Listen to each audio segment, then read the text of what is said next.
A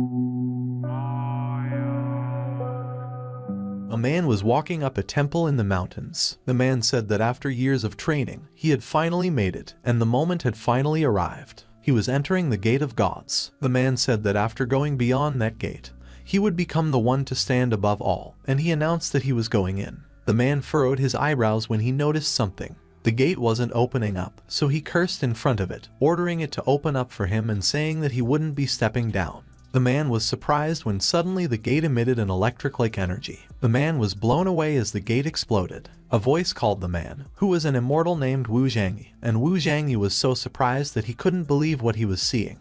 The heavenly swords of calamity were looming above him. The swords immediately charged towards him, and Wu Zhangyi was taken aback. There was a huge explosion, causing the rocks in the area to break. Wu Zhangyi was injured, and he was falling down, away from the gate. Despair filled his eyes as he wondered why he couldn't break through the last barrier. The voice told Wu Zhangyi that although he had the power of an immortal emperor, after looking into the depths of his conscience, they saw that he still had some regrets left in his heart from his past life, which he still blamed himself every single day for. So in order to ascend to the peak of immortality, he must eliminate them from their roots, and only would his mind and soul be free from the shackles of mortal feelings, and he would be able to ascend to the realm of God. As Wu Zhangyi continued to fall, lightning struck him, and he was undergoing the heavenly tribulation. He coughed up blood, and he groaned in pain as he continued to undergo the heavenly tribulation. The lightning struck an area in the city near a university. Meanwhile, a blonde guy was punching another guy. The guy who was just punched was named Zhangyi, and as he spurted out blood, a girl called out his name with concern, and she came running towards him.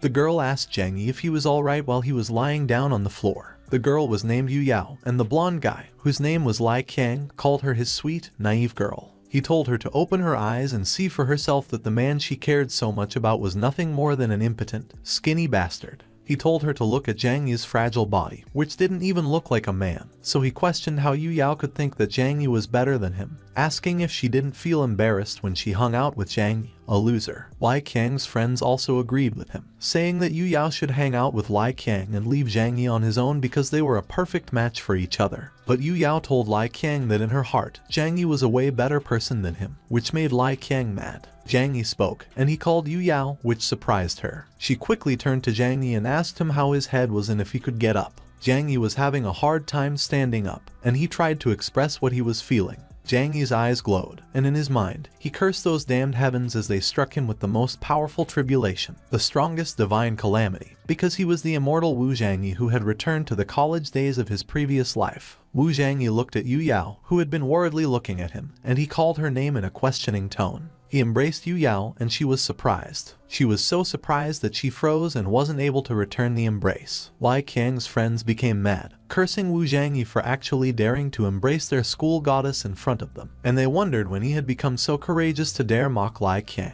They told Wu Zhangyi to get ready to get crippled for his whole life. Meanwhile, Wu Zhangyi was glad that it was really Yu Yao, and he embraced her tightly, not paying attention to Lai Qiang and his friends. Wu Zhangyi felt relieved, saying that it was great to see her again, and he promised that at that time he wasn't going to let anything happen to her. Lai Qiang was enraged by what Wu Zhangyi did, and he ordered him to get his filthy hands off Yu Yao immediately, or he was going to rip his hands off his body. Wu Zhangyi let go of Yu Yao, and he turned to address Lai Qiang. He told Lai Qiang that since he was in a good mood, he was only going to say it once, and he told them to scram. Lai Qiang was surprised by what Wu Zhangyi said. Lai Qiang's friends questioned what the hell was wrong with Wu Zhangyi and why he had suddenly acted all brave and mighty when he had been just a timid and spineless chicken. They reprimanded Wu Zhangyi for having the guts to say those words to Lai Qiang, and they told him that he wasn't going to walk out of that place on his own two legs. Lai Qiang picked up a brick on the ground, and he told Yu Yao that she shouldn't blame him for what was about to happen next. Lai Qiang charged forward, laughing maniacally, and as he called Wu Zhangyi a lowlife worm, he said that Wu Zhangyi dared to provoke him, so there was no way that he was going to let him off the hook that day.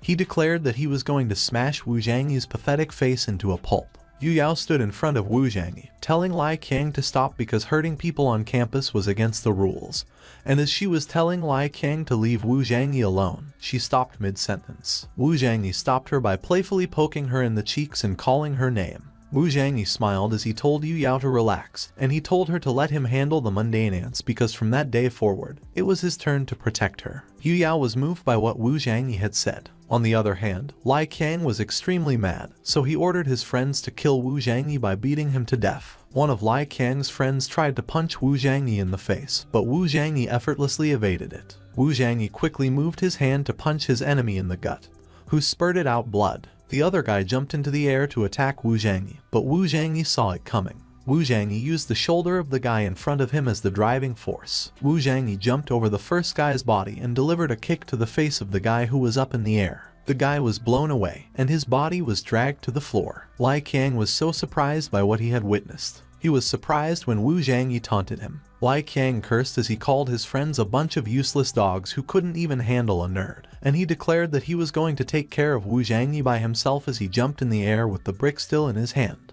Wu Zhangyi was unfazed, and he just stood in place. And as Lai Qiang got close, he simply took a side step to evade his attack. Lai Qiang was so surprised by what just happened. Wu Zhangyi grabbed Lai Qiang by his collar, and with all his might, he smashed Lai Qiang into the ground. Smoke dispersed and rose over the campus walls. There was no visibility as smoke filled the area. As the smoke dissipated, Lai Qiang could be seen lying on the ground with blood oozing out of his mouth. Wu Zhangyi stepped on his face, and all he could do was groan in pain. Wu Zhangyi removed his glasses to clean them, and he told enemies to listen well because he doesn't like to repeat himself. And he declared that Yu Yao was his woman. He crouched down, and he smiled as he said that starting that day, they better stay away from him and Yu Yao because if they don't, he is going to make them experience pain like never before. He confirmed with them if they were clear. Lai Qiang was mad, and he cursed at Wu Zhangyi, telling him to get his disgusting feet off his face immediately, and to not forget who he was. Wu Zhangyi was amused, and he mockingly asked Lai Qiang if he minded telling him who he was. Wu Zhangyi reminisced that there was a time when he was a complete failure, and it all started when he was just a young and rightful man. And when he saw a girl getting brutally beaten by some people, without thinking twice, he jumped in to save the girl.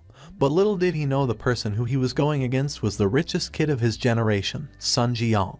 Later, the girl actually completely denied the fact of being bullied and even fraternized with Sun Jiang.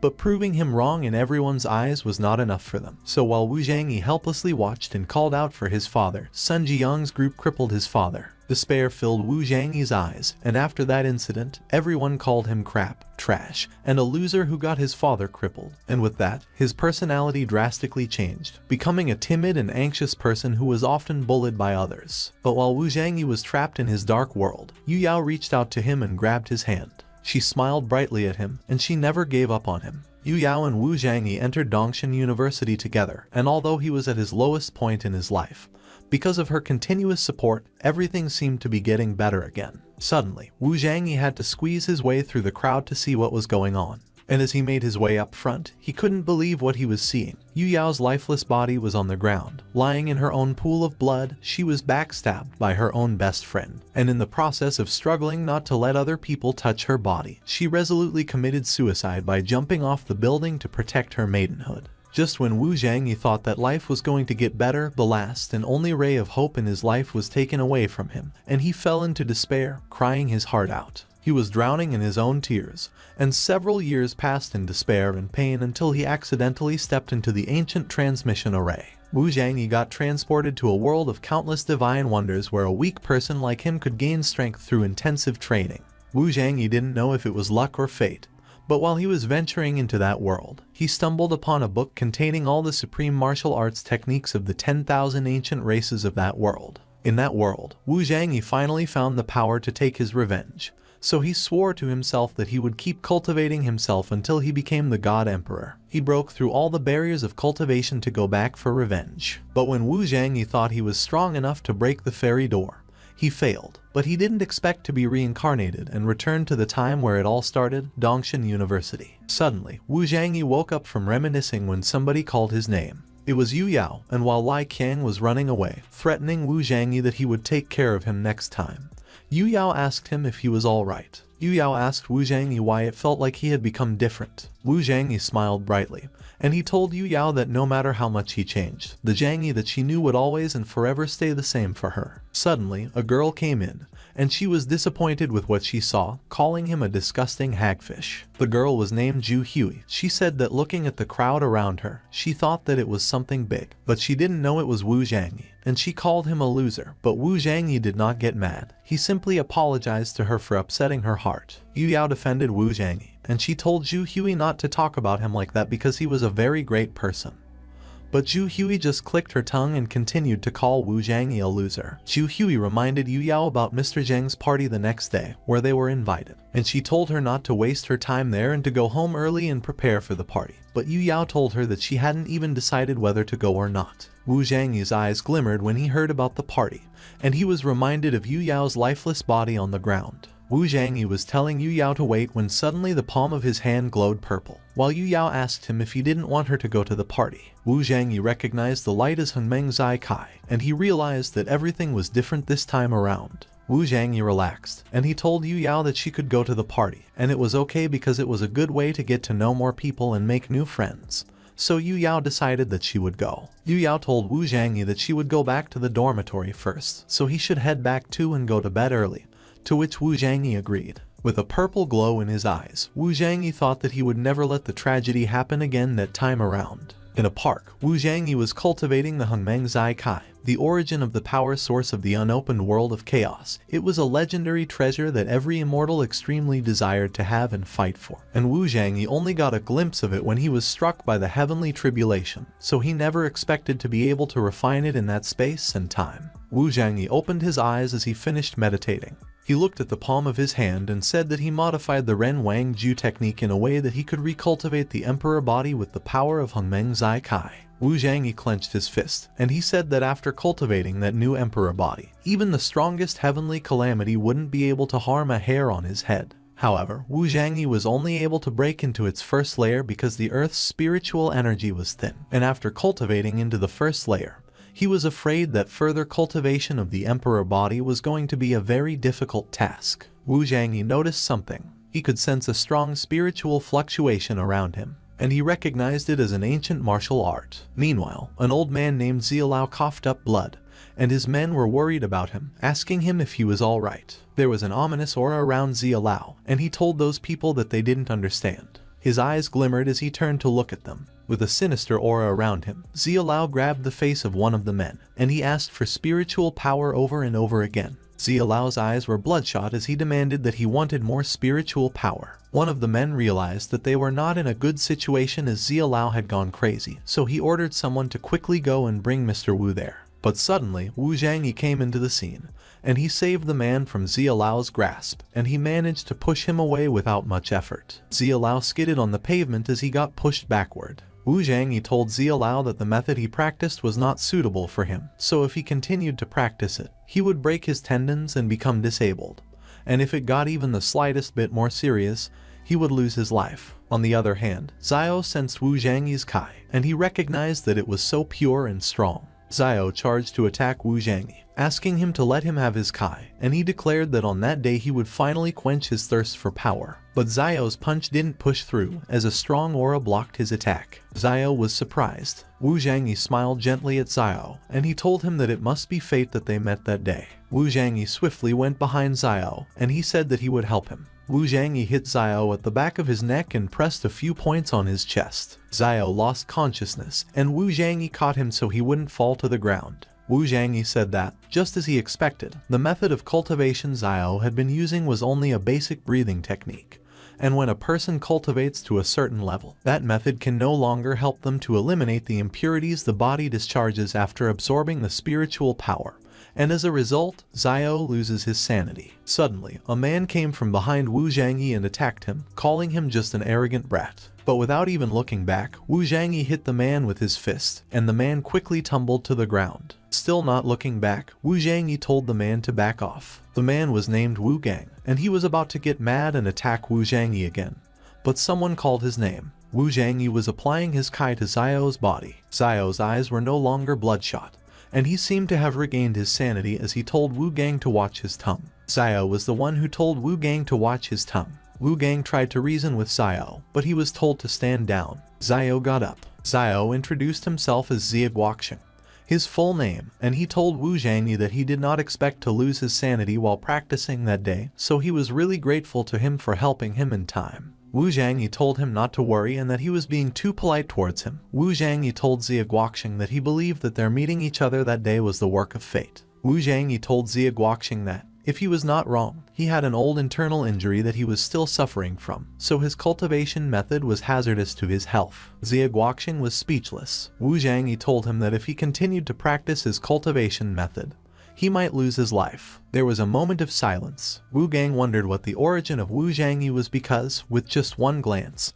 he was able to find out about Xie Guoqing's old injury. Xie Guoqing asked Wu Zhangyi if there was any cure for him. Wu Zhangyi's face darkened, and he was not able to answer immediately. He smiled and said that if the method was not suitable for Xie Guoqing, they just simply had to modify it. So Wu Zhangyi asked Xie Guoqing to give him his cultivation method so he could modify it for him if he was alright with it. Xie Guoqing was surprised when he heard that Wu Zhangyi could modify his cultivation method, and in his mind, he wondered what Wu Zhangyi was saying, as he couldn't believe that anyone could modify the technique that had been passed down from countless generations. Noticing his reaction, Wu Zhangyi asked Xie Guoqing if he didn't believe him, and Xie Guoqing was speechless. Xie Guoqing gave it some thought, and he realized that the Xie family still needed his support, and perhaps Wu Zhangyi was sent by the heavens to help him. Xie Guoqing decided to give it a try. Xie Guoqing told Wu Zhangyi that he believed him, and as he handed him the book of his cultivation method, Xie Guoqing requested that Wu Zhangyi help him with his wisdom.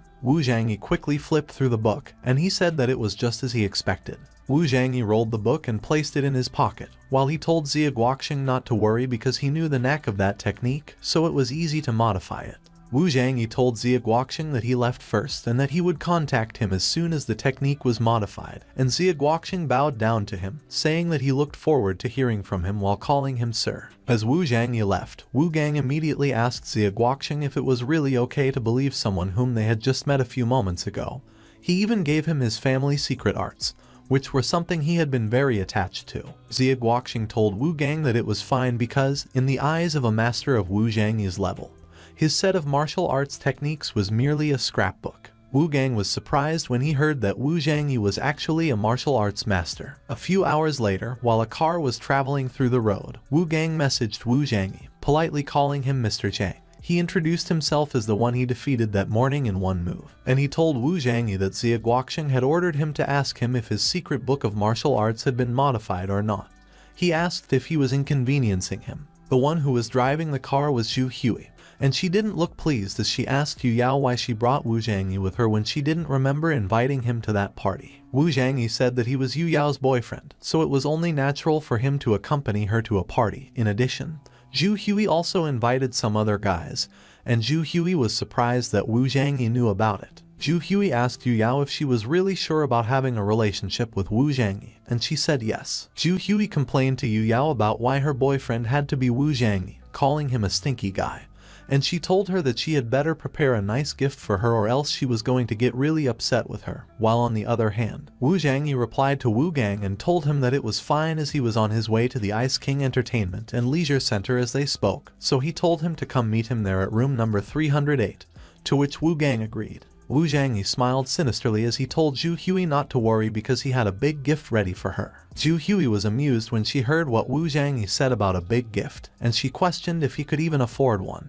Wu Zhangyi smiled brightly, and he told Zhu Hui that she would see. A few moments later, they arrived at the King Entertainment and Leisure Center, where two men were waiting outside. The man asked his bodyguard if he prepared everything as he ordered him before, and the bodyguard confirmed that everything was ready. Zhu Hui got off the car, and she waved at the man whose name was Zheng, and she told him to come and see who she brought, to which Zheng's bodyguard smirked and told him that he never missed his prey. With a sleazy look on his face, Zheng said that it looked like he was going to have a lot of fun that night. Zheng came to meet the group, and while Wu Zhangyi was opening the door for Yu Yao, Zheng said that he was long aware of Yu Yao's reputation as the most beautiful girl at Dongshin University, but he didn't expect to be fortunate enough to meet her that day. Zheng asked Yu Yao if he could have the honor to lead her to the VIP room, but Yu Yao was reluctant. On the other hand, Wu Zhangyi sighed as he thought that it was really annoying to see a hooligan pretending to be a gentleman. Wu Zhangyi swiftly extended his arm and shook Zheng, whose full name was Zheng Xiao, and told him that he was such a gentleman, which extremely surprised Zheng Xiao. Wu Zhangyi smiled brightly as he told Zhang Xiao that he didn't need to trouble himself because the room was not too far away from there, so he would take Yu Yao there, and Zhang Xiao was still surprised, wondering when Wu Zhangyi came in front of him. Wu Zhangyi introduced himself as Yu Yao's boyfriend, and as he asked if the eldest son of the owner of the Ice Royal Club would not be stingy if an extra person joined the party, Zhu Hui chimed in, and she told Wu Zhangyi to watch his tone because Zhang Xiao basically owns the club. Zhu Hui ordered Wu Zhangyi to release Zhang Xiao's hands already because he also had to greet other people. Zhang Xiao smiled politely, and he told Zhu Hui not to worry as it was fine because Wu Zhangyi was Yu Yao's suitor after all. But in his mind, he was calling Zhu Hui a useless who couldn't do anything properly, questioning why she brought Yu Yao's boyfriend there. Wu Zhangyi thanked Zhang Xiao. Zhang Xiao ushered them inside and showed them which way to go. While they were walking inside, Yu Yao said that she didn't expect Zhu Hui to invite her to a place like that, and she asked Wu Zhangyi if they should head back. But Wu Zhangyi told her not to worry because he was fine. Meanwhile, Zhang Xiao was looking at the two of them as they got inside. He ordered his bodyguard to quickly go and check Wu Zhangyi's background and to also tell Wang Long to be on standby. Zhang Xiao said that if something happened, they would take care of it in their usual way, and the bodyguard told him not to worry because he would go and check Wu Zhangyi's background right away. A few moments later, at room number 308, the four of them were about to have a drink when Zhang Xiao asked Yu Yao when she got a boyfriend, as he didn't even know, and Yu Yao told him that she and Wu Zhangyi had known each other for a long time and that, in fact, they were deskmates before university. On the other hand, Wu Zhangyi was observing Zhu Hui as she poured the drinks, and he was wondering what she was doing. Remembering the past, Wu Zhangyi wondered if Zhu Hui could be mixing something in Yu Yao's drink. Zhu Hui finished pouring the drinks, and she said that they should stop talking about Wu Zhangyi. Wu Zhangyi smirked as he quickly swapped two drinks without anyone noticing. Zhu Hui gave everyone their drinks, and she said that Zhang Xiao let them party in his club that day, so they should have a toast for him. Meanwhile, Zhang Xiao was urging Yu Yao to drink in his mind, and he thought that he couldn't wait to have fun with her. Wu Zhangyi simply watched as Yu Yao chugged the drink in her hand. Suddenly, a glass broke, and Wu Zhangyi thought that it was just as he expected. Someone was panting. It was Zhu Hui, and she was undressing herself, complaining that it was so hot and she didn't know why. Zhang Xiao was disappointed that Zhu Hui messed up again, and he said that it was a total waste when his bodyguard came into the room and told him that he had the information he asked for. The bodyguard whispered in Zhang Xiao's ear, telling him that Wu Zhangyi's family had no background and that Wu Zhangyi's father was just a non-entity. Zhang Xiao was pleased, and he said things would be easy peasy. He dropped a card on the table, and he called Wu Zhangyi's attention. Zhang Xiao told Wu Zhangyi that there was 100,000 in that card, and he ordered him to take the card and get out. Yu Yao was surprised, and she asked Zhang Xiao what the meaning of his actions was, and Zhang Xiao explained to her what he meant. Zhang Xiao proudly told Yu Yao that he wanted to buy her for a night for 100,000 from Wu Zhangyi, and that he was guessing that Wu Zhangyi, her poor dog boyfriend, would agree. Calling her Miss Campus Belle, Zhang Xiao asked Yu Yao what she thought her poor dog boyfriend would do. But he changed his mind, saying that he didn't have much of a choice there because, seeing so much money, he would probably make a wise choice. Yu Yao was about to get mad, but someone picked up the card from the table. It was Wu Zhangyi, and he raised up the card, inspecting it under the light. Yu Yao was completely surprised. Zhang Xiao laughed maniacally as he told Yu Yao to see for herself. Just as Zhang Xiao told Yu Yao that Wu Zhangyi sold her, Wu Zhangyi broke the card in his hand. Zhang Xiao was surprised by what Wu Zhangyi did, but he got more surprised when Wu Zhangyi pushed him on his chin using the palm of his hand. Yu Yao simply watched as things unfolded in front of her. Wu Zhangyi apologized to Zhang Xiao for disappointing him, and he asked him if he could shut the hell up. While Wu Zhangyi was grabbing him by the collar, Zhang Xiao quickly called for Wang Long and told him to hurry up and come inside immediately. Suddenly, Zhu Hui spoke. She warned Wu Zhangyi to let go of Zhang Xiao if he wanted to leave that place on his own two legs, and while Wu Zhangyi questioned her about letting Zhang Xiao go, Zhang Xiao kept on calling for Wang Long. Wu Zhangyi glared at Zhang Xiao, and he said that he was not going to let him go because he was going to make him pay for his sins slowly and painfully. Suddenly, the door swung open. A muscular man, who seemed to be Wang Long, came in laughing, and he asked who the hell had the balls to provoke Zhang Xiao on his turf. He was surprised when he saw Zhang Xiao and asked him why he was being picked up. Zhang Xiao quickly asked Wang Long why he was still standing there, and while he cursed, he ordered him to come and save him. Wu Zhangyi glanced to his side to see Wang Long. Wang Long started to walk forward, and he told Zhang Xiao to rest assured. He charged towards Wu Zhangyi to punch him, and while calling Wu Zhangyi a kid, He said that he would see what he was made of. Suddenly, Zheng Xiao was thrown, and he slammed against the wall on the other side of the room. Wu Zhangyi let go of Zheng Xiao to catch Wang Long's fist, and Wang Long was amused when he realized that Wu Zhangyi also knew some kung fu. Wu Zhangyi said nothing, and he simply glared at Wang Long. He went ahead and delivered a punch to Wang Long's gut. Wu Zhangyi's punch landed, but Wang Long looked unfazed. Wang Long proudly told Wu Zhangyi that a sloppy punch like that was not enough to even tickle his martial warrior's body. But Wu Zhangyi told him that a thick-headed buffoon like him would never understand the profoundness of real martial arts. Wang Long felt dizzy as Wu Zhangyi used his move, mind domination. Wu Zhangyi ordered Wang Long to leave the room and take away his dog with him, to which Wang Long quickly agreed while calling Wu Zhangyi his master. Wang Long went ahead to leave the room, picking up the other guy on his way out, and the other guy couldn't understand what was going on and what Wang Long was doing to him. He asked Wang Long what the hell he was doing when their boss, Zheng Xiao, still needed them, and he demanded for Wang Long to let go of him. Wu Zhangyi watched Wang Long attentively, but he was surprised when he noticed something. Zheng Xiao was pointing a gun at him from behind, and as Zheng Xiao called his name, he called him, saying that he never imagined that a nerd like him would know some martial arts moves. With a menacing look on his face, Zheng Xiao told Wu Zhangyi that he wanted to see if his martial arts could block a 9mm bullet. Wu Zhangyi was alarmed as he realized that he was not in a good situation because he already used up a huge amount of spiritual energy to heal Xie Guoqing that morning, so he was afraid that he wouldn't be able to use the Ren Wang Ju Sutra. While pointing a gun behind his head, Zheng Xiao called Wu Zhangyi a bastard and reminded him that he acted all superhero just earlier. Yu Yao's eyes widened in surprise at the scene, and she slowly picked up a bottle from the table. On the other hand, Zheng Xiao asked Wu Zhangyi what happened and why he couldn't speak. At that moment, Yu Yao raised the bottle. She hit the back of Zheng Xiao's head with that bottle, and Zheng Xiao groaned in pain. Yu Yao immediately told Wu Zhangyi to run,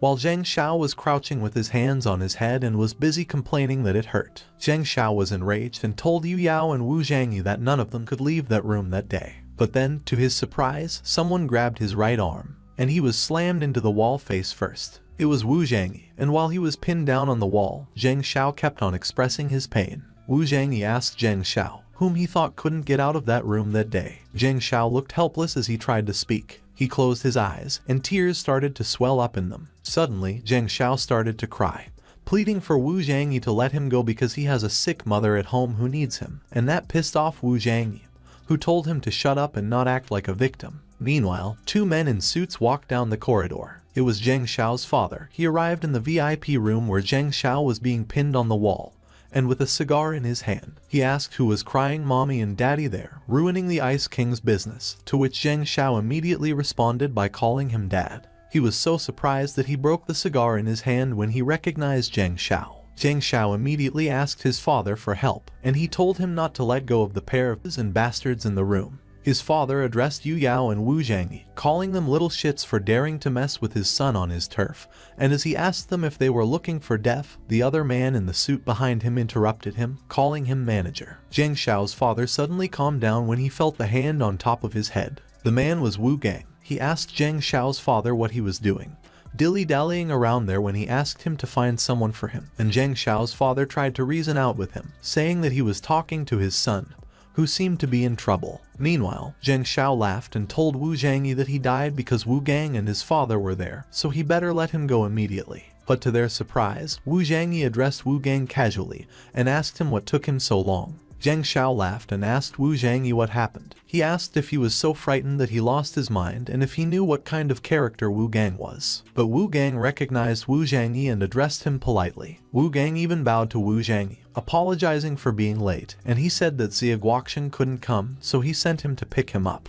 Both Zheng Xiao and his father were surprised. When Zheng Xiao's father recognized Xie Guoqing of the Lingnan Xie family, he couldn't help but wonder what the identity of Wu Zhangyi was. Zheng Xiao's father heard Wu Zhangyi tell Wu Gang that although he controlled everything, now Zheng Xiao's father was there too, so things got more complicated. And Wu Gang told him not to worry and let him handle things from there, which made him worry about who his son messed with at that time because he knew it was not going to end well. Zhang Xiao's father quickly addressed Wu Zhangyi politely and told him that it was his bad upbringing that caused his dog son to trouble him, so he offered to make an apology on his son's behalf. Upon hearing him mention an apology, Wu Zhangyi told Zhang Xiao's father that Zhang Xiao tried to harass his girlfriend in front of him and asked him if he thought a little apology could settle the matter. Zhang Xiao immediately told his father not to listen to Wu Zhangyi, who was a poor boy framing him, and he told his father to hurry up and call the bodyguards because he wanted to cripple Wu Zhangyi, calling him a bastard. But to Zhang Xiao's surprise, his father slapped him in the face and told him to shut up, asking him if he thought that he didn't know what disgusting things he does every day. Zhang Xiao was slapped so hard that he fell to the floor. He was holding the part of his face where he was slapped, and he looked at his father with a puzzled expression on his face. Zhang Xiao's father told Wu Zhangyi that he might punish Zhang Xiao in any way he wanted, but he begged that he spared his life. Wu Zhangyi asked him if he wouldn't go back on his words. While Wu Zhangyi and Yu Yao left, Wu Gang informed Zhang Xiao's father that he should clean up the mess Zhang Xiao made. Zhang Xiao's father responded that it was crystal clear, assuring them that Zhang Xiao wouldn't bother them again. Wu Gang asked Wu Zhangyi if it was not too cheap of a punishment for Zhang Xiao because he let him go with only one punch. Wu Zhangyi told him that the punch was enough to destroy Zhang Xiao's meridians, so he wouldn't dare do anything wrong in the future. As they continued to walk, Wu Gang remembered something and said that he almost forgot it. He handed a card to Wu Zhangyi and told him that it was the 10 million that Xie Guoqing asked him to give him as repayment and a token of thanks for modifying the cultivation method. Wu Gang told Wu Zhangyi that Xie Guoqing knew that he didn't care about all that stuff, but he requested that he accept it as a gift. Wu Zhangyi calmly said that since it was Xie Guoqing's intention, he would accept it. In the back of his mind, Wu Zhangyi exclaimed his excitement, saying that it was how money was made and how he could buy enough medicinal herbs as he wanted to restore his spiritual power. Wu Gang told Wu Zhangyi that there were some other things that Xie Guoqing would like to discuss with him in detail, and he asked if he could take him there if he was free, which left Yu Yao speechless. Yu Yao called Wu Zhangyi's attention. She told him that there was something she would like to talk to him about. Wu Zhangyi was silent for a moment as he stared at Yu Yao intently. He told Wu Gang to get in the car first, as he would come there later. Wu Gang agreed, saying that he would wait for him in the car. Wu Zhangyi and Yu Yao walked in a park while holding each other's hands. Yu Yao immediately apologized to Wu Zhangyi because he had asked her to keep a distance from Zhu Hui before, but she didn't listen. While recalling what happened to Zhu Hui, Yu Yao said that she didn't expect such a thing to happen that day, and she also involved Wu Zhangyi. But Wu Zhangyi called her a silly girl, reminding her that he said before that he would always protect her, so there was nothing to feel sorry for. Yu Yao told him that she was not stupid. Yu Yao told Wu Zhangyi not to talk nonsense about such a vow because she would be disappointed in the future. Suddenly, Yu Yao stopped walking. Wu Zhangyi was puzzled by Yu Yao's actions. Yu Yao told Wu Zhangyi that he changed a lot those days, and she knew he had his own secrets. But she said that no matter what, he had to promise her that he would always keep himself safe. Yu Yao told Wu Zhangyi that if anything bad happened to him, she would not be able to bear that pain. Wu Zhangyi was silent for a moment. He took a step toward Yu Yao, and, to Yu Yao's surprise, Wu Zhangyi kissed her. The crescent moon shone beautifully that night in a sky full of stars. Wu Zhangyi promised Yu Yao that he would keep himself safe and that he would always protect her, to which Yu Yao timidly agreed. A few moments later, Yu Yao stood watch as the car traveled away from her. As she gazed at the car, she thought that perhaps Wu Zhangyi would really fulfill his vow. Suddenly, a man hopped out of his car behind Yu Yao, and he seemed to recognize her. The man told Yu Yao that he didn't expect to meet her there, and he asked her if she wanted him to drop her somewhere. The man started to approach Yu Yao while offering to drop her off wherever she was going while also chatting on the way.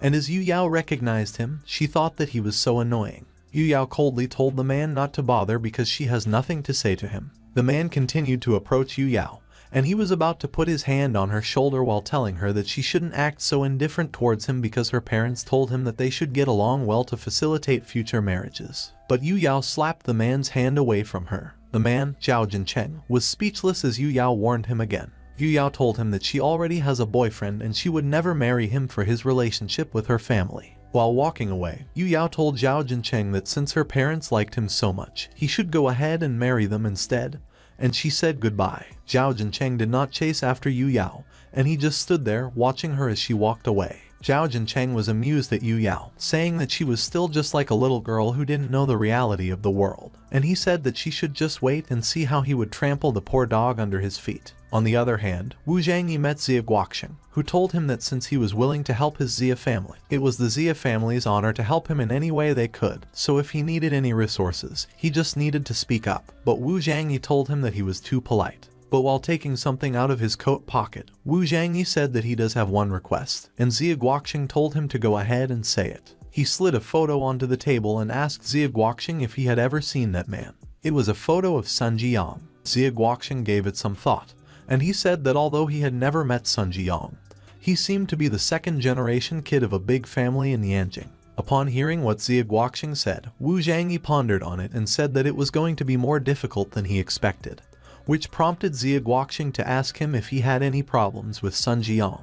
Wu Zhangyi confirmed with Xia Guoxing that he does, explaining that Sun Jiyang once framed him and broke his father's leg, and he almost ruined his life. Wu Zhangyi said that at that time, he did not notice, but now he was thinking about something. He questioned why a rich kid from Yanjing would bother to exaggerate things and make trouble over a trivial matter. Xia Guoxing politely asked Wu Zhangyi how he could help him. Wu Zhangyi told Xia Guoxing that he thought it was not as simple as it looked on the surface, and that there was more to it that he must find out. He told Xia Guoxing that if it wasn't much, he would like to ask him to help him find out about the forces backing up Sun Jiyang and his family. Xia Guoxing told Wu Zhangyi that he could rest assured that he would send someone to investigate the matter right away, and Wu Zhangyi apologized to Xia Guoxing for troubling him. Xia Guoxing laughed, and he told Wu Zhangyi that he was being too polite because from that day onwards, his problems were also his Zai family's problems. Morning came, and in Hongyi Wuguan, someone bowed down to their elder brother and told him that he must help him get revenge. The man who bowed was Lai Qiang, and he told his elder brother to look at how brutally Wu Zhangyi had beaten him. He told his elder brother that he even got a nasty scar on the left side of his face, and that by beating him in front of the whole campus, Wu Zhangyi was challenging his authority. The elder brother recognized Wu Zhangyi's name, and he asked Lai Qiang if it was that useless nerd. Lai Qiang confirmed that what his elder brother said was right, but he said that Wu Zhangyi had learned martial arts from God knows where because he effortlessly knocked down all three of them together all by himself. The elder brother found it interesting. He moved from where he was sitting and stood up. The elder brother, Xiaoi, said that it happened that he had no one to practice with currently, so he would see what Wu Zhangyi got. Someone ran behind the crowd and approached Wu Zhangyi. He got closer to Wu Zhangyi. It surprised Wu Zhangyi when the man called his name and told him to wait. Wu Zhangyi looked behind him and smiled when he recognized the man as Zhu Hao. Wu Zhangyi asked Zhu Hao what the matter was, but while catching his breath, Zhu Hao just told him that he had to run away. Zhu Hao told Wu Zhangyi that Lai Qiang sent Zhao Ziheng to get back at him. Wu Zhangyi thought about it before asking Zhu Hao about Zhao Ziheng, but someone answered him instead, claiming that they were Zhao Ziheng. It was Lai Qiang's elder brother from the other day, and as he said he was Zhao Ziheng, girls around him were having heart eyes when they recognized him. They were saying that he was so cool and strong, as expected of the man who made it to the National Martial Arts Championship Finals. They requested that he be their martial arts teacher. Zhao Ziheng told Wu Zhangyi that he heard that he was a pretty strong opponent, so he suggested that they exchange a move or two to enlighten each other. Wu Zhangyi said nothing as he gauged up Zhao Ziheng, and Zhao Ziheng was just staring at Wu Zhangyi as he waited for his response. Wu Zhangyi chose to walk away and ignore Zhao Ziheng, saying that he was not interested, which annoyed Zhao Ziheng. He asked him where the hell he was going and who he took him for. Zhao Ziheng clenched his fist and shrouded it in aura. He charged behind Wu Zhangyi with his fist and reprimanded him for daring to show his back in the face of absolute power. Wu Zhangyi was startled when he noticed that Zhao Ziheng was coming at him from behind. Zhao Ziheng's punch was so powerful that its impact created a strong gust of wind that affected the bystanders. Zhao Ziheng was not able to land his punch on Wu Zhangyi, as Wu Zhangyi managed to create a shield that blocked his punch. But Wu Zhangyi's shield started to crack, and he quickly noticed that Zhao Ziheng was using the Ming-Jin period ancient arts. Zhao Ziheng grinned and said that it was not over yet. He swung his fist again and told Wu Zhangyi to take it. Wu Zhangyi was alarmed when he saw Zhao Ziheng's power. Zhao Ziheng managed to land his punch, and it sent Wu Zhangyi flying. Debris flew all over the place as Wu Zhangyi crashed. Zhao Ziheng smirked, pleased with what he just did. As the debris settled down, it revealed that the wall where Wu Zhangyi crashed had been destroyed. Zhao Ziheng told him that next time he beat someone's dog, he better first learn who its master was and told him to off. But Wu Zhangyi said nothing and remained unfazed. He wiped something off his mouth, mentioning that Zhao Ziheng was really angry before the cultivation base was mentioned to him. Wu Zhangyi wiped off the blood from his mouth, saying that it looked like they were going to have to use that. The crowd praised Zhao Ziheng, calling him a super senior, and while Zhao Ziheng was busy telling them he appreciated their support, and that they praised him too much, Wu Zhangyi was thinking that there were so many people present there that if the mortal emperor's body were exposed, there would be endless troubles. Wu Zhangyi saw his broken glasses on the ground. He smirked when he thought about using the sunlight. Meanwhile, Zhao Ziheng was still busy entertaining his fans. Suddenly, Wu Zhangyi took a step towards Zhao Ziheng and called him a freak show. Wu Zhangyi smiled at Zhao Ziheng, and he didn't seem hurt, so Zhao Ziheng got apprehensive as he thought that Wu Zhangyi was a crazy bastard because he took a full blow of his Hongyi fist. Yet he was still standing and smirking as if he were totally fine. Wu Zhangyi raised his hand in the air, and he congratulated Zhao Ziheng because he successfully managed to piss him off. Wu Zhangyi jumped off the ground, and it looked like he threw something forward. Zhao Ziheng and the rest of the crowd covered their eyes as they were blinded by the sunlight. Wu Zhangyi charged forward, and Zhao Ziheng was alarmed when he noticed something. Wu Zhangyi had this crazed look on his face while he was very high off the ground, and he told Zhao Ziheng that he was just spouting bullshit about absolute power earlier. While still floating midair, Wu Zhangyi summoned multiple auras that took the shape of different kinds of weapons. Zhao Ziheng was astonished when he recognized that Wu Zhangyi was using Kai transformation. With all his might, Wu Zhangyi threw all of his Kai transformations towards Zhao Ziheng. The floor was damaged as Zhao Ziheng continued to dodge Wu Zhangyi's attack. As Zhao Ziheng continued to step back and dodge Wu Zhangyi's attacks, he was taken by surprise when Wu Zhangyi suddenly appeared in front of him. Wu Zhangyi smiled while Zhao Ziheng's eyes widened in surprise, and he thought that Wu Zhangyi was so fast. Wu Zhangyi punched Zhao Ziheng in the face, but before he was thrown away by the force of his punch, Wu Zhangyi grabbed Zhao Ziheng's hand. He pulled Zhao Ziheng close and kneed him on the gut. Zhao Ziheng coughed up blood. Wu Zhangyi asked Zhao Ziheng if it was all he got. Wu Zhangyi gave Zhao Ziheng an upward kick and sent him flying. Meanwhile, the crowd was still blinded by the sunlight. They were surprised when something crashed on the ground near them. They were flabbergasted as they asked what just happened. They were surprised when they saw that it was actually Zhao Ziheng lying unconscious on the ground. Wu Zhangyi observed the crowd as they said that Zhao Ziheng was beaten to that state, so he wasn't so strong after all, even if he was a finalist in the National Martial Arts competition. And some of them found what happened unbelievable, asking how such a thing happened. Suddenly, Wu Zhangyi fished something out of his pocket. Wu Zhangyi took out his phone, and while he answered Yu Yao, asking her what was up, one person from the crowd behind him said that real ancient martial arts don't exist in their world anymore, so it was a disappointment. But another person reminded them about how Zhao Ziheng got beaten to a crap earlier, so he should watch his mouth if he didn't want to end up like him, to which the first person agreed. Back to the phone call, Wu Zhangyi was speechless when Yu Yao told him that her parents found out about their relationship. Yu Yao told Wu Zhangyi that her parents wanted to see him at a birthday party in a few days, and Wu Zhangyi was surprised to hear that he would have to meet her parents. The sky was dark and gloomy, and lightning flashed everywhere. Wu Zhangyi walked somewhere when someone called him, addressing him politely. It was Wu Gang, and he said he was thankful to see that Wu Zhangyi was there. When Wu Gang quickly ushered Wu Zhangyi to come in, Wu Zhangyi pointed out that he looked troubled and asked him if something was wrong, saying he just came to ask for Xia Guoqing's help to arrange some medicinal materials for him. Wu Gang told Wu Zhangyi that Xia Guoqing was in trouble, and Wu Zhangyi was surprised, so he asked if there were still people in Lingnan who dared to provoke the Xia family. Wu Gang explained that the Dongfeng family suddenly barged in and challenged Xia Guoqing for a duel with both families' entire wealth on the line. He said he didn't know what wicked techniques the Dongfeng family was using, but Xia Guoqing was losing, and that made Wu Zhangyi speechless. Wu Zhangyi smirked as he said it was interesting that they put their entire wealth at stake. A few moments later, after walking inside, Wu Gang told Wu Zhangyi that he could see for himself. A huge explosion happened in the arena, and a lot of debris was scattered all over the place, surprising the other audience. Summoning a sword using his aura, an old man who seemed to be from the Dongfeng family told Xia Guoqing that he should let him taste his new technique. The old man told Xia Guoqing that if he couldn't stand it, he should throw the towel because there was nothing to be ashamed of. Xia Guoqing faced the old man, who wielded a sword made out of aura. Xia Guoqing asked the old man if he thought he could take over his Xia family and told him to dream on.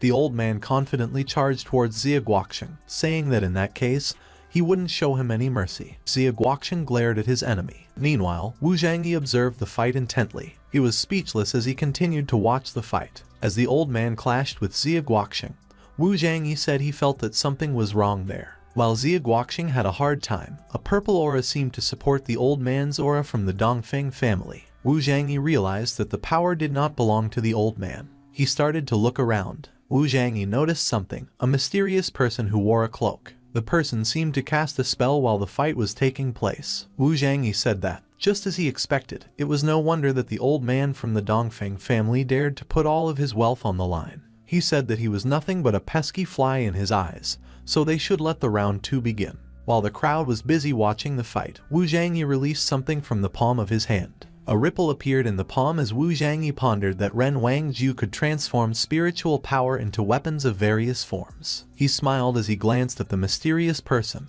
contemplating they should wait until he consumed all of their dark Kai and see if they could lend their spiritual powers to others. Kaidu Ren, a flying insect that glowed, emerged from the palm of Wu Zhangyi's hand. Wu Zhangyi released it and instructed it to go and eat to its heart's content. The Kaidu Ren flew up in the sky. Suddenly, one of the crowd members looked up at the sky and noticed something. He gestured to look above because a yellow bug was devouring the dark clouds. Other people asked what was going on, exclaiming it was unbelievable that a small bug was devouring all the dark clouds. The mysterious person also looked up at the sky and immediately knew it was not a bug but a man-made spiritual item. As he pondered if there was a master present in the area, he was surprised when he noticed something. Wu Zhangyi was smiling and looking in the direction of the mysterious person, and they immediately realized that Wu Zhangyi was the master. Meanwhile, at the arena, the old man of the Dongfeng family was being pushed back by Xie Guoqing. The old man looked up at the sky and exclaimed that it was no wonder that the spiritual power he was receiving suddenly disappeared.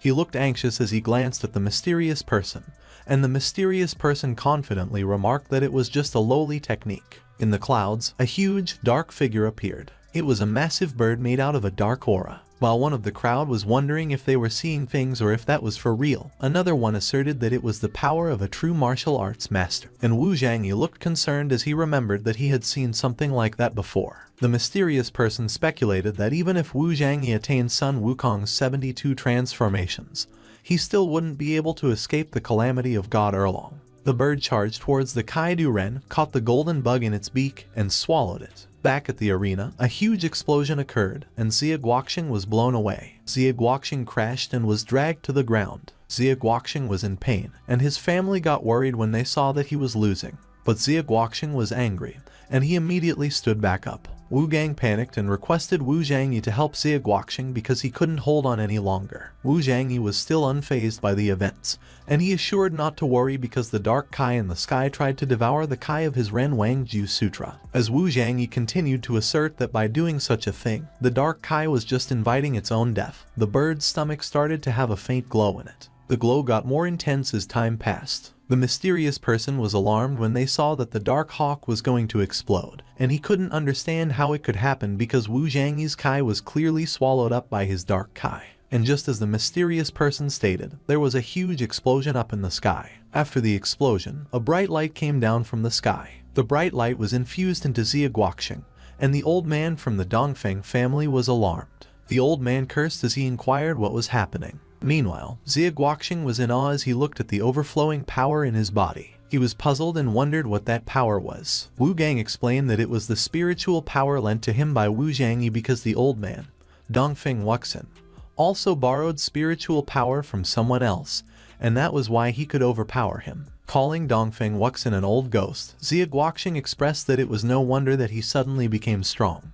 But currently, he had the spiritual power of Wu Zhangyi, calling him master. While Xie Guoqing prepared to punch Dongfeng Wuxin, he warned him to get ready to die. Xie Guoqing appeared ablaze as he charged towards Dongfeng Wuxin. Dongfeng Wuxin urged him to wait and conveyed to him that his granddaughter was in his hands. Xie Guoqing immediately halted his attack upon seeing his granddaughter being held by two men. Xie Guoqing's eyes widened upon spotting his granddaughter, Xie Fenger, with her mouth covered, hands tied, and being guarded by two muscular men. Xie Guoqing rushed towards Dongfeng Wuxin, branding him a wicked dog for daring to do such a thing. But Dongfeng Wuxin showed no remorse as he declared that winning was all that mattered. Dongfeng Wuxin evaded Xie Guoqing and proposed that it was still not too late to admit defeat. One of the men guarding Xie Feng'er raised a knife to her throat. Dongfeng Wuxin cautioned that her granddaughter would be killed due to his stubbornness. The crowd couldn't believe that Dongfeng Wuxin was such a shameless individual, and they denounced him as truly wicked for employing such an underhanded method to win. While Wu Zhangyi was occupied casting a spell, Wu Gang cursed, noting that the situation became more serious because Xie Guoqing cherished his granddaughter more than anything. While emitting an aura from the palm of his hand, Wu Zhangyi instructed Wu Gang that, as soon as he signaled, he would promptly rush to save Xie Feng'er, reminding him to be swift. Wu Gang expressed concern that no matter how fast he was, he would not be as quick as the knife on Xie Feng'er's neck, so if the men noticed him making a move, they would kill Xie Feng'er within a second, making it too risky. But Wu Zhangyi reassured him not to worry because he wouldn't let anything happen to Xie Feng'er. Wu Zhangyi emitted the aura from the palm of his hand, instructing to just trust him. The aura swiftly traveled towards the men guarding Xie Feng'er. The aura struck the head of the man holding the knife, causing the knife to slowly move away from Xie Feng'er's neck. Dongfeng Wuxin ordered his men to deliver 2 hard punches to Xie Feng'er's stomach, declaring that it was time to decide whether he wanted his granddaughter or his family's wealth. Xie Guoqing cursed Dongfeng Wuxin. Meanwhile, one of the men positioned himself in front of Xie Feng'er to carry out Dongfeng Wuxin's orders. Tears filled the corners of Xie Feng'er's eyes as she resigned herself to her fate. Blood was shed and splattered. Instead of Xie Feng'er being punched, it was one of Dongfeng Wuxin's men striking the other. Wu Gang was taken aback by what transpired. Dongfeng Wuxin and Xie Guoqing were equally surprised. Wu Zhangyi indicated that it was time to take action. Wu Gang quickly charged to save Xie Feng'er while the 2 men were still engrossed in their fight. Dongfeng Wuxin became furious and demanded to know what his men were doing. At that moment, the soul control Wu Zhangyi exerted on Dongfeng Wuxin's men dissipated. The man was left extremely confused when his consciousness returned. Wu Zhangyi approached Wu Gang, who was untying Xie Feng'er. Wu Gang introduced Wu Zhangyi to Xie Feng'er, expressing gratitude for his role in her rescue, and Xie Feng'er thanked Wu Zhangyi. Wu Zhangyi downplayed his actions, stating that spiritual power not only consumed the soul but also posed dangers to the body, so it should be used cautiously. Meanwhile, Xie Feng'er doubted how Wu Zhangyi, who appeared fragile, could have saved her. Back in the arena, Dongfeng Wuxin collapsed to the ground. Xie Guoqing loomed over him from behind as he remained prone on the ground. Xie Guoqing demanded to know what tricks Dongfeng Wuxin had left and confronted him for daring to touch his granddaughter. Dongfeng Wuxin quickly admitted defeat to retain his family wealth, pleading for mercy due to their long-standing acquaintance. But Xie Guoqing was enraged and he cursed him to go to hell. Dongfeng Wuxin screamed in pain, and blood splattered on the floor. Dongfeng Wuxin's eyes widened in terror as he looked at the materialized aura piercing in front of him.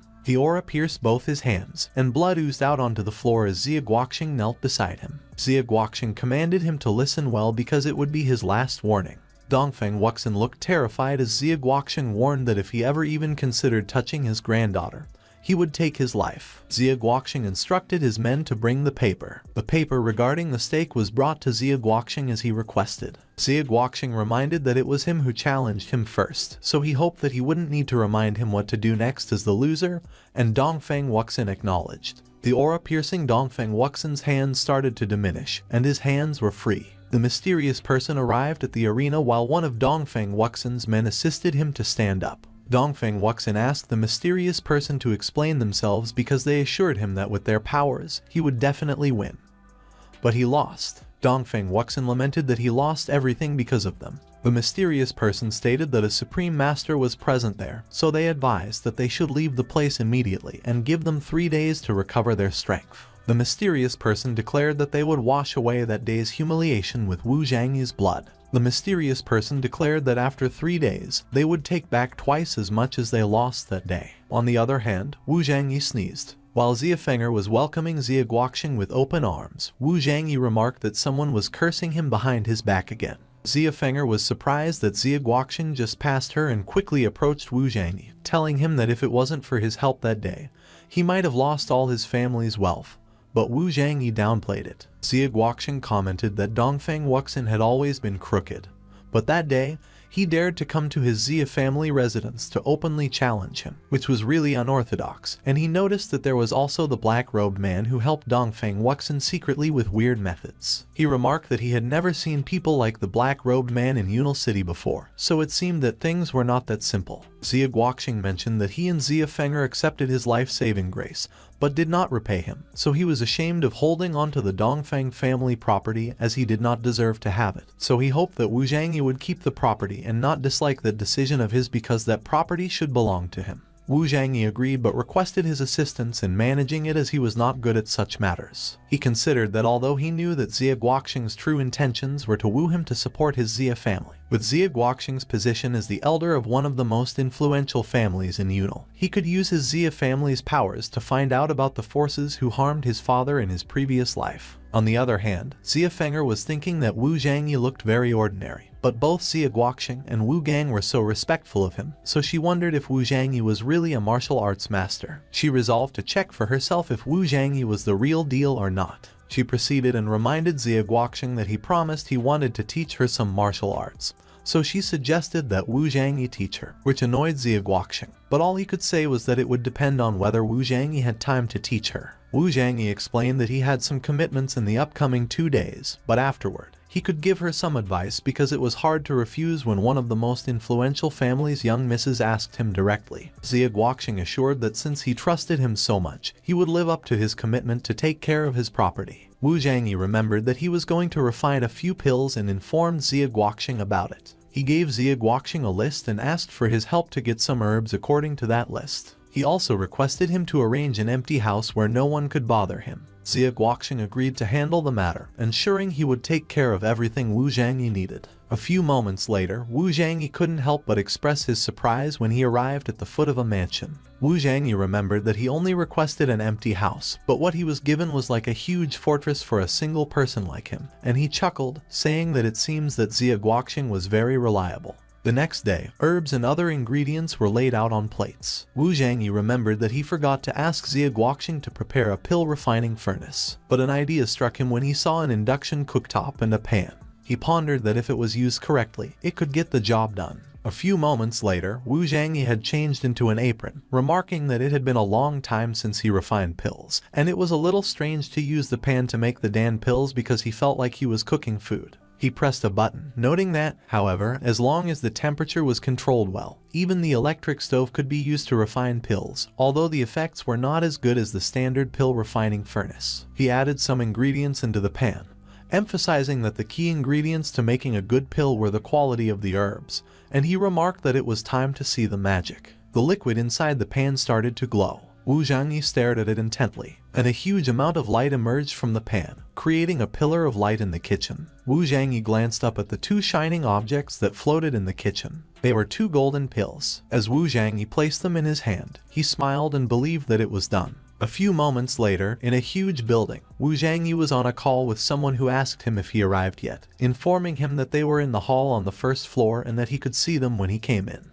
While still holding his phone, Wu Zhangyi saw a blonde lady accepting a card from a man. The lady noticed that Wu Zhangyi was looking. She got mad and asked Wu Zhangyi what he was gazing at. The lady conveyed that he resembled a pauper and inquired how he entered that place. Wu Zhangyi simply smiled as a response, so the lady called him a weirdo and stated to keep smiling like a clown. After a while, Wu Zhangyi arrived at a hall, and he scanned around. Suddenly, someone called Wu Zhangyi over. It was Yu Yao, and she quickly ran towards him, which the blonde lady from earlier noticed. Yu Yao introduced Wu Zhangyi to her auntie as her boyfriend. Wu Zhangyi was surprised when he saw Yu Yao's auntie. It was the blonde lady from earlier, and the lady also recognized him. Yu Yao gleefully asked them how they knew each other, but her aunt disdainfully stated that she could not possibly know a poor boy like Wu Zhangyi. Wu Zhangyi conveyed that he didn't know her aunt because he just happened to meet her at the hotel lobby, where he saw her taking something from a man's hand.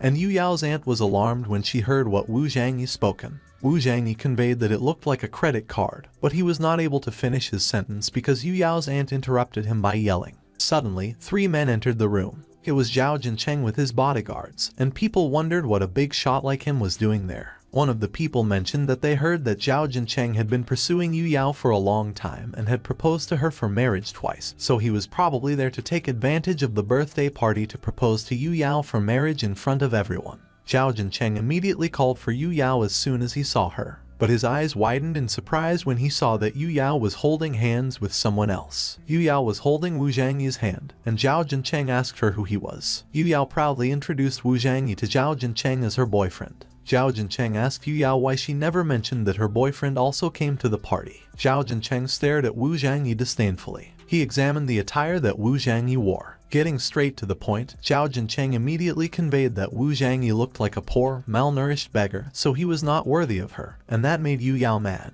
Suddenly, their interaction was disrupted when Yu Yao's parents came in, thanking their dear friends and family for coming to the birthday party, and the crowd talked about how Miss Singh seemed to be only in her early 30s, although she was in her 40s, unlike her husband. Another person from the crowd mentioned that Miss Song was known as the fairy of Yunal City when she was in the golden years of her adulthood.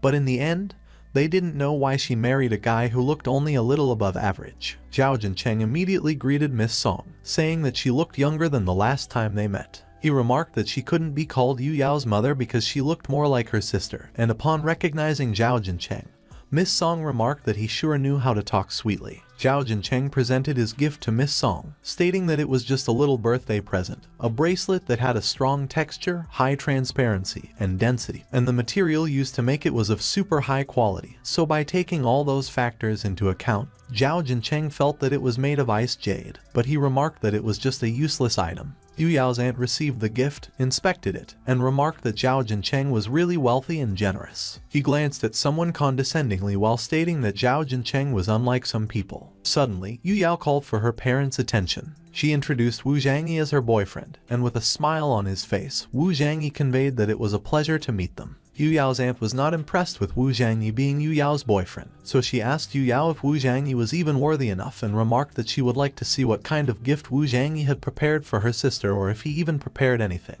Wu Zhangyi quickly presented his gift to Yu Yao's parents, his newly refined yan pill. He conveyed that it could make them younger and also prolong their lives. Zhao Jincheng laughed as he inquired what kind of nonsense it was and if there was still someone who believed in things like prolonging pills in the 21st century. One of the guests also remarked that they had never heard what kind of pill a yan pill was, and another person mentioned that poor people like to use those generic things to heal their ailments. Suddenly, someone slapped the box of yan pills out of Wu Zhangyi's hand, and they admonished him not to defile them with his poor set of dirty things. It was Yu Yao's aunt, and Yu Yao was trying to pacify her, but she insisted that he was not in the same world as them, so if he knew his place, he should get the hell out of there. Wu Zhangyi glared at Yu Yao's aunt, and he mentioned that he was afraid that she had lost her mind. Yu Yao's aunt got more angry at Wu Zhangyi for daring to insult her and glare at her like that. She quickly called for security, ordering them to come and kick Wu Zhangyi out of the party, and they immediately came running. 4 men with sinister looks on their faces surrounded Wu Zhangyi. Yu Yao tried to convince her mother to tell the security to stop because Wu Zhangyi was her boyfriend.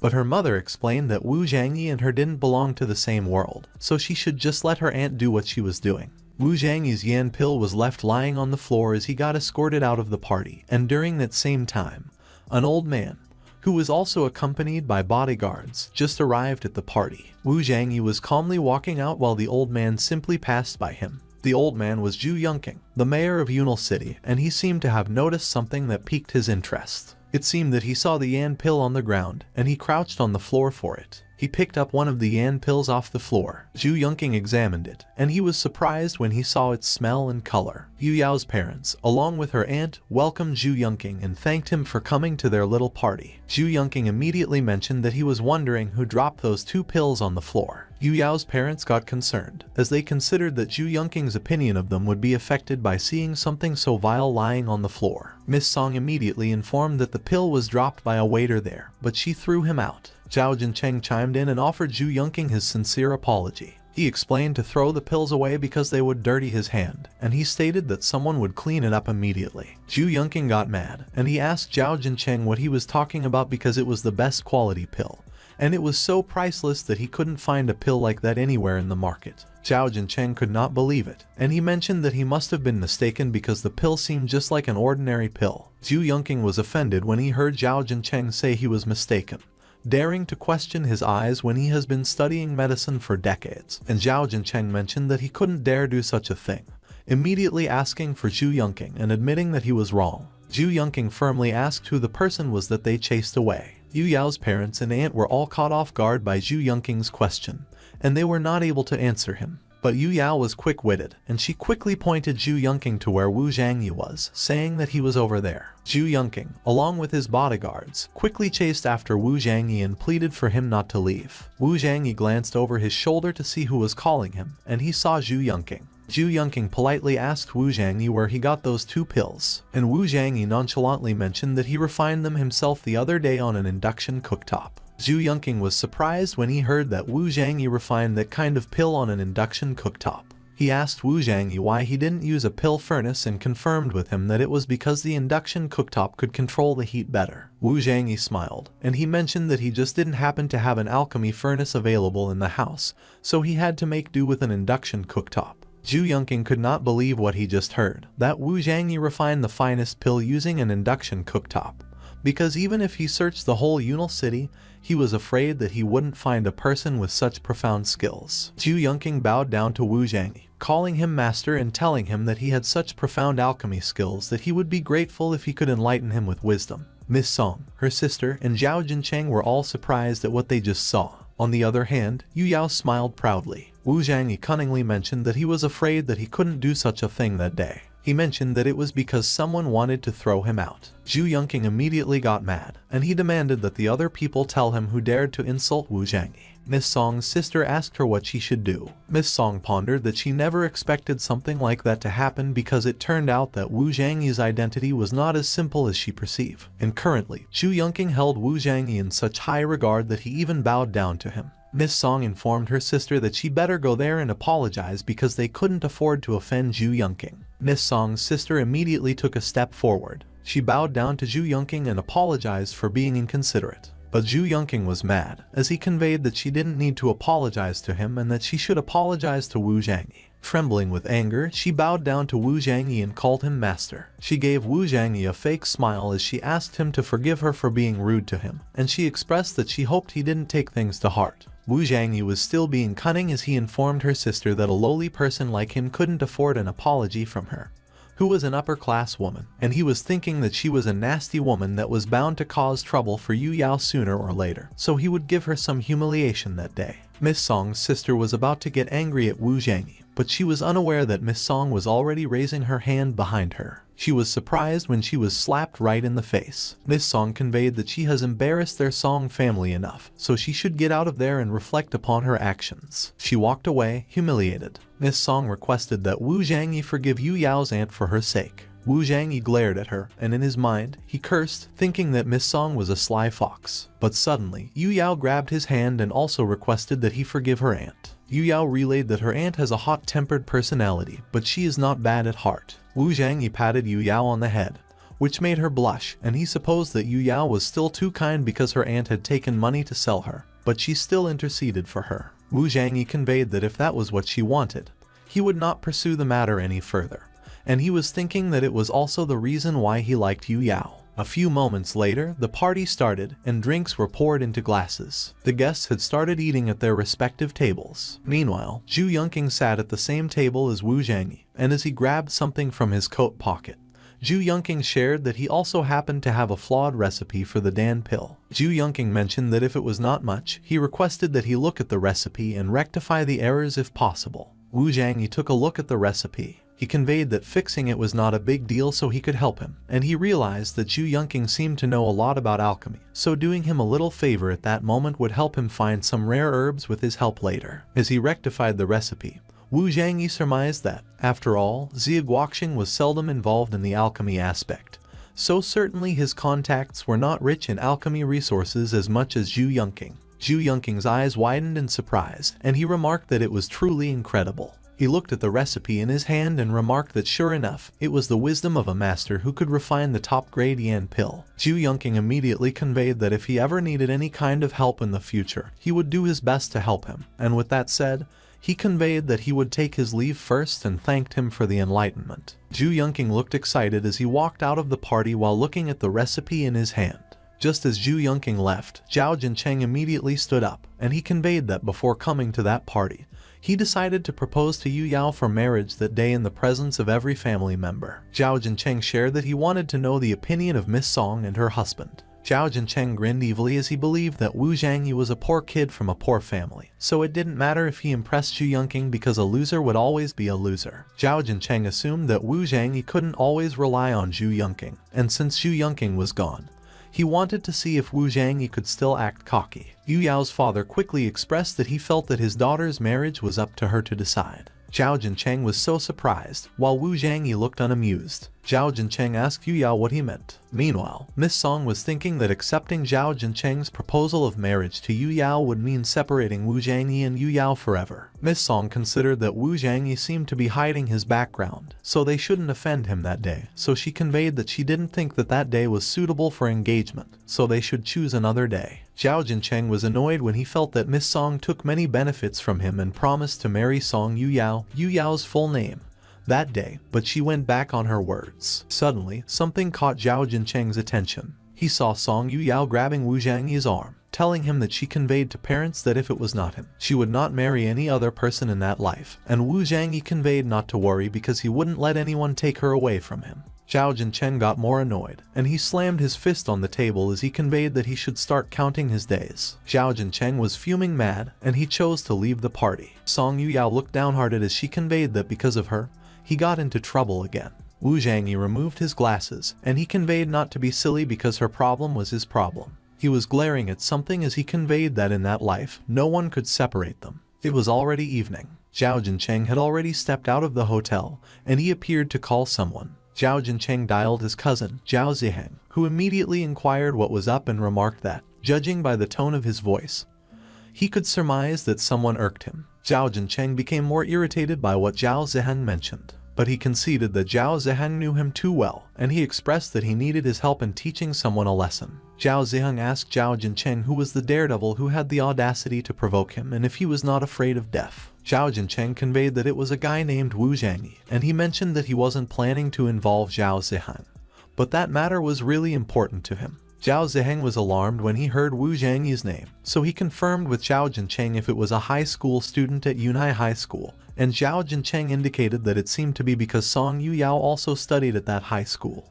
Zhao Ziheng immediately recalled his defeat, and he promptly conveyed that they couldn't mess with Wu Zhangyi because the last time he fought him, he was no match for him because he was unfathomable. Zhao Jincheng grew more incensed, so he promptly terminated the call, and as the call ended, he branded Zhao Ziheng a useless piece of crap. Zhao Jincheng asserted that Zhao Ziheng was a worthless individual who couldn't even win against a poor high school kid, and after benefiting from his family every year, he chickened out when he needed him the most. Zhao Jincheng looked sinister as he ridiculed Zhao Ziheng for stating that Wu Zhangyi was unfathomable. He stated that Wu Zhangyi was nothing but a poor dog while he was from a superior family, so the gap between them was simply like heaven and earth, and he declared that Wu Zhangyi should just wait and see how he would play with his useless life and completely destroy him. The next day, at a pavilion, Wu Zhangyi meditated. He let out a huge sigh. Wu Zhangyi contemplated how it was troublesome because the spiritual energy on earth was too thin, and the cultivation of Ren Wangju had hit a bottleneck, so he needed to find a place with plenty of spiritual energy. He started ascending a mountain. Suddenly, he noticed something on the mountain range to his left. One of the mountains exuded a dark aura, and Wu Zhangyi wondered what that place was because spiritual energy had been consumed by the Yin Kai over there, so it was no wonder that the spiritual energy around there was so thin.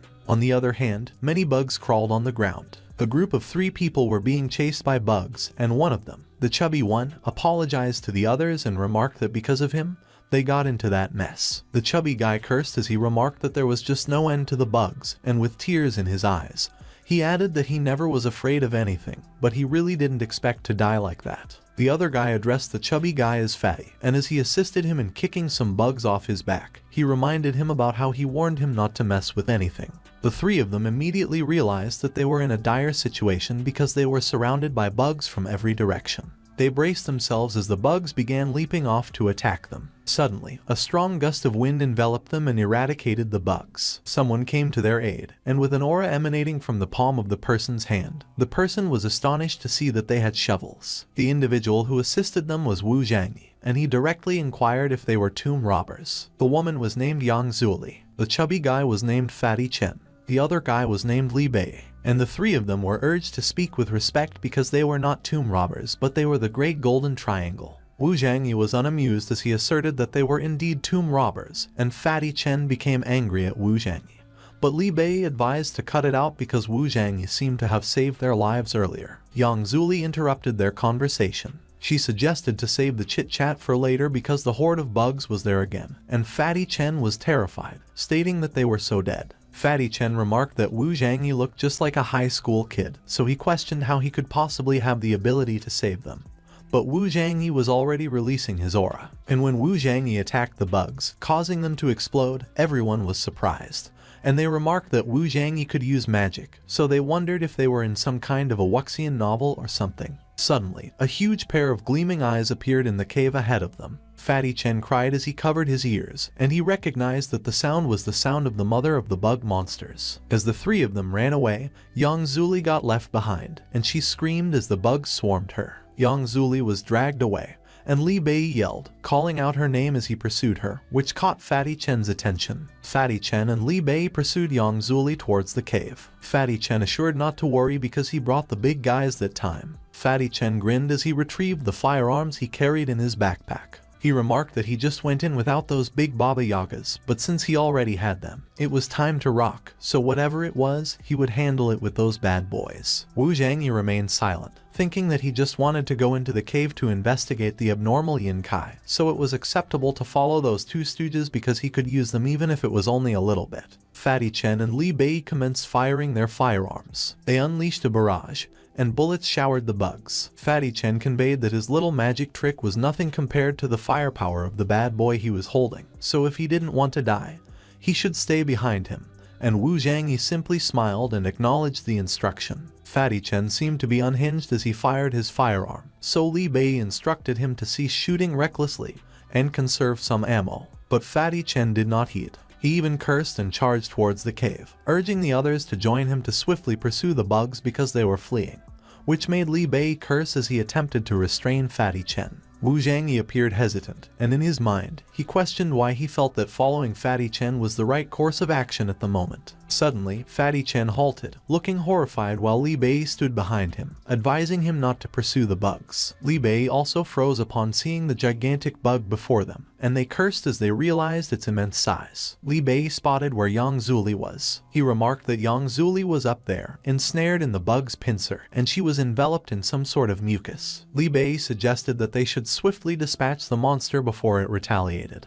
But Fatty Chen questioned Li Bei if he truly believed they could kill it with those guns because he believed they were no match for the gigantic bug. Li Bei commenced shooting and mentioned that he didn't care because they must save Yang Zuli. The giant bug remained unharmed as the bullets simply bounced off its shell. Li Bei was surprised and remarked that the bullets didn't inflict any damage at all. The bug expelled the same mucus that ensnared Yang Zuli. Li Bei suggested that they should immediately throw the hand grenade. The two of them hurled the grenade at the mucus fired towards them, and Fatty Chen referred to the bug as a colossal, hideous creature, declaring that he would obliterate it that day. A massive explosion ensued. As the smoke from the explosion dissipated, it revealed the giant bug, unscathed and furious. Li Bei and Fatty Chen were ensnared in the mucus, cursing as they found their attacks utterly futile. The giant bug began retracting the mucus. Li Bei and Fatty Chen clung to the ground to avoid being pulled toward the giant bug's mouth, but as they struggled, they acknowledged that things were over and they were doomed. Fatty Chen appealed to Wu Zhangyi, a young magic master, and implored him to save them.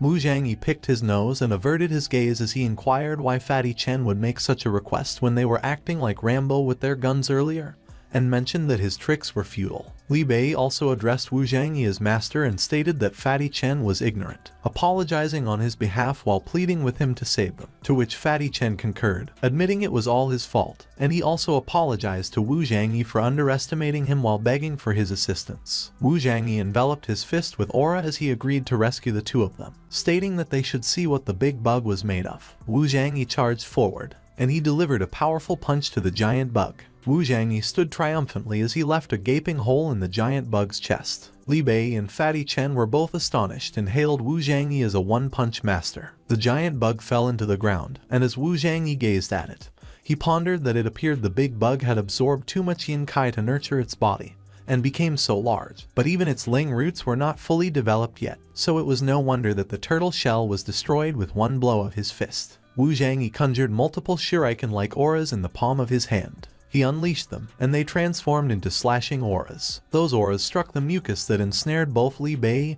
and Fatty Chen. Suddenly, swiftly moving entities charged at Wu Zhangyi from behind, and he realized that by injuring the big bug, he had provoked the smaller bugs. Wu Zhangyi acted swiftly, slicing the little bugs in half. However, he failed to eradicate some of the bugs. One of them leaped behind him, and one of those bugs bit him on the shoulder. Wu Zhangyi turned to strike the remaining bugs behind him. Suddenly, the big bug regained consciousness, and it stood beside Wu Zhangyi, poised to attack him. Wu Zhangyi noticed the big bug, and with his fist engulfed in a powerful aura, he exclaimed to shut the hell up because he had just destroyed its lame shell, so with his current punch, he would blow it into pieces. But Wu Zhangyi halted when he noticed something. He observed one of the big bug's legs hurtling towards him, and he realized that the big bug's sting was poisonous. Wu Zhangyi failed to dodge the big bug's attack in time, and he groaned in pain as he was struck on the shoulders. Li Bei and Fatty Chen were alarmed when they saw that Wu Zhangyi had been injured and slammed to the ground. Li Bei urged to follow him and rescue Wu Zhangyi because he had saved their lives before, so it was their turn to help him, to which Fatty Chen readily agreed. The two of them commenced firing their guns at the big bug and ordered it to release their savior, labeling it a colossal bug. But the big bug shrugged off their attacks, simply flicking its legs to assail the two of them and send them flying. Wu Zhangyi smiled as he observed Li Bei and Fatty Chen lying on the ground, and he mused that, unexpectedly, those tomb robbers could also be quite useful in the end. The giant bug loomed over Wu Zhangyi and glared at him. Wu Zhangyi proudly challenged the big bug if it wished to harm him with its meager poison. He delivered an uppercut to the big bug using his fist, which was enveloped in aura. Before the big bug could recover, Wu Zhangyi leaped off the ground to deliver another attack. He landed his punch on the big bug's face. Wu Zhangyi's punch was so potent that the big bug was dragged to the ground as it was propelled backward. The big bug was utterly defeated, and Wu Zhangyi reflected that, fortunately, the Ren Wang Ju Sutra provided resistance against poisons. Otherwise, he would have been in serious trouble. Suddenly, Fatty Chen pointed something out and exclaimed to look, catching Ren Wang Ju's attention.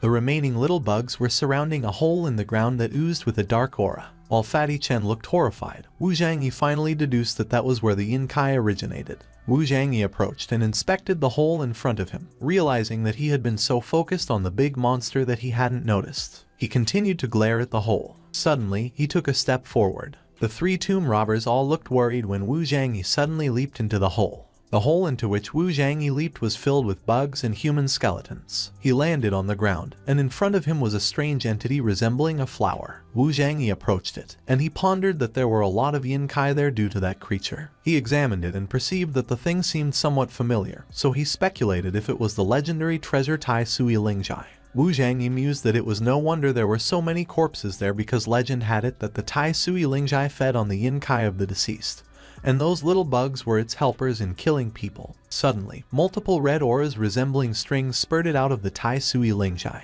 Wu Zhangyi was caught off guard when the Tai Sui Lingjai attached the strings to him. The strings began to wrap around his head. Wu Zhangyi cursed when he realized that the strings were eroding his consciousness. He was already enwrapped by the strings when a monster appeared, and it informed him that there was no use in struggling because no man had ever escaped its grasp. Wu Zhangyi was surprised that the monster actually possessed its own consciousness. The monster smiled sinisterly as it declared that it was too late because soon he would be a part of it. Wu Zhangyi screamed in pain as he became covered by more strings. Just like a helpless insect wrapped in spider silk, Wu Zhangyi was about to be consumed by the monster. But before the monster could devour him, it felt something peculiar, and it remarked that Wu Zhangyi possessed some strange power. Wu Zhangyi was glowing, and the source of the light was his hand on his back. The monster immediately recognized the mortal king seal that was glowing on Wu Zhangyi's hands. Wu Zhangyi effortlessly broke free from the monster's strings using the bright light, and the monster couldn't help but ask what kind of human Wu Zhangyi was. With a golden, glowing aura behind him that mimicked his figure, Wu Zhangyi explained that he was utilizing the Ren Wang Ju Sutra, so it better get ready. Wu Zhangyi seized the strings that had previously constricted him. The monster trembled, and it screamed in pain as Wu Zhangyi seized its strings, and it inquired what he was. Wu Zhangyi did not respond to the monster, and he began absorbing the strings in the palm of his hands. The monster was being absorbed by Wu Zhangyi, along with the strings. The monster couldn't comprehend how it was possible that it was being absorbed by a human, and it couldn't accept it, as it protested that it shouldn't be happening. The Tai Sui Lingjai was withering behind Wu Zhangyi as he meditated on the ground. After finishing his meditation, Wu Zhangyi remarked that after being reborn into that world, it was the first time he absorbed so much yin kai that it elevated his cultivation base by a significant leap.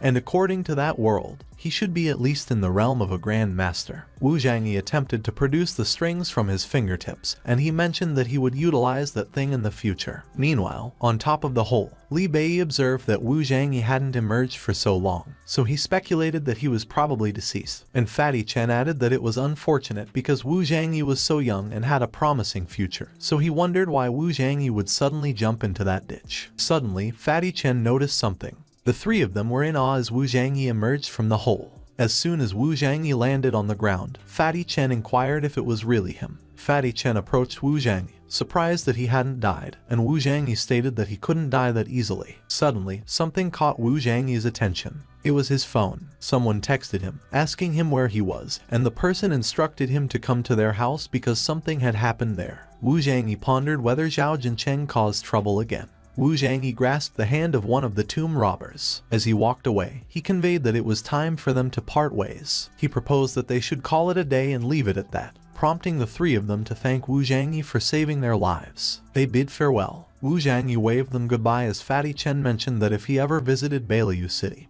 he should call him, and he would assist him in any way he wished. Meanwhile, in a mansion, Miss Song conversed with Manager Liu, inquiring about his purpose for visiting their house that day. Manager Liu relayed that at that moment, Zhao Jincheng instructed her to return the 20 million she owed to the Zhao family. If she lacked money, she could mortgage her jewelry store. Miss Song tried to argue with Manager Liu that Mr. Zhao himself invested in the jewelry store, so he could not demand her to mortgage it. Manager Liu informed her that he feared she hadn't realized yet that Mr. Zhao was getting old, and Zhao Jincheng was now in charge of the Zhao family. She should recognize who had the final say in the Zhao family. Miss Song immediately recalled what happened at her birthday party between Zhao Jincheng and Wu Zhangyi. She deduced that what was occurring must be because Wu Zhangyi offended Zhao Jincheng at the banquet. So, it didn't matter even if Wu Zhangyi knew Zhu Yongqing because he was still nothing but a poor guy from a poor family. Miss Song's sister poured a drink in a cup and stated that they were mistaken last time. She asked him if he could go back and make things easier for them.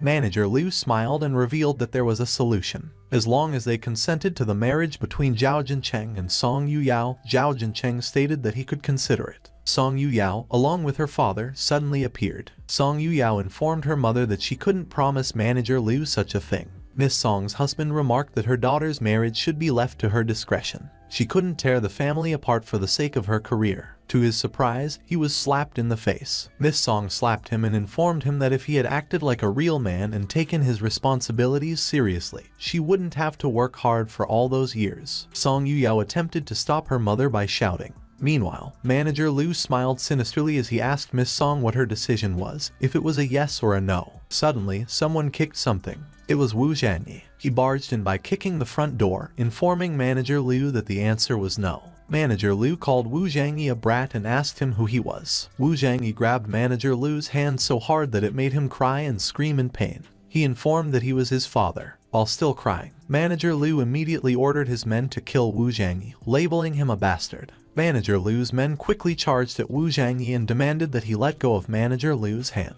One of the men's fists was about to hit Wu Zhangyi, and Wu Zhangyi just glared at it. Song Yuyao and her parents all watched in shock and awe as the sound of punches echoed through the room. Manager Liu and his men lay on the ground, and Wu Zhangyi crouched in front of them, instructing them to go back and tell Zhao Jincheng something. Wu Zhangyi revealed that Zhao Jincheng messed with the wrong person. As Manager Liu and his men got out of the house, Miss Song wondered what Wu Zhangyi's real background was. Song Yuyao immediately ran towards Wu Zhangyi while calling his name. She cried as she recounted that she was really scared, and Wu Zhangyi reassured her that she didn't have to be afraid because he was there. Miss Song requested Wu Zhangyi to leave Song Yuyao alone because the current matter couldn't be solved by fighting.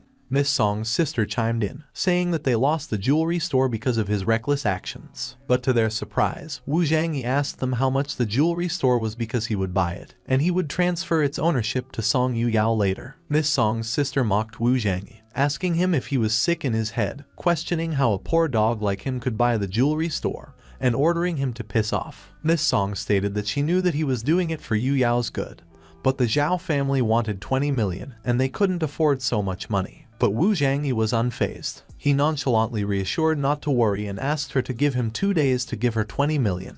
At Song Yuyao's residence, her aunt laughed hysterically and exclaimed to forget about the 20 million because she didn't think that he could come up with even 20,000. Miss Song remarked that 20 million was not a small amount, so she could give him 2 days at most. She sternly declared that if he failed to arrange 20 million by then, he has to promise to never see Song Yuyao again. And she asked him what his say was on the matter while thinking that if Wu Zhangyi failed to come up with 20 million in 2 days, he would naturally have to agree to the marriage between Song Yuyao and Zhao Jincheng.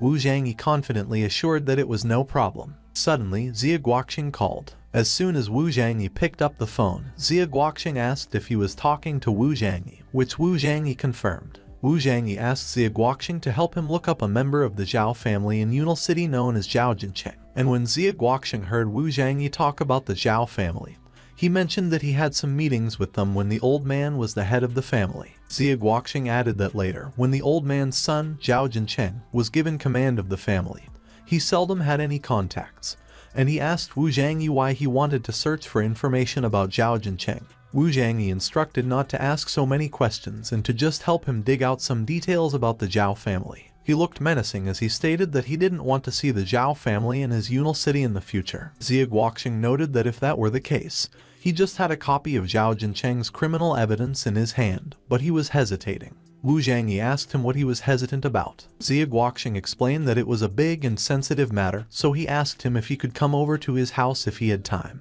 and he would personally hand over the documents to him.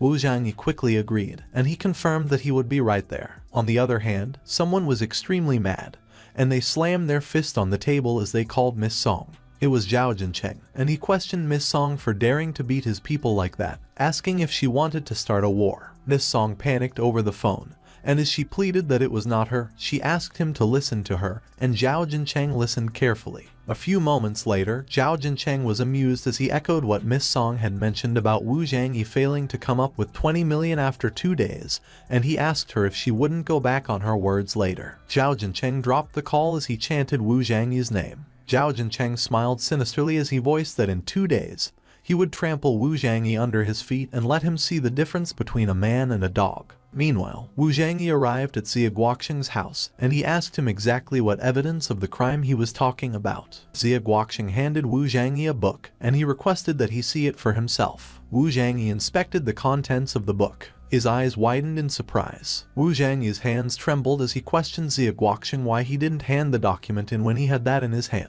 He asked Xia Guoqing if he were in cahoots with the Zhao family. The two of them could only imagine the dirty deeds of Zhao Jincheng, like selling young women to old, rich men. Xia Guoqing asked Wu Zhangyi what he took him for, and he replied that although he was not a nobleman, he would never collude with such sordid people. He clarified that it was just that the matter involved too many other named identities in it. So even though his Xia family had some influence in Yunal City, he was afraid that high-class society was more wicked and complicated. Wu Zhangyi relaxed and leaned back on the sofa as he acknowledged that he got it. Xia Guoqing got anxious as he asked Wu Zhangyi what he was going to do, and he asserted that if he needed any help, he would help him. Wu Zhangyi asked Xia Guoqing if Zhu Yongqing, the mayor of Yunal City, was the same as others and if he was involved in the matter too. Xia Guoqing gave it some thought, and he mused that he didn't think so because, although he didn't have much contact with Zhu Yongqing, he could still be considered an upright person. Looking at the pictures in his hand, Wu Zhangyi declared that it was just enough, and he wouldn't let Zhao Jincheng,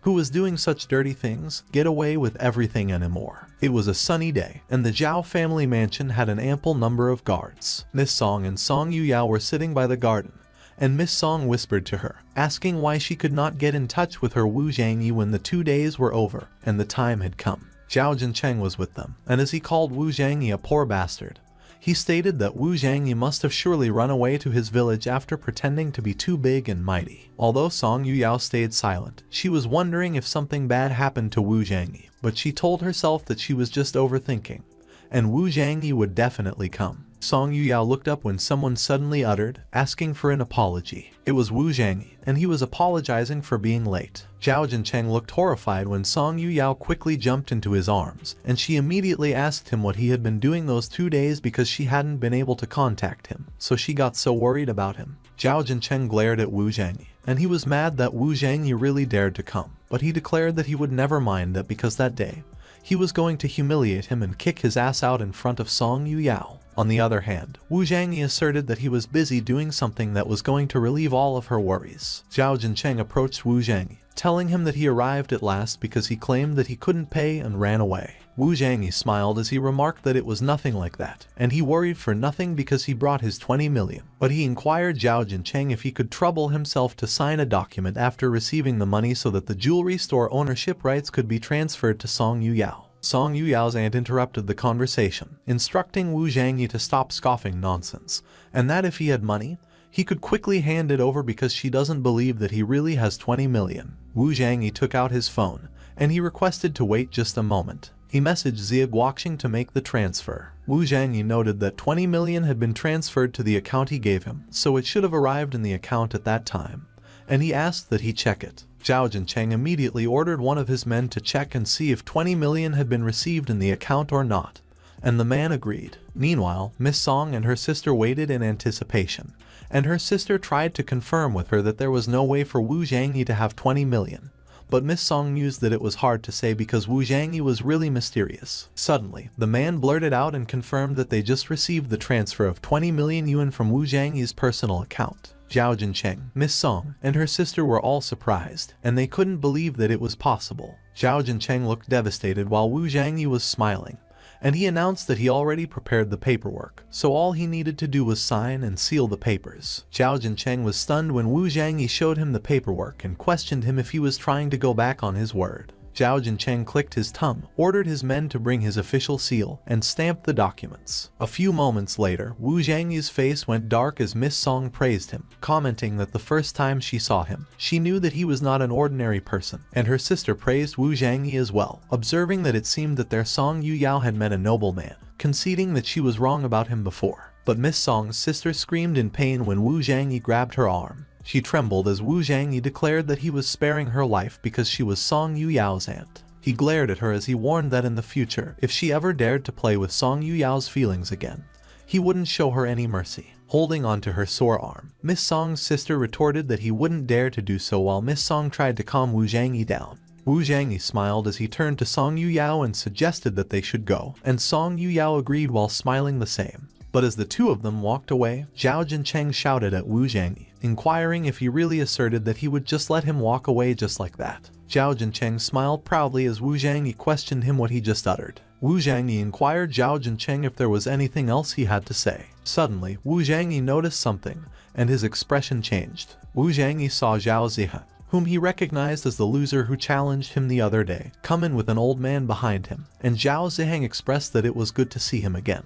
Wu Zhangyi noticed the old man next to Zhao Ziheng, who was Zhao Zuri, curator of the Hongyi Martial Arts Pavilion, and Wu Zhangyi recognized that he was strong. With Zhao Ziheng and Zhao Zuri behind him, Zhao Jincheng queried Wu Zhangyi if he claimed that it was a place where he could come and go whenever he wanted. Zhao Zuri called Zhao Jincheng and Zhao Ziheng brats, and commented that they brought him there in such a hurry, saying that they needed his help to defeat a martial arts master. But he was disappointed when he saw that it turned out to be just a hairy boy.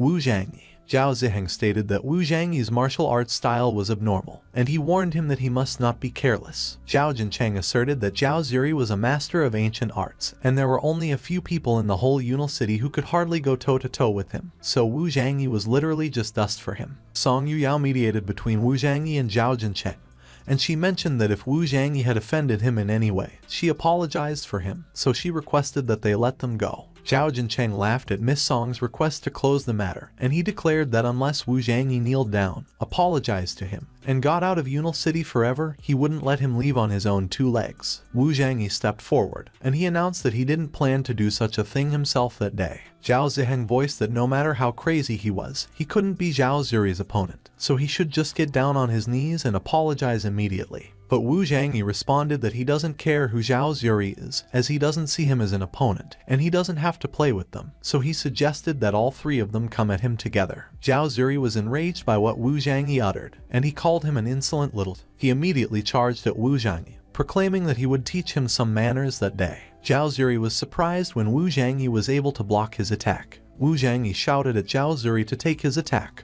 and his eyes widened. Zhao Zuri safely landed on the ground, and he observed that Wu Zhangyi's Kai was as strong as a grandmaster's. When Zhao Zuri remarked that he did not expect a boy to have such strength at such a young age, Zhao Jincheng was surprised, and he inquired if Wu Zhangyi was also a master of ancient martial arts. Song Yuyao explained that ever since that day, she didn't know. Zhao Zuri expressed that he had nothing against him, so he offered that if he apologized to his nephews, his feud with them would be over, and he could also consider admitting him to his martial arts pavilion. But Wu Zhangyi scoffed at Zhao Zuri for saying that he wanted him as a disciple and contended that he thought too highly of himself. Wu Zhangyi was ablaze while Zhao Zuri pointed out that although they both were masters of ancient martial arts, from his kai and momentum, he could tell that he just stepped into the early stage of a grandmaster while he was already close to the late stage of a grandmaster. Zhao Zuri remarked that though Wu Zhangyi might think that it was only a small difference of one stage, the difference was actually very big, so he advised him to understand the situation. But Wu Zhangyi nonchalantly asked Zhao Zuri,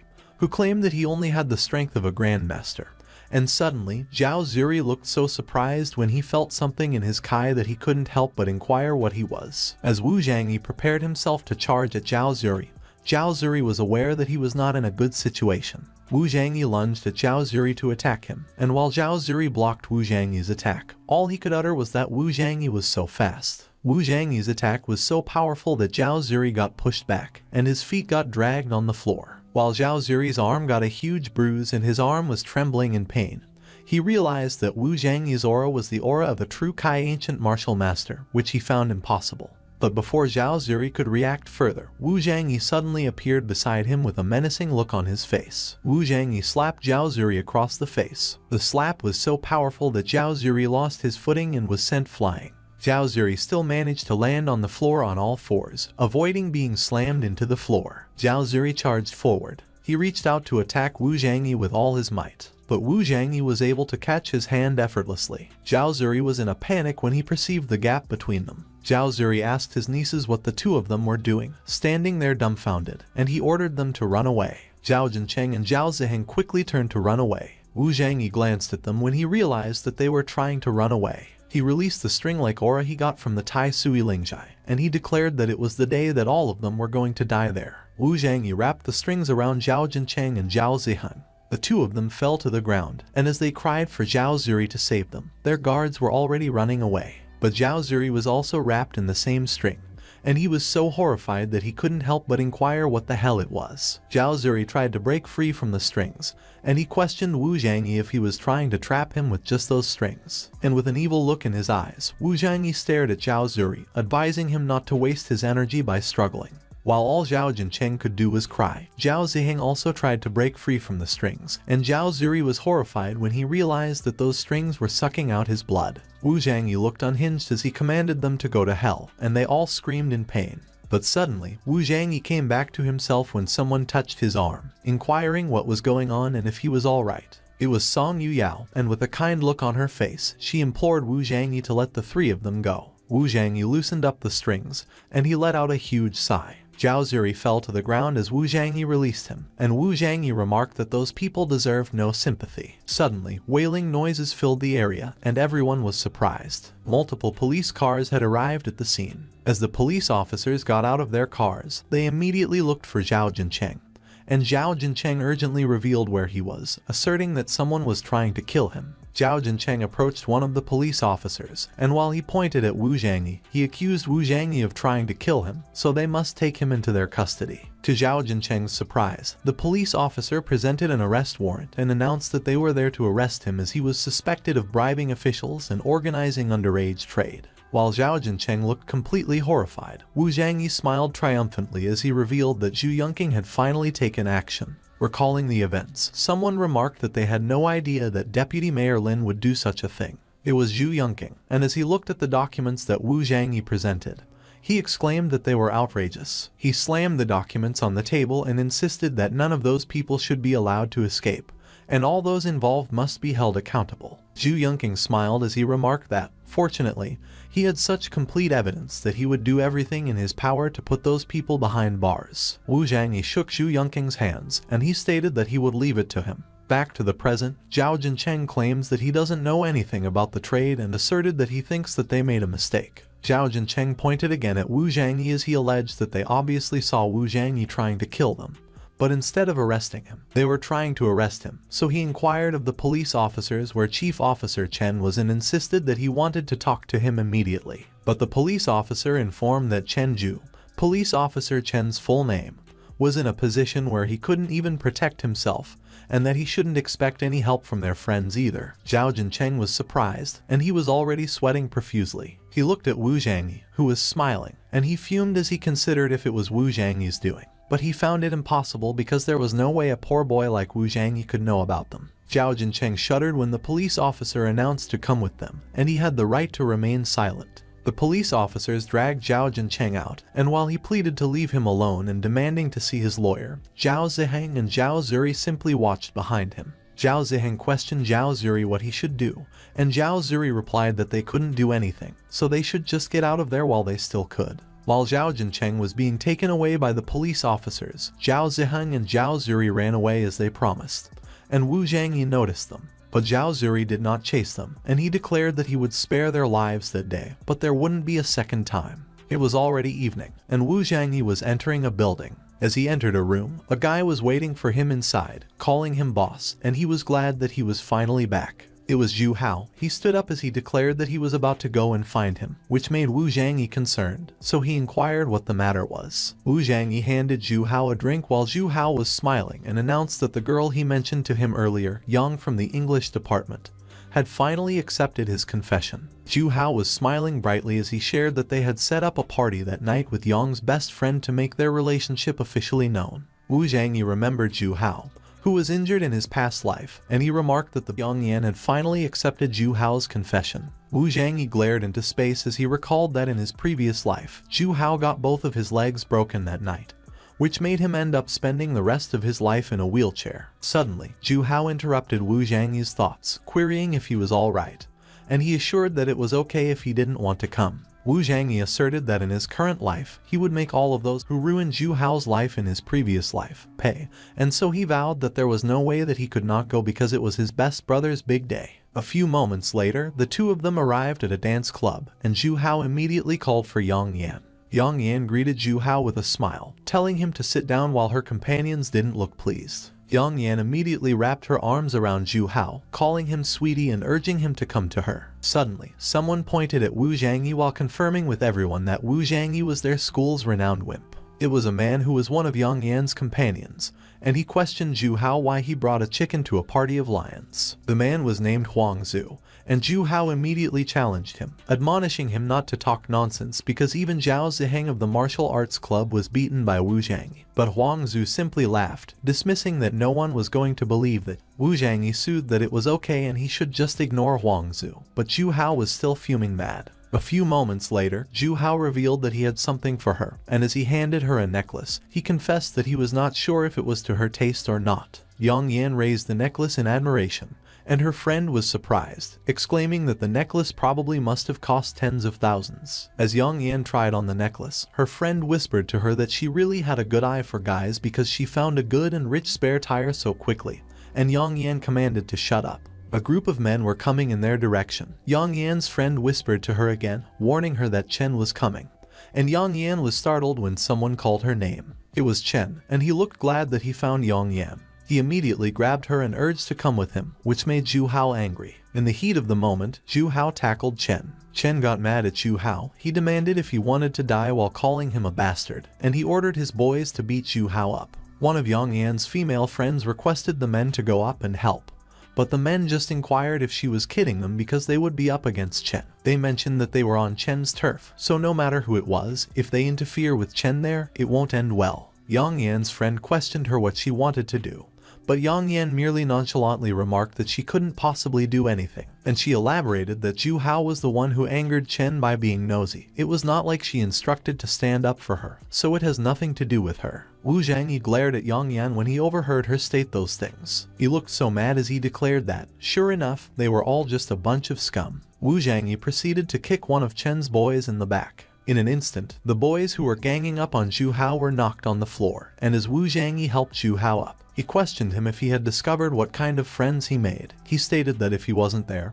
he would be in a wheelchair again for the rest of his life. Wu Zhangyi suddenly kicked someone behind him. Seeing the fight, Yang Yan blushed as she verified with her friend how everyone claimed that Wu Zhangyi was a timid and famous loser, and her friend asserted that Wu Zhangyi was everything except that. Yang Yan came running towards Wu Zhangyi shamelessly, and she claimed that it turned out that he was super strong. Wu Zhangyi smiled as Yang Yan grabbed his arm and confessed that if she had realized he was so powerful, she wouldn't have to be afraid of Chen. Suddenly, someone's hand reached out to Yang Yan's throat. It was Wu Zhangyi, and as he was choking Yang Yan, he instructed her to listen to him, calling her a shameless thought. He revealed that in his previous life, Zhu Hao had to spend his life as a cripple in a wheelchair because of her, so that day, she must endure the same pain as he did. Yang Yan trembled and cried as Zhu Hao requested Wu Zhangyi to let her go because it was not a big deal. However, instead of releasing Yang Yan, Wu Zhangyi emitted an aura from his other hand. While calling Yang Yan a derogatory term, he disclosed to her that in his previous life, Zhu Hao spent the rest of his life in a wheelchair because of her. Using the aura, Wu Zhangyi broke Yang Yan's bones on her knees, instructing her to experience being handicapped for 6 months. As her bones cracked, Yang Yan screamed in pain. Suddenly, Wu Zhangyi noticed that his phone was ringing. It was Wu Gang. As Wu Zhangyi took the call, he dropped Yang Yan on the floor, who quickly writhed in pain. Wu Gang was traveling in a car and mentioned that they were in big trouble, needing his help. Wu Gang elaborated that Dongfeng Wuxin had brought his men to the Hongshuang martial arts school. Zhao Zuri of the Hongyi martial arts school had already surrendered to them. Xia Guoqing mentioned that there was no one in Yunal City besides him who could handle that problem. Wu Zhangyi inquired of Wu Gang if he was referring to the Hongshuan martial arts hall, whose head was Yi Hongshuang, which Wu Gang confirmed. Wu Gang queried if Wu Zhangyi knew the head of the Hongshuan martial arts hall. Wu Zhangyi affirmed, mentioning that Yi Hongshuang was an old friend. He suggested heading over there as fast as he could because he was on his way. As he started to walk out of the dance club, everyone there was so apprehensive of him that they moved out of his way. Wu Zhangyi gestured to Zhu Hao, advising him to go back first because he had an urgent matter to take care of. It was already morning, and a lot of people were gathered in front of the Hongshuang martial arts hall. Yi Hongshuang commented that his martial arts club had always been overbearing and disrespectful. They had repeatedly endured them to avoid fights for the peaceful development of the Wudao community in Yunal City. However, at that moment, all of a sudden, he brought an outsider into the city to conquer all the martial arts schools in Yunal. Dongfeng Wuxin was amused and commented that they were always talking about benevolence and morality. They argued that the only way to become strong was through practicing those old martial arts techniques to strengthen the body. In his opinion, it was just a sign of narrow-mindedness and incompetence. So, the martial art of Yunal City would only be revived in all its glory under his rule. Yi Hongshuang commented that it was a load of crap and that his shamelessness knew no bounds. She challenged him to a fight so that she could put a stop to him once and for all. However, Dongfeng Wuxin declared that day it would not be him who fought her. Dongfeng Wuxin introduced the mysterious person in a cloak from before, and he revealed that the man was Liechuan, the foreign aide he invited. The mysterious man, Liechuan, politely greeted Yi Hongshuang. Yi Hongshuang was surprised when she saw Liechuan. She remarked that it was said that Liechuan defeated numerous martial arts masters in Yunal City in just 2 days, and all of them were defeated in one move. Yi Hongshuang looked at Liechuan intently, and she did not expect Liechuan to be a young man who looked to be in his early 30s. Dongfeng Wuxin proposed that she would make the first move, as Liechuan was known for letting his opponents make the first move. Whenever he struck first, it was always a one-move victory. Fang Shuangshuan, one of Yi Hongshuang's disciples, stepped forward. She declared not to be arrogant and to let her fight Liechuan.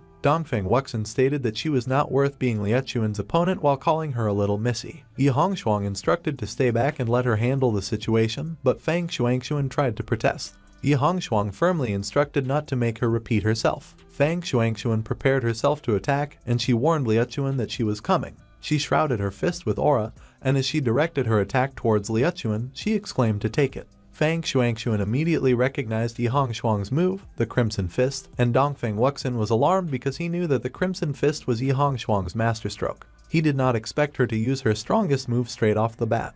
Dongfeng Wuxin continued to think that Yi Hongshuang had already reached the peak of Huajin when she was just in her early 30s. She was able to achieve so much while Liechuan faced Yi Hongshuang's Crimson Fist with a nonchalant attitude. Liechuan simply raised 2 of his fingers to block Yi Hongshuang's attack. An array was created, and he managed to block Yi Hongshuang's fists. Yi Hongshuang looked so surprised that Liechuan blocked her Crimson Fist. Liechuan looked down on her, commenting that she was weak. Yi Hongshuang was alarmed when her hand got wrapped in Liechuan's ice attack, as she couldn't get her hand out. Liechuan remarked that her martial arts were really weak. While Yi Hongshuang was still trapped, Liechuan summoned an ice staff, and he claimed that the fight was not even the least bit challenging. Liuchuan was about to hit Yi Hongshuang with his ice staff and declared that from that day onwards, her martial arts hall belonged to him, and one by one, he would annex all the remaining 3 major martial arts halls in Yunal City. Fang Shuangshuan panicked, and she tried to rush towards Yi Hongshuang to save her. Suddenly, someone grabbed Liuchuan's staff and revealed that it was the ability to transform internal energy into ice. It was Wu Zhangyi, and he looked so mad as he questioned Liuchuan if he knew his father, Zhang Chenhai.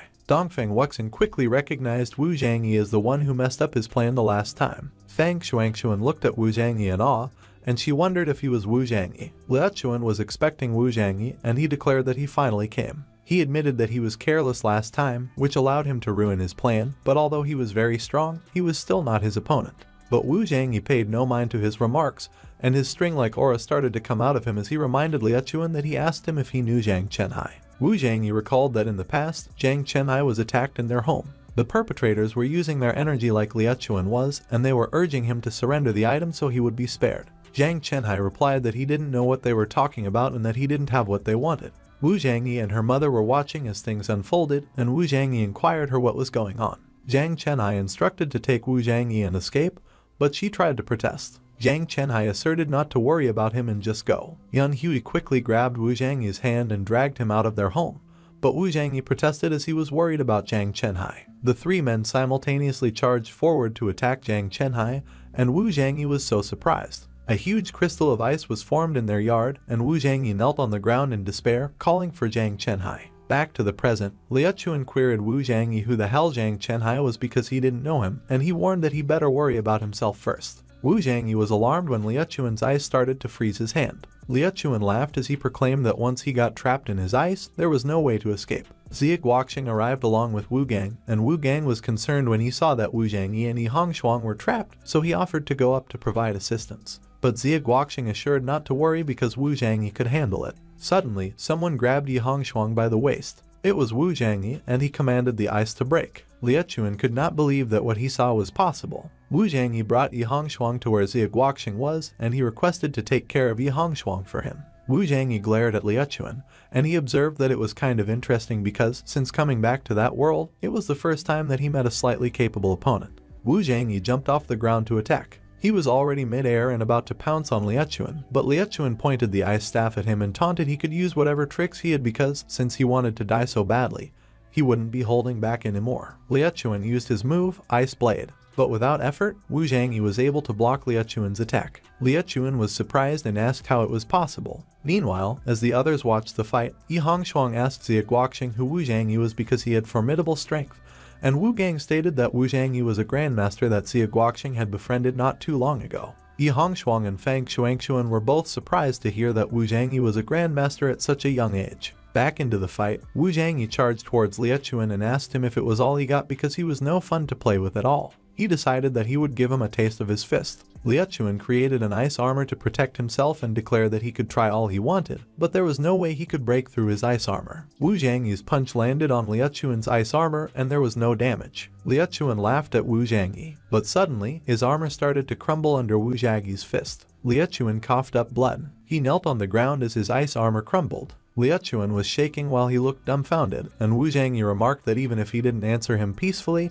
he had a lot of ways to make him talk. Wu Zhangyi remarked that they would see for how long he could keep his mouth shut. Wu Zhangyi applied his aura to Liuchuan and used his move, Soul Dominance. As Dongfeng Wuxin watched the events unfold in front of him, he wondered where the heck Wu Zhangyi came from, that even a martial artist as powerful as Liuchuan was powerless in front of him. Xie Guoxing was a bit anxious as he inquired of Wu Zhangyi what it was about. Wu Zhangyi declared that Liuchuan was related to the man who hurt his father. Xie Guoxing mentioned that he made a personal trip to Yanjing the other day, and they found out that the people who assaulted his father were related to Sun Jiang from Yanjing. Wu Zhangyi was startled, and he questioned Xie Guoxing about Lai Ziaju, the girl who was bullied by Sun Jiang. Xie Guoxing stated that, just like Sun Jiang, Lai Ziaju was also from Yanjing. Wu Zhangyi clenched his fist as he confirmed that, as expected, things were all planned from the beginning. He gritted his teeth as he revealed that it was all a setup in order to get close to his father through him. Wu Zhangyi used his move, the sound barrier, and he enclosed the 3 of them inside it. He asserted that he was going to ask him one last time if he knew Zhang Chenhai, and while calling him master, Liuchuan admitted that he really didn't know anyone with that name. Wu Zhangyi pondered on it, and he observed that it seemed that Liuchuan was not involved in the incident when his father was attacked. He crouched down and urged that he should tell him everything about where he came from. Liuchuan immediately complied, and he explained that he came from the 9 specters. Xie Guoqing immediately reacted when he heard about the 9 specters, and that caught Wu Zhangyi's attention. Xie Guoqing related that the 9 specters were an ancient assassin organization with several hundred years of history, and before the 3rd decade of the last century,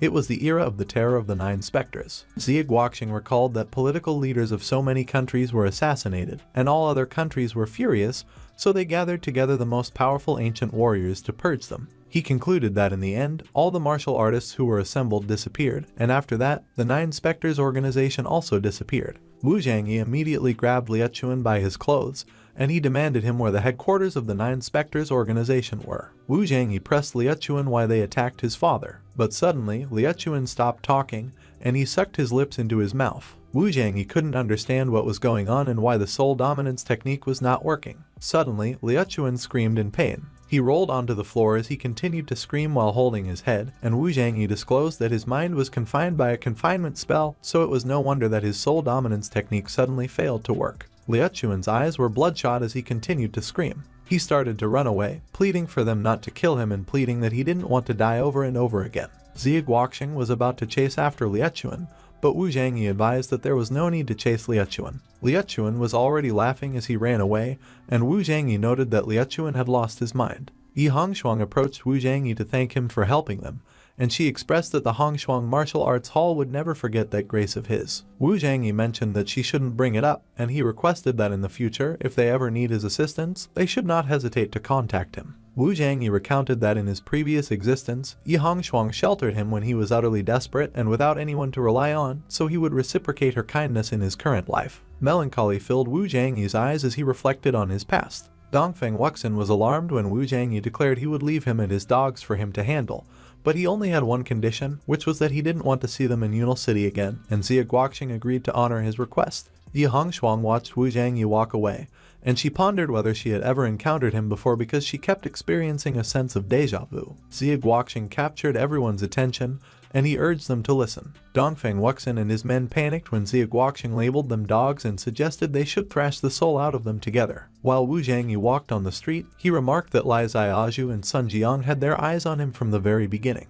They set up their plan according to it, and everything they did was to get to his father, Jiang Chenhai. He mentioned that an ancient assassin's organization could not have gone to such lengths to take on an ordinary family. Wu Zhangyi guessed that there was something his parents were hiding from him, and their identities were most definitely not simple. He looked determined as he declared that whatever the case, no matter what the 9 specters were, he would definitely exterminate them with his own hands. The next day, everything seemed normal as people came to school. Wu Zhangyi walked with Zhu Hao, who inquired when he came back the other night because he had been missing for days, and if he didn't come back that day, the counselors were all going to his house in search of him. Wu Zhangyi did not answer Zhu Hao's question and merely stated that he was back already. Wu Zhangyi was surprised when someone addressed him as Master Zhang as he and Zhu Hao walked down the school hallway. Fang Xuanxuan verified with Wu Zhangyi if it was really him the other day, and she thanked him for saving her master. Zhu Hao was flabbergasted, and he exclaimed that he was just too awesome. Zhu Hao revealed that not only did he win the heart of the campus belle, Song Yuyao, but even the class rep was after him, and Wu Zhangyi was surprised to learn that Fang Xuanxuan was the class rep. Suddenly, a guy emerged from the classroom, and he questioned Wu Zhangyi about what the hell he thought he was doing.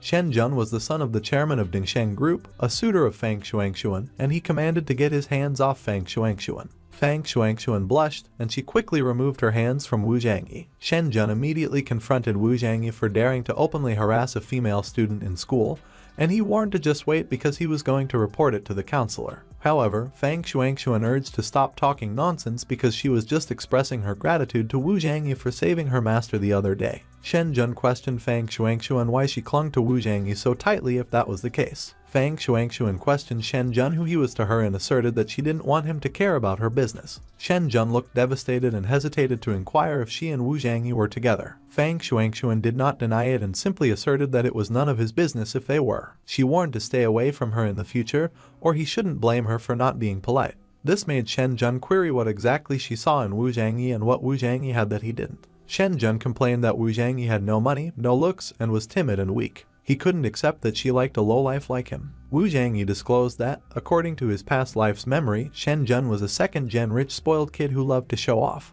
They never really conversed with each other because their lives were like two different worlds from each other. Shen Jun pushed Wu Zhangyi as he interrogated him if he was laughing at him and if he believed that he was ridiculous at the moment. Zhu Hao pushed Shen Jun back as he challenged him who he thought he was to dare touch his boss. Shen Jun wondered what was going on because Zhu Hao had always run the other way when he saw him. At the moment, he was pushing him, and Wu Zhangyi, who was known throughout the school as a timid and cowardly wimp, was currently giving off an invisible sense of intimidation. Suddenly, someone grabbed Wu Zhangyi's arm. It was Fang Xuanxuan, and she stated that they should go as there was no need to pay attention to Shen Jun. A few moments later, the teacher had arrived in the classroom, and class was about to start. The teacher called everyone's attention and announced that he had a great announcement to make. The students wondered what the good news was, if someone in their class won any prize, and if it was Shen Jun again. They remarked that Shen Jun was such an awesome guy as he was the son of the chairman of Dingsheng International, and his grades were also outstanding. Shen Jun stood proudly as the teacher revealed that the news was indeed something to do with him. The teacher explained that, however, at that time, it was not about any awards but the benefits that Shen Jun brought to the students in need. Shen Jun mentioned that they were aware of his family's situation and that his father was a handicapped person. Wu Zhangyi remarked that as a fellow classmate, he really wanted to help him, so 30,000 yuan should be a lot of money for him, and he could give him a priority quota as well. Zhu Hao looked excited with the 30,000 yuan with a priority quota, and as he exclaimed that Shen Jun sure was super rich, he asked him if he accepted it, but Wu Zhangyi remained silent. The teacher observed that Shen Jun was a really thoughtful person because he knew a lot about his classmates' home situation and cared about them. The teacher summoned Wu Zhangyi and instructed him to come to them to thank Shen Jun. But as Wu Zhangyi thanked the teacher, he declined the offer and declared that he was not interested in that small amount of money. Wu Zhangyi's classmates laughed at him. Some of them questioned if he was out of his mind because he dismissed 30,000 yuan as a small amount for him, while others noted that his family's condition was clearly not good but he was still pretending to be prideful and labeled him a selfish dude. Fang Xuanxuan glanced over to Wu Zhangyi as she commented that Wu Zhangyi was able to easily defeat the ancient martial arts master the other day, so he shouldn't be short on money. She acknowledged that, however, the fact that Wu Zhangyi's family's financial situation was poor was something that everyone in their class was openly aware of, and she pondered if there was something about it. Meanwhile, Shen Jun grew angry at Wu Zhangyi. But suddenly, someone contacted Wu Zhangyi. It was Xia Guoxing, and as Wu Zhangyi nonchalantly inquired if something happened, Xia Guoxing chuckled. He explained that he called at that time for a different reason, and it was because there was going to be a grand auction in Yunel the next day. Xia Guoxing disclosed that all the major families and celebrities in Yunel City would be attending, so he wondered if he was interested. When Wu Zhangyi learned that it was another auction, he promptly declared that he was not interested, but Xia Guoxing revealed that there was a catch. Xia Guoxing unveiled that there would be more than just antiques because he heard from a close friend that they would also be auctioning a mysterious magic weapon at that time. Wu Zhangyi grew curious when he learned about the magic weapon, and he speculated if it was the magic weapon of that world. Wu Zhangyi grinned and confirmed that he was in. Xia Guoxing expressed that it was great. He instructed that when he came to the auction, he simply had to give his name to them, and they would let him in without a pass. As Wu Zhangyi placed his phone down on the table, he invited Zhu Hao Fatty. He proposed that he would take him to an auction the next day, and Zhu Hao looked excited. Meanwhile, Shen Jun laughed at Wu Zhangyi, calling him his poor friend, as he teased him if he just stated that he was going to an auction the next day because it was hilarious,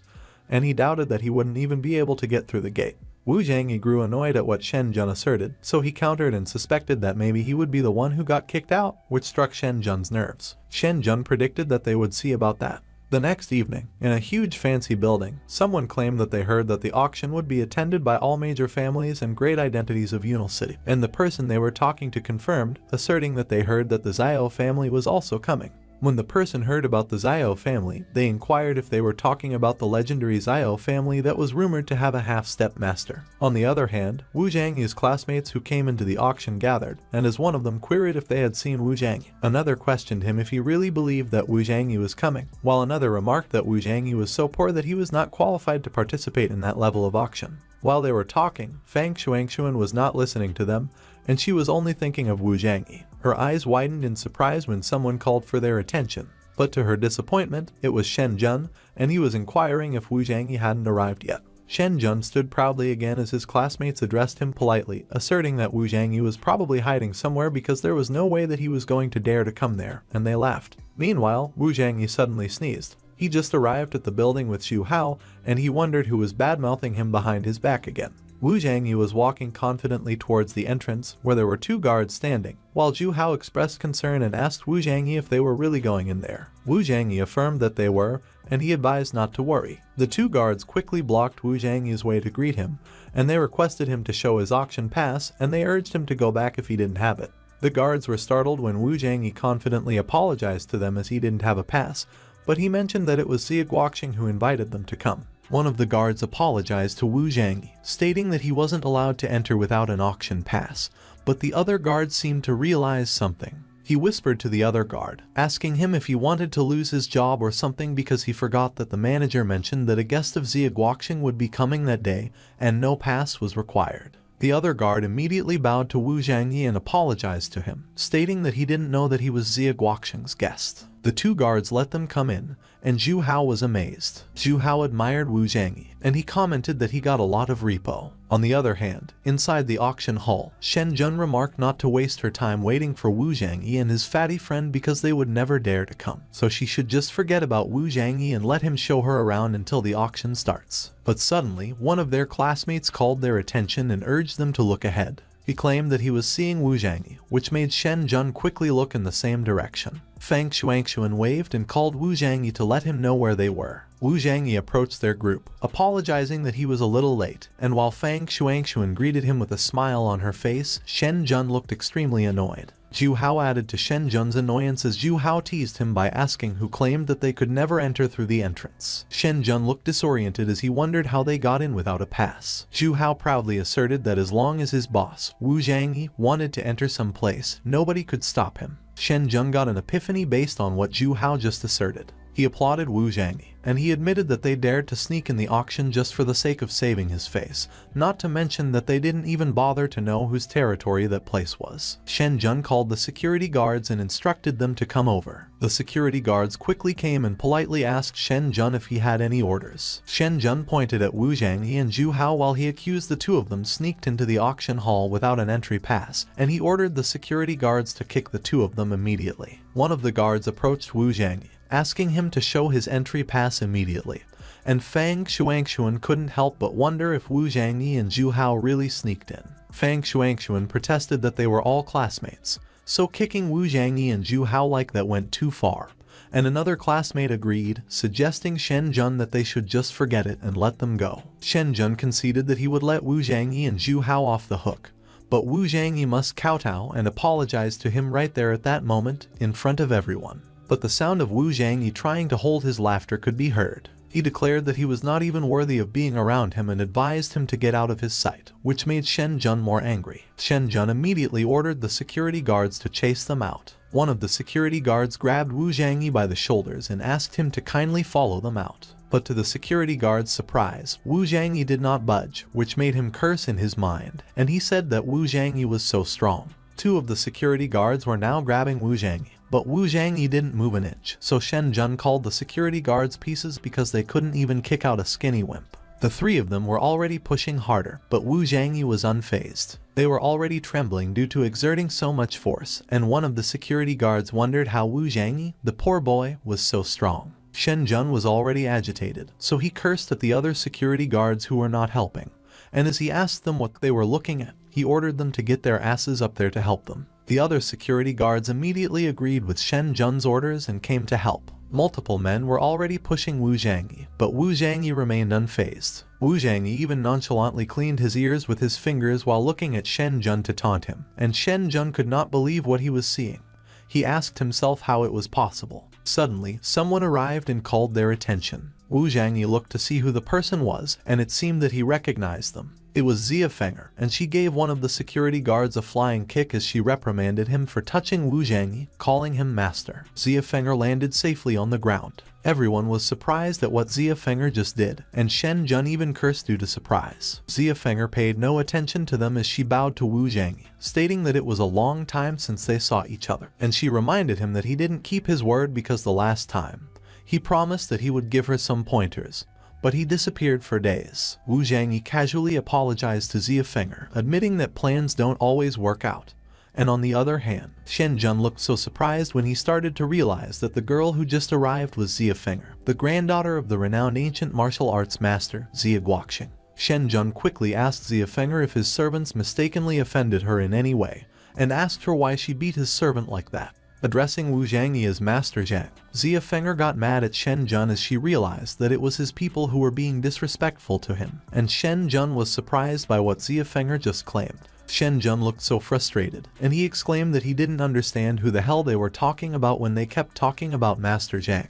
But Shen Jun suddenly realized something. He asked if they were referring to Wu Zhangyi. Fang Xuanxuan was the one who confirmed, asserting that she could attest to that because she witnessed Wu Zhangyi defeating a Grandmaster realm enemy all by himself at the martial arts hall. Shen Jun started to laugh hysterically, and he remarked that Wu Zhangyi was known as a coward at school, but she mentioned that he defeated a master of ancient martial arts. Shen Jun turned to Xia Feng'er and expressed that he had no intention of offending the Xia family, but Wu Zhangyi had violated the rules of the auction hall. He declared that rules were rules, so she should not interfere in the matter, as Wu Zhangyi sneaked into the place without an entry pass, so he must throw him out, but Xia Feng'er just laughed at him. Xia Feng'er asked Shen Jun who he thought he was to throw Wu Zhangyi out. Shen Jun got fuming mad at what Xia Feng'er just uttered, but one of his security guards tried to calm him down. Suddenly, Shen Jun was startled when someone yelled for them to stop things at once. It was his father, Shen Tianming, along with Manager Sun, and while calling Shen Jun a smelly boy, he asked him if he was causing trouble again. Shen Jun looked glad when he saw his father, and he observed that his timing was just perfect. But Shen Jun was speechless as Shen Tianming simply passed by him and went ahead to ask his classmates who Master Zhang was. Shen Jun quickly pointed at Wu Zhangyi, informing Shen Tianming that Wu Zhangyi's name was Wu Zhangyi, and he was his classmate pretending to be Master Zhang.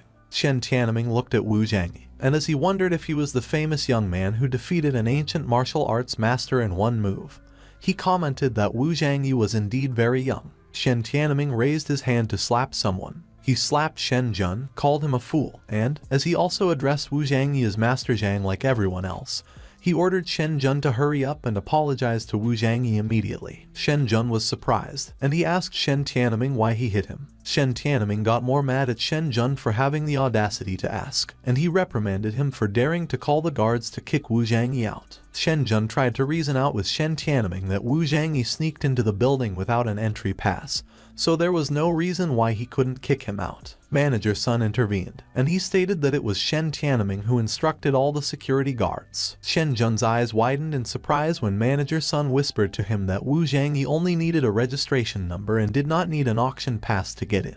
As everyone looked at him, Shen Jun couldn't understand what the hell was going on, and he couldn't comprehend who it was that all of a sudden, everyone, even his father, was treating Wu Zhangyi with respect. He panicked as he wondered if Wu Zhangyi was really the Master Zhang they were talking about. Shen Jun was stunned when Shen Tianming ordered him to apologize to Wu Zhangyi immediately. With a defeated look on his face, Shen Jun addressed Wu Zhangyi as Master Zhang and apologized to him. Someone suddenly clapped their hands. It was Shen Tianming, and he declared that Shen Jun was blind as a bat, so he requested that he forgive his impudence just for that once. But Wu Zhangyi asserted that an apology wouldn't do. He insisted that he wouldn't forgive Shen Jun so easily after disrespecting him so much, not unless Shen Jun gets the hell out of the auction hall immediately, and that surprised Shen Jun. Shen Jun couldn't contain his anger and called Wu Zhangyi a bastard, declaring that he already took things too far. But to his surprise, Shen Tianming grabbed him by his ear, called him a smelly brat, and inquired if he was done shouting.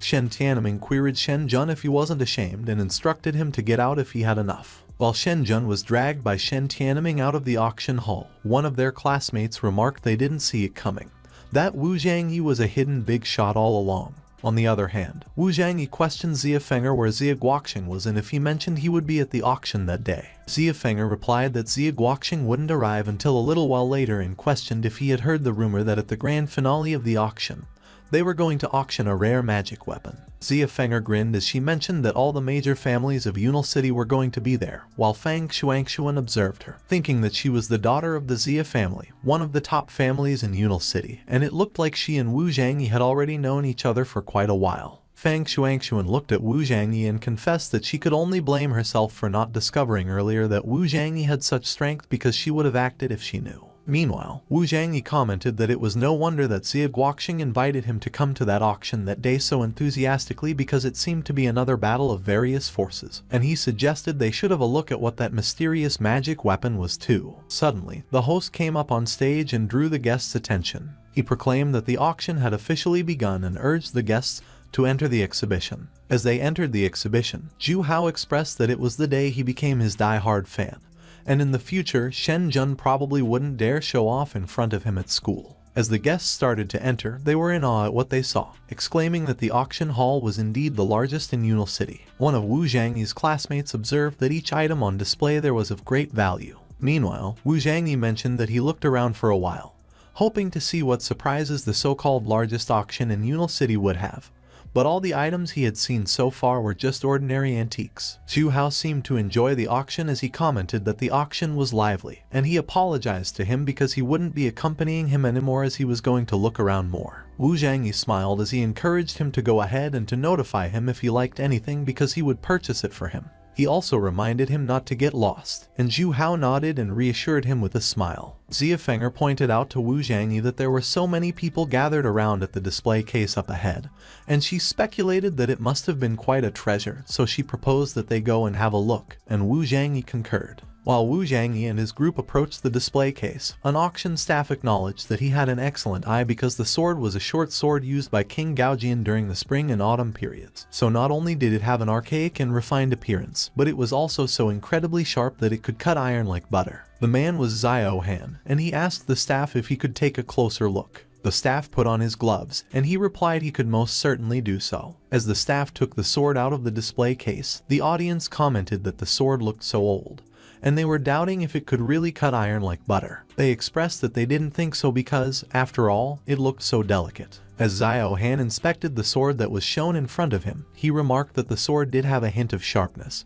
But as everyone mentioned, he was also skeptical if the short sword could really cut through iron, as the auction staff claimed. Xiao Han mentioned that he wondered if it was possible for him to demonstrate the short sword's sharpness, and the auction staff confirmed that he certainly could. A table with an iron on top of it was brought into the area, and the auction staff noted that they expected something like that, so they had already prepared an iron block in advance that everyone could inspect for authenticity after the demonstration. As the auction staff raised the short sword, he instructed to look closely. The auction staff sliced through the iron block, and the sliced part fell to the floor. Everyone was amazed with what they saw, and they exclaimed that the short sword really did cut iron like butter, and it didn't even make a sound. One of the audience members inspected the sliced part that fell to the floor, and they were astonished because what they were holding was definitely a real piece of iron. Xiao Han declared that it was truly excellent and announced that he would buy the short sword. The auction staff announced that the starting bid for the short sword was 20 million, which would be placed by Xiao Han, and he inquired if anyone else wanted to bid. The audience remarked that 20 million as the first bid was way too cheap as the short sword was absolutely priceless both in terms of collectability and use. But one of the audience members observed that no one would dare bid against Xiao Han, and another one concurred, and he warned that if one angers the Xiao family, they won't be able to get along in Yunal City in the future. The auction staff proclaimed that the 20 million was going twice, asking if there were any more bids, and as he was about to announce more, he was cut off. Someone raised their hands and interrupted to wait. It was Wu Zhangyi, and everyone was stunned when he offered 30 million to buy the short sword. The audience questioned who Wu Zhangyi was to dare bet against Xiao Han, and they recognized Xia Feng'er, the daughter of the Xia family beside him. Xiao Han seemed to know Xia Feng'er, as he was surprised that she was there as well. Xia Feng'er seemed hostile as she inquired of Xiao Han if she was not allowed to be there. Xiao Han inquired of Xia Feng'er, who was the kid beside her. Xia Feng'er proudly introduced Wu Zhangyi as the Grand Master Zhang, who defeated an ancient martial arts master in one move at the Hongshuang Martial Arts School, and shook the martial arts community. Xiao Han was startled when he heard that, and he wondered if Wu Zhangyi was the one who was known as the youngest ancient martial arts master in Yunal City. Wu Zhangyi felt awkward as he remarked that it looked like he made a name for himself in the Hongshuang Martial Arts School, and he couldn't even keep a low profile anymore. One of the audience members questioned what youngest ancient martial arts master they were talking about, and he claimed that it sounded like total bullshit. He asserted that the youngest Grand Master to be in Yunal City was none other than their young master, Xiao Han. While addressing Wu Zhangyi as Master Zhang, Xiao Han calmly queried Wu Zhangyi if he wanted to steal the short sword from him that day. Wu Zhangyi smiled as he clarified that he was going to correct him because he was not stealing the sword. He explained that he just likes the short sword and he happened to be looking for a weapon, so he was just simply trying to buy it. Xiao Han stated that he also took a fancy to the short sword, so he guessed that they could only bid. Xiao Han announced that there was no other way, and he offered 50 million for the short sword. Everyone was astonished when they learned that Xiao Han made a bid of 50 million, and they exclaimed that it was the Xiao family after all. They were filthy rich, but Wu Zhangyi nonchalantly blew non-existent dirt on his nails, and he easily bid 60 million for the short sword. Xiao Han looked angry while the audience was surprised. They wondered who exactly Wu Zhangyi was because 60 million was not a small amount, even for a major family. Xia Feng'er looked concerned, and she voiced that 60 million for a short sword was not worth it. But Wu Zhangyi asserted that money was nothing because they could earn it back when it was gone. Xiao Han gritted his teeth and bid 80 million for the short sword. The man from earlier also got alarmed, and he voiced that he was afraid that they should ask for their President Zhao's permission first before they use 80 million, or else it would be troublesome for him later. Xia Feng'er was anxious, and she expressed that any more than 80 million would mean they would have to sell the martial arts school. On the other hand, Xiao Han looked so desperate, and he vowed that no matter what, he wouldn't let Wu Zhangyi win that day. Suddenly, an old sword was dropped on the ground. While the man apologized to the staff for accidentally dropping the sword on the floor, the sword seemed to catch Wu Zhangyi's attention. He quickly requested the staff if he could have a look at the sword. Wu Zhangyi inspected the sword, and he remarked that sure enough, the spiritual energy fluctuation he felt was coming from that short sword, but he wondered why it was so faint. And while he was doing so, Xiao Han gritted his teeth while the other audience wondered what was up with Wu Zhangyi because he suddenly went over to the other sword, and they commented that he was a weird fellow. Xia Feng'er inquired of Wu Zhangyi what happened and if he did not want the previous short sword. Wu Zhangyi confirmed with her that he no longer wanted the other one because he had found an even better short sword. Xia Feng'er was confused when Wu Zhangyi showed her the short sword, and she observed that it looked so worn out and shabby. The auction staff questioned Wu Zhangyi if he would like to buy the short sword, and he explained that it might look worn, but it was old and had great collector's value. Wu Zhangyi applied his aura to the sword. He was surprised when the sword changed its appearance. Xia Feng'er looked amused as Wu Zhangyi revealed that it turned out that the short sword was sealed by a spell, and it was the first time he had seen such a seal after coming back into that world. He expressed that it was pretty darn good and declared that he would buy it. Xia Feng'er was surprised when she saw that the broken sword cost 3 million. She remarked that maybe he should reconsider, but Wu Zhangyi was already taken out his card and instructed to swipe it, and the staff agreed.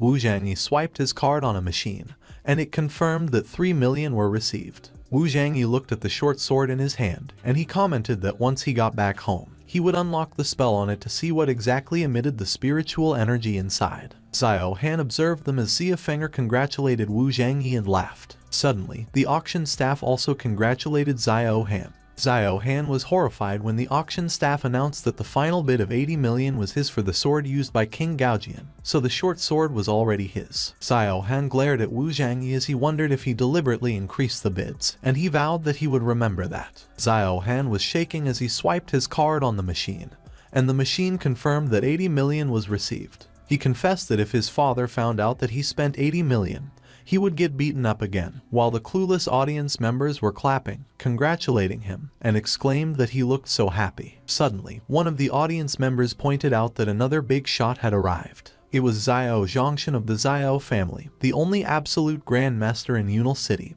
and he was with the other masters. Xia Feng'er immediately greeted her grandpa, exclaiming that he was there at last, and Xia Guoqing asked her if she was enjoying the exhibition while Fang Shuangshuan greeted her master, Yi Hongshuang. Meanwhile, Xiao Han greeted his grandfather. Yi Hongshuang greeted Wu Zhangyi by calling him Master Zhang like everyone else, and she mentioned that he came too.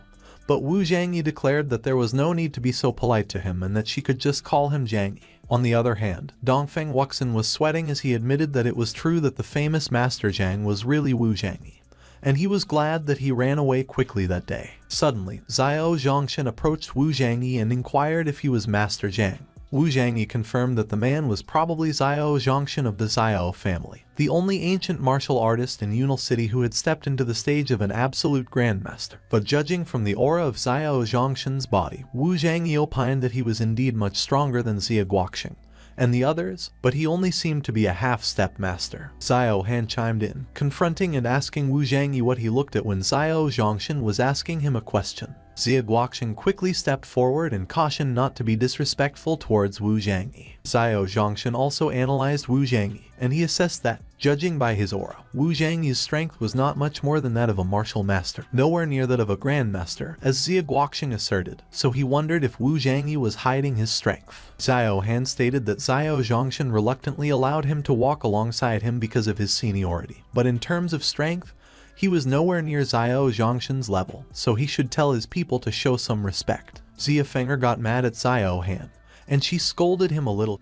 asserting that Xie Guoqing would never lose to Xiao Zhongshan. But Xiao Han just laughed and suggested that she should ask Xie Guoqing herself whether he could defeat Xiao Zhongshan or not. Xiao Zhongshan chimed in, and he instructed to behave himself because Xie Guoqing was his elder and he should not disrespect him. And Xiao Han agreed while wearing an evil smile. Suddenly, someone announced and pointed out that all the great masters of Yunel were present at the auction. It was Zhu Fu, the great collector, and as he urged the great masters to help him appraise a magic treasure. One of the audience members wondered who the old man was because they saw that Shen Tianming, the organizer of the event, was the one pushing the wheelchair. Another member of the audience asked the first one why he did not know Zhu Fu, and he explained that Zhu Fu was the wealthiest man in Yunel City and owned all of the items displayed in that exhibition. As he pushed a button, Zhu Fu suggested to check out something. He revealed that what was in front of them was a trigram mirror that he stumbled upon by chance, and there was a mysterious power hidden within it, a mysterious force that attacked humans as soon as they came within half a meter of the trigram mirror. Zhu Fu mentioned that he asked many masters to look at it,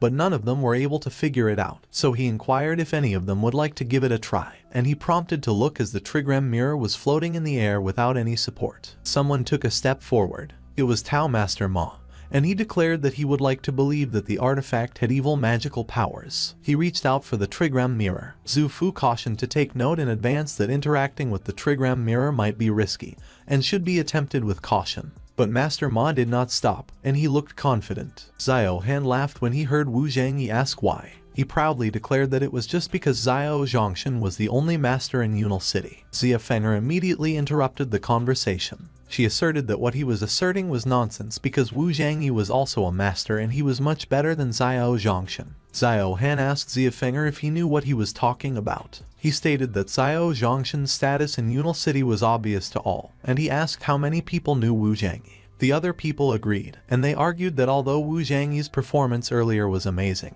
the strength of Xiao Zhongshan was so incomparable that even at the national level, he was still in the supreme position. But Xie Feng'er was determined, and she insisted that she was afraid that if Wu Zhangyi started, Xiao Zhongshan would not be able to handle a single move. Wu Zhangyi glanced at Xie Feng'er, and he claimed that she deliberately raised his abilities. Meanwhile, Xie Feng'er's real motive for saying such things was that he voiced that Wu Zhangyi's strength was unfathomable, so she just wanted to find a master to compare how powerful Wu Zhangyi really was. Xiao Han questioned if Wu Zhangyi was worthy to fight Xiao Zhongshan, and he mused that he wondered if Wu Zhangyi had the guts to dare pass him first. With a smile on his face, Wu Zhangyi simply dismissed Xiao Han and remarked that he was too weak to be his opponent. Xiao Han got mad, and he taunted Wu Zhangyi an ignorant child. Without any warning, Xiao Han charged at Wu Zhangyi and punched him in the face, telling him not to be so crazy. Xie Feng'er was surprised at how fast Xiao Han was, but upon closer inspection, they saw that Wu Zhangyi managed to catch Xiao Han's punch. Wu Zhangyi confidently proclaimed that he was too slow and reminded him that he stated that he was not worthy of being his opponent. Everyone was surprised that Xiao Han's punch was easily caught because they hardly saw his movements, and so they wondered who Wu Zhangyi was as he looked younger than Xiao Han. Someone mentioned that Wu Zhangyi was the Grandmaster who defeated the Master in the Hongshuan Martial Arts Hall, which made the others question how such a young man could be a master. Xiao Han prepared to deliver another punch, as he could not accept that it was possible. He screamed as he put a lot of power into it, but Wu Zhangyi just effortlessly dodged his attack. Xiao Han continued to attack Wu Zhangyi, telling him to die, but Wu Zhangyi continued to effortlessly evade his attacks as well.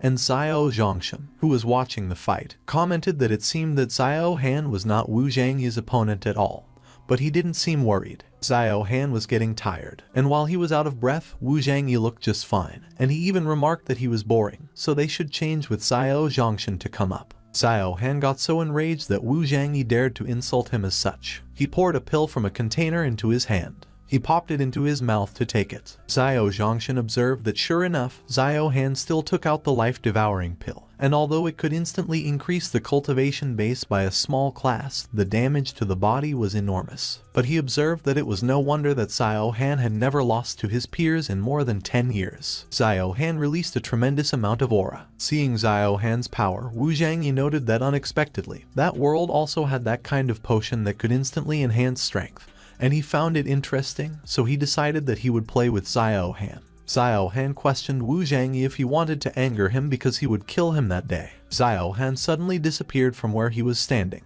In a blink of an eye, Xiao Han was already in front of Wu Zhangyi, laughing and telling him that he could no longer hide and delivering a punch, but Wu Zhangyi managed to block it with his arm. Xiao Han went berserk, and he delivered more punches at such high speed that all Wu Zhangyi could do was defend himself using his arms. Zhu Hao got worried, and he expressed concern that Wu Zhangyi couldn't handle it. But Xia Feng'er reassured not to worry because he had underestimated Wu Zhangyi. Xiao Han was about to deliver his final blow, and he declared to go to hell. Xiao Han was charging forward, and Wu Zhangyi was unguarded. While Xiao Han charged at him with intense force, Wu Zhangyi simply raised his hand. Their fists were about to clash with each other, and Xiao Han was clenching his fists really hard while Wu Zhangyi was barely closing them. Xiao Zhongshan remarked that to think that Wu Zhangyi was actually able to take his Xiao family's 7 scarring fist with such ease, he declared that he would at least lose his arm. But Xiao Han was surprised when the impact of his punch was returned to him and damaged him instead of damaging Wu Zhangyi. He screamed in pain as he was thrown into the air. Xiao Zhongshan gritted his teeth as he did not expect such an outcome. He quickly intervened in the fight and caught Xiao Han before he fell to the ground and damaged himself even more. He laid Xiao Han on the ground, and upon seeing his injuries, Xiao Zhongshan pondered how it was possible that Xiao Han's whole arm was completely ruptured. Xiao Zhongshan glared at Wu Zhangyi, and he stated that it didn't feel like Wu Zhangyi used strength in his punch. Wu Zhangyi explained that he had nothing to do with it because it was Xiao Han's fault as he just returned his force back to him, and Wu Zhangyi inquired if Xiao Zhongshan knew about Newton's law. But Xiao Zhongshan was not listening to what Wu Zhangyi explained,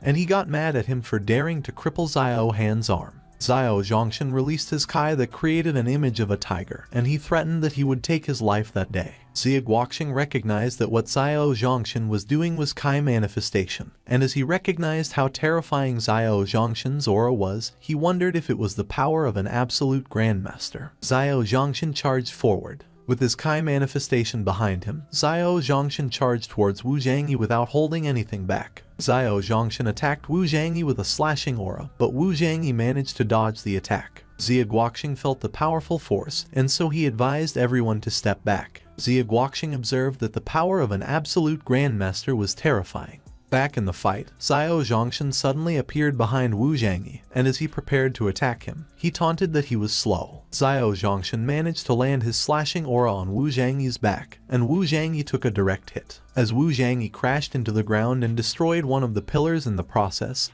Xiao Zhongshan took a step back. Xia Feng'er got worried, and she voiced that Wu Zhangyi had been hit badly. Xiao Zhongshan laughed, and he ridiculed the others for calling Wu Zhangyi their youngest grandmaster. Xia Feng'er saw that Xiao Zhongshan was emitting a tremendous amount of aura, and so she questioned Xia Guoqing what they should do.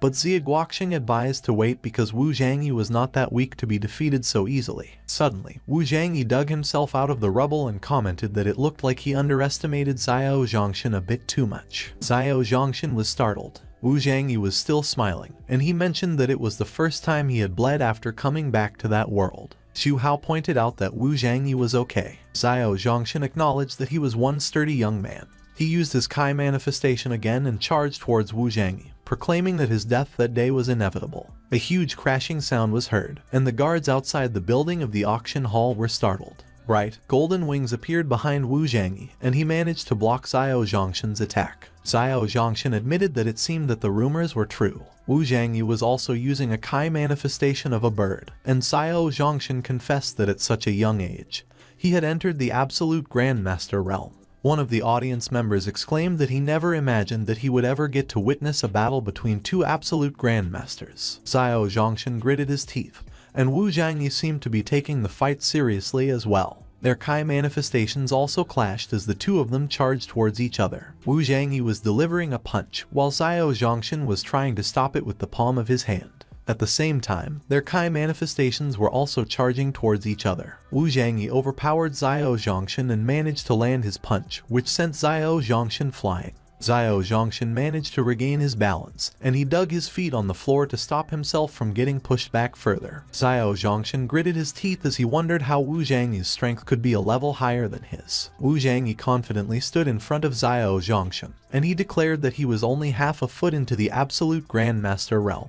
Wu Zhangyi directed his Kai manifestation to charge forward, and he proclaimed that he would show him what a true Grandmaster's strength was like. Xiao Zhongshan was surprised when he saw that Wu Zhangyi was transforming the Kai into a living being, and he braced himself for impact. Xiao Zhongshan protected himself with his Kai manifestation, while Wu Zhangyi's Kai manifestation charged at him. Meanwhile, Zhu Hao was in awe while Xia Guoqing was protecting Xia Feng'er from the powerful aura from the clash that was affecting them. Back into the fight, Xiao Zhongshan knelt to the ground and coughed up blood while Wu Zhangyi remained standing. Xiao Han, who had regained his consciousness, was worried as he called out to his grandpa. On the other hand, Xia Feng'er was celebrating, and she announced that Wu Zhangyi had won again, while Xia Guoqing stated that it seemed like it really was the right choice to befriend Wu Zhangyi back then. Wu Zhangyi remarked that it seemed that there was no need for the Xiao family to continue to remain in Yunal City, and Xiao Zhongshan was startled. Xiao Han chimed in, and he insisted on stopping being so arrogant. He helped the trembling Xiao Zhongshan stand up, and he asserted that their Xiao family was not going to be afraid of him. But to Xiao Han's surprise, Xiao Zhongshan slapped him in the face. He commanded to shut up, and while calling Wu Zhangyi Master Zhang, he urged to not be rude to him. Xiao Zhongshan immediately paid respects to Wu Zhangyi and admitted that they were wrong to offend him before. Xiao Zhongshan acknowledged that Wu Zhangyi was too terrifying for stepping into the early stage of absolute Grandmaster at such a young age, so his background was definitely not simple. He expressed that if his Xiao family continued to fight with Wu Zhangyi, he was afraid that they would be doomed, so he proposed that if he spared the Xiao family, he would support him as the alliance leader, which left Xiao Han dumbfounded. Wu Zhangyi asked Xiao Zhongshan if he needed the support of a defeated man. Xia Guoqing quickly chimed in, asserting that the Xia family supports Wu Zhangyi to be the alliance leader of the ancient martial arts community of Yunal City, and Yi Hongshuang followed. She explained that her Hongshuan martial arts hall was in great crisis a few days ago, and was greatly helped by Wu Zhangyi, so they believe in his strength and integrity, so they were willing to support Wu Zhangyi as the alliance leader. Wu Zhangyi remarked that if anyone had an opinion or wanted to come out and challenge him, he advised them to come forward. One of the audience members was in awe that Wu Zhangyi had become the leader of the alliance at such a young age. Another one looked excited as she declared that Wu Zhangyi's future was even more boundless because he had defeated Xiao Zhongshan at such a young age, calling him Grandmaster Zhang. Everyone agreed that they were all willing to support him as the alliance leader of Yunal City's martial arts community. Wu Zhangyi was pleased, and he mentioned that they were not going to be afraid of the 9 specters coming to pick a fight with them. He announced that he had one more announcement to make. Wu Zhangyi proclaimed that since he was still too young, many matters still required the assistance of Xia Guoqing, so he was making Xia Guoqing the acting head of the alliance. Xia Guoqing was extremely surprised when Wu Zhangyi informed him that he could make decisions on all matters of the alliance in his stead. Everyone affirmed that they would follow Wu Zhangyi's orders, and Xiao Zhongshan was surprised because he did not expect Wu Zhangyi to have become so reputable in Yunal City already. Xiao Zhongshan congratulated Wu Zhangyi. He expressed that in honor of that joyous occasion, he begged Wu Zhangyi to spare his Xiao family, and he conveyed that from that day forward, the Xiao family would always obey Wu Zhangyi's orders. But instead of giving Xiao Zhongshan an answer, Wu Zhangyi questioned Xiao Zhongshan if he was asking him to take back what he had articulated, and that made Xiao Zhongshan tense up. Xiao Zhongshan immediately denied it, telling Wu Zhangyi that it was not what he meant, and that he articulated that it looked like the Xiao family would have a hard time getting out of the current predicament without sacrificing something. Xiao Han was startled when Xiao Zhongshan expressed that if he spared his Xiao family that day, he was willing to tell him the secret of how he was able to quickly break through the Master Realm to half-step Grandmaster over the years. Xiao Han panicked, and he stated that he couldn't tell Wu Zhangyi that because that was the secret of the Xiao family's position in Yunal City. What Xiao Zhongshan articulated caught Wu Zhangyi's attention, so he conveyed that he would hear it. Xiao Zhongshan proudly disclosed that it was the Xiao family's ancestral land, the Reiki land, an island with an abundance of Reiki. Xiao Zhongshan instructed to go and get the helicopter ready, and the man immediately agreed. Xiao Han tried to ask Xiao Zhongshan if he was really going to do such a thing, but Xiao Zhongshan cut him off and commanded to shut up, declaring that he had already given his word. On the other hand, Xie Guoqing seemed anxious. He expressed that he was afraid that something was fishy and Xiao Zhongshan could not be trusted. Xiao Zhongshan came to inquire Wu Zhangyi what his decision was, and he informed him that he had ordered his subordinate to prepare the helicopter, so as long as Wu Zhangyi agreed to let the Xiao family off the hook, they would leave for that place immediately. Thinking about the island, Wu Zhangyi mentioned that it would still depend on whether his so-called land of Reiki could satisfy him. Xiao Zhongshan became anxious as he concurred with Wu Zhangyi. Half an hour later, a helicopter was flying in the sky over the mountain ranges. Xiao Zhongshan, Xie Guoqing, Xie Feng'er, and Wu Zhangyi were in the helicopter along with the pilot. As they hopped off the helicopter, someone remarked that it was as far as the helicopter could get them.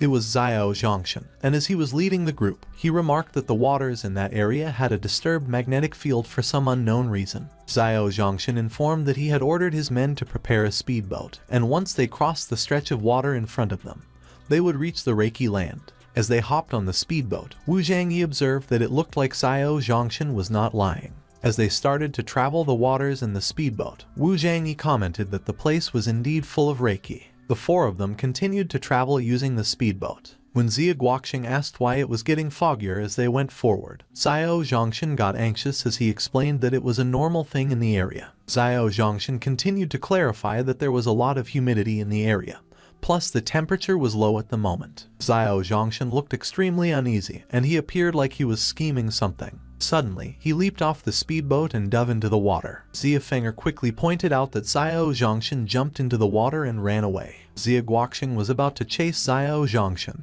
but Wu Zhangyi advised to wait. He mentioned that they were in a fog formation, so it would be dangerous to go into the water if he was not familiar with it. And upon hearing what Wu Zhangyi stated, Xie Guoqing inquired what would happen to Xiao Zhongshan. Wu Zhangyi assured not to worry because Xiao Zhongshan wouldn't get away. Meanwhile, Xiao Zhongshan was swimming underwater, and he was laughing in his mind as he revealed that the area was full of Reiki, and had been sought after for a long time. But because of the illusionary fog formation on those waters, no one had been able to find that place so far. He declared that only those familiar with those waters could follow the underwater boulders to identify their way out of the illusionary fog formation. Xiao Zhongshan thought about how Wu Zhangyi wanted to destroy his Xiao family, and he laughed in his mind while thinking that Wu Zhangyi would die there. Half an hour later, on the speedboat, someone expressed their worry as they seemed to be stuck in those waters and couldn't get out. Xie Guoqing commented that they had been driving forward for more than half an hour, but it seemed that they were still in the same place, and Wu Zhangyi reiterated not to worry because he had been probing the formation since a while ago, so he already knew how to break it. Wu Zhangyi proclaimed that he was the Supreme Emperor, so there was no way that that weak fog formation could trap him. And as he explained how that kind of formation was very easy to break because all they had to do was destroy the center of the formation, he remarked that the formation was in no way laid by Xiao Zhongshan. Wu Zhangyi dug his feet into the speedboat to gain momentum, and he asserted that the key was to find the center of the formation. Wu Zhangyi jumped up the speedboat with an orb of aura in the palm of his hands. He fired a strong beam of aura into the water ahead of him. Suddenly, an array formation symbol appeared in the water, and it started to dissolve. As Wu Zhangyi landed back in the speedboat, there was a huge explosion in the water. The water became calm, and the fog started to clear out. While Xie Guoqing expressed that it was great because the fog was slowly clearing, Xie Feng'er seemed to have seen something interesting up ahead. She called everyone's attention and urged to look in the direction she was looking. Xie Feng'er pointed out that there was an island ahead and that they had found the Reiki land. The speedboat they were riding on managed to dock on the island. Xie Feng'er excitedly hopped off the speedboat, and while calling Xiao Zhongshan an old fart, she asserted that Xiao Zhongshan did not lie. She waved her hand in the air and declared that the place was really abundant with Reiki.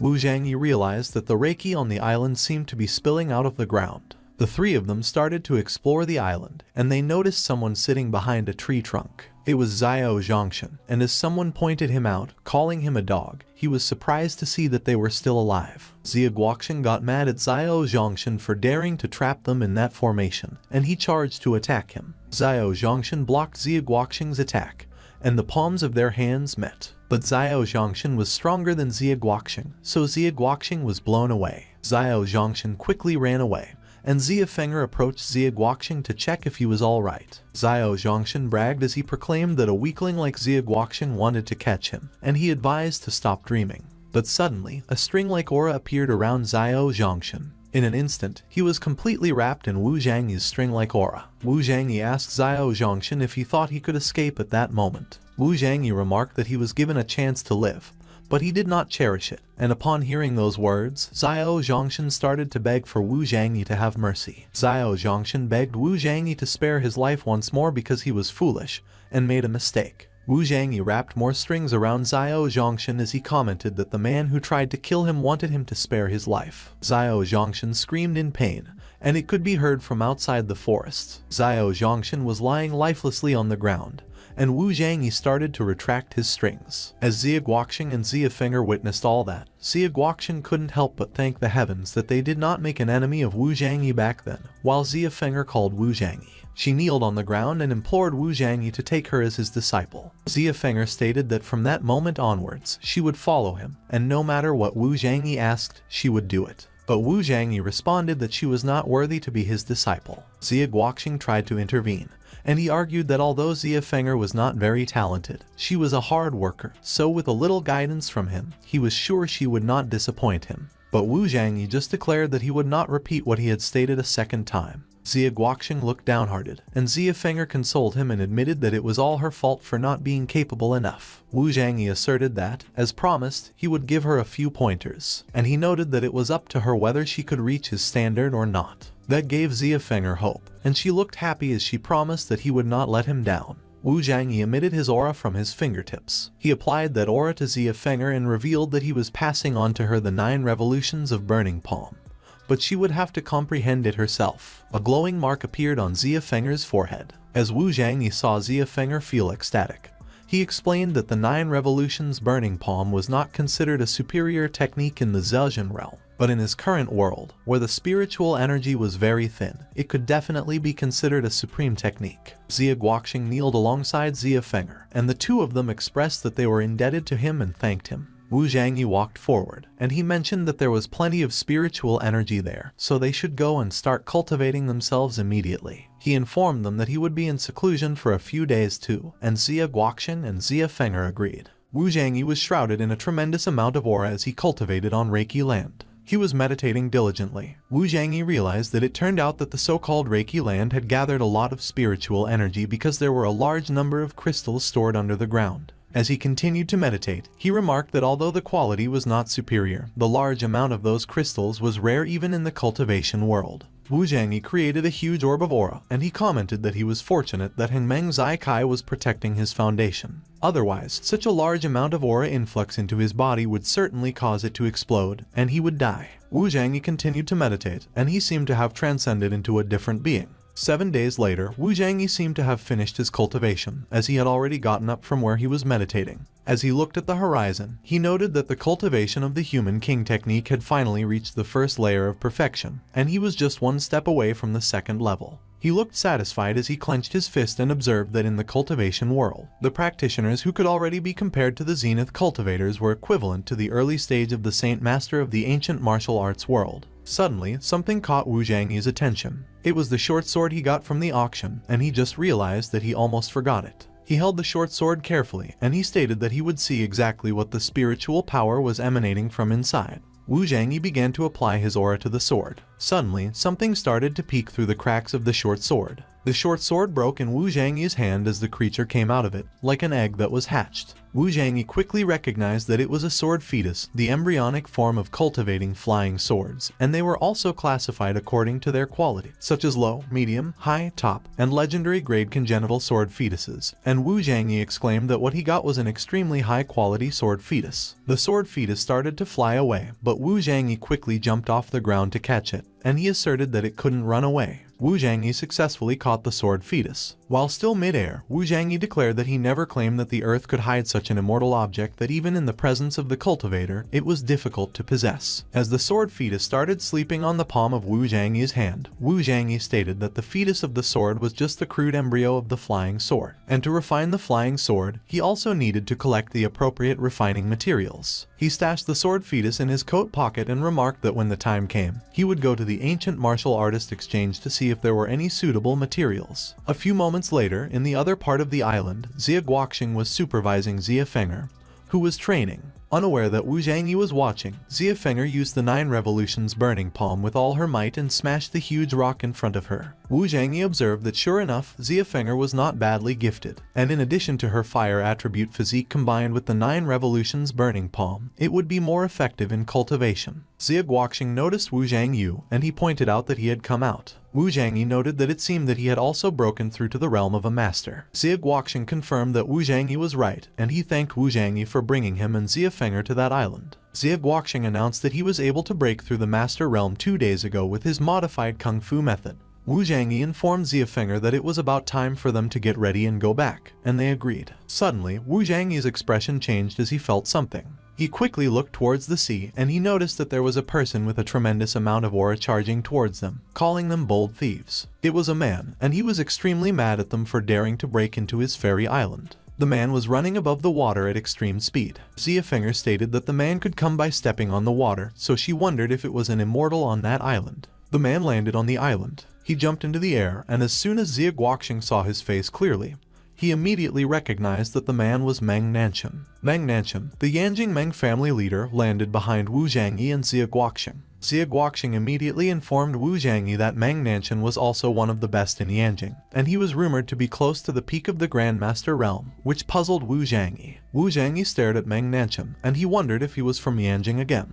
Meng Nanshan immediately inquired where they came from and how they could break onto his island. Xie Guoxing panicked, and he quickly explained and pleaded with Meng Nanshan that they just wanted to use the abundant spiritual energy of the island to cultivate for some time. But Meng Nanshan got mad, and he released a tremendous amount of aura as he declared that there was no way because the island could only be his alone. Meng Nanshan asserted that he would give them 5 minutes to leave the island quickly, otherwise he would kill them without mercy. Xie Guoxing was anxious, and he remarked that although they had the unfathomable strength of Wu Zhangyi, the other side was, after all, an old peak patriarch. He mentioned that unlike Xiao Zhongshan, the Grandmaster level was a small rank, but the strength was different, and Wu Zhangyi had just stepped into the Grandmaster realm, so he may not be an opponent for Meng Nanshan. But to Xie Guoxing's surprise, Wu Zhangyi responded that he would also give him 2 minutes. Wu Zhangyi ordered to immediately leave the island, otherwise he would also kill without mercy. Meng Nanshan walked towards them as he mentioned that rumor had it that a young master had emerged from the ancient martial arts world of Yunal City, and that person also had a very good relationship with Xie Guoxing.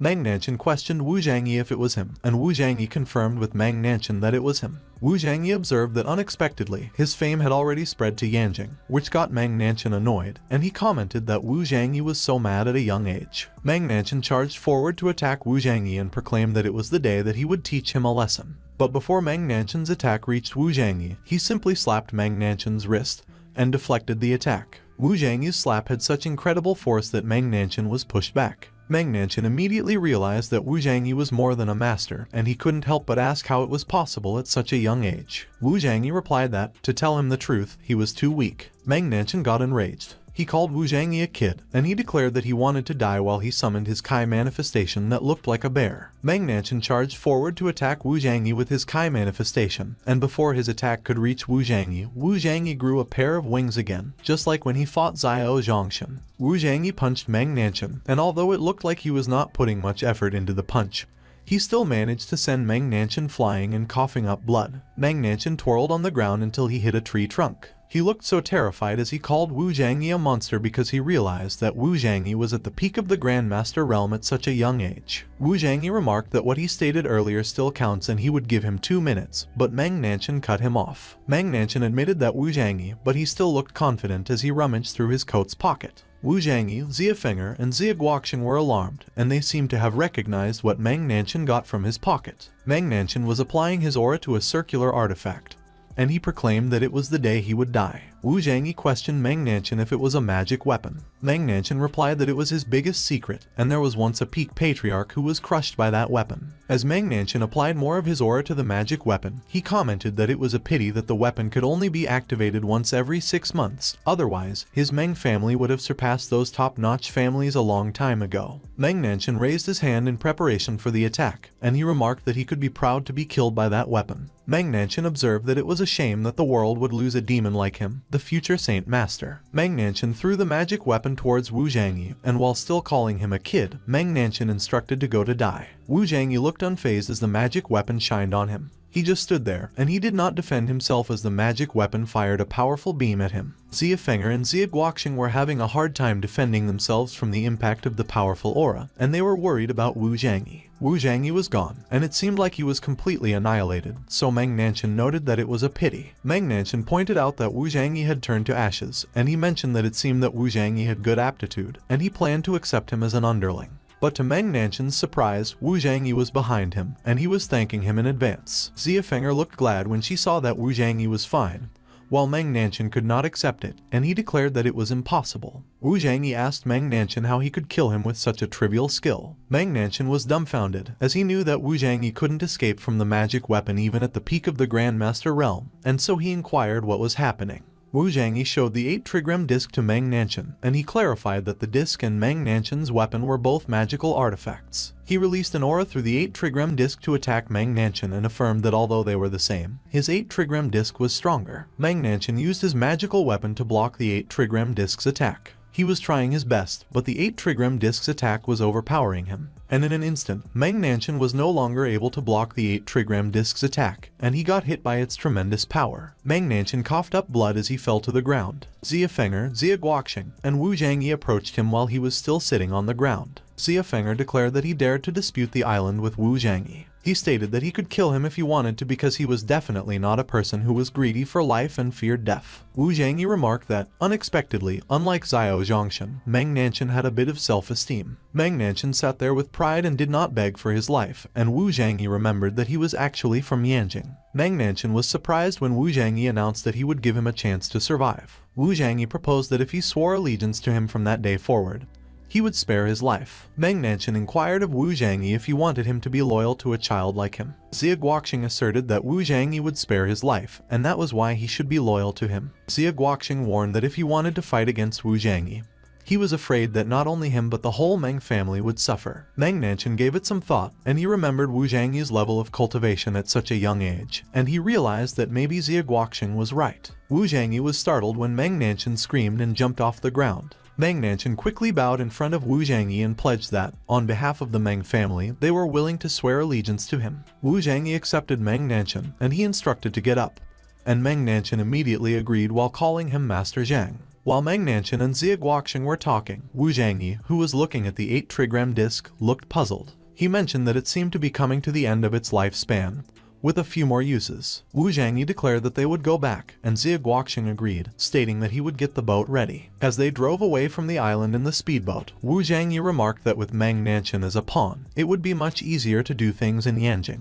Wu Zhangyi revealed that there was something he needed to ask him, and Meng Nanshan urged to go ahead. Wu Zhangyi ordered Meng Nanshan to return to Yanjing to help him keep an eye on the Song family, one of the top 10 families in Yanjing, and see if they were involved with any strange people. And when Meng Nanshan heard that it was about the Song family, he wondered what Wu Zhangyi was after, but Wu Zhangyi mentioned that he didn't need to know that at the moment. Wu Zhangyi instructed Meng Nanshan that all he had to do was do what he instructed to do, and Meng Nanshan responded that he understood it. Half an hour later, their speedboat arrived at the docks where the helicopter had previously taken them. Meng Nanshan immediately waved goodbye to Wu Zhangyi as soon as they arrived on land. Wu Zhangyi noticed something. It was his phone ringing, and his mother was calling him. As soon as Wu Zhangyi picked up the call, his mother inquired if he could come home, and so he queried what was so urgent. Wu Zhangyi was surprised when his mother announced that his fiancée was going to come visit him. Xia Feng'er and Xia Guoqing were eavesdropping when they heard that Wu Zhangyi was so surprised when he learned about his fiancée. Wu Zhangyi looked so horrified as he asked when he got a fiancé, and his mother just stated that it was a long story, so he should hurry up and come home.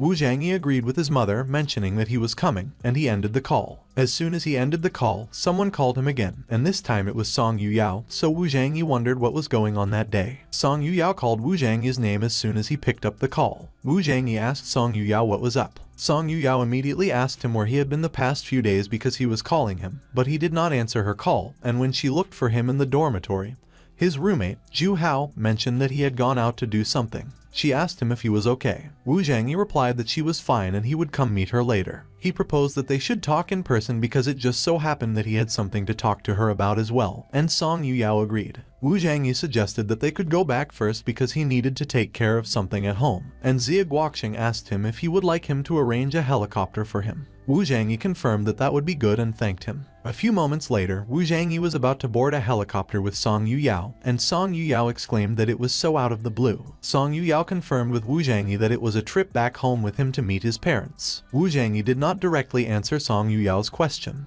He simply queried her why she was asking and if she didn't want to, and Song Yuyao answered that it was not the case. Song Yuyao was bashful as she admitted that she hadn't informed her parents about the trip yet. Wu Zhangyi patted her on the head and assured not to worry because he understood why she was so restless. Wu Zhangyi announced that he instructed someone to inform her father, and he assured her that they would definitely agree. Song Yuyao meekly agreed while she was still blushing. The blades of the helicopter started to turn, and Wu Zhangyi assisted Song Yuyao in boarding the helicopter. They were already flying over the city, and Wu Zhangyi remarked that it was time for him to go back and settle things at home.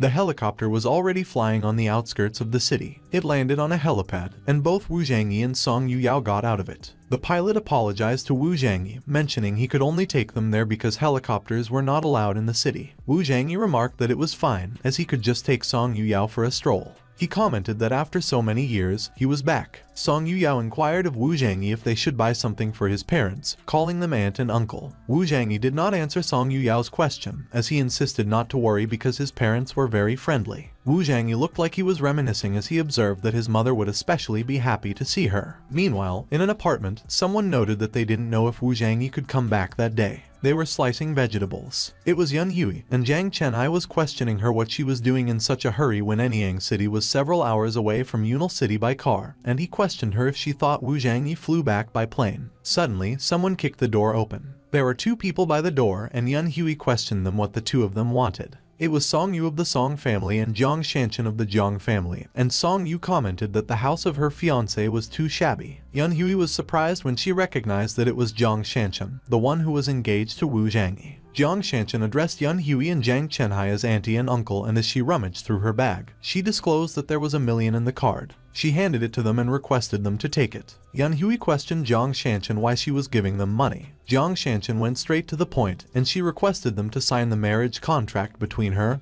and Wu Zhangyi so that it would be terminated. Yun Hui was surprised that Jiang Shanshan desired to cancel the marriage. Zhang Chenhai got mad because he stated that he knew that Jiang Shanshan suddenly coming there at that time would not be a good thing. Yun Hui remarked that she understood that their current family conditions were not worthy of her, but the marriage was decided by the two grandfathers, so she was afraid. Song Yu chimed in on the conversation, and he commented to Zhang Chenhai that giving them $1 million was also too good for them, but they still did not want to receive it. Song Yu slammed the documents on the table as he urged Zhang Chenhai to hurry up and sign and to not waste his and Jiang Shanshan's precious time. Jiang Shanshan asserted that Song Yu was right and that they should sign it quickly, and she added that it was better to take the money and sign the document quickly. Zhang Chenhai called Jiang Shanshan a little girl, and he got mad at her for daring to be so rude to him. He raised her in his arms. Song Yu leaned over to Zhang Chenhai, confirming if he was the first genius of the Zhang family, and he inquired how he had become a useless person like that. Zhang Chenhai got so mad that he was lost for words. Song Yu grabbed Jiang Shanshan by the waist, and he questioned Zhang Chenhai what he was going to say. Song Yu declared that he was already cleared by the Zhang family and was no longer a Zhang family member, and he questioned him who would take him seriously. Yun Hui quickly mediated the situation, and she informed that she had already notified Wu Zhangyi and he would be back in a couple of days, so they could wait until he got back to sign. But Song Yu got mad, and he kicked their dining table as he rejected Yun Hui's suggestion. He grinned evilly as he insisted that the document must be signed immediately. Song Yu grabbed Zhang Chenhai by his shirt, and he threatened him that his hand would be ruined that day otherwise. Suddenly, someone arrived. It was Wu Zhangyi, and he was fuming mad as he demanded who dared to come into his house to go wild.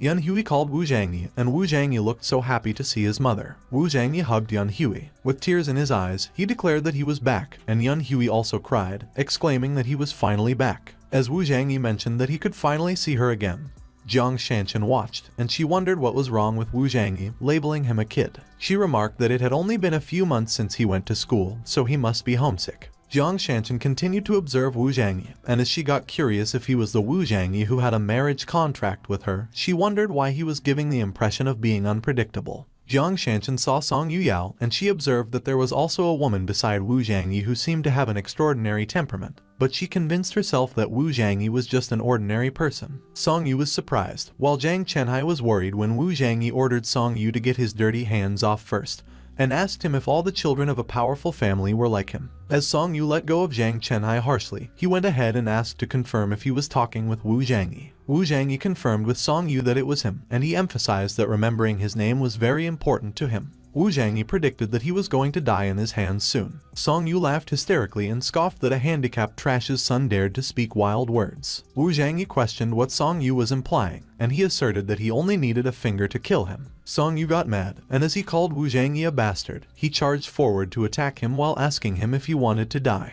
Jiang Chenhai cautioned to be careful because Song Yu was an ancient martial artist. Song Yu used an aura in his palm attack, but he was extremely surprised when Wu Zhangyi did indeed just use his finger to block it.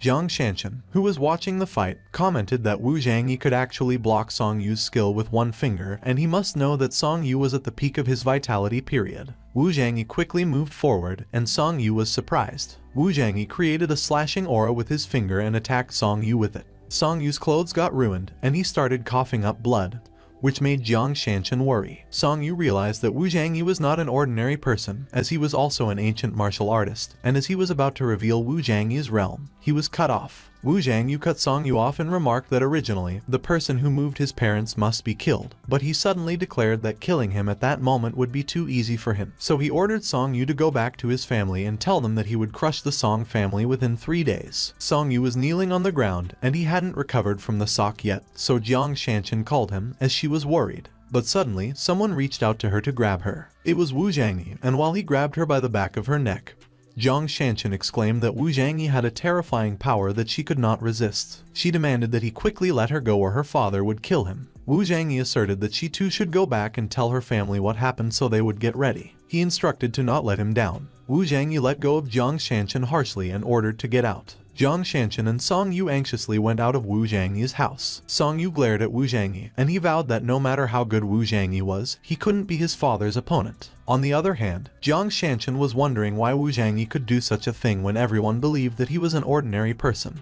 Meanwhile, Jiang Chenhai insisted that he shouldn't let those two go. Jiang Chenhai maintained that the old ancestor of the Song family was a grandmaster level existence, and there was no chance of winning at his current age. Wu Zhangyi persuaded to believe him, as he would be fine because a grandmaster was like an ant in his eyes, and Jiang Chenhai tried to protest. Jiang Chenhai confessed that he had made a big mistake that time, but he was useless, so he couldn't help him, and he could only lie in a wheelchair for the rest of his life. Wu Zhangyi was getting something from his coat as he called Jiang Chenhai, and Jiang Chenhai looked surprised. Wu Zhangyi was holding needles in his hand as he questioned Jiang Chenhai if he said that they had to sit in a wheelchair for the rest of his life. Jiang Chenhai looked anxious as he asked Wu Zhangyi if he stated that he could cure his leg using acupuncture needles. He replied that it was not possible because countless famous doctors had tried to cure him with that method, but they all failed. Wu Zhangyi simply leaned in and asked Jiang Chenhai if he trusted him. Jiang Chenhai responded that he was his son, so of course he trusted him, but he was still hesitant. Suddenly, Song Yuyao intervened, and she commented that the current Wu Zhangyi was not the same as before, so if he claimed that he could do it, he would do it. Jiang Chenhai explained that it was just that he had experienced despair countless times and didn't want to go through it again. Wu Zhangyi urged to just relax and have faith in his son because he swore that it was the last day that he would be in his wheelchair. Yan Hui observed that Wu Zhangyi had grown up, so he should just trust him, and as Jiang Chenhai agreed, he acknowledged that over the years, Yan Hui had held the family together on her own, and he couldn't begin to describe how much suffering she had to put up with to look after him, a loser. Jiang Chenhai leaned back and relaxed on his wheelchair while Wu Zhangyi inspected him. As Wu Zhangyi poked Jiang Chenhai's legs with a needle, he inquired if he felt anything. Jiang Chenhai admitted that he didn't feel anything because those legs of his had long lost the sensation of pain. Wu Zhangyi applied an aura to the needle, and he questioned Jiang Chenhai if he felt pain at that time. Jiang Chenai quickly sat up straight, as he was surprised that he was currently feeling a tingling sensation, and he described the feeling as if he were being bitten by an ant. Wu Zhangyi remarked that it was a good sign, but he warned him that the next step may be a little more painful, so he advised to be prepared for that. Jiang Chenai confirmed that it was fine, and he requested him to proceed. As Wu Zhangyi continued with the treatment, Jiang Chenai's cries of pain could be heard through the entire apartment complex. Wu Zhangyi continued to treat his father, and he explained that the method of the acupuncture was called Tei acupuncture, which he accidentally obtained in his last life, and although it was not a superior technique, it could still cure a myriad of illnesses. As Wu Zhangyi applied his aura to the needles that were inserted in Jiang Chenai's temples, Jiang Chenai screamed in pain and coughed up blood. Yan Hui got worried, and she quickly came over to ask Jiang Chenai if he was alright. Suddenly, Jiang Chenai was surprised. Although his legs were still trembling, he could finally stand on his feet, and he exclaimed that he could feel his legs. Jiang Chenai immediately inquired Wu Zhangyi who he learned that skill from and how he had never heard of a person with such divine skills, and Wu Zhangyi disclosed that it was taught to him by a senior person he knew. Wu Zhangyi confessed that the senior had instructed him not to give his name even to his own family while thinking that he couldn't tell them that he had been reborn.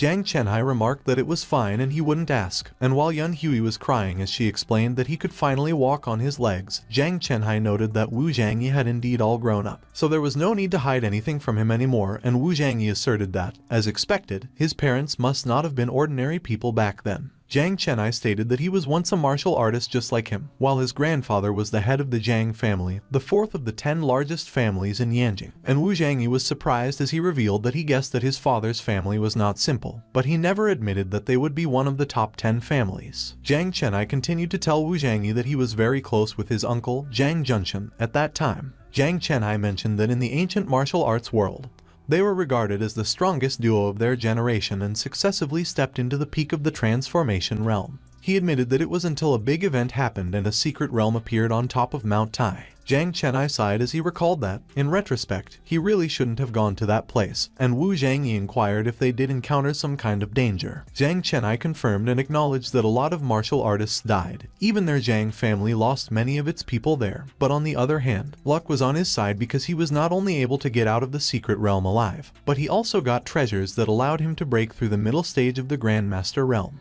Wu Zhangyi questioned Jiang Chenai if that was not a good thing, and Jiang Chenai opined that there lies the problem. He observed that from then on, his cultivation level was one big realm ahead of Jiang Junshan, and he became jealous of him, so he accused him of killing the others in order to steal the treasures of the secret realm. Jiang Chenai declared that a majority of the people in the Jiang family believed Jiang Junshan's words, so he was expelled from the family home. And what was worse was that the ancient martial arts community all came to him and demanded that he hand over the treasure he obtained in the secret realm, so he had to take him and Yan Hui into hiding for safety. Wu Zhangyi inquired of Jiang Chenai if the men in the black cloak that attacked him were also after the treasure, and Jiang Chenai affirmed that it was correct. Wu Zhangyi got mad at those people for daring to do such a thing, and he vowed that he didn't care if it was the Jiang family of the 9 specters because he would destroy anyone who harms his family. Wu Zhangyi handed a red pill to Jiang Chenai and instructed him to take it. Jiang Chenai asked Wu Zhangyi what the pill was for. While thinking about the things he did on Reiki Island to obtain the pill, Wu Zhangyi explained that the pill was called the marrow cleansing pill and that it would restore his wasted meridians, so after taking it, he would be able to practice martial arts once again. Jiang Chenai was so surprised that he couldn't help but inquire if that pill was really that magical. Jiang Chenai took the pill. Suddenly, a huge amount of aura surged out of his body. Jiang Chenai tried out his strength on his wheelchair, and he was able to hit it powerfully. Jiang Chenai was happy as he declared that he was no longer a useless man, and Yan Hui remarked that it was like a miracle, and she was so happy for him. Meanwhile, Wu Zhangyi noted that although the meridians had been restored, it was difficult for Jiang Chenai to regain his original power, so he mentioned that he had to refine more pills that could help him with cultivation and complement his martial arts. Jiang Chenai was surprised when Wu Zhangyi touched his forehead and announced that he was going to send him a set of martial arts directly into his mind.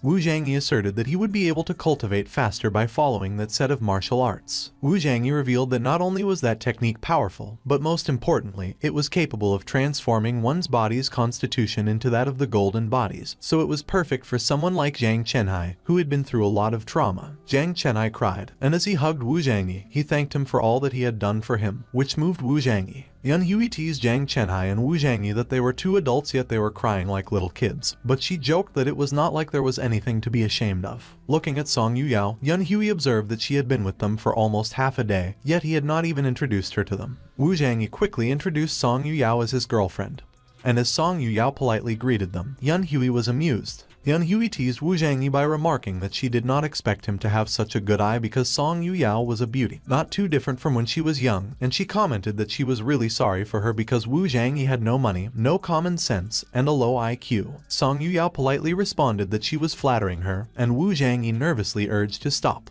Jiang Chenhai laughed as he suggested that they should go prepare dinner to give the youngsters a moment alone, which made Yun Hui realize and comment that the two of them must be very hungry from the travel. Wu Zhangyi confessed that he was super hungry, that his tummy was growling. And while he inquired what they were having for the reunion dinner, Song Yuyao offered to help Yun Hui, and immediately afterwards, they had a happy reunion dinner. The morning came, and as they were walking down the street, Wu Zhangyi reminisced with Song Yuyao if she remembered, which made Song Yuyao confused as to what he was referring to. Wu Zhangyi reminisced that they used to come there a lot in high school, so he feels a sad and nostalgic feeling, and Song Yuyao concurred, stating that when her family moved to Yunil City after she graduated from high school, she hadn't had the time to visit and come back there, so walking there like they were at the moment was really nostalgic. Suddenly, Wu Zhangyi noticed something. A fancy car passed by them and almost hit Song Yuyao, but Wu Zhangyi managed to protect her and grab her away from the street. Suddenly, the car stopped as the driver recognized Song Yuyao as their high school beauty. Song Yuyao looked surprised when she recognized the driver as Wang Kong. Wang Kong acted cool and remarked that he couldn't believe that Song Yuyao still remembered him. As Wang Kong approached them, Song Yuyao urged to ignore Wang Kong so they should go, and upon hearing Wu Zhangyi's name, Wang Kong immediately inquired if he was the poor boy who snatched their school beauty. Song Yuyao got furious, and she insisted that Wang Kong move out of the way immediately. Wang Kong laughed hysterically as he asserted that he didn't think that he would still be as much of a wuss as he used to be, and he declared that all he did was hide behind his girlfriend. Song Yuyao cautioned Wang Kong that he better watch his mouth because Wu Zhangyi was already different, so he should be careful because if he pisses Wu Zhangyi off, it won't end well for him.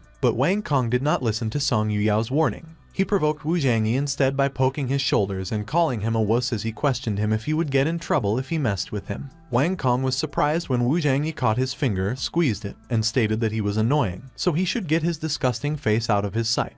Wang Kong's finger was swollen and throbbing when Wu Zhangyi let it go, but Wang Kong still dared to challenge Wu Zhangyi if he wanted to die and have a one-on-one with him, and Wu Zhangyi replied that he only needed one finger to fight him. Song Yuyao interrupted them by punching Wang Kong on the back, and she suggested that they should just forget it and let Wang Kong off the hook that time merely because they all went to the same school together. Wang Kong agreed and admitted that Song Yuyao was right, that they were old classmates, admitting that his impulsiveness got the better of him again. He confessed that it just so happens that he was having a birthday party that day and invited other students, and since he felt terrible for acting like a dick earlier, he invited them to the party too to give him a chance to apologize. Unbeknownst to them, Wang Kong was thinking about how Wu Zhangyi could be worthy of Song Yuyao, calling him a poor bastard in his mind, and he mused that Wu Zhangyi should just wait and see how he humiliates him later. Song Yuyao thanked Wang Kong for the invitation, but she declined that they had other plans, so they couldn't. But Wu Zhangyi tapped her on the shoulder. Wu Zhangyi expressed that it was great because it had been a long time since they had seen their old classmates, so he thought it was a good chance to have a reunion, and Wang Kong was unaware that Wu Zhangyi knew that he was jealous of him being together with Song Yuyao.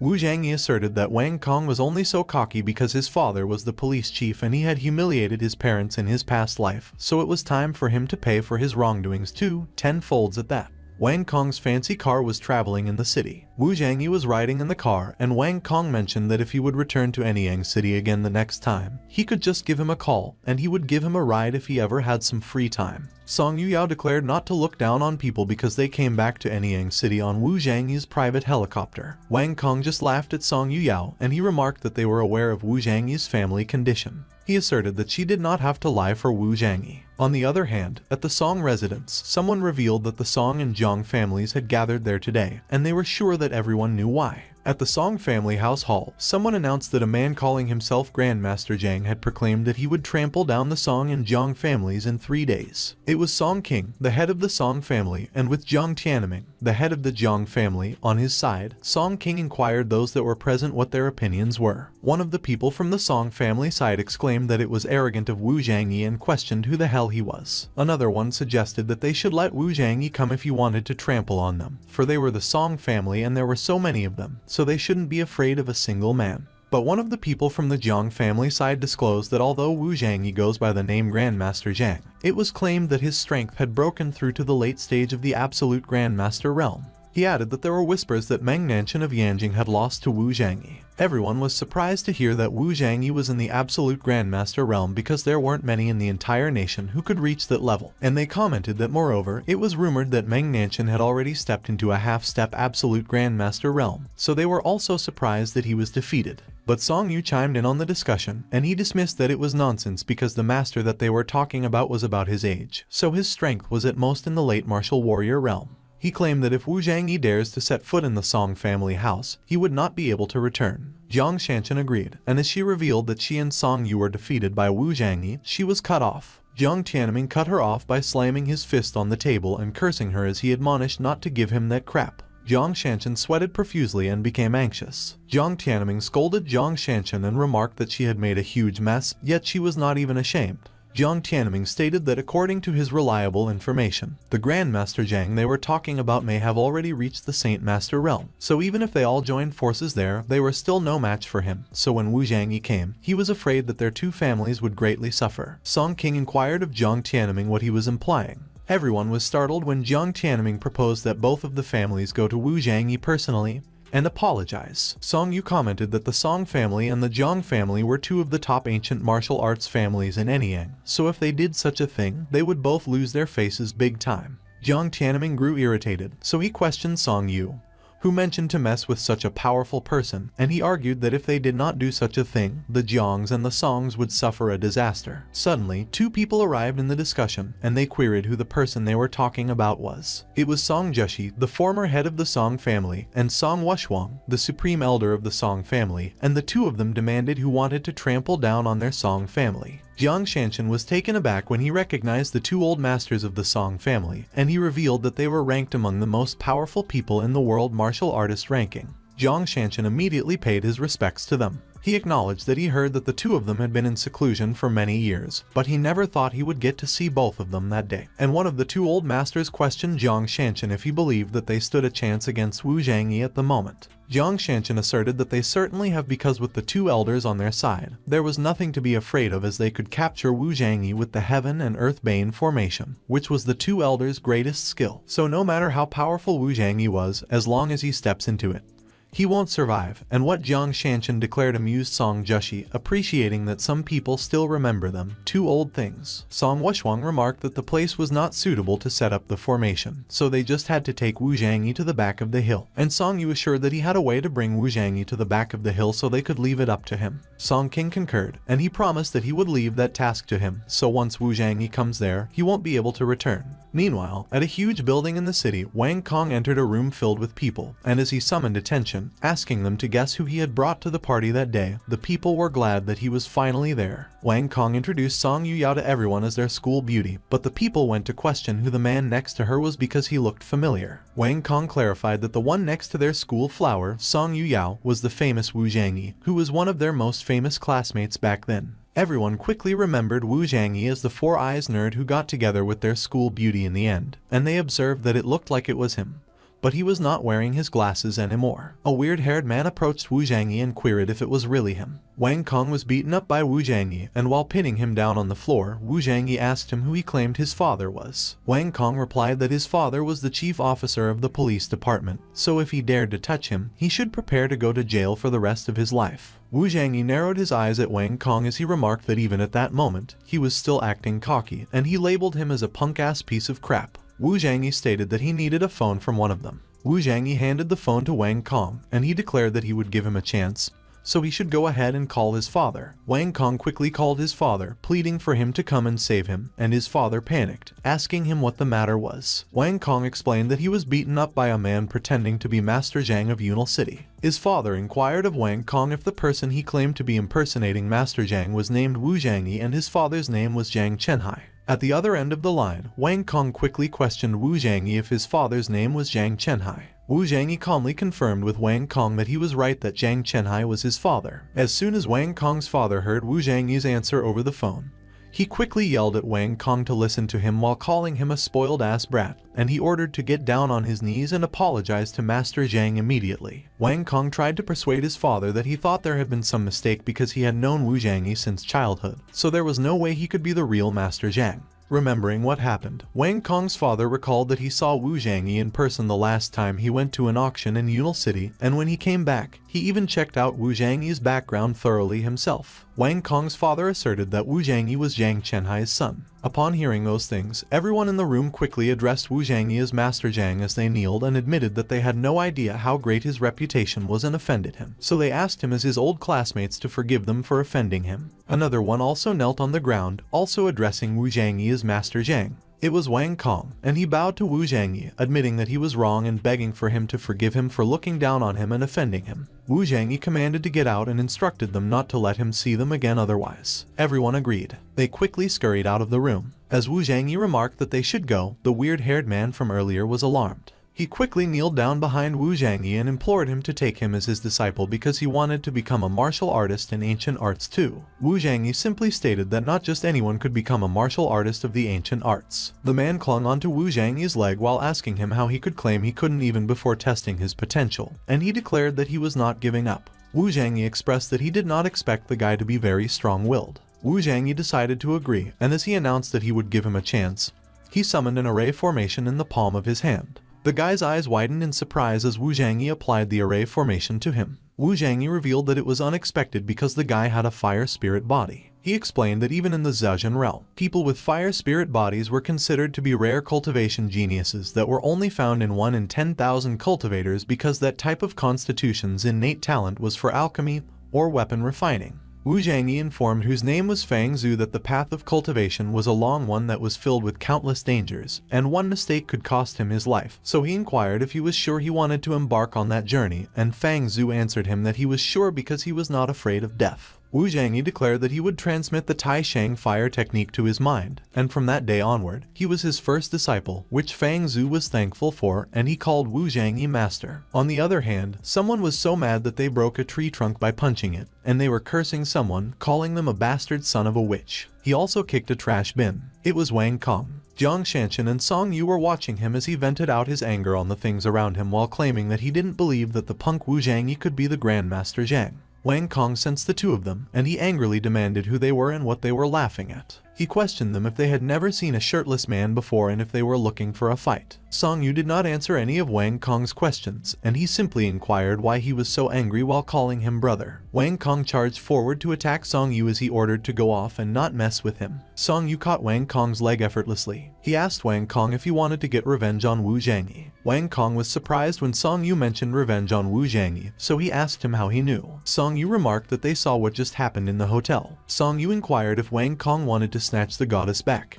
Wang Kong gritted his teeth and clenched his fist as he admitted that Wu Zhangyi was very good at fighting, so he was not his opponent. Song Yu offered to Wang Kong that he could leave that to them, and he just had to do them a favor in return. Song Yu whispered to Wang Kong's ear what he needed to do. On the other hand, Zhang Chenhai commented that it was rumored that the Song family had 2 unparalleled old patrons who had reached the peak of the Grandmaster realm 10 years ago, and he mentioned that they had been in retreat for many years, so he warned Wu Zhangyi to be careful when he went to the Song family at that time. Wu Zhangyi assured not to worry, and he questioned him why he was more verbose than his mother. Suddenly, Song Yuyao entered the room and announced that her old friend had asked her to visit her house. Song Yuyao requested Wu Zhangyi to inform Yun Hui that she wouldn't come back for dinner, and Wu Zhangyi was puzzled when he heard about her friend. Wu Zhangyi looked skeptical, and he questioned that she had just been there, so he wondered how her friend could know that she was in Anyang. Song Yuyao gave it some thought, and she speculated that it should have been spread at Wang Kong's birthday party. While Song Yuyao was preparing to get out, Wu Zhangyi queried if she wanted him to go with her because he was a bit worried. Song Yuyao clarified that it was not necessary, so he should spend more time with his parents on his trip back.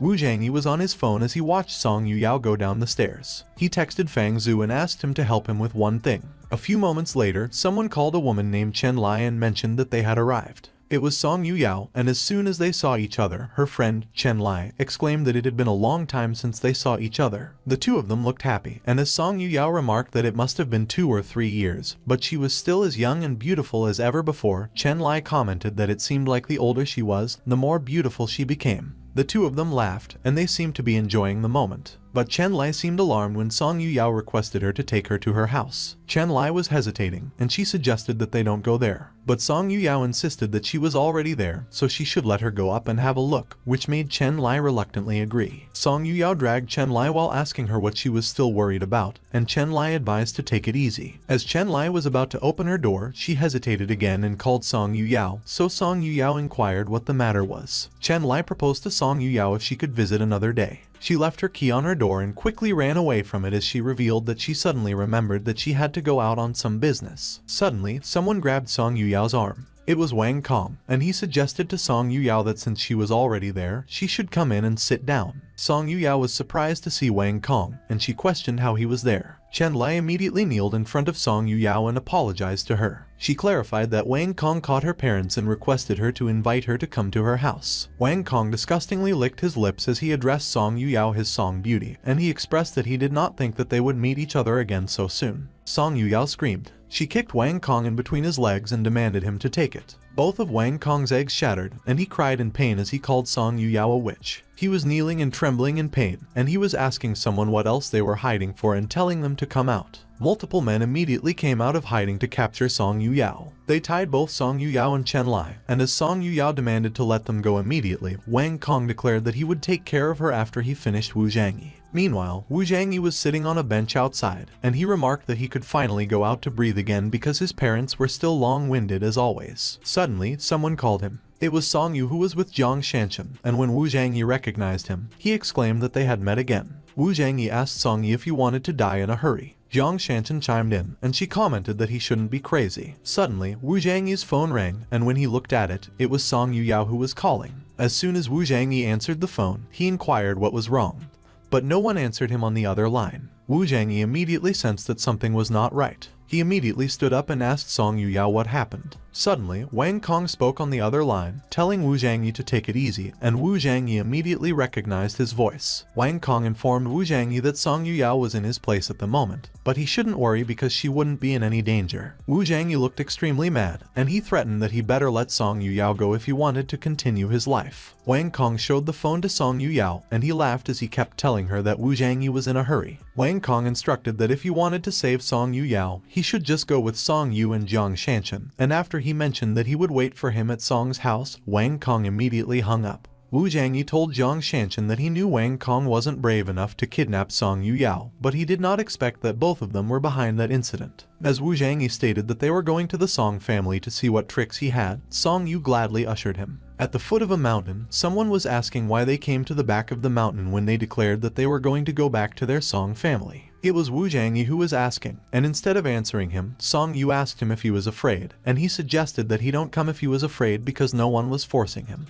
Wu Zhangyi glanced at them skeptically, and he observed that the aura of the place fluctuated abnormally, which was not quite right. Suddenly, Song Yu and Jiang Shanshan jumped out of the way, while Wu Zhangyi got enclosed in an aura sphere. Wu Zhangyi's eyes widened in surprise. He was being suppressed, and he did not know what was going on. Wu Zhangyi was having a hard time standing upright, and he noted that his body couldn't use strength at all. He was trying his best to resist. Suddenly, Song Jushi advised him not to struggle. Song Jushi and Song Wuxuang stood in front of Wu Zhangyi, and they declared that in their Heaven-Earth-Death formation, they dominate over everything. While Wu Zhangyi was struggling, Song Yu called him a bastard and commented that at that time, even if he had wings, he could not escape. Jiang Tianming chimed in and remarked that in the formation of the two elders, Wu Zhangyi could still stand and not lie down, so it was a pity that he could only cultivate at such a young age. Song Jushi concluded that, for the sake of the Song family, he must die there that day. He blamed him for being too young and wild. As Song Jushi raised his sword and swung it at Wu Zhangyi, He declared that it was over for him and that he should die. Suddenly, the mark of the Ren Wangju in Wu Zhangyi's hand glowed, and he glared at Song Jushi. Wu Zhangyi managed to block Song Jushi's sword and broke it in the process. Both Song Jushi and Song Wushwang were surprised, and they did not know how it was possible because Wu Zhangyi was within their array formation, yet he still exhibited such power. Wu Zhangyi explained that their so-called Heaven and Earth Bane formation simply disrupts spiritual Kai, which impairs the use of internal energy of those within the formation. Wu Zhangyi released a tremendous amount of aura as he proclaimed that his Ren Wangju could reverse the operation of his internal energy. He attacked Song Jushi, which made Song Jushi's eyes widen in pain. Song Jushi was thrown away, and Song Wushwang caught him from behind. Calling Wu Zhangyi a brat, Song Wushwang remarked that he shouldn't celebrate yet because the formation may not have any effect on him, but within their formation, their spiritual Kai was doubled. But Wu Zhangyi laughed and called them insignificant bugs as he challenged them to use whatever tricks they had left because nothing would change. Both Song Jushi and Song Wushwang were surprised by Wu Zhangyi's words, and Song Wushwang asserted that since he does not know his place, they should let him see what they were really capable of. The two of them started to release a tremendous amount of aura. Song King warned everyone to be careful because Song Jushi and Song Wushwang were going to use their moves, so they needed to get further away. Song Jushi and Song Wushwang charged forward to attack Wu Zhangyi, and they used their move, the unparalleled Twin Fist. Their move was so powerful that it created a powerful explosion on the mountain. Everyone was affected by the dust and debris of the explosion, and Jiang Tianming pointed out that it was a powerful force. Jiang Tianming and Song King were both surprised when they saw something. As the dust settled, it revealed a portion of the mountain that was obliterated, and both Song Jushi and Song Wushwang called Wu Zhangyi an ignorant brat, exclaiming that he had already turned to dust. But the two of them were unaware that Wu Zhangyi's string-like aura was creeping behind them. Wu Zhangyi surprised them by grabbing the backs of their necks, and he suggested that since they had used their ultimate, they should go take a little rest. Song Jushi and Song Wushwang screamed in pain as Wu Zhangyi wrapped his string-like aura around them. The two of them fell to the ground, and they were completely shriveled as soon as Wu Zhangyi let go of them. Song King was shaking as he observed that Wu Zhangyi took out the two elders in an instant, and while Jiang Shanshan was busy covering her face, Jiang Tianming admitted that Wu Zhangyi was way too powerful. Song Yu was alarmed when Wu Zhangyi glanced at him while asking who would like to be next. Song Yu panicked as Wu Zhangyi walked towards him, and as he fell to the ground, he threatened Wu Zhangyi not to dare come near him because he had his girlfriend. But Wu Zhangyi paid his threats no mind, and as he grabbed Song Yu's collar, he looked so unhinged as he used his string-like aura on him. Wu Zhangyi looked so evil as he continued to wrap his string-like aura around Song Yu. He smirked triumphantly. Suddenly, a girl arrived at the mountain where they were. With tears in his eyes, Song Yu looked so surprised when he saw the girl. It was Song Yu Yao, and while Fang Zhu was behind her, holding Wang Kong, Song Yu wondered how she was there. Fang Zhu proudly informed that he had already saved Song Yu Yao as per his order. Wu Zhangyi praised Fang Zhu for the good job, and he requested a few minutes so they could go home after he finished them all, and Fang Zhu agreed. Song King pleaded with Wu Zhangyi to wait a minute and requested that he spare Song Yu. Song Yu cried his heart out, and he begged Song King to save him. Song King declared that the two elders already died because of him, and they couldn't let the Song family be wiped out too because of him. Song King confessed that he couldn't help him anymore. Song Yu panicked, and he exclaimed that he was his own son, so he could not abandon him like that. Wu Zhangyi continued to drain Song Yu with his string-like aura, and he remarked that he made a smart move because even if he tried to save Song Yu, he would get himself killed for nothing. Song Yu screamed in pain, and Jiang Shanshan called out to him with worry in her voice. Wu Zhangyi dropped Song Yu on the ground, completely drained like the previous elders. He announced that from that day onwards, he did not want to hear any news that correlated to the Song family within the martial world. Song King bowed to Wu Zhangyi as he assured that it would be as he wished, and he gave him his word for it. Jiang Tianming was startled when Wu Zhangyi looked in their direction and declared that it was the Jiang family's turn. Jiang Tianming immediately pushed Jiang Shanshan to kneel on the ground, and he requested that Wu Zhangyi forgive her, calling her a foolish girl and the Jiang family. Jiang Tianming knelt along with Jiang Shanshan, and he explained that it was all due to Jiang Shanshan's recklessness, but over the years, he had never thought of canceling their arranged marriage because he always respected Jiang Chenhai as a man. As Wu Zhangyi thought about it, he realized that what Jiang Tianming asserted was true because the Jiang family never formally came to cancel the marriage since Jiang Chenhai had the accident, and Jiang Chenhai even advised to let the Jiang family off the hook. Wu Zhangyi acknowledged that he heard that his family was well known for their medicinal herbs in Anyang, and that he assumed that they must have a collection of high-quality herbs. Jiang Tianming immediately confirmed that they do, and if he wanted anything, their Jiang family would happily give it to him. Suddenly, Song Yu Yao called Wu Zhangyi and approached him. Wu Zhangyi immediately inquired if she was alright, and she responded that she was fine. Song Yu Yao expressed that she wanted to talk to him about something, but Wu Zhangyi indicated that he had to go to the Jiang residence first, so he would tell Fang Zhu to take her home first, and they would talk when he got back. Wu Zhangyi informed that he would leave Wang Kong to him and that he should not let Wang Kong cause any more trouble for Song Yuyao, and Fang Zhu agreed. Wu Zhangyi jumped off the ground. He hovered in front of Jiang Tianming as he directed that they should go and take him to where the medicinal herbs were. But if they did not have what he needed, he should be prepared to clean up Jiang Shanshan's corpse, and Jiang Tianming reluctantly agreed. A few moments later, as they arrived at the medicinal storage, Jiang Tianming revealed that the entire medicinal storage was his and that he didn't dare to jest, but there were only a few medicinal storehouses on the mainland that could be compared to the Jiang families. Wu Zhangyi noted that it was definitely not lacking in terms of variety, but he was still looking for the one that he needed. Suddenly, he noticed something above him. Wu Zhangyi had opened the drawer above him without touching it. Using his aura, Wu Zhangyi took the contents of the drawer, and Jiang Tianming observed that he has sharp eyes because the snow bone ginseng that he got may not be the most precious, but it was definitely one of the rarest herbs. Wu Zhangyi declared that he could go as he would be refining some pills. Surrounding himself with the medicinal herbs that he needs, Wu Zhangyi stated that with those herbs, he would be able to make enough jade bone pills for Zhang Chenhai to aid in his cultivation, and Zhang Chenhai would be able to return to his prime.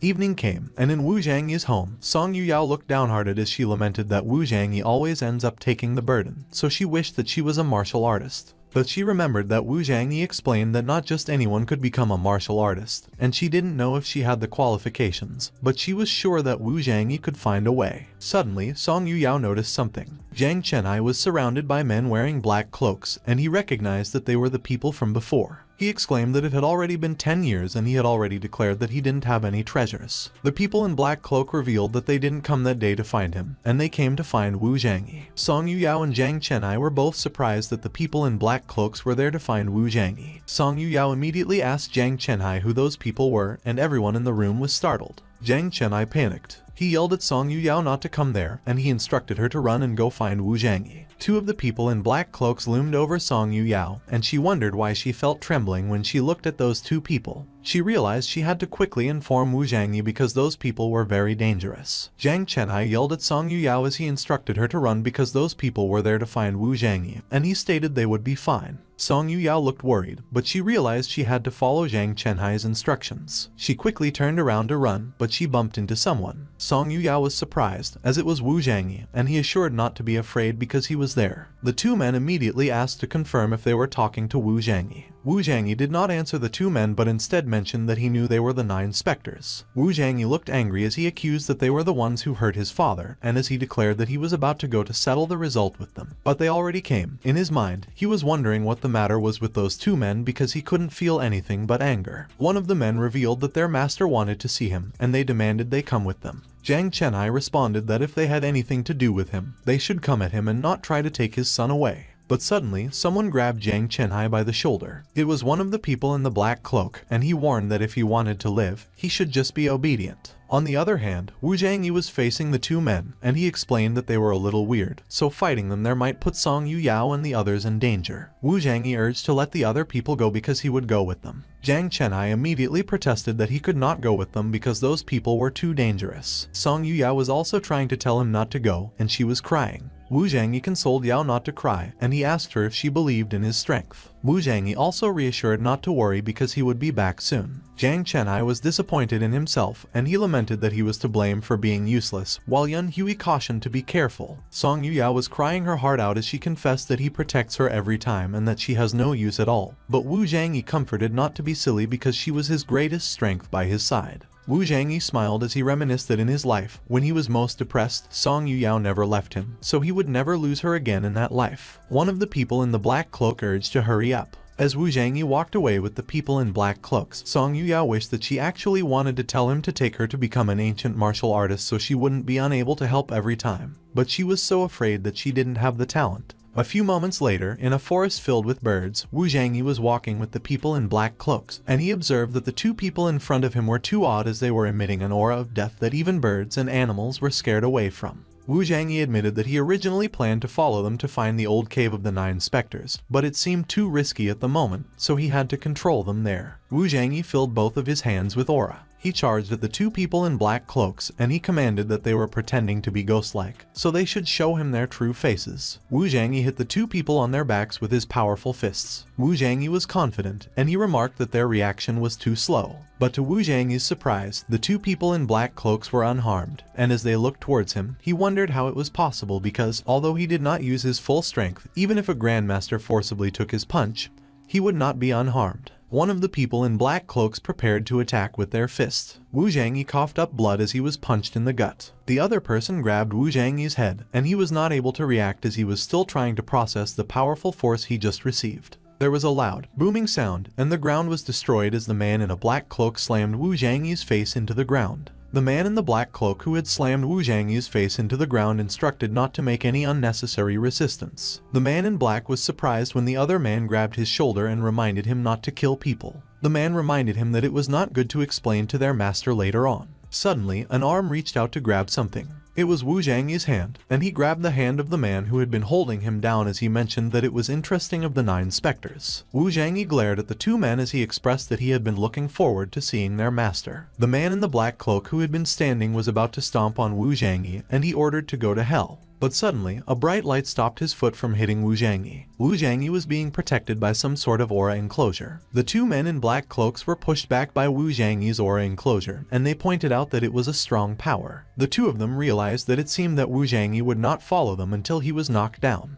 Wu Zhangyi stood up, and he laughed at them, declaring that they had also dared to pretend in front of him, who was a king. Wu Zhangyi taunted them, telling them that if they had any tricks, they should come at him and not let him down. The two men in black cloak got mad, and as they shrouded their fists with their aura, they threatened that he wanted to die, so he would die. Fusing their power together, the two men charged towards Wu Zhangyi. Wu Zhangyi met the two men's attack with both his fists. Wu Zhangyi smiled confidently, while the two men looked like they were struggling. There was a huge, booming sound and a powerful explosion in the middle of the forest. The smoke from the explosion started to dissipate. It revealed the two men that were lying unconscious on the ground, and Wu Zhangyi commented that, judging from the aura of those two people, they had reached the realm of masters, but the strength they had was much stronger than the masters. Suddenly, Wu Zhangyi noticed something. A worm-like creature came out of one of the man's mouths, while his back seemed to also be harboring the same kind of creature as something was wriggling under his skin. More of the worm-like creature came out of the man's back, and Wu Zhangyi wondered what it was because the men's bodies seemed to be recovering.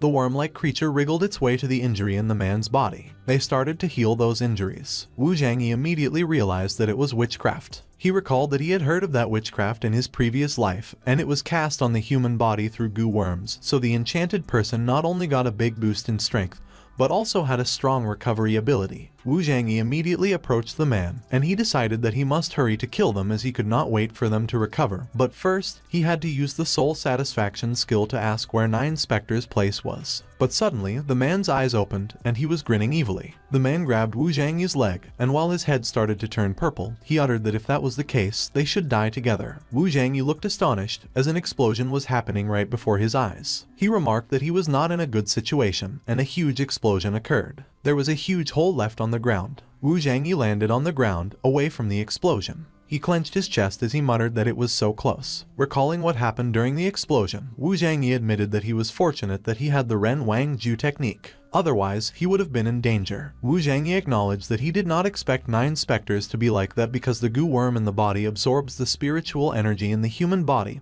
and expands rapidly to explode. He smiled as he revealed that, however, he still had the information about the 9 Spectres' place. He started walking deep into the forest, and he declared that he was coming. At the Bamiguo Luxury Resort, a lot of tourists roamed around. In one of the establishments, someone yelled about 500,000. An auction went on inside the establishment, and the host announced that a gentleman had just offered $500,000, so he asked if there were any higher bids. One of the audience members was surprised that someone had bid $500,000, and they remarked that if the hammer went down and nothing came up, $500,000 would be lost. But another person commented that $500,000 was nothing because he had seen $10 million get hammered down. Someone raised their hand. The man declared that he would pay $1 million, and everyone was so surprised, wondering who he was. The audience recognized that the buyer was Mr. Liu Tian. The man from earlier mentioned that Liu Tian was known as the king of the stone world, and often he bought stones that were much higher than the bid price, so he could also be referred to as the king of gambling in the stone world.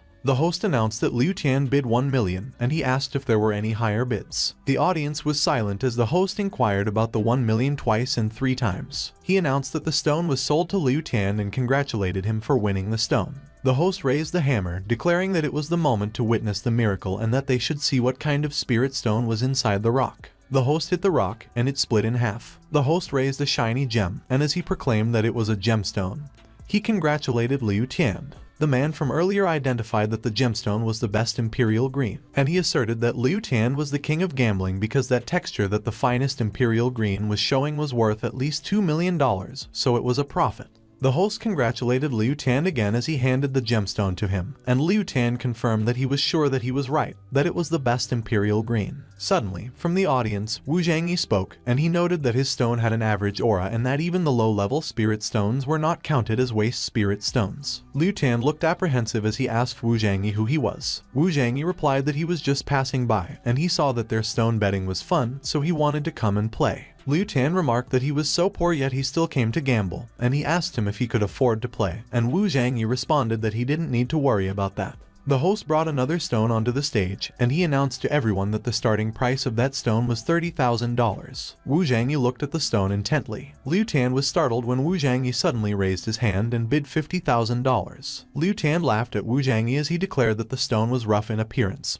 So according to his more than 10 years of experience in betting on stones, that stone was just an ordinary waste stone, and he remarked that he did not have any money yet he wanted to come to the gambling yard to pick up. The host asked people from the audience if anyone wanted to pay a higher price because Wu Zhangyi only paid $50,000. The man from earlier commented that the waste rock had been photographed for more than half a month, so all fools knew that no good things could be produced. The host asked the audience about the $50,000 once, twice, and 3 times, and announced that it was a deal. Liu Tian laughed on the side as the host congratulated Wu Zhangyi. The host mentioned that since he was not their VIP member, every auction had to be paid in cash in order to smash the stones, so he had to pay $50,000 immediately, and Wu Zhangyi agreed that it was no problem at all as he swiped his card into the machine handed to him. As soon as the payment was announced as successful, the host stated that he would smash the rocks for him right away, and Wu Zhangyi said to be his guest. Liu Tian was still snickering in the back, and he remarked that Wu Zhangyi was a big fool for still being proud of buying a broken stone,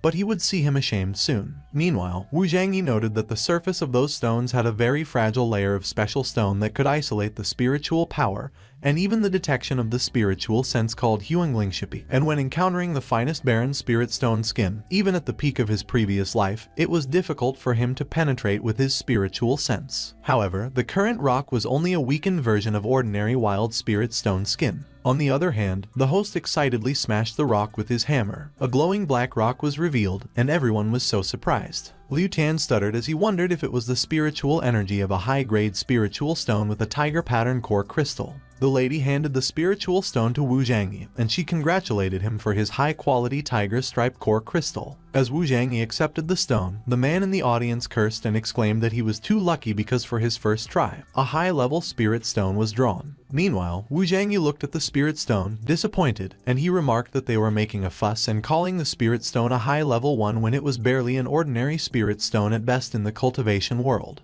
Wu Zhangyi stated that perhaps the earth was in the age of domination because cultivation resources were too barren and high-quality spirit stones had almost disappeared. Wu Zhangyi asked the host if he could sell the tiger pattern core crystal. Liu Tian was astonished, as he questioned why Wu Zhangyi could sell the spirit stone without hesitation, and he noted that he should know that that kind of high-grade spirit stone was very difficult to open. The lady awkwardly mentioned that they generally don't repurchase spirit stones there. Suddenly, a man in the audience offered to buy his tiger crystal. The man asked Wu Zhangyi to give a bid price. Liu Tian immediately recognized the man as Mr. William, the man who once opened the sacred stone, and Liu Tian exclaimed that he did not expect him to come too. The hosts were astonished when Wu Zhangyi declared that the bidding price was $1 billion.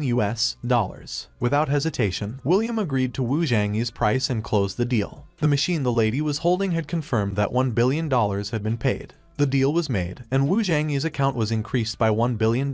Suddenly, someone drew the attention of all the guests. He was the host, and he excitedly announced that their boss had informed them that that day, all the stones mined from the land of horror were taken out for the guests to have fun. The man from earlier was also excited, as he remarked that usually there were only a dozen stones a week, but he did not expect the auction to release a dozen of them that day. On the other hand, Wu Zhangyi's attention was caught by the place of horror, and he observed that it turned out that those stones were all mine because he commented that they were manually packaged. He found it interesting, so he stated that he would go to that place of horror to see when he had time because of the wild spirit stone skin. As with the strength of the first layer of his current Ren Wang Jiu, he could only slightly detect the subtle overflowing aura with his spiritual sense. Wu Zhangyi used the spirit of the Ren Wang Jiu's body to detect the stone that exudes aura, and he noted that although it was not completely clear what quality of spirit stones were inside, it was enough. Meanwhile, Liu Tian immediately bet on stone number 5. Liu Tian remarked that under his fiery eyes, from the aura of the number 5 stone, the spirit stone inside was definitely not inferior to the tiger stripe crystal from earlier, and he stated that his over 10 years of experience in gambling stones was not for nothing.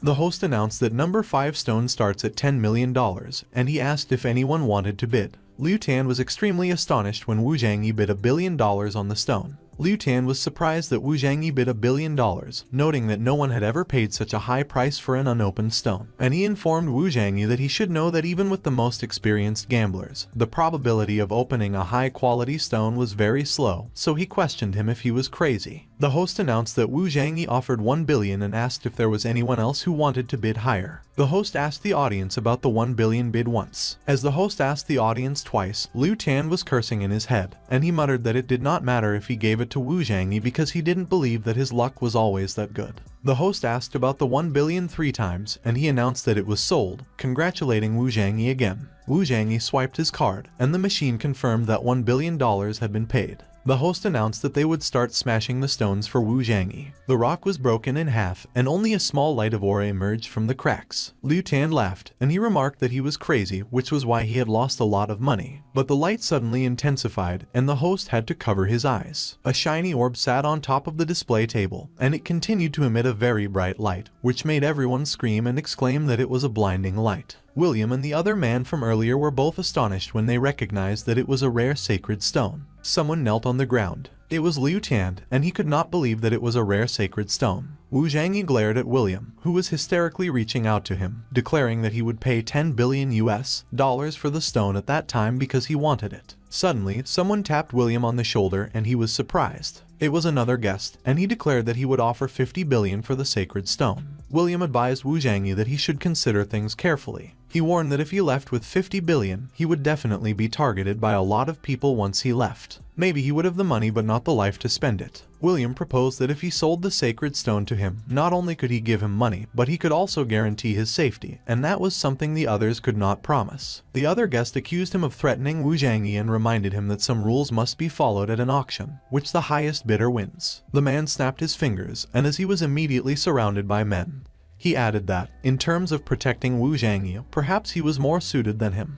But, to their surprise, someone shouted to shut up. It was Wu Zhangyi, and he announced that he would not be selling the sacred stone because he would be using it himself. Wu Zhangyi smiled gently as he explained that the sacred stone was not bad because, although it was not classified as a divine stone in the cultivation realm, it did qualify as a high-grade spirit stone. Suddenly, William came up on stage, and he grabbed Wu Zhangyi's arm, asking him if he had thought things through because once he left, it was much more dangerous carrying the sacred stone than $50 billion. William was taken aback when Wu Zhangyi released a tremendous amount of aura and glared at him, declaring that he would see who would dare to take the sacred stone from him. Everyone from the auction stepped aside and made way as Wu Zhangyi left. William looked extremely terrified as he questioned what the pressure he just felt earlier was because it even threatened him, whose strength was in the 30 in the Zen realm. Liu Tian looked annoyed, and he wondered how strong Wu Zhangyi could be when he was that young, so he figured that it was just a mere act. Liu Tian was enraged that Wu Zhangyi was bold enough to steal his sacred stone, and he warned that he should watch himself once he left the auction. Meanwhile, as Wu Zhangyi was leaving the auction, he challenged that if they wanted the sacred stone, they should come to him if they were not afraid of death. Wu Zhangyi observed that there were several presences that were somewhat different than those of typical Eastern cultivators, especially William, so it would be an opportunity for him to see the techniques of other places. Suddenly, 2 men blocked Wu Zhangyi's path. Along with the 2 men, Liu Tian appeared, and he demanded that the sacred stone was supposed to be his, and if he understood, he should hurry up and return the stone to him, and he would spare his life. Wu Zhangyi accused him of trying to snatch the sacred stone in broad daylight, so even if he obtained it, he would just become prey of the others, and Wu Zhangyi Zhangyi observed that, as expected, the stronger ones were waiting in the dark for the perfect opportunity. Wu Zhangyi glanced at the hidden figures in the distance, and he sneered that only small fry like Liu Tian were stupid enough to willingly become prey. Liu Tian gave it some thought, and he realized that what Wu Zhangyi mentioned sounded reasonable because experts from all over the world had their attention fixated on that divine stone.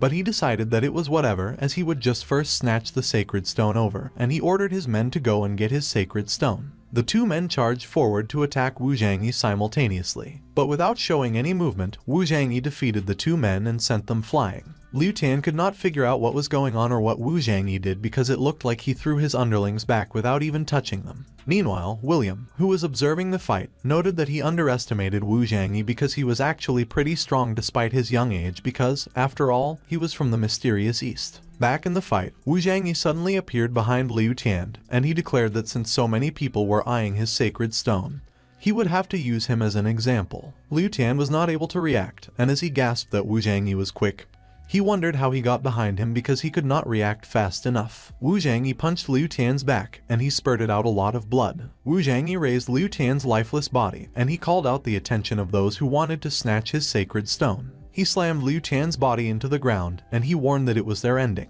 As Wu Zhangyi walked away, the men from the auction earlier were surprised and terrified that they could not move. William was also having the same reaction, and he commented that what Wu Zhangyi did was a cruel method. At the resort, it was lively, and some people were busy working too. Wu Zhangyi walked down the streets, along the stalls. Suddenly, an old man, with a display of different antique-looking items, called out to him and mentioned that he shouldn't miss his items and pass by. The old man handed a vase to Wu Zhangyi and asked him if he wanted to have his good antique. The old man panicked and tried to call his attention again when Wu Zhangyi walked away from him, thinking that the ceramic vase looked old and he could not imagine that there were antiques of that quality in the roadside stalls of Bama, so it was no wonder that it was said to be a country built on treasures. Wu Zhangyi responded that, however, the vase was of no use to him, but the old man chased him and requested that he stay there. The old man insisted not to underestimate his goods, but Wu Zhangyi politely replied that he didn't need them and thanked him. The old man was persistent as he showed the vase to Wu Zhangyi, stating that he had been selling antiques for decades, which were all the best, and Wu Zhangyi was surprised when he saw something. Wu Zhangyi quickly grabbed the vase from the old man's hand, as he seemed to recognize the purple substance inside it. He recognized that it was the purple gold sand. Wu Zhangyi exclaimed that it was the best refining equipment, so it was difficult to detect its aura. His eyes widened in surprise as he declared that, even in the realm of cultivation in his previous life, it was a very rare top quality. Wu Zhangyi expressed that he wanted the sand in his vase. The old man nervously mentioned that the vase was 200,000 and the sand was 3 million. Wu Zhangyi agreed without a fuss and declared that he would take them all, which surprised the old man, that the price was okay. Wu Zhangyi carried the vase as he walked down the street alone. He looked around and he noticed something. Shadows were still lurking in the distance and they seemed to be following him. Wu Zhangyi climbed up the stairs, carefully carrying the vase he just bought. He entered a room that seemed to be his accommodation in the resort. He closed the windows and peeked through them. Wu Zhangyi remarked that it seemed that the group of people following him was still afraid, so they did not dare to attack immediately. He carefully poured the purple gold sand on the table. As he continued to pour the sand, Wu Zhangyi mentioned that, with so much purple gold sand, he could finally refine his natal flying sword. He summoned his natal flying sword. Wu Zhangyi started absorbing the purple gold sand on his right hand,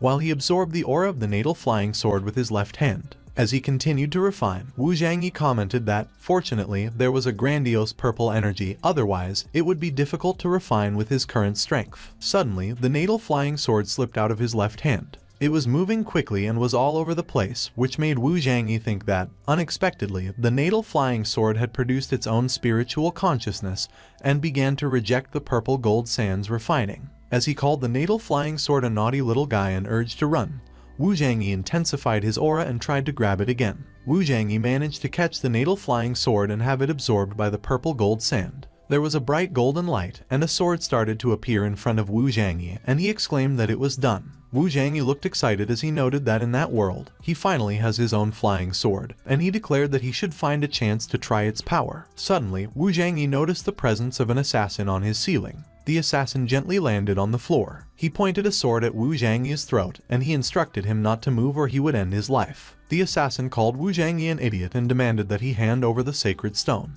But Wu Zhangyi was unfazed, and he praised the assassin for being quick. Wu Zhangyi released his string-like aura, and the assassin was alarmed. The assassin was surprised, and he could not understand what was happening as Wu Zhangyi's string-like aura wrapped around him. He was completely wrapped in Wu Zhangyi's string-like aura, and he could not even move his fingers. He screamed in panic as the string started to move towards his eyes and the tora openings of his body. The assassin was completely wrapped in Wu Zhangyi's string-like aura, like a cocoon, and Wu Zhangyi asked him if he was a ninja from the Dao Nation. Wu Zhangyi waved his hand and remarked that it seemed like experts from all over the world had gathered. He attacked the ninja with his slashing aura and declared that he would kill him to teach the others that it was a mistake to provoke people from the Celestial Dynasty. But Wu Zhangyi was surprised when the ninja he just sliced in half became a log. Wu Zhangyi was surprised, and he wondered if it was substitution jutsu. The ninja appeared out of thin air, and he announced that there were more surprises in store for him. Wu Zhangyi was surrounded by multiple ninjas, and they laughed as he called him a young man from the Celestial Dynasty. They taunted that even if his strength was that of an intermediate Celestial Dynasty master, he was still not worthy of being his opponent. The multiple ninjas, which were clones, charged at Wu Zhangyi simultaneously, and the ninja boasted that all of his 10 clones were as strong as his original body. As the clones were about to punch him, Wu Zhangyi noted that they had an imposing aura, so his body wouldn't be able to endure it if he got punched.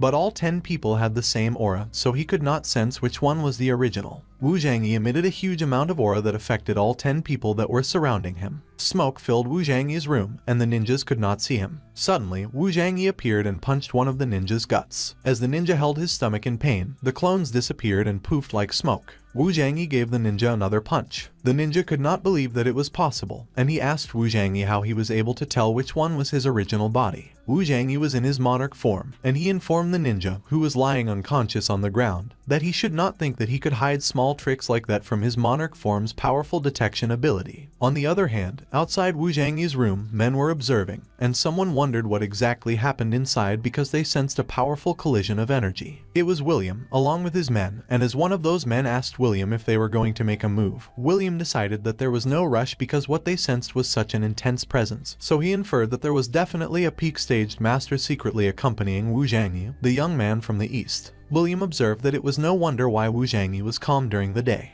The man advised to look ahead. He pointed out that another 3 people sneaked into Wu Zhangyi's room. As the 3 of them entered Wu Zhangyi's room through the balcony window, someone recognized them as the renowned 3 masters. As the masters entered and made greetings, William remarked that it would be interesting to watch. But suddenly, a tremendous amount of aura surged out through the balcony window, throwing those 3 masters into the air. William was astonished. The 3 masters fell down the balcony, destroying the railings in the process, and as a silhouette of a man stood on the balcony, dragging another body, William could not help but wonder what was going on. The silhouette that was standing on the balcony was Wu Zhangyi, while the one he was dragging was the ninja, and he declared that there was no need to hide anymore. Wu Zhangyi raised the ninja's body, and he proclaimed that if they wanted the sacred stone, they should come to him together. Wu Zhangyi threw the ninja's body off the balcony. The 3 masters were surprised when the ninja's body crashed into the ground in front of them. Meanwhile, William and his men were hiding behind a bush, and William was wondering if Wu Zhangyi was the one responsible for the killing of several patriarchs. Zhang Junchen was also one of the people hiding and targeting Wu Zhangyi, and he was surprised when he stated that he saw Zhang Chenhai, but he insisted that it was impossible. Zhang Junchen remarked that Zhang Chenhai was only 2 years younger than him and that Zhang Chenhai's power had long been abolished. On the other hand, the 3 masters yelled as they made their bodies bulge using their auras, and they were preparing to fight. William was surprised when he recognized that it was the armed color hardened, and he mentioned that unexpectedly. The 3 masters all developed the secret body refining method to that state because body refiners who could arm the body with the spiritual power at least had the strength above masters. One of the masters claimed that he forced them to that status so he should not blame them for being merciless. Wu Zhangyi was stepping out of his balcony when he recognized the 3 masters' bodies refining, and he noted that it was interesting and they should go together. Wu Zhangyi landed on the ground in front of the 3 masters. The 3 masters declared that they should go, and the 3 of them simultaneously charged forward. Wu Zhangyi managed to dodge the 2 masters' attack by jumping off the ground, and he was charging towards the 3rd one. The 3rd one tried to attack him by kicking him, but he managed to dodge it effortlessly. Wu Zhangyi remarked that they were not bad for using the power of body refinement with combat moves. One of the masters was surprised that Wu Zhangyi avoided their attacks, and he inquired if Wu Zhangyi would be able to dodge again that time. He charged towards Wu Zhangyi with such explosive power, but Wu Zhangyi still managed to dodge it. But Wu Zhangyi realized his mistake when he saw another master who was about to punch him from behind. The master managed to hit Wu Zhangyi on his back, and as he was thrown up in the air, the other master was prepared to catch him. The third master grabbed Wu Zhangyi and enclosed him in his arms. With tremendous force, the third master threw Wu Zhangyi into the ground, creating a loud, booming sound. The third master wondered if Wu Zhangyi's bones were all broken. But he was surprised that Wu Zhangyi was that resistant, as Wu Zhangyi seemed fine, and he was still able to stand up, telling them that he still wanted to play with them. But it seemed that he underestimated them. Wu Zhangyi announced that he would be fighting back at that time, and the three masters charged at him simultaneously, telling him to go to hell. As explosive auras were emitted from the fight, William was astonished to see that Wu Zhangyi was still able to dodge at that time. The three masters were surprised when Wu Zhangyi opened his palm towards them after he dodged their attacks. Wu Zhangyi clenched his fist. Meanwhile, William was surprised when he saw that Wu Zhangyi actually wanted to fight against the opponent's combined force strike, and he observed that it was necessary to know that the power of the body refiner was the strongest when both sides were at the same level. But the current situation was 1 against 3. Wu Zhangyi charged towards the three masters, and William commented that he was still too rampant. On the other hand, Zhang Junshan, who was watching the fight intently, predicted that Wu Zhangyi would lose for sure, and he was unaware that someone had arrived beside him. It was his old ancestor, and as his old ancestor disagreed with his opinion, noting that Wu Zhangyi would win, Zhang Junshan was surprised that he could not help but ask him why he was there. Back in the fight, one of the masters asked if the others could feel a terrifying power. The other two confirmed, and they acknowledged that they felt like their bodies were going to be swallowed, so they should run away. Wu Zhangyi looked unhinged as he continued to charge at the three masters with his fist. As he swung his arm to deliver the punch, it looked like his aura sliced through the aura that the three masters were emitting. Wu Zhangyi released a tremendous amount of aura and fired it towards the three masters in front of him. Wu Zhangyi's attack was powerful that it left a huge dent in the ground, and the three masters were nowhere to be found. Wu Zhangyi asked the others how long they would be hiding. William looked horrified. On the other hand, Zhang Junshan's old ancestor was amused, and he remarked that everyone claimed it would be too shameful for them to hide like that. Suddenly, multiple people came out of hiding, and they were wielding their weapons. There were a lot of them, and they all stood in front of Wu Zhangyi. William was one of them, and as one of his men poured him a glass of wine, he mentioned that since he had that level of strength, he was eligible to own the sacred stone. William noted that what happened that night was just a little joke, so it was better for everyone to rest early because it was believed that tomorrow's auction would have a lot more exciting things to look forward to. But at the back of his mind, he thought that at such a young age, Wu Zhangyi had strength comparable to that of the superior master, so the power behind him must be terrifying.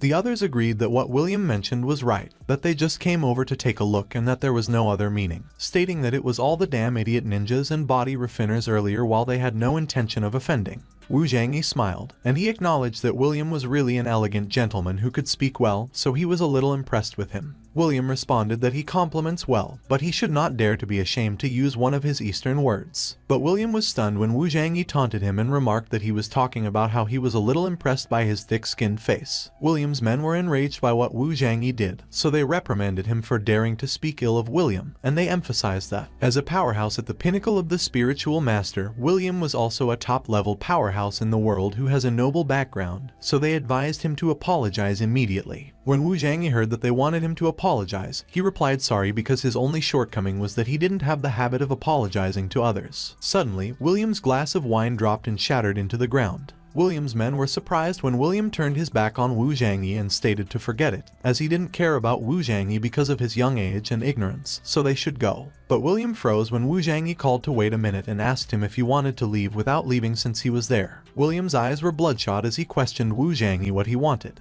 Wu Zhangyi demanded William give him all the spirit stones in his body. Wu Zhangyi added that it was the same as them because he doesn't want them to leave the area if they don't hand over the spirit stone. The people cursed, calling Wu Zhangyi an arrogant kid for daring to provoke so many masters at the same time, and they claimed that he was just looking for death. Zhang Junshan's old ancestor instructed him to prepare to seize the opportunity for a while because he may be able to grab those sacred stones, and Zhang Junshan agreed. Wu Zhangyi asked William to set an example by taking out the spirit stones that he had. William got enraged, and he called Wu Zhangyi arrogant. William raised his hand in the air, and he declared that he was dead. A cloud of aura started to form around William's hand. As the cloud of aura started to get bigger, the other people recognized that it was the magical technique of a spiritual master, so they all decided to run. The people stated that it was one of William's stunts, and legend had it that several master-level characters had died under that trick. Wu Zhangyi looked at William's magical technique, and he expressed that he could not believe that there was someone in that world who knew the magic of the weapon. While William continued to summon his magical technique, one of his men laughed from a distance, and he commented that it was too late for him to regret it. On the other hand, Zhang Junqian's old ancestor looked up at William's magical technique, and he praised that it was such a powerful imperial weapon technique that there was no doubt that it was on the same level as the Shenian master. He noted that it was just a pity that Wu Zhangyi, at such a young age, was comparable to the strength of the pinnacle master, and it would be a sure thing to step out of the Saint Master in time.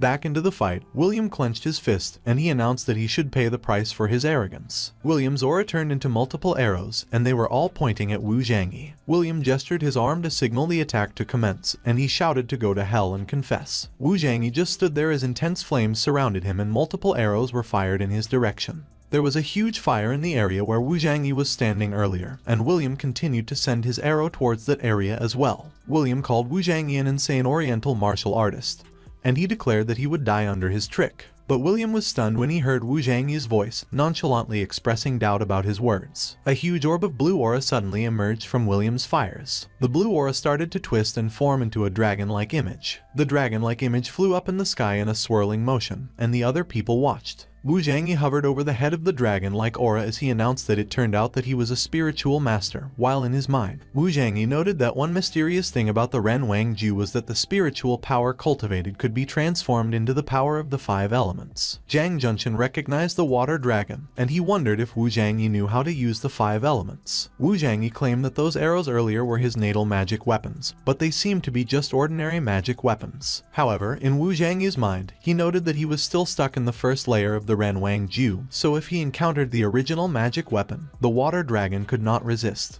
Wu Zhangyi directed his water dragon towards William, and he commanded to take a blow of his water dragon technique. William raised his hands and stated that it was just a spicy Tiansen. He managed to block Wu Zhangyi's attack by enclosing himself in some sort of aura barrier. Wu Zhangyi lunged forward while he remarked that it was interesting that he could use his mental power to form a defensive barrier. William was focused on the water dragon that he did not notice Wu Zhangyi land behind him and ask him what was next. Wu Zhangyi punched William from behind. The punch was powerful that it sent William flying, and he crashed on the wall of Wu Zhangyi's accommodation. Wu Zhangyi retorted off for daring to call his water dragon a spicy Tiansen. William emerged from the destroyed wall, and he was still able to stand up. Wu Zhangyi was surprised, as he commented that a spiritual master should be physically weak, but William was fine after taking a punch from him. William removed his clothes, revealing an armor, as he asked Wu Zhangyi if what he delivered was a full-force blow because it was just a tickle on his superb soft armor. Wu Zhangyi cursed in his mind as he realized that it turned out to be a kryptonite because there was a defensive magic weapon, and William declared that he was careless but he wouldn't let him touch him again.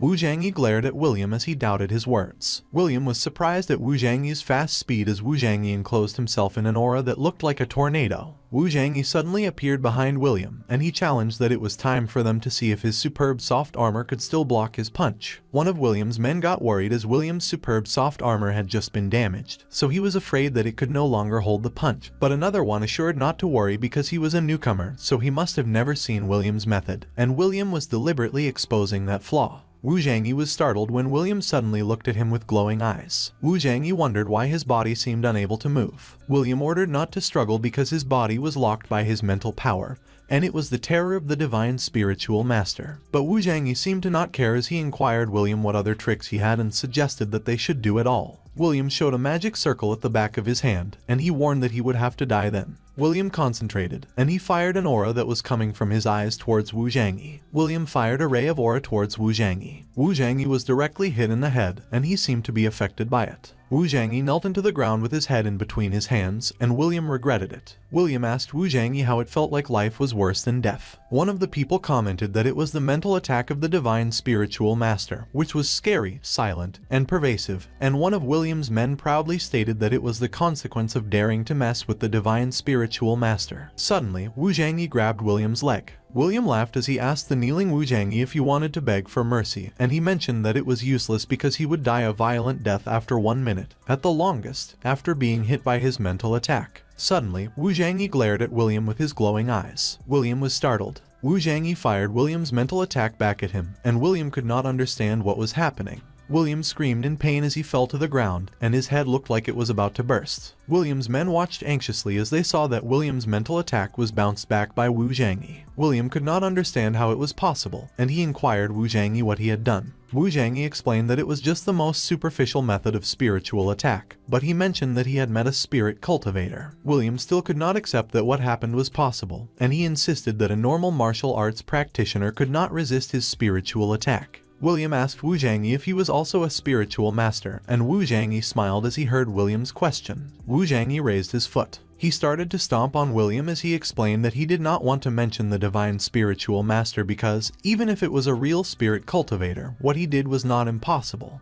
Wu Zhangyi added that the cultivation of Renwang Ju not only strengthened the physical body, but the spiritual power was also exponentially increased, so it was simply not something ordinary people like William could match. William handed his spirit stones to Wu Zhangyi, telling him that he had surrendered, and he begged for him to spare his life. As he inspected the spirit stones, Wu Zhangyi reminded him that he may have forgotten what he just mentioned, that one won't live more than a minute after a mental attack. William insisted that their spiritual master had a way. But suddenly, he spurted out blood, and other liquids spurted out the other holes in his face. William's men were horrified when they saw that William was dead. The other people stated that Wu Zhangyi has killed several masters in a row, even William, who was at the pinnacle of the spiritual master, and it was horrible. Everyone started handing out their spirit stones as they mentioned that they had just passed by without intent to offend. They offered their spirit stones in front of Wu Zhangyi and apologized to him. Meanwhile, Zhang Junchen was asking his old ancestor what he should do. Zhang Junchen's old ancestor mentioned that Wu Zhangyi was weird and he may be a rejuvenated old monster. He reminded Zhang Junchen about the rumors that the Chengsheng water would be auctioned the next day, and it was said that the people from the 9 specters would also come for it. When Zhang Junchen heard what his old ancestor mentioned about being rejuvenated, he remembered that Wu Zhangyi was also called Mr. Zhang, so he wondered if he was Zhang Chenhai.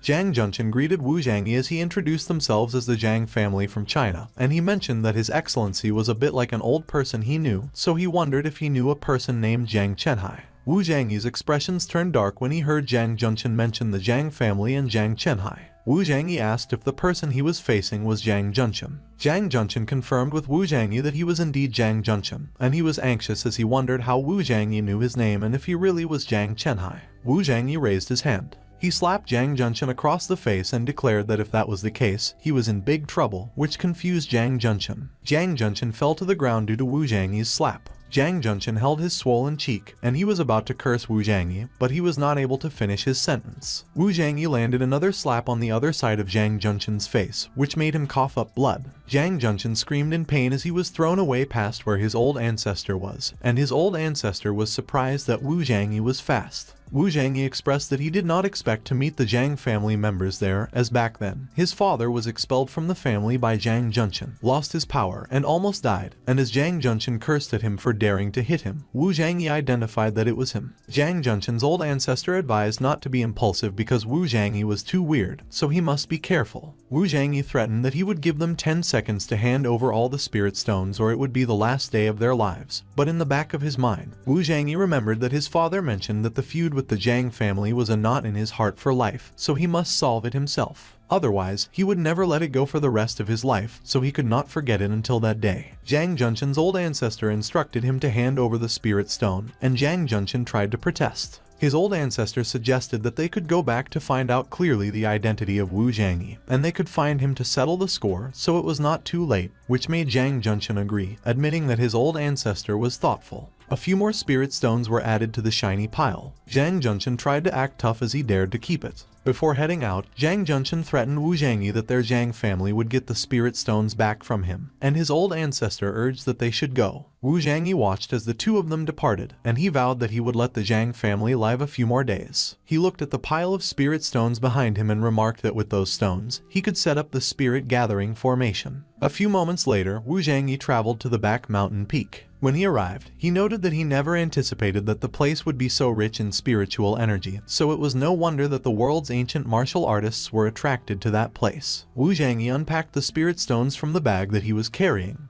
and they were sorted by color. He stood in the middle of a magic circle while he filled the edges with the spirit stones. As Wu Zhangyi continued to move the spirit stones, he commented that although they were not high-quality spirit stones, they were sufficient for the abundant spiritual energy of the earth. The spirit stones started to gather, and each color formed a tower that was leaning towards Wu Zhangyi. Wu Zhangyi took out the sacred stone that he won from the auction, and he revealed that the spirit gathering formation could gather the spiritual energy of heaven and earth, and according to the quality of the formation, the cultivation speed could be increased at least several times, 10 times or even dozens of times. As he placed the sacred stone in the middle of the magic circle, Wu Zhangyi recalled that in his previous world, even the weakest cultivation clan or family, the main camp, had a spiritual formation, and there was more than one. Wu Zhangyi observed his surroundings, and he recognized that the spiritual power there was at least 20 times higher, which was even more powerful than the spiritual power of the Reiki land that he fought with Meng Nanshan against last time. He started to apply his aura. The formation opened up, and a pillar of light from the skies shone down on Wu Zhangyi. Wu Zhangyi began meditating, and he declared that what was next was the moment to break through the Ren Wang Ju skill. The pillar of light continued to shine down on Wu Zhangyi. Wu Zhangyi was lifted off the ground as he continued to meditate while being surrounded by such a tremendous amount of aura. Wu Zhangyi suddenly seemed to struggle, and he declared that the aura was at the top and his body seemed to explode. Suddenly, the ground beneath Wu Zhangyi was destroyed.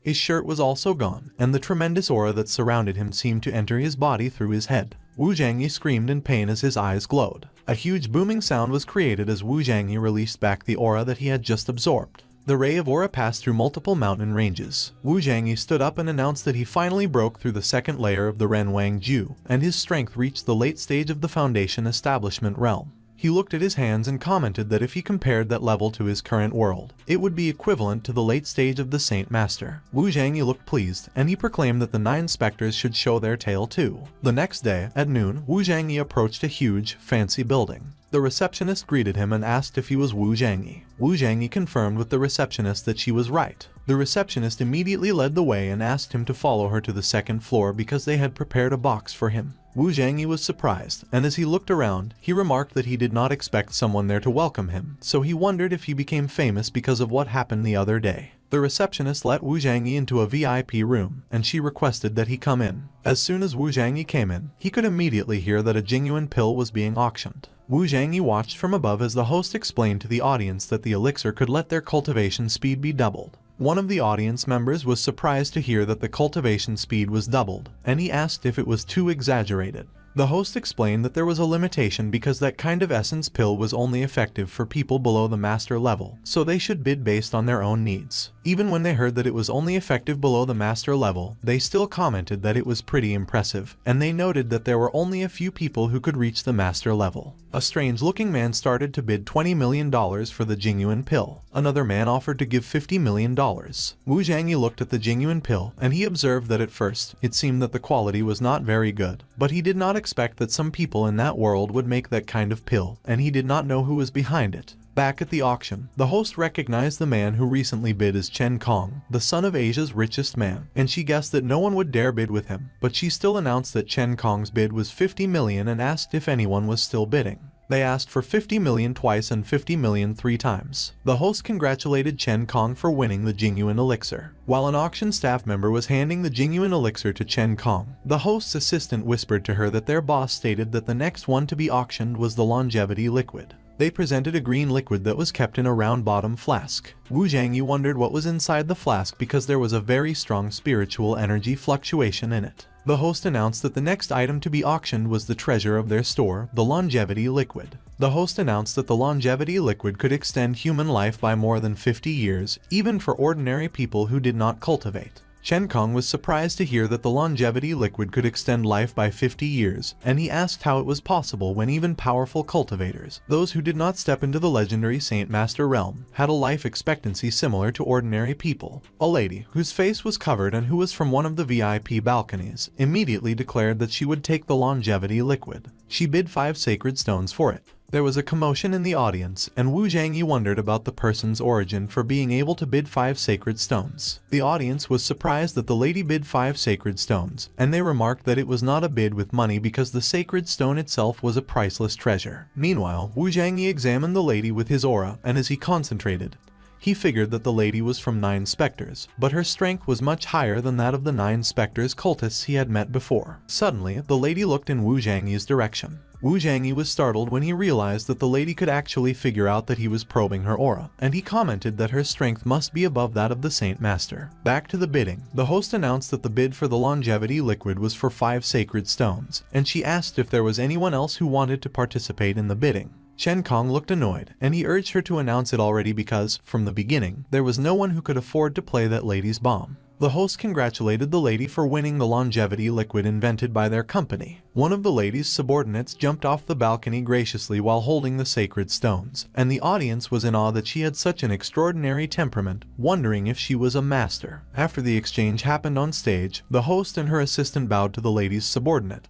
and politely asked her to keep the longevity liquid. The subordinate came back to the balcony and showed the longevity liquid to the lady. Wu Zhangyi observed the lady, wondering if she was the 9 specters leader, but he noted that she was too young, and he remembered that it was rumored that 100 years ago, 10 or so masters of Huangfeng joined forces but were all killed by the 9 specters leader. The lady noticed Wu Zhangyi and she observed him too, after which she turned her back on Wu Zhangyi and she instructed her subordinates that they should go. Wu Zhangyi resolved that whoever the lady was, he would find out. The lady and her subordinates left the building, and Wu Zhangyi followed them from a distance. Suddenly, Chen Kong, who was with another man, intercepted the lady and her subordinates and asked her why she was in such a hurry to leave. Chen Kong invited her to stay and have a cup of tea. The lady's subordinate warned Chen Kong and his men that if they did not want to die, they should get out of there. One of Chen Kong's men confidently taunted them, saying that they should let him step aside and hand over the sacred stone with the longevity liquid as well. And he laughed as he suggested that they should sleep with him for one night, but he was unaware of the slashing motion that just happened in front of him. He was still speaking when blood spurted out of his throat, and Chen Kong, along with his other men, was shocked. The man screamed in pain as his blood continued to gush out of his throat. The lady's subordinate was wielding a fiery sword, and he warned them again to get out of there. But instead of heeding her advice, Chen Kong got enraged, and he berated her for doing such a thing. Chen Kong and his men charged forward as he ordered them to kill the lady and her subordinates. But with a multiple slashing aura, the 2 subordinates of the lady defeated Chen Kong and his men effortlessly, while the lady nonchalantly walked in the middle of the chaos. As the 2 subordinates sheathed their swords, someone yelled, giving orders to kill them. There were some of Chen Kong's men who survived, and as one of them asked the other if they should still follow Chen Kong or not, his boss cursed at him and asked him if he was looking for death. A group of people immediately surrounded Chen Kong and his men's corpses, and Wu Zhangyi, who witnessed the fight, remarked that it was a very hot tactic because several people were instantly killed, which made him realize that it was a means to kill a lot of talents. Wu Zhangyi continued to follow the lady, and he mentioned that, for some reason,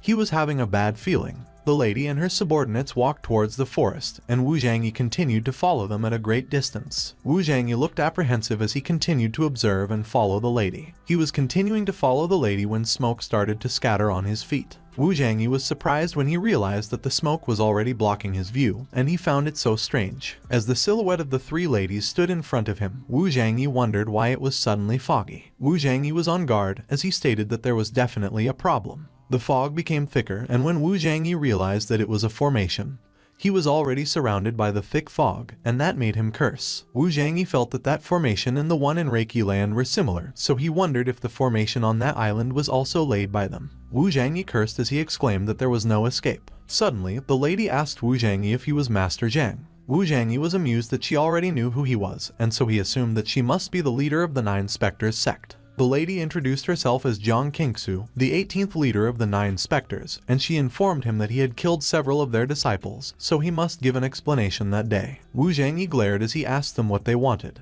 Jiang Qingsu declared that the 9 Spectres had always cherished new talents, and he had reached that level at such a young age, so if he could join their 9 Spectres, the previous grievances could be wiped out. Wu Zhangyi questioned Jiang Qingsu's offer of a clean wipe, and he explained that his parents were his reason to live, so he would avenge anyone who ever hurt them. Jiang Qingsu warned that, in that case, she wouldn't be polite. 2 strong whirlwinds suddenly appeared above Wu Zhangyi, and golden swords were pouring down from its center. Wu Zhangyi was alarmed as he got surrounded by the spirit swords. He observed that their aura was strong and there were many, so he wondered how just 3 people could get that spiritual power. The spirit swords continued to swirl, and they were swirling towards Wu Zhangyi. The spirit swords struck the ground, and they were shrouded in a strong golden aura. One of Jiang Qingsu's subordinates remarked that it seemed that Wu Zhangyi was not as strong as she thought, and the other one agreed, noting that Wu Zhangyi was simply vulnerable. But to their surprise, Wu Zhangyi was unarmed, and he had caught 2 spiritual swords in his hands, commenting that it was as he expected. Only 2 spiritual swords were real. One of Jiang Qingsu's subordinates was surprised, as she wondered how Wu Zhangyi could recognize their 2 spiritual swords and catch them with his bare hands. Wu Zhangyi observed that it was such a small trick if they wanted to hurt him. Wu Zhangyi threw the blades back at them as he remarked that he caught them and he would return their 2 broken swords. As the 2 spiritual swords charged towards them, the other subordinate admitted her mistake, noting that she just exposed their position by talking, while the other one urged to not panic and use spiritual power to protect their bodies. The 2 of them protected their bodies using spiritual power, just as they had planned.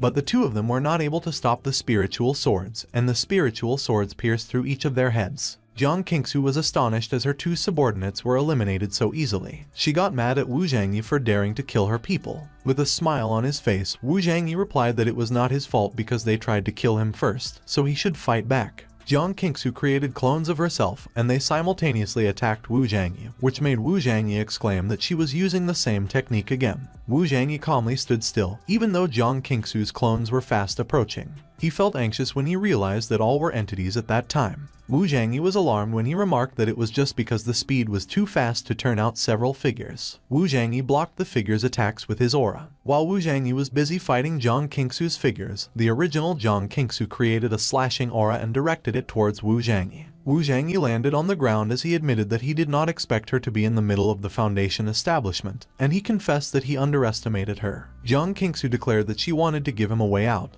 but he sought death. Wu Zhangyi retorted that she was confident, and he did not know if she had enough ability to end his life. Jiang Qingsu raised her hand, and as she started to summon water, Wu Zhangyi was surprised that she was using the 5 elements again. Jiang Qingsu created a dragon using the water, and she used her move, the 3 techniques of water dragon attack. Wu Zhangyi started to run away as Jiang Qingsu directed the water dragon towards him. Wu Zhangyi continued to run away as the water dragon chased behind him. He observed that Jiang Qingsu was able to manipulate the 5 elements so skillfully in the middle of the foundation stage, so he realized that behind her, there must be someone who was above that level to give her guidance. Wu Zhangyi lost his balance when the water dragon hit the ground. Jiang Qingsu clenched her fists. While still mid-air, Wu Zhangyi was surrounded by streams of water. Wu Zhangyi was completely trapped inside the body of water, and Jiang Qingsu prepared her fiery sword to attack him. Jiang Qingsu raised her sword, and she proclaimed that none of the people that their 9 specters wanted to kill could escape. Jiang Qingsu slashed Wu Zhangyi in half, but Wu Zhangyi suddenly turned into water. Jiang Qingsu was surprised when she realized that she had only attacked Wu Zhangyi's figure. Wu Zhangyi suddenly appeared beside her and remarked that she was really cruel. Wu Zhangyi grabbed the cloth that was covering Jiang Qingsu's face, and he confessed that he could not rest in peace without even seeing her face. Jiang Qingsu was taken aback when her face was exposed. On the other hand, Wu Zhangyi was thinking about how he previously stated that Song Yuyao was already the most beautiful woman in the world. But unexpectedly, compared to her, Jiang Qingsu is a bit more glamorous. Jiang Qingsu trembled in anger as she confronted Wu Zhangyi for daring to take off her veil. She declared that he was going to kill Wu Zhangyi. Jiang Qingsu got more enraged as Wu Zhangyi asked her why she had to fight and kill with such a beautiful face. Wu Zhangyi suggested to Jiang Qingsu that she should obey him, and he would consider sparing her life temporarily. Jiang Qingsu snapped, telling him to shut up, and she declared that he was the first man in the world to see her face, so he must die that day. Jiang Qingsu charged forward with her fiery sword to attack Wu Zhangyi. She was surprised when Wu Zhangyi blocked her attack with his arm. Jiang Qingsu forcefully swung her sword to push Wu Zhangyi away. Wu Zhangyi enclosed himself in a fiery orb, and a fiery dragon appeared behind him. As Wu Zhangyi landed on the ground and found his footing, the fiery dragon roared loudly behind him. The fiery dragon attacked Jiang Qingsu's water dragon. The 2 dragons clashed and fought each other fiercely. Jiang Qingsu was surprised, and she asked Wu Zhangyi how he could know the same water dragon bomb technique as her. Wu Zhangyi explained that he had a nickname. He was known as Zhangyi, the master of 5 elements replication, so when she used her skill, he just needed to see it once to learn. But at the back of his mind, Wu Zhangyi muttered that that kind of low-level 5 magic arts was not worth mentioning in the previous world of immortal cultivation. When Jiang Qingsu heard that Wu Zhangyi was a copy type 5 elements master, she scoffed, saying that his pirated version of the water dragon could not possibly beat the water dragon technique that her master personally passed down to her. Jiang Qingsu's water dragon fired an aura at Wu Zhangyi's fiery dragon. Wu Zhangyi just stood there and observed as Jiang Qingsu gestured for her water dragon to attack. Jiang Qingsu's water dragon fired another aura at her signal. On the other hand, Wu Zhangyi signaled for his fiery dragon to attack as well, and his fiery dragon gathered a ball of fiery aura. The powerful auras of the dragons collided while Jiang Qingsu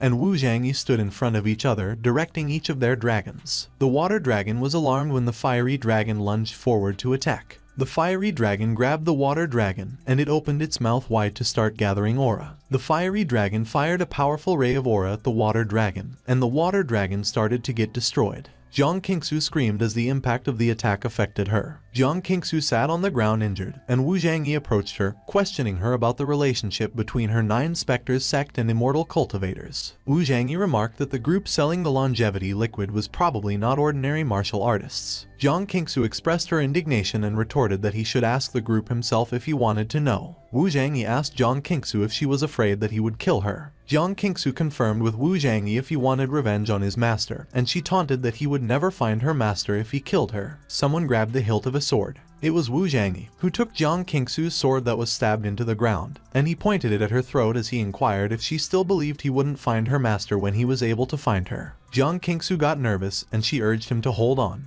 Jiang Qingsu offered to take him to her master's place, and in the back of her mind, she thought that Wu Zhangyi was just building a foundation like her while her master had already broken through the middle stage of the Bigu level, so Wu Zhangyi would face a dead end if he saw her master. In a mountainous area, 2 people walked along a narrow stone path. It was Jiang Qingsu and Wu Zhangyi, and as they arrived in front of a weird entrance, Jiang Qingsu declared that they had arrived. Wu Zhangyi remarked that he did not expect their 9 specters to be so grand that they also used a maze to hide their lair, and Jiang Qingsu retorted that if he regretted things immediately, it was not too late because although his strength was not bad, he was seeking death if he still wanted to fight against their entire 9 specters. But Wu Zhangyi was unfazed and so confident that he could even afford to tease Jiang Qingsu, asking her why she was worried about him. Jiang Qingsu was bashful as she denied that no one was worried about him, so he should not be sentimental. Jiang Qingsu placed her palm in the center of the weird entrance. As the entrance opened, Jiang Qingsu warned that he should not blame her since he was looking for death by himself. The 2 of them walked on another narrow stone path, and it was dark.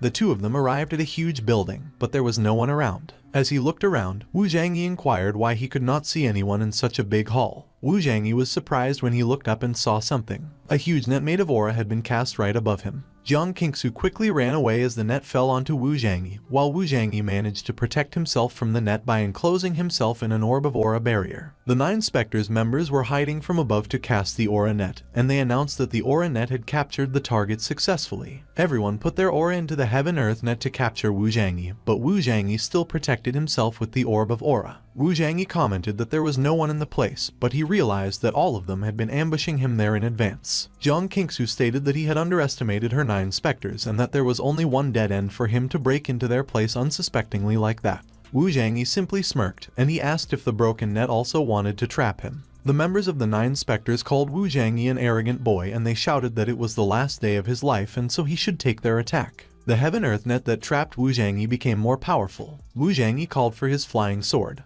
He smiled darkly as he boasted that he could use them to test the power of his flying sword. Jiang Qingsu was surprised when she saw Wu Zhangyi's flying sword because she recognized that it was a natal flying sword, which was a kind of flying sword that has a sword spirit. So it was very powerful, and she heard her master mention that only true cultivators could refine that, so she wondered how Wu Zhangyi got it. On the other hand, Wu Zhangyi wielded the sword and questioned how powerful it was. He swung the sword powerfully. The sword created a slashing aura that broke the heaven-earth net easily. The slashing aura continued to expand, and it charged toward the 9 specters members. One of the members commanded not to panic and instructed them to quickly use the spiritual shield. Everyone did as instructed, and Wu Zhangyi's slashing aura collided with their spiritual shield. A huge force damaged the hall, creating a rumbling sound, and screams could also be heard. Wu Zhangyi managed to eliminate a huge number of members of the 9 specters in one swing, and that swing was powerful that it left the ground in front of him damaged. Wu Zhangyi looked pleased as he glanced at the lifeless 9 specters members lying on the ground. On the other hand, Jiang Qingsu was astonished at what she just witnessed. There were still 9 specters members who managed to survive Wu Zhangyi's attack, and they helped each other stand up. Simultaneously, they released their auras from both palms of their hands as they prepared to continue to fight. They fired their auras above them, and they converged on one point. The collective auras of the 9 Spectres members combined, and it started to create a huge weapon. They created a curved sword and directed it towards Wu Zhangyi, but Wu Zhangyi simply commanded them to get the hell out of there. Wu Zhangyi swung his sword again, creating that powerful, slashing aura. Wu Zhangyi deflected the curved sword made of aura, and the 9 Spectres members who summoned it all screamed in pain as they got affected by Wu Zhangyi's attack. Wu Zhangyi pointed his natal flying sword at Jiang Qingsu, and declared that from that day on, the 9 Spectres sect would no longer exist. But suddenly, Wu Zhangyi was surprised when he noticed something. His body became so heavy and he could not understand what had happened. As he acknowledged the strong air pressure, Wu Zhangyi knelt on the ground as he could not fight its power. A silhouette appeared at the top of the stairs behind Jiang Qingsu, and as the silhouette called for their disciple, Jiang Qingsu immediately recognized her master. It was Yan Mei, the patriarch of the 9 Spectres sect. The members of the 9 Spectres, who remained conscious, immediately bowed to the ground and greeted Yan Mei as their old master. Yan Mei expressed her disappointment as she passed by Jiang Qingsu, remarking that the 9 Spectres had only been handed to her for a few years, but it was almost taken by someone that day, and Jiang Qingsu admitted that she only had her incompetence to blame. On the other hand, while still fighting the powerful air pressure, Wu Zhangyi confirmed with Yan Mei that she was the last 9 Spectres leader. Yan Mei did not answer Wu Zhangyi, and she simply waved her hand, which alarmed Wu Zhangyi. Wu Zhangyi was surprised when he started to get lifted off the ground. He was thrown away, and he crashed into one of the pillars. As Wu Zhangyi landed on the ground on all fours, he quickly realized that the power he just felt was at the middle stage of the Bigu level. Wu Zhangyi got anxious as he muttered that since he came to the earth, it was the first time for him to meet such an opponent who could make him feel helpless because, after all, the level of a cultivator was different from that of an ancient martial artist. Yan Mei remarked that he had built a great foundation at a young age, so it was no wonder that he was arrogant. But it was a pity that he messed with the wrong person. Wu Zhangyi stood up, and he vowed that whoever hurt his parents would definitely pay the price. Yan Mei retorted that he could not protect his loved ones just by his mouth. Wu Zhangyi shrouded his natal flying sword in a powerful aura as he challenged Yan Mei's words. He jumped off the ground and lunged forward. The powerful, fiery aura grew more intense as Wu Zhangyi lunged towards Yan Mei, but Yan Mei just stood there and she looked unfazed. Yan Mei raised her hand, and without effort, Yan Mei grabbed Wu Zhangyi's throat before his attack could reach her. Yan Mei continued to grab Wu Zhangyi by the throat as she charged forward, and she declared that it was impossible for him to defeat her without a great level. Wu Zhangyi was helpless as he started to cough up blood. Yan Mei suddenly took a turn, and she slammed Wu Zhangyi on the ground. The impact was powerful that it created a huge hole in the ground, and Wu Zhangyi fell unconscious. Yan Mei ordered Jiang Qingsu to lock Wu Zhangyi up and not rush killing him, to which Jiang Qingsu agreed. Jiang Qingsu looked concerned as she thought in her mind that what happened was his own fault because she had warned him that Yan Mei was invincible. Suddenly, Wu Zhangyi's hand slightly moved.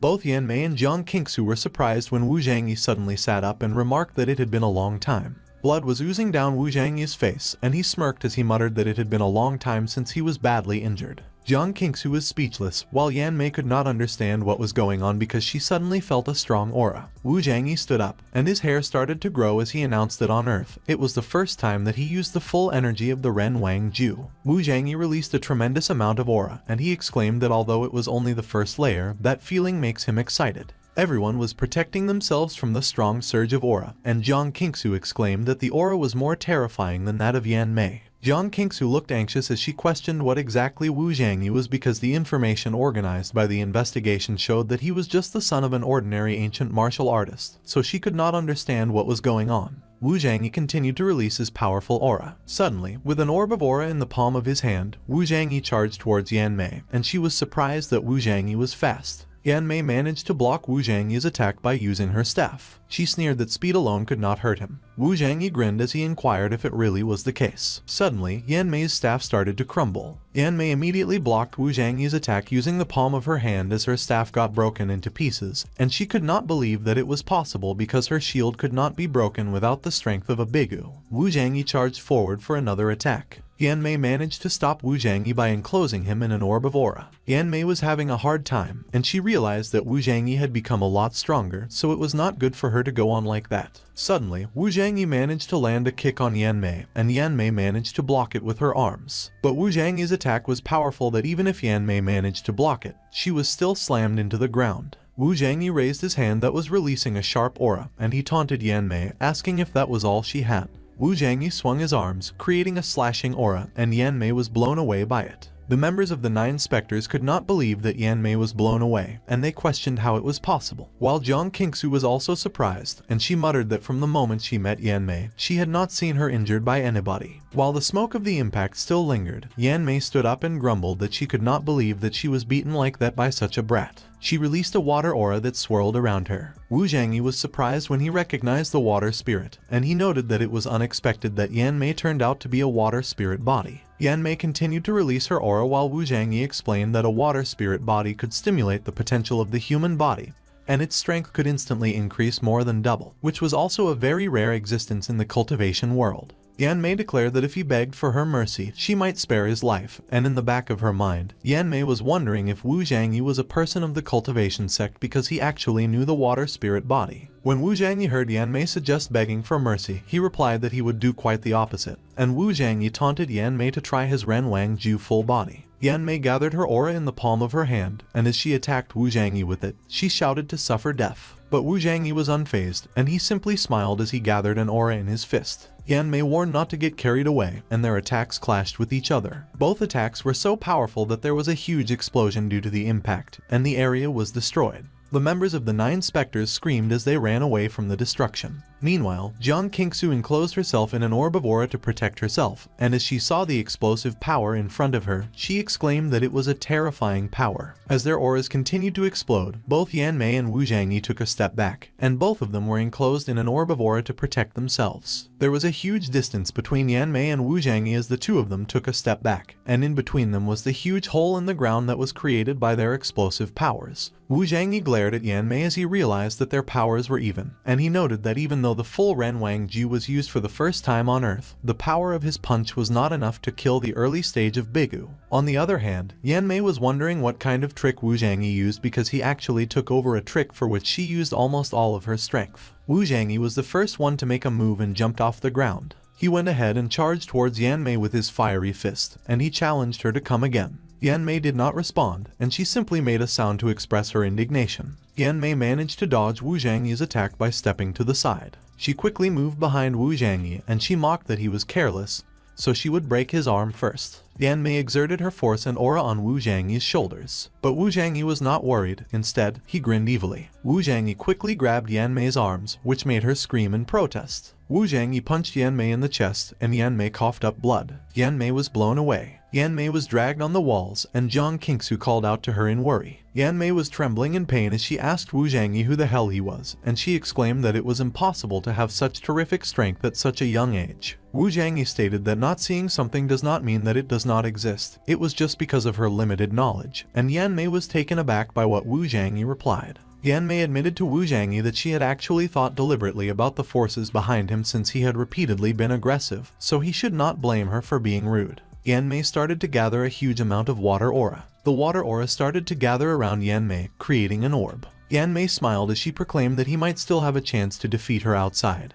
But there, in her water spirit array, her water spirit body was invincible. As Wu Zhangyi observed Yanmei, he remarked that the formation seemed to be constantly transmitting spiritual power to her. Yanmei summoned a water dragon, and the water dragon immediately and fiercely charged towards Wu Zhangyi. Wu Zhangyi glared at it as he wondered if it was another water dragon. Wu Zhangyi released his fiery dragon to block Yanmei's water dragon's attack. But the water dragon quickly made a maneuver and bit the body of Wu Zhangyi's fiery dragon, destroying the fiery dragon. As his water dragon fired an aura at Wu Zhangyi, Yanmei stated that, although he did not know where he learned that water dragon technique, he was too weak. But Wu Zhangyi just smiled as he enclosed himself in an orb of aura and protected himself from the water dragon's attack. The water dragon split its head into 3 and continued to bombard Wu Zhangyi with attacks. The aura that was protecting Wu Zhangyi was extremely powerful, and Wu Zhangyi remarked that it was just like a small insect who wanted to break his spiritual shield. Suddenly, Yanmei used her move, multiplied 6 dragons, which summoned multiple water dragons, and Wu Zhangyi was surprised that Yanmei was able to release 6 water dragons at the same time because even the late stage of the Bigu level could not do it, so he wondered if it was because of the spirit formation. The multiple water dragons hit Wu Zhangyi's spiritual shield simultaneously, and in full force. Wu Zhangyi's spiritual shield was gone, and he jumped away from the area to dodge the water dragons. Yanmei explained that in the water spirit formation, her water spirit body's spiritual power was endless. Wu Zhangyi admitted that he was careless, and he asked Yanmei what other tricks she could use. Yanmei fused the multiple water dragons together. It created a huge epic water dragon. Wu Zhangyi summoned his spiritual shield again as the epic water dragon lunged towards him. The epic water dragon clashed with Wu Zhangyi's spirit shield, and Yanmei declared that it was what would happen when he messed with her. Suddenly, Jiang Qingsu asked Yanmei if Wu Zhangyi was already dead, which surprised Yanmei, so she asked her if she did not want Wu Zhangyi to die, and as Jiang Qingsu was about to answer, she was cut off. Both Jiang Qingsu and Yanmei were startled when the epic water dragon roared loudly, and it seemed like it was writhing in pain. Suddenly, the epic water dragon's body began to explode, and someone apologized to Jiang Qingsu and Yanmei for disappointing them. Yanmei could not understand what was going on, and she stated that the water dragon was extremely corrosive, so Wu Zhangyi could not be alive. But then, as purple light started to leak out of the epic water dragon's body, Wu Zhangyi came out of its mouth, and he was enveloped in a purple aura. Wu Zhangyi immediately charged towards Yanmei. Yanmei prepared her next move, and she remarked that although the purple flame looked a little weird, within the 5 elements, the fire was still conquered by water. Yanmei released a huge amount of water aura from her mouth to block Wu Zhangyi's attack. But Wu Zhangyi was unfazed, and he simply glared at Yanmei. Wu Zhangyi created some hand gestures as he stated that just a water bomb could not help her because it was not an ordinary flame, and he explained that the first change of the violet energy of the Hongmeng was the purple flame lotus. As his purple aura got surrounded by Yanmei's water aura, Wu Zhangyi started to disappear, and in his place, a beautiful, fiery flower appeared, which immediately evaporated the water around it. It was the purple flame lotus, and Yanmei looked horrified when she saw it. Yanmei screamed in pain as the purple flame lotus reached her. She shrieked in pain as she got consumed by the flame, and she wondered why she could not extinguish that purple flame. As Yanmei continued to scream in pain, Wu Zhangyi declared that resisting was futile because his purple flame lotus was created from Hongmeng purple kai, so unless he killed the caster, the fire would never extinguish. Yanmei got mad at Wu Zhangyi for daring to use such a malicious technique against her. When Wu Zhangyi heard Yanmei talk about his technique being malicious, Wu Zhangyi raged, and he reminded her that the 9 specters had committed plenty of evil acts, yet she still had the nerve to speak of others. Yanmei created a hand gesture as she remarked that, in that case, they should die there together. Jiang Qingsu got worried, as she seemed to realize what Yanmei was planning to do. Yanmei announced that she was planning on giving that water spirit array to her, but before a great enemy, she could only destroy it as well. The members of the 9 specters panicked, and they screamed to run because the place was falling apart. Many of them got squashed by the falling rocks or got buried in the destroyed ground, and their screams filled the place. Wu Zhangyi acknowledged Yanmei's powerful spiritual energy, and he questioned her if she was planning on blowing herself up. As Yanmei continued to release a tremendous amount of aura, she vowed that she would do anything to kill him that day. A huge orb made out of a powerful aura started to consume the entire hall. Yanmei smiled as she declared that she was doing it so that Wu Zhangyi could die with her, and both Wu Zhangyi and Jiang Qingsu were astonished. On the surface, rays of aura leaked out of the ground, and the ground was destroyed as a strong pillar of light emerged from it. A huge hole was left on the ground by the pillar of light, and smoke emitted from it. Suddenly, a hand emerged from the hole. It was Wu Zhangyi, and he taunted that Yanmei was a crude old granny as she bombed the place even with her people in it while he was dragging Jiang Qingsu with him. Jiang Qingsu was holding firmly to her dagger. She looked at Wu Zhangyi sinisterly while he coughed up blood, thinking how terrifying Yanmei's power was because if he had not just broken through to Monarch's form level 2, he would have died. Suddenly, Jiang Qingsu lunged to attack Wu Zhangyi with her dagger, but she only grazed his shoulder as he managed to move to the side. Wu Zhangyi was surprised, and as he reminded Jiang Qingsu that he saved her, he questioned her if she was planning on killing her savior. Tears ran down Jiang Qingsu's cheeks as she demanded why Wu Zhangyi saved her. Wu Zhangyi retorted to not take it the wrong way, and he explained that he saved her because she was still useful. Jiang Qingsu lunged towards Wu Zhangyi again, and she screamed that he ruined the 9 specters and killed Yanmei, so she must avenge all of them. Wu Zhangyi simply stood there as Jiang Qingsu charged towards him. He glared at her and warned that she didn't know her place. Wu Zhangyi released a tremendous amount of aura, which sent Jiang Qingsu flying.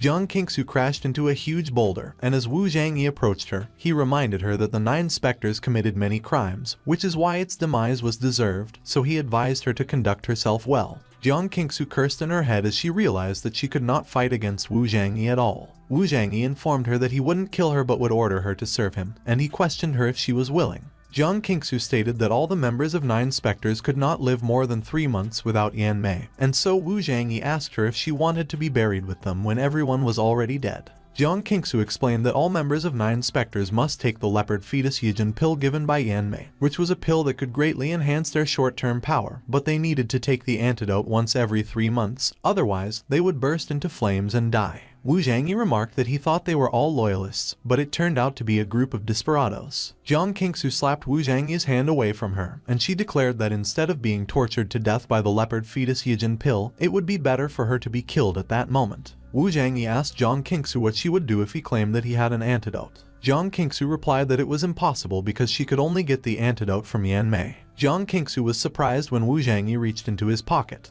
As Wu Zhangyi showed Jiang Qingsu an item, she immediately recognized that it was Yan Mei's space ring. Wu Zhangyi recalled that he took the ring while Yan Mei was busy trying to blow herself up. Wu Zhangyi placed Yan Mei's space ring in the palm of his hand, and he started applying his fiery aura to it. In an instant, weapons, medicines, and other items emerged from the space ring. As the medicines floated in space, Jiang Qingsu immediately recognized the antidote. Meanwhile, as Wu Zhangyi observed the medicine, he mentioned that he had heard of that kind of pill in his previous life in the cultivation world, and that pill was refined from the formula passed down by the Shenlong sect in the Qing dynasty of China. Wu Zhangyi offered that if she submitted her allegiance to him, he could help her completely clear the toxicity of the leopard fetus Yijin pill on her body, and Jiang Qingsu could not help but ask Wu Zhangyi if he was serious. Wu Zhangyi asked Jiang Qingsu if he needed to lie to her and reminded her that he helped her get her life back. Jiang Qingsu knelt on the ground. She bowed to Wu Zhangyi and immediately vowed that from that day onward, she swore an oath of allegiance to Zhangyi, calling him her master. Wu Zhangyi warned Jiang Qingsu that if she betrayed him in the future, he would let her enjoy death 10 times as much as the leopard fetus Yijin pill. Jiang Qingsu immediately agreed. Wu Zhangyi ordered her to go first and reorganize the 9 Spectres, and 10 days later, she should come to Yunal City to find him, and he would give her the antidote, to which Jiang Qingsu agreed.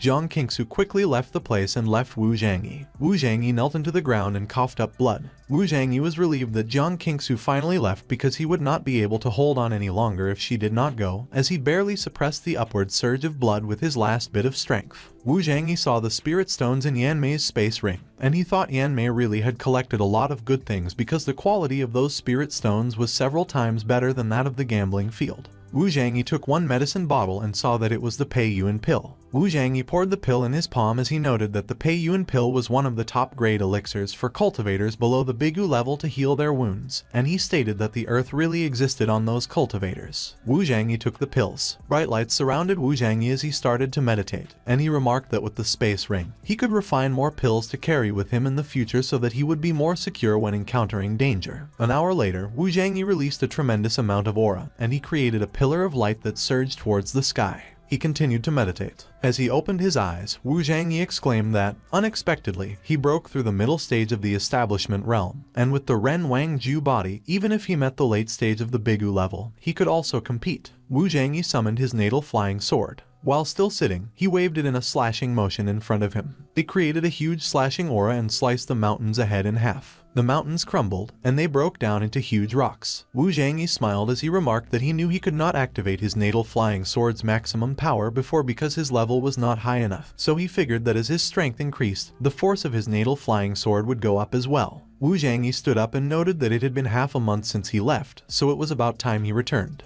The morning came, and an airplane flew into the sky. A few moments later, at the domestic arrivals section of the airport, Wu Zhangyi walked, and his hair was back to being short. Suddenly, a man that looked like a bodyguard moved past Wu Zhangyi, and he apologized as he asked Wu Zhangyi to move out of the way. Meanwhile, fans of a celebrity named Yu were waiting for her arrival, and they were ecstatic when they saw that she had arrived. Wu Zhangyi watched as the bodyguards surrounded Yu while she waved at her fans, waiting and cheering for her. Wu Zhangyi also recognized the celebrity. Her real name was Ji Yu, the hottest singer of the new generation, and Wu Zhangyi reminisced that in his previous life, her songs helped him get through his darkest moments, but it was a shame that she soon died in a car accident. Suddenly, Wu Zhangyi felt that something was not right. He observed her and wondered why the necklace she was wearing was giving off an ominous feeling. Wu Zhangyi started to question if warriors were involved in Ji Yu's death. Wu Zhangyi continued to walk out of the terminal. Suddenly, he noticed the date that was up on the terminal sign, and it was June 23rd. He remembered that it was the day of Ji Yu's accident. Suddenly, Seng Min, Ji Yu's band partner and best friend, walked past before Wu Zhangyi, and when Wu Zhangyi recognized her, thinking that she was part of Ji Yu's band, Sangmin was calling someone a whore and shouted that she would let them enjoy themselves for a little longer. Wu Zhangyi observed Sangmin, and he sensed a warrior's aura from her, so he wondered if she was the one who gifted the necklace to Ji Yu. Meanwhile, Ji Yu was getting ready to drive away in her car, and an attendant asked her if she was sure that she did not need him to drive her. The attendant was obviously worried, but Ji Yu replied that it was fine because she wanted to drive herself around. The attendant gave in and let Ji Yu be, and he just asked her to be safe on her way. Ji Yu waved at Sangmin, inviting her if she wanted to go on a ride with her because she knew a place with delicious desserts. Sangmin smiled, and she declined as she explained that she would head back with the assistant, and she cautioned her to be careful on the road. Ji Yu agreed with Sangmin, and she promised that she would bring her next time. Ji Yu drove off, and her fans screamed in excitement, calling out her name and telling her that they loved her forever. On the other hand, while Sangmin waved goodbye to Ji Yu, she was on her phone, and she informed someone that Ji Yu was on her way. Ji Yu's red car could be seen driving on a not-so-busy highway. She was happy as she drove her car. As she continued to drive, she came across a truck that approached from the opposite direction. Ji Yu tried to maneuver her car immediately, and her eyes widened in surprise as the truck in front of her swerved in her direction. The truck was huge, and it hit her car on its side. Ji Yu's car was totaled as it crashed into a tree trunk, and the driver of the truck stepped out. The truck driver was on the phone, informing someone that what they requested was done, and the person on the phone praised him for doing a good job but reminded him to clean up a bit and not leave any traces, to which the driver agreed. But the driver was extremely surprised when he checked and saw that Ji Yu was not in the car and someone was carrying her. It was Wu Zhangyi who carried Ji Yu, and he immediately kicked the truck driver. He sent the truck driver flying, and the truck driver crashed into his truck. Suddenly, Ji Yu regained her consciousness. She immediately asked Wu Zhangyi who he was, and Wu Zhangyi replied that someone tried to hurt her by crashing their car, and it was him who saved her. Ji Yu recalled that just a moment after being hit, Wu Zhangyi suddenly appeared to hold her from the car and leaped away. Wu Zhangyi gently set Ji Yu down, and she asked who was cruel enough to try to kill her. Suddenly, the truck driver came back charging towards Wu Zhangyi, and while calling him a kid, the truck driver got mad at Wu Zhangyi for daring to meddle in his business, so he shouted for him to die.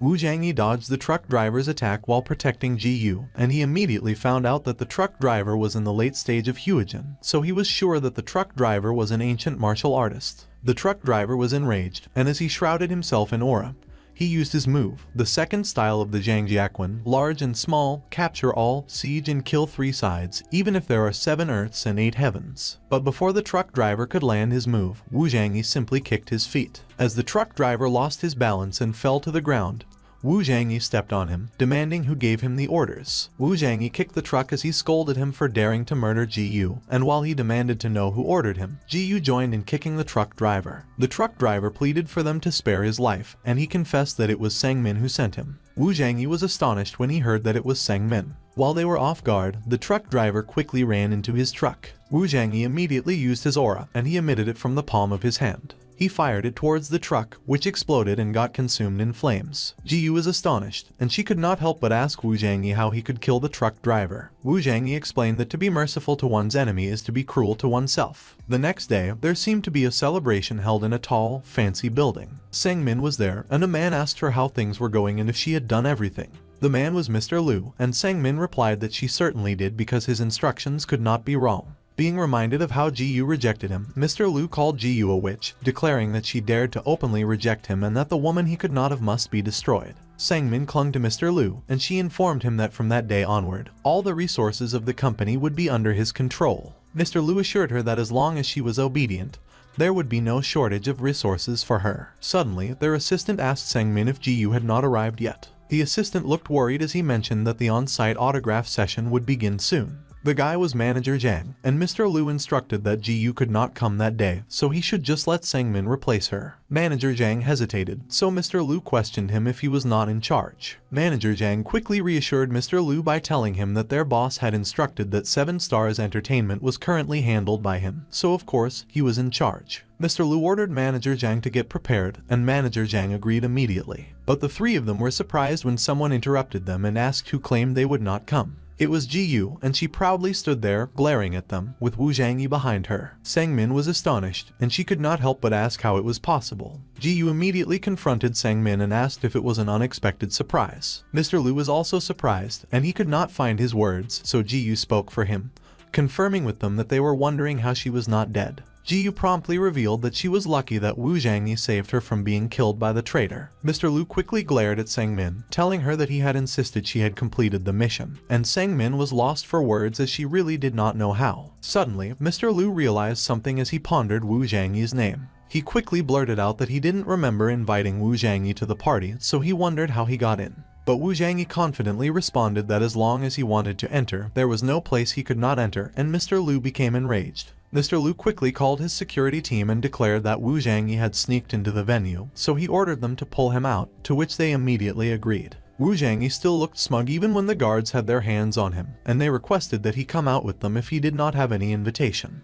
Ji Yu pushed one of the security guys, and she demanded they let Wu Zhangyi stay because he was a guest she brought. Sang Min grabbed Ji Yu's arms, and she reprimanded her for daring to defy Mr. Lu. But then, to her surprise, Ji Yu slapped her in the face and commanded her to shut up while she called her a witch. Ji Yu scolded Sang Min for daring to harm her while she had always treated her like a sister, and upon seeing that scene, Wu Zhangyi thought that he had once believed Ji Yu was a weak woman, so he did not expect her to be so sharp. Meanwhile, Mr. Lu was astonished when he saw the two huge security guys could not move Wu Zhangyi, even though they were already pushing with all their might. Mr. Lu realized that Wu Zhangyi was a martial artist, so he released his aura, and he called the two security guys losers as he ordered them to get out of his way. Mr. Lu immediately lunged at Wu Zhangyi, and he threatened that he wanted to die. Suddenly, an arm flew up in the air, and someone screamed in pain. Mr. Lu's hand trembled as his hand lay on the ground, while Wu Zhangyi just stood there, and he stated that they saw he did not do it as it was Mr. Lu who hit him. Mr. Lu turned pale due to pain, and he repeatedly gave orders to kill Wu Zhangyi. One of the security guys lunged at Wu Zhangyi, and he grew mad at him for daring to hurt his master, so he declared that he would take Wu Zhangyi's life. Suddenly, a huge explosion of aura occurred, and it sent the security guys flying. Meanwhile, in a VIP room, a man spoke to Zhao Ziheng, and he was surprised that Zhao Ziheng knew Wu Zhangyi.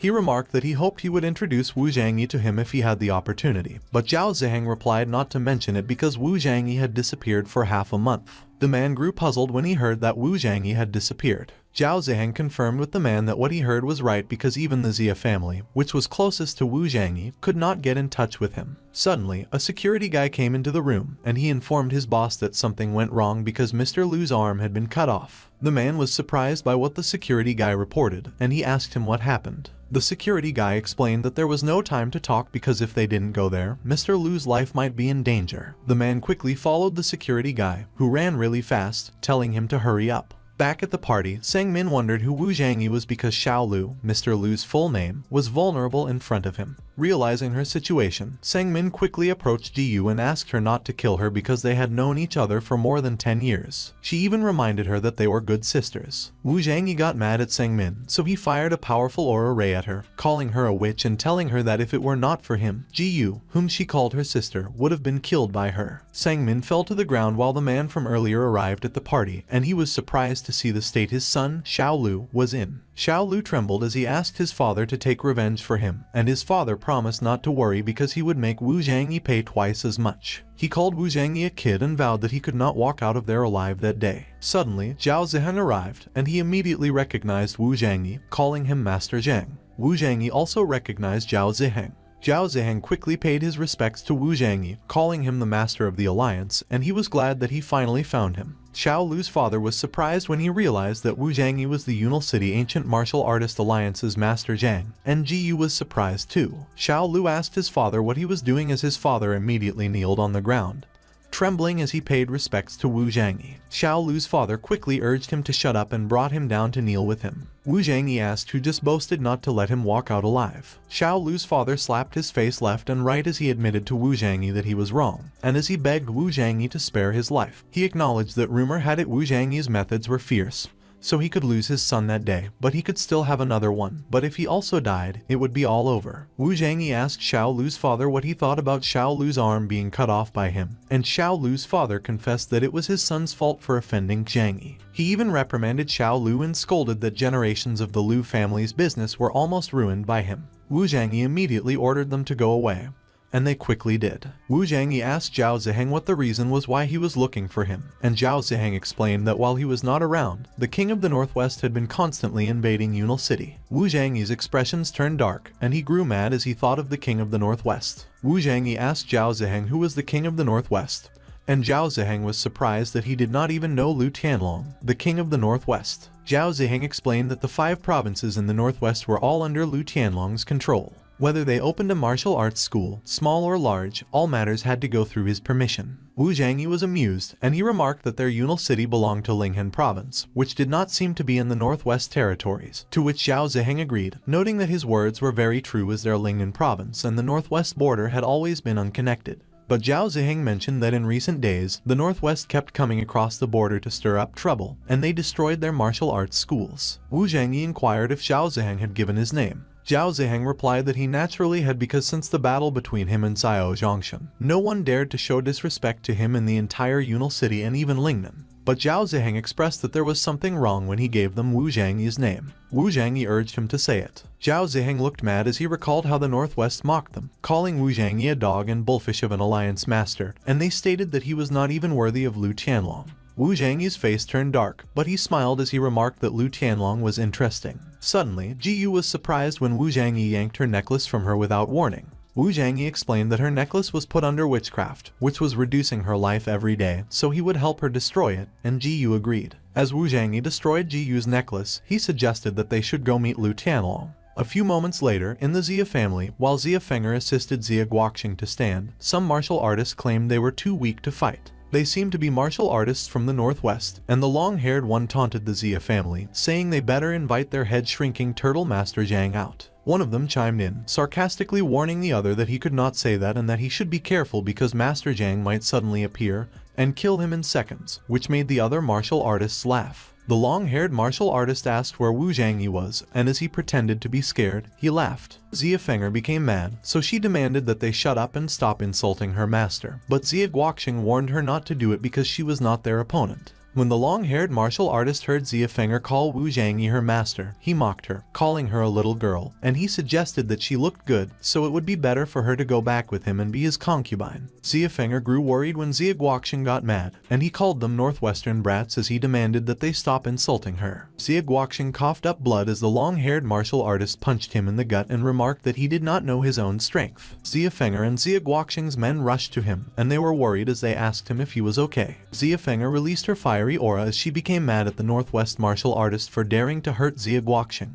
The long-haired martial artist was surprised, and they did not know what was going on when they felt Xia Fenger's strong aura because they claimed that Xia Fenger was obviously only in the middle stage of transformation energy. Xia Guoqing was astonished when he realized that Xia Fenger was using the 9 ranks burning revolutions. As Xia Fenger released her strong aura, Xia Guoqing tried to stop her and reminded her that Wu Zhangyi had warned her that she could not force the 9 ranks burning revolutions until she reached the master level. Otherwise, her body would backfire. Xia Fenger protested that she was too weak and that she would never get Wu Zhangyi's approval if things continued this way. Xia Fenger remembered the time when she asked to be Wu Zhangyi's disciple, and he rejected her, saying that she was not worthy to be his disciple. She did her best and continued to cultivate the 9 ranks burning revolutions, but she coughed up blood as her body backfired. Back in the present, Xia Fenger raised her hand above her head, and the long-haired martial artist was alarmed when he saw the great ball of fiery aura that Xia Fenger was gathering. Xia Fenger threw the ball of fire towards him, and she declared that it was the first layer of the 9 ranks burning revolutions. The other Northwest martial artist ran away while the long-haired one remained to block Xia Fenger's attack, and he wondered what the matter was with that fire because it seemed to contain a horrible devouring power. Xia Fenger fired a strong ray of aura after she threw the ball of fiery aura to push it towards her enemy, and she declared that she could not lose as she must get Wu Zhangyi's approval.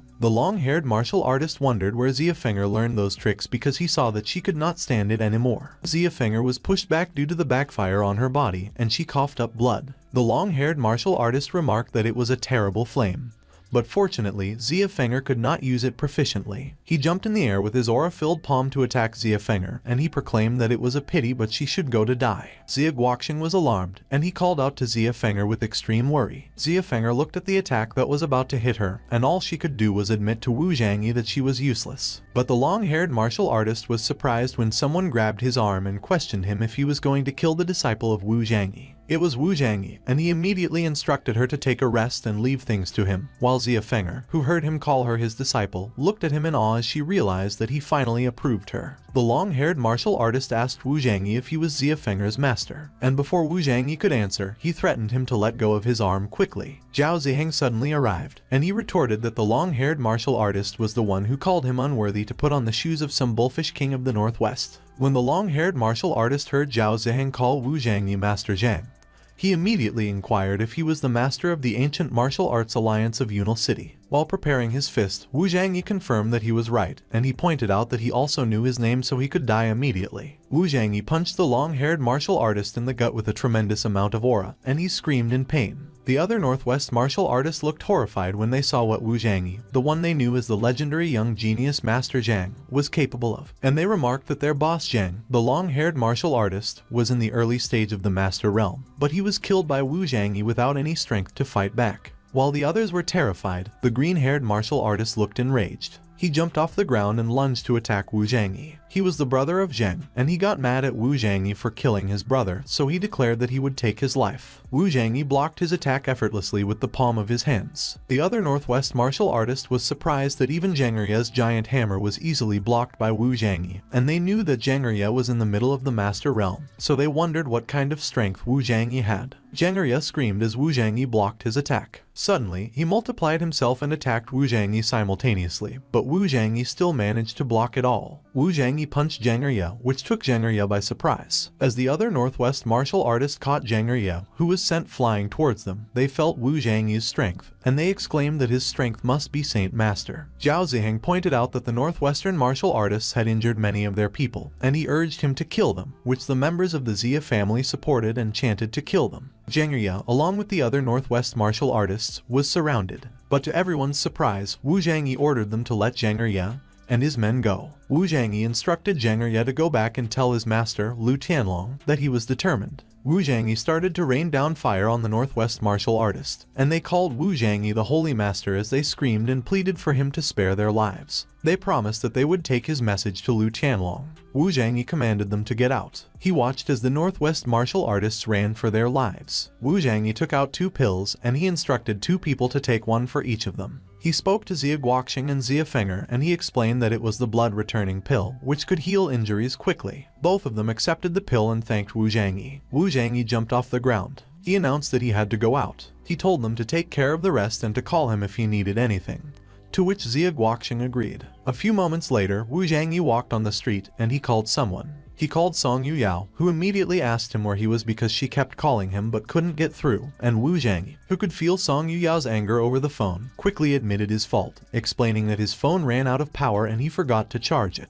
Song Yuyao was not pleased with Wu Zhangyi's answer, and she yelled at him, telling him that he always does that every time, always making other people worry about him. Wu Zhangyi promised that he wouldn't do that next time to calm her down, and he asked her if she was home because he was standing at their house's gate. A few moments later, Song Yuyao ran toward the gate, calling Wu Zhangyi's name. Wu Zhangyi laughed as Song Yuyao immediately hugged him, expressing that she missed him so much and that she was afraid he was in danger and wouldn't come back. Wu Zhangyi petted Song Yuyao's head, calling her his dear fool, and he assured her not to worry because no one in the world was his opponent. Song Yuyao confessed that she felt so useless because she couldn't help him with anything. Wu Zhangyi denied that it was true because her existence was the biggest support for him. He was surprised when Song Yuyao suggested that he teach her to cultivate power. Wu Zhangyi asked Song Yuyao why she suddenly wanted to cultivate, and he asked her if something went wrong. Song Yuyao looked crestfallen as she responded that nothing happened, but she just wanted to be able to help him, and she didn't want to be a burden to him forever. Wu Zhangyi disagreed. With tears in her eyes, Song Yuyao asked Wu Zhangyi why and if it was because she didn't have the talent. Wu Zhangyi explained that it wasn't the case, but there was too much killing in the cultivation world, and he didn't want her peaceful life to be broken. Song Yuyao insisted that it was fine because she didn't care about anything as long as she could be with him. Wu Zhangyi asked Song Yuyao if she had thoroughly thought about it, and she confirmed with him confidently that she had.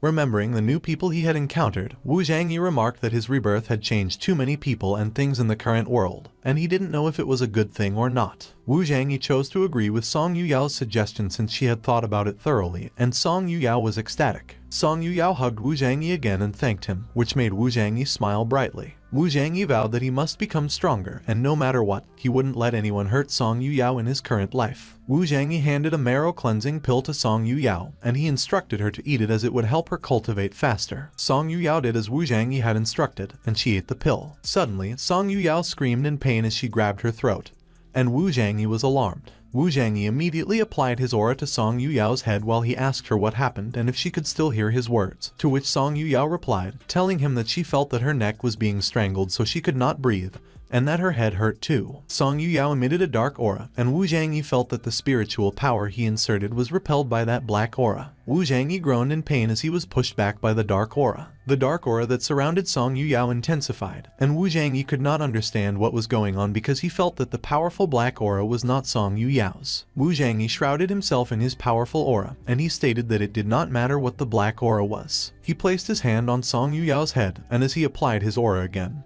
he demanded to get out of Song Yuyao's body immediately. A huge orb of aura formed because of the clash of the two forces. A few moments later, a huge building that was surrounded by a black aura appeared. Wu Zhangyi seemed to have been summoned to that place. Wu Zhangyi looked around, and he was surprised when he saw what Song Yuyao's space of consciousness was like because, even at the highest state of his previous life, he could not create such a magnificent space of consciousness.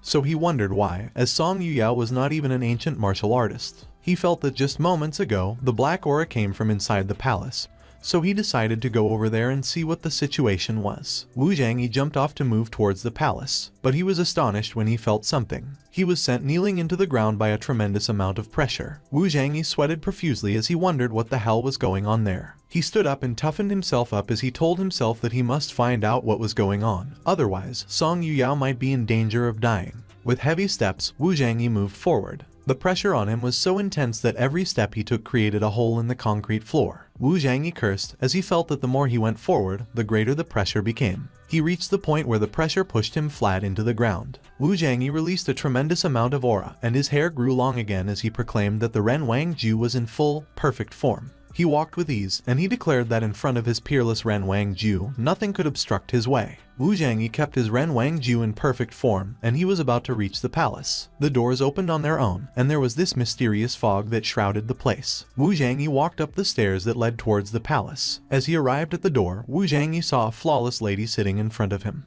The lady looked majestic as she sat on what seemed like a throne gracefully. Taking a closer look, the lady resembled Song Yuyao exactly. Wu Zhangyi was extremely surprised by what he saw, and he could not help but call the lady by Song Yuyao's name. Wu Zhangyi realized that the lady in front of him was not Song Yuyao. He brazenly inquired who the lady was and why she was in Song Yuyao's space of consciousness. The lady did not answer his questions, but instead, she directed powerful pressure towards him. Wu Zhangyi was alarmed, and he trembled as he felt that the pressure affected him. He cried out in pain as a purple light shone on him. Suddenly, a voice called Wu Zhangyi's name. It was Song Yuyao, who seemed relieved when she noticed that Wu Zhangyi began to wake up. Song Yuyao looked at Wu Zhangyi with concern as he sat up with a confused look on his face. She grabbed his arm and assisted him to stand up. The two of them walked towards Song Yuyao's house. A few moments later, the two of them arrived in a room that belonged to Song Yuyao, and Wu Zhangyi meditated on the bed. As Song Yuyao turned her back to leave the room, Wu Zhangyi looked at her intently. Wu Zhangyi cultivated intensely as he remembered the lady in Wu Zhangyi's consciousness, and he stated that although it seemed that Song Yuyao would not be in danger at present, as long as the lady remained in Song Yuyao's body, it was a hidden danger. The next day, the sun shone brightly, and Wu Zhangyi continued meditating in Song Yuyao's room.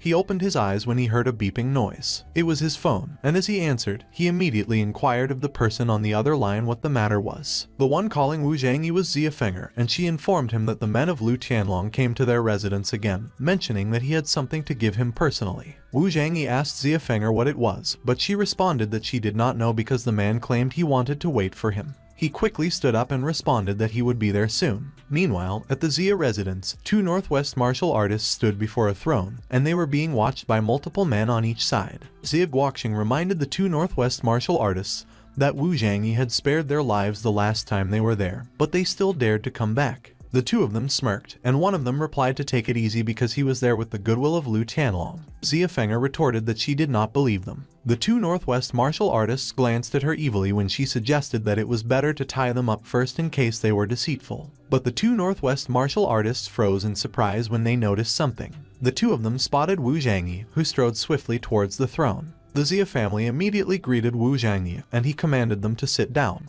Wu Zhangyi asked the two Northwest martial artists why Lu Tianlong sent them to their place. They immediately handed a letter of invitation to Wu Zhangyi and explained that Lu Tianlong wanted them to send him that. The two of them looked ominous as they politely informed him that he was invited to a banquet in the Northwest to make peace. Wu Zhangyi was intrigued when he heard them mention that they wanted to make peace. The two Northwest martial artists looked horrified as they saw the invitation quickly fly out of their hands. Wu Zhangyi took it from them using his aura, which made Xia Guoqing and Xia Feng'er look at him in awe. As Wu Zhangyi read the invitation, Xia Feng'er read the contents of the letter out loud beside him, which stated that Lu Tianlong had heard of Master Zhang's name for a long time, so he invited him to the Northwest to have a discussion, and it was signed by the name King of the Northwest. Xia Feng'er remarked that it was the Hongmen banquet according to the book, and she urged not to go. When Wu Zhangyi heard that it was the Hongmen banquet, he insisted that it was even more important. Wu Zhangyi instructed them to go back and tell their master to prepare well because he would be there in 3 days. 3 days later, in a huge palace, Xia Feng'er, Zhao Ziheng, and Wu Zhangyi were ushered by Northwest martial artists, and those martial artists were smiling evilly while Xia Feng'er demanded loudly how the mansion could be made like a royal palace and if Lu Tianlong wanted to be the emperor. Zhao Ziheng replied that she didn't understand it, so he explained that the Northwest was far from the capital, and so Lu Tianlong could be considered the emperor there. Xia Feng'er was surprised, and she asked if the local government did not care. Zhao Ziheng explained that it was claimed that Lu Tianlong covered the sky with his hands in the area, and even the local government troops avoided him. Xia Feng'er cursed, and she muttered that it was just as indistinguishable as the underworld. Suddenly, one of the Northwest martial artists who was ushering them rudely shouted to hurry up, or Lu Tianlong would blame them, which they couldn't bear. Xia Feng'er was fuming mad, and he called the martial artist such a rogue, exclaiming that he was obedient before but currently he was arrogant.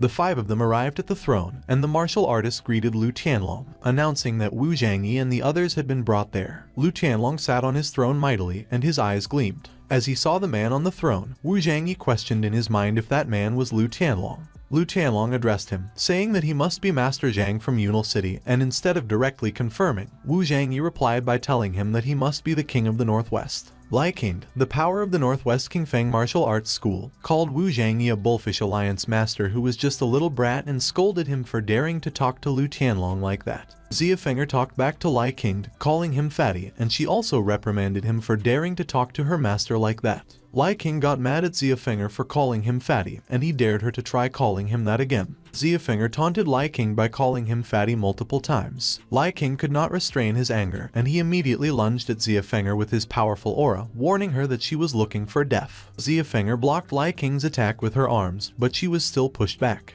Although she was pushed back, Xia Feng'er still managed to stand her ground, and she seemed uninjured. But what surprised Lai King more was that he found out that Xia Feng'er was at the late stage of the energizing transformation stage. Using his space ring, Wu Zhangyi summoned the returning element pill, which surprised Lu Tianlong. Lu Tianlong immediately recognized the space ring, and he wondered how Wu Zhangyi could have that ring. Wu Zhangyi tossed the returning element pill at Xia Feng'er, and he instructed that Lai King was only at the early stage of Master Realm, so she should eat the pill and use her 9 ranks Burning Revolution's skill to defeat him. Xia Feng'er quickly followed Wu Zhangyi's instructions and ate the pill. Xia Feng'er's aura started to flow powerfully as she used the Heaven and Earth Flame, 9-turned Burning Star. Xia Feng'er's aura surged so powerfully that Lai King did not know what was going on, and he questioned how Xia Feng'er's energy aura suddenly soared several times. As Xia Feng'er gathered a ball of fire aura above her head, Wu Zhangyi remarked that he did not expect that. Under the blessing of the returning element pill, Xia Feng'er had already been able to skillfully use the 9-turned burning star. Xia Feng'er threw the fiery ball of aura towards Lai King.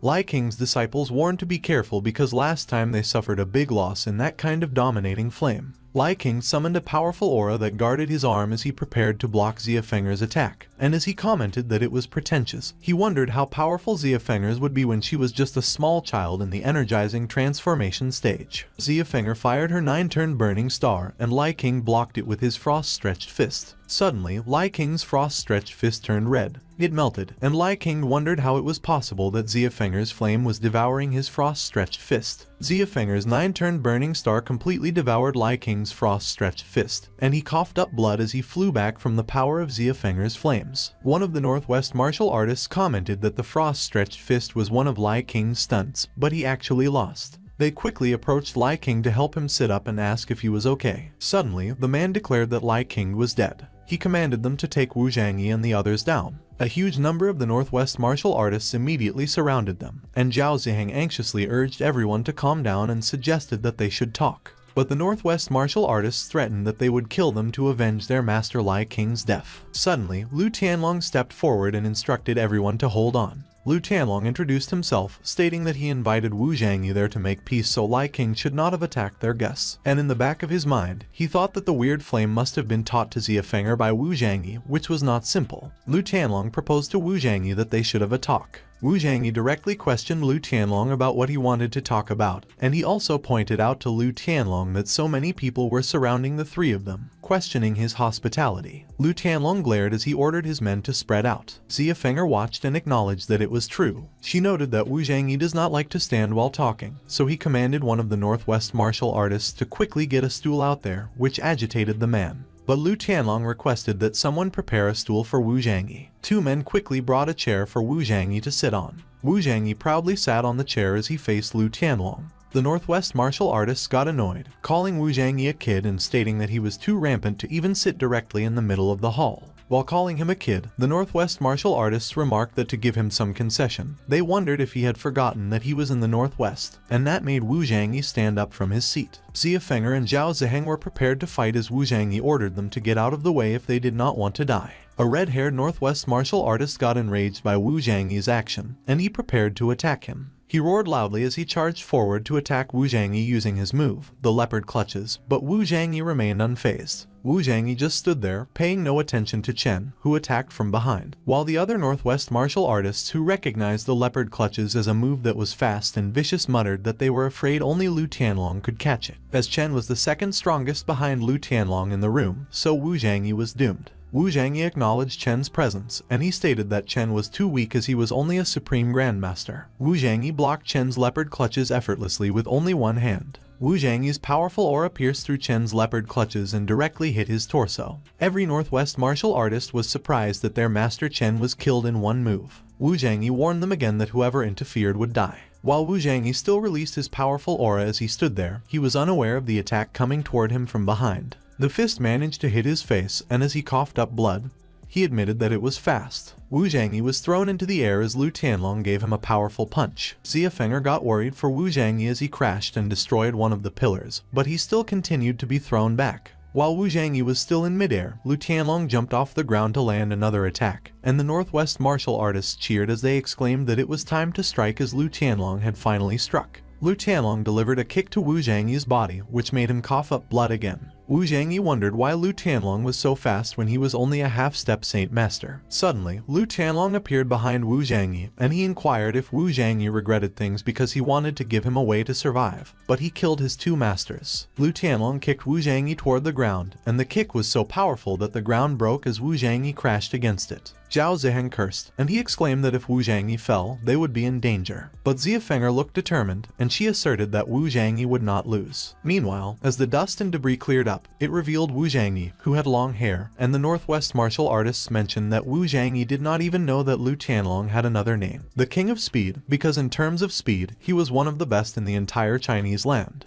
Wu Zhangyi released a powerful aura, and as he heard about Lu Tianlong's name as the King of Speed, he commented that it was interesting. As Wu Zhangyi continued to release his aura, Xia Feng'er called out to cheer him on. Lu Tianlong could not help but ask what the current situation was, as the energy aura on Wu Zhangyi's body had also changed, and why he had even changed his appearance. But Lu Tianlong suddenly disappeared from where he was standing. He appeared behind Wu Zhangyi, and he declared that no matter what tricks he played, Wu Zhangyi could not be his opponent. But Lu Tianlong was surprised. Lu Tianlong was alarmed when Wu Zhangyi suddenly appeared behind him, and while calling him an old man, Wu Zhangyi taunted that he was too slow. And with his fist shrouded in a powerful aura, Wu Zhangyi punched Lu Tianlong in the back. Wu Zhangyi's punch was powerful that he sent Lu Tianlong flying, and there was an explosion where he landed. Lu Tianlong looked angry as he pushed the debris out of his way, and he said that it was as expected of Wu Zhangyi that he was strong. But Lu Tianlong's eyes were burning with aura, and he released a tremendous amount of aura that surged towards the sky, and its waves surged through the ground, affecting the people who were watching the fight. As Lu Tianlong continued to release his aura, armor appeared on his body. The Northwest martial artists saw that Lu Tianlong was able to transform his Imperial Kai into armor, which made them figure out that Lu Tianlong was currently a divine sage, so he had entered the divine realm, and they said that Wu Zhangyi had angered Lu Tianlong, so he was going to die for sure. Lu Tianlong charged towards Wu Zhangyi, but Wu Zhangyi did not look like he was worried, and he simply said that it looked like his speed had increased quite a lot. Lu Tianlong kicked Wu Zhangyi, but Wu Zhangyi managed to block it by delivering a punch at the same time. Wu Zhangyi took a step back, and Lu Tianlong was surprised that he could still respond to his moves. Lu Tianlong shrouded himself in a powerful aura, and he charged towards Wu Zhangyi, asking if what he did would make a difference. Wu Zhangyi's eyes widened as Lu Tianlong's approached his face, but he managed to respond to Lu Tianlong's punch and block it with another punch. Lu Tianlong was pushed back a little by Wu Zhangyi's attack, and he was surprised. Lu Tianlong was alarmed when Wu Zhangyi jumped above him with an aura gathering in his fist, and he was about to use his move, the air punch. Lu Tianlong was hit by Wu Zhangyi's attack, and he said that it was impossible because Wu Zhangyi's speed and power completely overpowered his speed and power. Wu Zhangyi's attack hit the ground along with Lu Tianlong, and the ground was completely destroyed. The Northwest martial artist could not believe that Lu Tianlong was defeated, while Zhao Ziheng was surprised at Wu Zhangyi's shocking speed and power, saying that it had only been a few months but his strength and speed had become more and more frightening. Wu Zhangyi landed on the ground, and as he approached Lu Tianlong, he said that he was a partial divine sage, so it was a pity that he encountered him at the wrong time. But Lu Tianlong suddenly got back on his feet. The Northwest martial artists cheered up when they saw that Lu Tianlong got up, and they said that there was no way that he would lose. But they wondered what was going on because instead of attacking Wu Zhangyi, Lu Tianlong jumped up on the roof, and Ziafenger pointed out that Lu Tianlong was trying to escape. Lu Tianlong said that Wu Zhangyi was a monster, so he must return to Mount Song to have the patriarchs come. And when Wu Zhangyi realized that Lu Tianlong was trying to escape, he used his move, the air punch, telling Lu Tianlong that he wouldn't let him. The air punch hit Lu Tianlong directly again, and he coughed up blood. Lu Tianlong fell to the ground, and the Northwest martial artists wondered if he was dead. They all looked horrified as they announced that the king of the Northwest was dead. But Zhao Ziheng said to shut up because it was Lu Tianlong who died, and while pointing at Wu Zhangyi, he said that the king of the Northwest was there. The Northwest martial artists hesitated. Ziafenger declared that if someone refuses to give in, they should feel free to challenge Wu Zhangyi. Ziafenger immediately led everyone, greeting Wu Zhangyi as the king of the Northwest, and everyone else followed her lead. Wu Zhangyi stated that they should just call him Master Zhang from that point onward, and he declared to back off. Everyone agreed. Wu Zhangyi, along with Ziafenger and Zhao Ziheng, walked back up to the hall. Ziafenger was on her phone, and she looked surprised as she looked at it. Ziafenger immediately remarked that he was really a hot topic at the moment. Wu Zhangyi inquired her what was going on. Ziafenger showed her phone to Wu Zhangyi and mentioned to take a look. Wu Zhangyi was startled when he saw his image from earlier on the news. It was an ancient martial artists forum, and multiple articles were talking about how Lu Tianlong died, and it was Wu Zhangyi who killed him in just seconds. Wu Zhangyi was surprised to see that there was also that kind of forum because he considered that the information of the ancient martial artists was not open to ordinary people. Zhao Ziheng queried Wu Zhangyi if he did not know about the Ancient Martial Artists Forum, and Wu Zhangyi admitted that he didn't. Ziafenger expressed that it was the exclusive website of ancient martial artists, and to enter that site, one must be a registered member of the Ancient Martial Artists Association, so ordinary people do not have access to the information there. Wu Zhangyi clicked on one of the articles. He saw that in the comments section, people were saying that the news must be fake and was just hype because Wu Zhangyi seemed to be in his early 20s, so there was no way that he could defeat Lu Tianlong.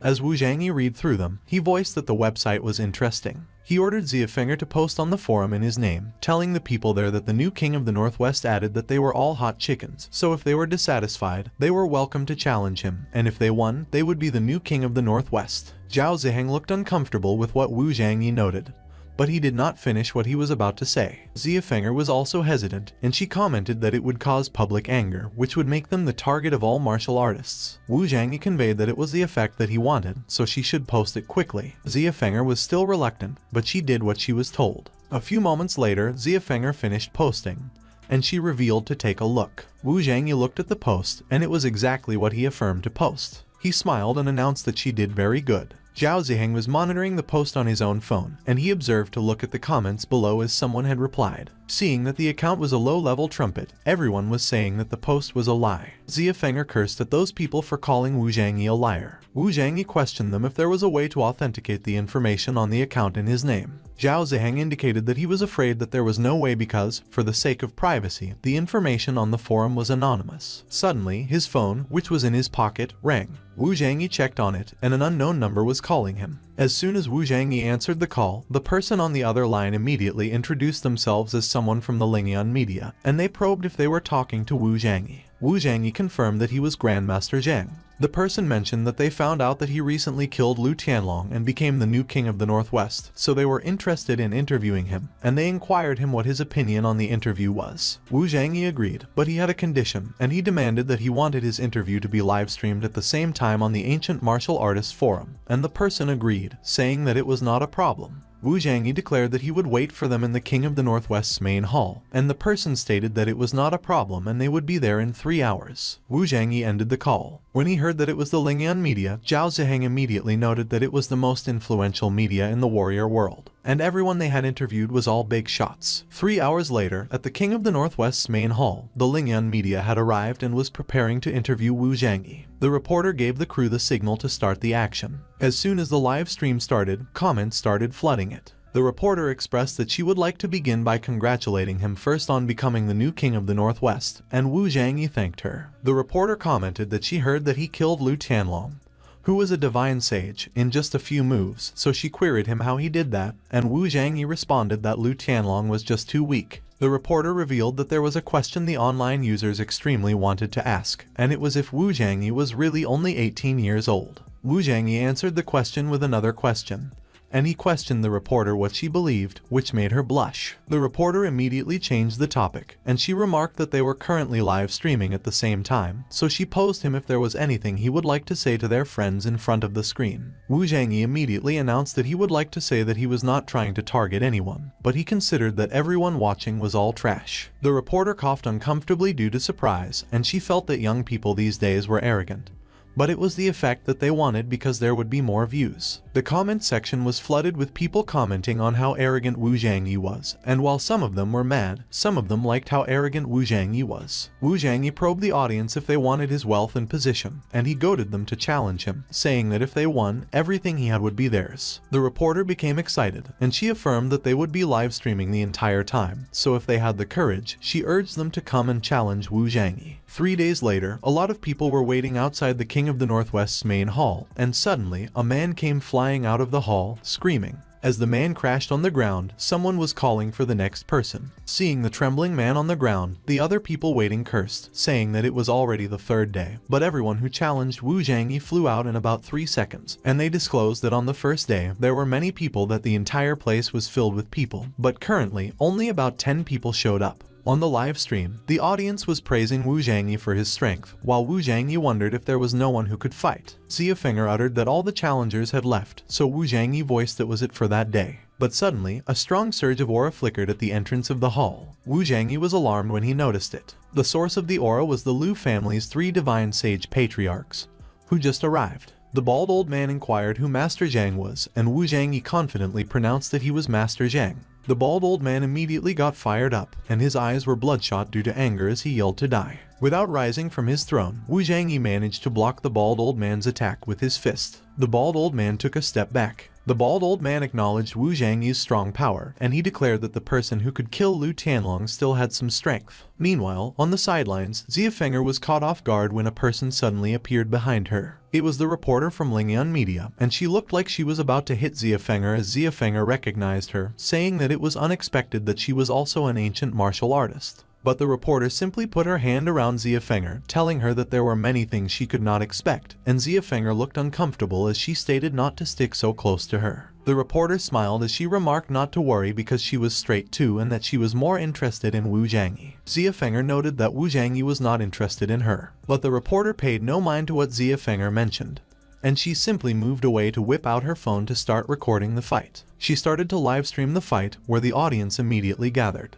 Back to the fight, Wu Zhangyi added that all of them should go together to save the effort of fighting one by one. One of the patriarchs was about to reprimand Wu Zhangyi, but he was suddenly cut off. The bald old man observed Chen Fengchenyuan not to worry because he was strong enough to fight Wu Zhangyi alone. Meanwhile, Xia Feng'er commented that just the three old men could not be Wu Zhangyi's opponents, but the reporter voiced that it was not necessarily true because even if Wu Zhangyi was very strong, the backgrounds of those three old men were not simple. Xia Feng'er inquired the reporter what background she was talking about. The reporter pointed at her phone screen and she announced that she should see it for herself. The audience recognized the three old men as the three ancestors of Feng Qinyuan, who was famous in the ancient martial art world for being the first family of the ancient martial world at that time, and some of them were surprised that the three old men were still alive because it had been more than 100 years, so they found it impossible. But some commented that it could not be wrong because Wu Zhangyi killed Lu Tianlong, so they must be there for revenge. Xia Feng'er asserted that the three old men were just hundreds of years old, so she could not understand what there was to be afraid of. Suddenly, the bald old man released a tremendous amount of aura and used his move, Clear Ice, which surprised both the reporter and Xia Feng'er. Xia Feng'er shivered, and she wondered what was going on because the surrounding temperature suddenly dropped. The reporter revealed that they should look again. In the comments, someone recognized the bald old man as Lu Chenzingsheng because of his unique skill, the Black City Demon Wind. So they confirmed that the three old men were the three holy ancestors of the Lu family, and legend has it that there was no grass where the black magic wind passed, so Wu Zhangyi was going to die.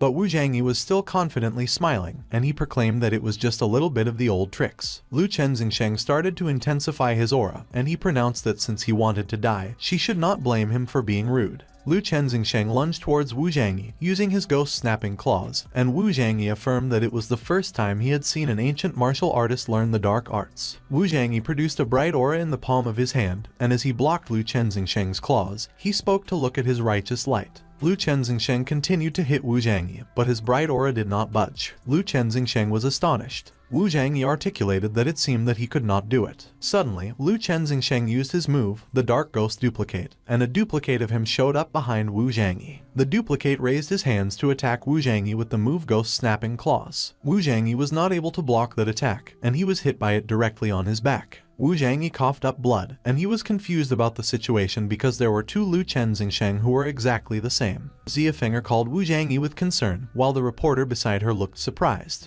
Blood trickled out of Wu Zhangyi as Lu Chenzingsheng's duplicate managed to push him into the ground with his attack, and Lu Chenzingsheng declared that he already lost. But Lu Chenzingsheng was surprised when Wu Zhangyi quickly lunged at him, saying that his spell to create a duplicate illusion was just a deceptive trick. Wu Zhangyi was surprised when his attack did not hit Lu Chenzingsheng as he started to fade, and Wu Zhangyi could not understand what happened. Lu Chenzingsheng kicked Wu Zhangyi from above, and Wu Zhangyi crashed on the floor. Dust filled the place while Lu Chenzingsheng hovered over the destruction. Xia Feng'er inquired the reporter what great magic power was. The reporter noted that legend has it that when an ancient martial artist reached the peak of the Saint Master realm, he or she could awaken the body's potential, stimulate divine powers, and obtain a unique secret skill. The brown-haired patriarch remarked that Lu Chenzingsheng's ghost step skill had been practiced to perfection, and Chen Fengqinyuan agreed, and he observed that Wu Zhangyi was sure to lose. Wu Zhangyi stood up as he voiced that he seemed to have some strength. However, as long as he found the real fate of the trick, it would be simple, but Lu Chenzingsheng stated that his magical power had no fate. Wu Zhangyi doubted Lu Chenzingsheng's words, and he transformed and used his Renwang Ju, the second perfection king body. Lu Chenzingsheng and his duplicate could not understand the situation, as they felt that Wu Zhangyi suddenly became stronger. Lu Chenzingsheng and his duplicate suddenly lunged to attack Wu Zhangyi with their ghost-snapping claws, and Lu Chenzingsheng asserted that he could not beat him. Blood was spilled, and someone cursed and screamed. The one who screamed was Lu Chenzingsheng, and Wu Zhangyi had effortlessly pierced his body. Lu Chenzingsheng did not understand how it was possible, so Wu Zhangyi explained to Lu Chenzingsheng that his illusion, which was caused by the extremely fast speed and the weird footwork, looked really strong, but it was useless for his current state. Meanwhile, in the live stream, as the audience saw what just happened, they commented that Lu Chenzingsheng was defeated and Wu Zhangyi was too strong. Xia Feng'er also cheered up, and she commented Wu Zhangyi was really unbeatable. Back into the fight, Wu Zhangyi was alarmed when he felt an attack coming from behind him, and someone ordered him to release Lu Chenzingsheng. Wu Zhangyi released Lu Chenzingsheng, and he jumped off the ground to avoid the attack. He glared in the direction of the attacker as he intensified his aura. It was the brown-haired patriarch, and he used his move, Tiangyang Fist, to bombard Wu Zhangyi with multiple punches. A huge amount of aura surged around the King of the Northwest's main hall. The reporter mentioned that it seemed that the other two ancestors of the Liu family were completely angered, so Wu Zhangyi was in danger, but Xia Feng'er simply called them little bugs, saying that their power could not compare to Wu Zhangyi's. Wu Zhangyi emitted a huge amount of fiery aura as he reminded the patriarchs that he asked them all to come up to him together long ago, but they wanted to fight one by one to die. Chen Fengchenyuan suddenly charged to attack Wu Zhangyi as well, and Wu Zhangyi was startled, saying that he was fast. Chen Fengchenyuan landed a kick on Wu Zhangyi, and as Wu Zhangyi coughed up blood, he cursed in his mind as he realized that he seemed to have seen that scene somewhere. While Wu Zhangyi was still midair and defenseless, Chen Fengchenyuan bombarded him with attacks. Chen Fengchenyuan yelled, and he was mad as he charged forward to punch Wu Zhangyi with his fist shrouded in aura. Chen Fengchenyuan's punch landed, and it sent Wu Zhangyi crashing powerfully on the ground. In the livestream, an audience commented on how strong the patriarchs were and stated that if the three of them joined forces at the beginning, Wu Zhangyi would have lost, and another audience agreed, commenting that Wu Zhangyi would be crippled even if he didn't die. Back into the fight, Wu Zhangyi was still standing up, and he remarked that with the patriarch's powerful long-range attack and an extremely fast close combat, there was still something more interesting. In the livestream, as the audience saw that Wu Zhangyi seemed to be unharmed, they were in awe at his strong defense. Wu Zhangyi moved so quickly that Chen Fengchenyuan was startled when he suddenly appeared behind him, and Wu Zhangyi declared that he just let him do a few tricks and inquired if he wanted to compare the speed with him. Wu Zhangyi kicked Chen Fengchenyuan off the ground. Suddenly, the brown-haired patriarch charged towards Wu Zhangyi from behind with his powerful rays of aura. Wu Zhangyi turned to face the powerful auras and was preparing to use his move, Human King Fist. A tremendous amount of aura surged out of Wu Zhangyi, and he directed it towards the brown-haired patriarch's attacks. There was a huge explosion, and Wu Zhangyi mentioned that, upon comparing their strength, he was much worse. Wu Zhangyi stood mightily, and in the live stream, the audience commented that Wu Zhangyi was a monster and that his strength was powerful that they felt horrible across the screen.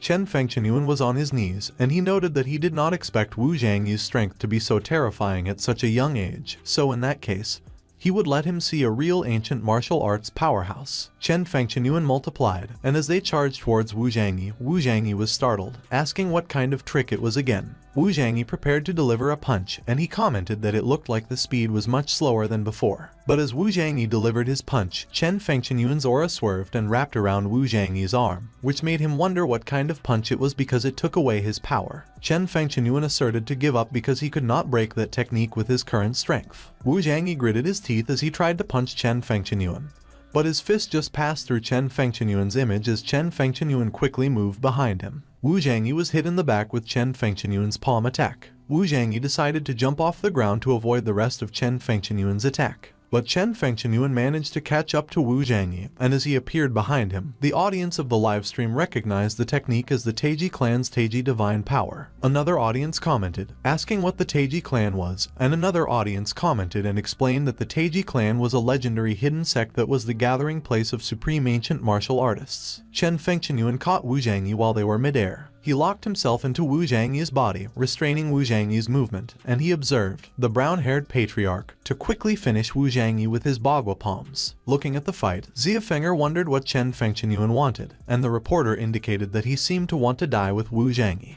Preparing to use his move, bagua palm, Chen Yuan pronounced that he killed his second brother, so he should prepare to pay for it. As Chen Yuan charged towards Wu Zhangyi, he questioned Lu Chenzingsheng if he wanted to die with him, and Lu Chenzingsheng expressed that even if he risked his life to exchange his, it would not be a big loss, but unfortunately, the one who would die was only him. Chen Yuan voiced goodbye to Wu Zhangyi as he added that Lu Chenzingsheng had his own way to get out. But suddenly, Lu Chenzingsheng's body was damaged, and he coughed up blood as the golden aura hit him. Chen Yuan was surprised, and he could not understand what was going on. Suddenly, Chen Yuan was alarmed when someone from behind him revealed that he had excellent technique. Chen Yuan looked horrified as Wu Zhangyi grabbed the back of his head and apologized to him, saying that his technique was useless to him. Wu Zhangyi stated to go to hell with his old stuff, and Chen Yuan screamed in protest. Suddenly, Wu Zhangyi was alarmed when a bright light appeared from the sky. A strong beam of aura was fired towards them, and a voice ordered him to stop what he was doing. The one who ordered him was the Taiji clan's master, Wu Shengshen. Wu Zhangyi inquired Wu Shengshen who he was, and he advised him not to be nosy, but at the back of his mind, he was thinking that Wu Shengshen's power aura was strong, even stronger than Yan Mei. as Wu Shengshan declared that there was no way he could not care because he killed the disciples of his Taiji clan. The audience in the live stream figured that Wu Shengshan could be the Taiji clan master and that it was no wonder that the Liu family's ancestors knew Taiji Kung Fu, as it turns out that they joined the Taiji clan, which made them anticipate that there would be another good show. As Wu Zhangyi heard Wu Shengshan speak of the Taiji clan,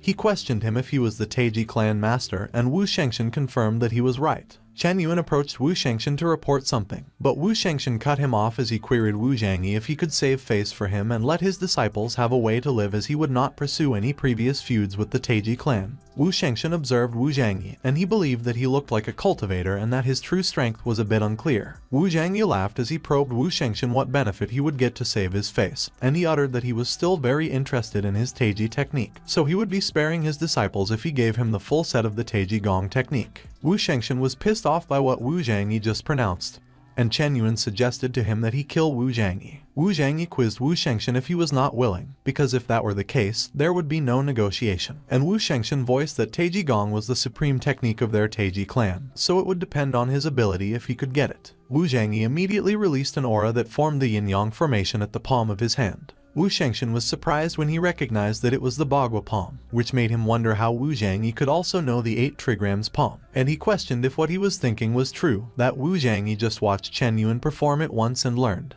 Wu Zhangyi expressed that he would start, as Wu Shengshan blocked Wu Zhangyi's Bagua palm. He was surprised yet again when he felt that it was not weaker than Chen Yuan's. Wu Shengshan could not help but ask Wu Zhangyi how he stole his Taiji Gong. Wu Zhangyi conveyed that he also knew that he had 6 levels of Taiji Gong, and with his strength, Wu Zhangyi was afraid that he could reach the 4th level at most. So if he was willing to give him all the Taiji technique, Wu Zhangyi noted that he may be able to give him some advice when he reaches the 6th level. While at the back of his mind, Wu Zhangyi was thinking that when he first entered the realm of cultivation in his previous life, he came into contact with a person who had reached the 5th level, so he had some understanding of Taiji Gong. Wu Shengshan got enraged at Wu Zhangyi for daring to insult him, and he called Wu Zhangyi an ignorant child as he mentioned that if he could take his punch, he would give him the full Taiji Gong, depending on whether he could survive to learn it. Wu Zhangyi got fired up, and he indicated that it was interesting, so he announced to do his best and not let him down. Both their auras clashed with each other. There was a huge explosion, and in the live stream, an audience focused as they revealed that what they were seeing was a terrifying power. And when he posed the others to guess who would win in the end, another audience guessed that Wu Zhangyi would win because they presumed that Wu Zhangyi was invincible. Both Wu Zhangyi and Wu Shengshan remained standing while the floor around them was destroyed. Both of them simultaneously coughed up blood. The reporter wondered if the situation was inconclusive, while Xia Fenger was worrying for Wu Zhangyi. On the other hand, Wu Zhangyi wiped the blood off the corners of his mouth, and he considered that it was over. Someone felt the delayed pain of taking multiple hits on their body, and they coughed up blood. It was Wu Shengshan, and as he fell to the ground, Xia Fenger pointed out that Wu Shengshan was down, and she added that he won. Wu Zhangyi immediately approached Wu Shengshan, and he demanded him if he would give the Taiji Gong to him or if he would take it himself. Instead of giving Wu Zhangyi an answer, Wu Shengshan requested him if he could really break through the 6th level and guide him a bit if he could pass the Taiji Gong to him. With a confident smile on his face, Wu Zhangyi insisted that it was inevitable because he always does what he says. Wu Shengshan willingly gave a book to Zhangyi. It was the book of the Taiji Supreme Technique. As Zhangyi took the book, Wu Shengshan looked anxious as he believed that no one had ever reached the 5th level since the last time his great-grandmaster reached the 6th level. So if Zhangyi were able to assist him in breaking through to the 5th level, he could bring glory to his Taiji sect once again.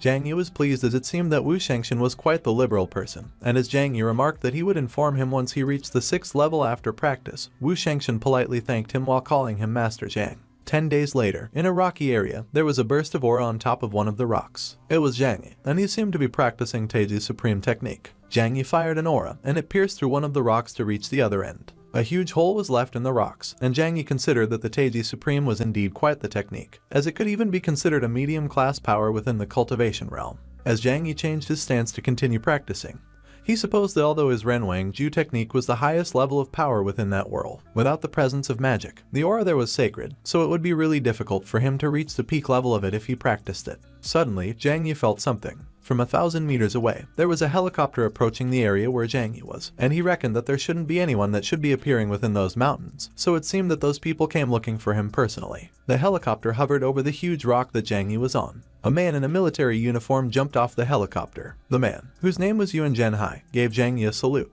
politely greeted him while calling him Master Zhang as he introduced himself as someone from the 17th Squad, and he mentioned that he was there at the request of their commander to invite him to come with them for a moment. Zhang Yi inquired Yuan Zhenhai what reason his commander had for looking for him, and Yuan Zhenhai stated that he would know once he came with them. Zhang Yi just decided to agree, and he declared that they should go because he surmised that since they came all the way there looking for him, he was quite curious about their purpose. A few moments later, the helicopter was flying away from the area. Yuan Zhenhai handed a blindfold to Zhang Yi, and he queried him to put it on if he didn't mind, and Zhang Yi agreed. As Zhang Yi put on the blindfold, he wondered what was with all the mysteriousness, and he concluded that it seemed that the place they were heading to was somewhere not allowed to be known by the public. 2 hours later, they arrived at what seemed like a military base. Zhang Yi took off the blindfold as soon as he got out of the helicopter. Suddenly, a fast-moving object that was shrouded in a powerful aura was making its way towards Zhang Yi. Zhang Yi noticed it, and when he turned to block it, he saw that the fast-moving object was the fist of an old man in a military uniform. After blocking the punch, Zhang Yi immediately countered with a kick, which hit the old man and made him groan in pain. The old man was pushed back, and he observed that he had some quick reflexes, and it was as expected from the man who defeated the sect leader of the Taiji sect. Suddenly, the soldiers raised their guns. They quickly surrounded Zhang Yi, and they pronounced to stop right there. The old man, whose name was Cheng Yushan, was the commander of the 17th Squad, and he ordered his men to put their guns down because Zhang Yi was a guest that he personally invited. As Zhang Yi questioned Cheng Yushan as to what he owed the commander for the pleasure of personally being invited by him all the way there, he was thinking that he did not expect the existence of a pinnacle-level master to be within the army. Cheng Yushan responded that there was no need to be impatient, and he noted that they would talk inside. As Cheng Yushan inquired Zhang Yi if he would be interested in joining the squad, Zhang Yi directly stated that he wasn't interested and declared that he hoped he could get straight to the point. Cheng Yushan laughed as he ushered Zhang Yi into a room and remarked that he was just messing around because, based on his strength, there was no reason for him to even want to choose a path that would pull him back from his brilliant future. The two of them settled in what looked like a conference room. Cheng Yushan suddenly turned serious and mentioned that the following information he would be sharing would be top secret, so he hoped that Zhang Yi would cooperate and keep the information a secret and not spread it to other people. Zhang Yi looked annoyed and questioned Cheng Yushan why he was even bothering to tell him if it was top secret. Cheng Yushan asserted that it was because they needed his help, so Zhang Yi uttered to go on and gave his word that he wouldn't expose the information. Cheng Yushan started by asking Zhang Yi if he perhaps knew about the Mountain of Tai. Zhang Yi spoke that he naturally did because the Mountain of Tai was the head among the 5 sacred mountains, the king among mountains, and a really famous tourism spot. Cheng Yushan commented that he was right, but a month ago, it stopped being a tourist spot because it became prohibited for others to enter as it turned into a forbidden area for the military, which surprised Zhang Yi, and he wondered why he didn't see that in the news if it was something that big that had happened.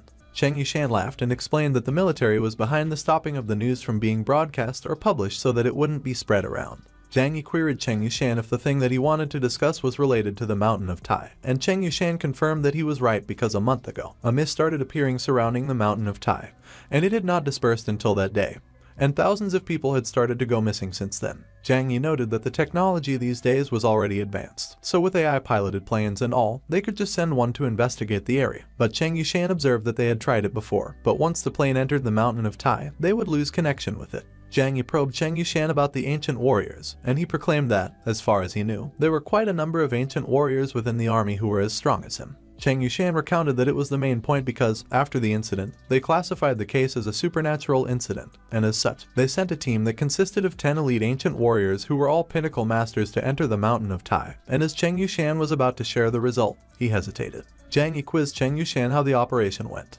Cheng Yushan affirmed that, beside the one who was severely injured and barely managed to escape, no one came back alive. Zhang Yi pressed Cheng Yushan what the pinnacle master who managed to escape pronounced. Cheng Yushan vocalized that the changes that happened on the Mountain of Tai were due to the appearance of demonic beasts. Zhang Yi confirmed with Cheng Yushan if he intended to ask him to enter the Mountain of Tai to investigate, and Cheng Yushan conveyed that he was right but he didn't have to worry because, besides him, they also invited 2 sages to accompany him along the way. Cheng Yushan articulated that if he agreed to it, they would represent the name of the country to fulfill any of his conditions as long as it wouldn't bring harm to the country. Zhang Yi accepted, but he expressed that he had 2 conditions, and Cheng Yushan reported to say what they were. Zhang Yi's first condition was that from that day forward, he wanted the country to put in place top-level security for the safety of his parents. His second was that he wanted to keep everything that he could find during his trip to the Mountain of Tai without needing to hand in anything to the country. And as Zhang Yi was thinking that with the protection of the country, there would be insurance for his parents' safety.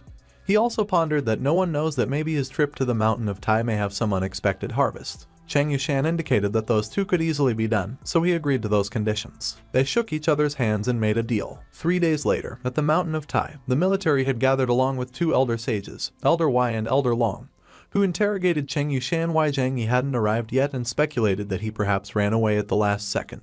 Cheng Yushan responded that it was nonsense because he and Zhang Yi had agreed to meet up there in 3 days, so they should just wait for a bit more. Elder Long was about to protest how they had waited, but he was cut off. Zhang Yi passed behind him with tremendous speed, and Elder Long was surprised. Zhang Yi confidently voiced that they should go. Men moved in the thick fog, unable to see the human bones lying on the ground. They were Zhang Yi, Elder Wai, and Elder Long, along with the soldiers. Elder Long mentioned that the vision there was very blurred by the fog, so they needed to stay focused. Zhang Yi considered that the aura there was really strong, so he wondered if that was perhaps the cause of the change made by the demonic beasts. Suddenly, one of the soldiers noticed a badge of their squad on the ground, and another one stated that it was from the squad that came in prior to them. One of the soldiers crouched down to pick up the badge, but with a swift motion, he disappeared. The man beside him screamed in shock, and Elder Long inquired what was going on. Zhang Yi was surprised when a swift, slashing aura was all over the place, attacking the soldiers. Zhang Yi observed it, and he believed that it was really fast, so it was no wonder that those transformation stage soldiers couldn't react to it.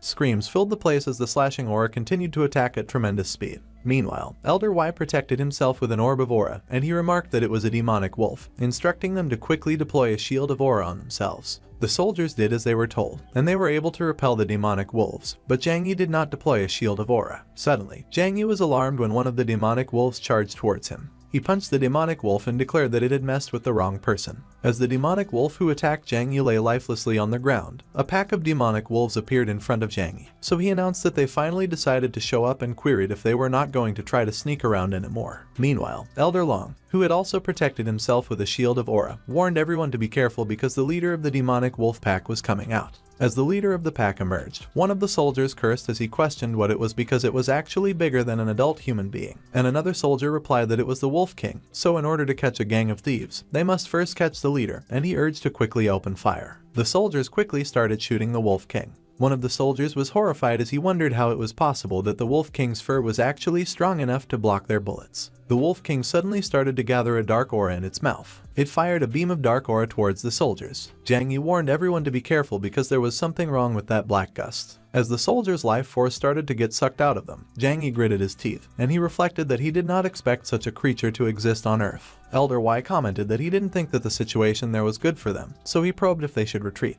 Zhang Yi's expressions turned dark, but he had a subtle smile. He used his Renwangju technique, and he affirmed that they should not retreat because that Wolf King still served to be useful to him. The pack of wolves suddenly charged towards Zhang Yi to attack him. Zhang Yi quickly eliminated each of them by punching them, and he was moving extremely fast. As he defeated the wolves, a silver pill came out, and he immediately grabbed it. Elder Wai saw it, and he pressed Zhang Yi what it was. Zhang Yi pronounced that it was the inner pill that came from the demonic wolf, and one of those silver grade pills has the aura equivalent to one of an intermediate graded aura stone. As the Wolf King loomed over Zhang Yi with an evil look on its face, Zhang Yi voiced that the inner pill within that Wolf King was at least gold grade, and by refining it, a cultivator could greatly improve their cultivation by multiple folds. The Wolf King leapt towards Zhang Yi to attack him. As it was about to attack with its claws, Zhang Yi blocked it with his fist, which was filled with aura. The collision of their forces created a huge explosion that pushed both Master Wai and Master Long back, and Master Wai remarked that it had such a strong aura. Both Zhang Yi and the Wolf King took a step back. Summoning his natal flying sword, Zhang Yi commented that no one would have believed that an animal like the Wolf King would have such power. But playtime was over, so it was about time to settle things because he was quite excited about obtaining the inner pill of the Wolf King that lay within it.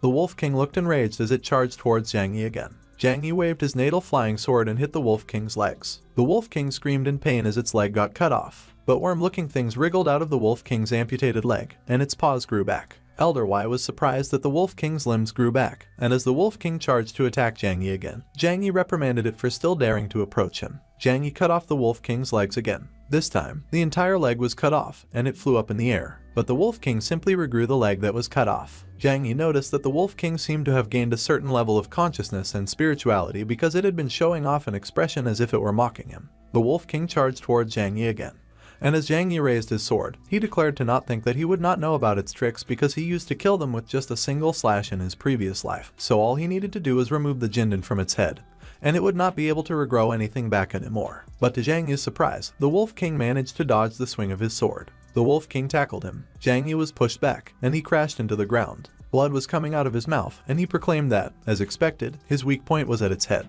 The Wolf King started to gather a tremendous amount of aura in its mouth, and Elder Long wondered what it was doing. On the other hand, Zhang Yi released a tremendous amount of aura, and he announced to bring it to him and to give him its best shot. The Wolf King fired a powerful beam of aura, and Zhang Yi charged directly into it, raising his sword in the air. Zhang Yi sliced the beam of aura in half. The Wolf King was alarmed as it saw the slashing aura that was coming, but it was not able to react, and its head was cut off. The Wolf King's head fell to the ground behind Zhang Yi. A golden pill came out of its body. Zhang Yi looked at the pill, and he stated that the pill was emitting such a strong scent, and it seemed that the deeper they entered, the density of spirituality seemed to become higher. Elder Y inquired Zhang Yi what the next step was, and Zhang Yi instructed him to clean up the mess there because the stench of blood would attract more creatures if left unattended, while he would find a place to refine the pill. Zhang Yi left, and both Elder Y and Elder Long confirmed that they understood his instruction. A few moments later, Zhang Yi was meditating on a cliff, and he was releasing a tremendous amount of aura. As he continued to meditate and refine the pill, Zhang Yi mused that after obtaining the masterwork Purple Kai, regardless of the pill he was refining, things had become so much easier. Zhang Yi opened his mouth, and the pill started to move towards him. He swallowed the pill. Suddenly, his belly grew, and he was surprised at the strong sense of spirituality. Elder Y and Elder Long both meditated. As Elder Y finished, he inquired Elder Long how he felt. Elder Long declared he was stuck at the middle stage for many years, but he finally got a breakthrough within those few days due to the abundance of aura in that place. Elder Y stated it was the same for him, all thanks to Zhang Yi, who brought them to the depths of the mountain of Tai, allowing them to cultivate. As Elder Long was about to query about Zhang Yi's whereabouts, he was cut off. A powerful pillar of light rose up into the sky, clearing the fog in its way. While Elder Y was in awe, Elder Long mentioned it seemed that Zhang Yi was about to have a breakthrough, so they should quickly go and have a look. Elder Y and Elder Long quickly arrived at the place where Zhang Yi was meditating. Zhang Yi's eyes widened. Two rays of aura suddenly came towards Elder Y and Elder Long, and they uttered to dodge. A huge explosion occurred. Zhang Yi had just finished meditating and remarked he was finally one step closer as he had broken through to the middle stage of the second level for the Ren Wang Ju technique. On the other hand, Elder Y and Elder Long managed to evade those auras that came at them, and they congratulated Zhang Yi for his advancement in cultivation.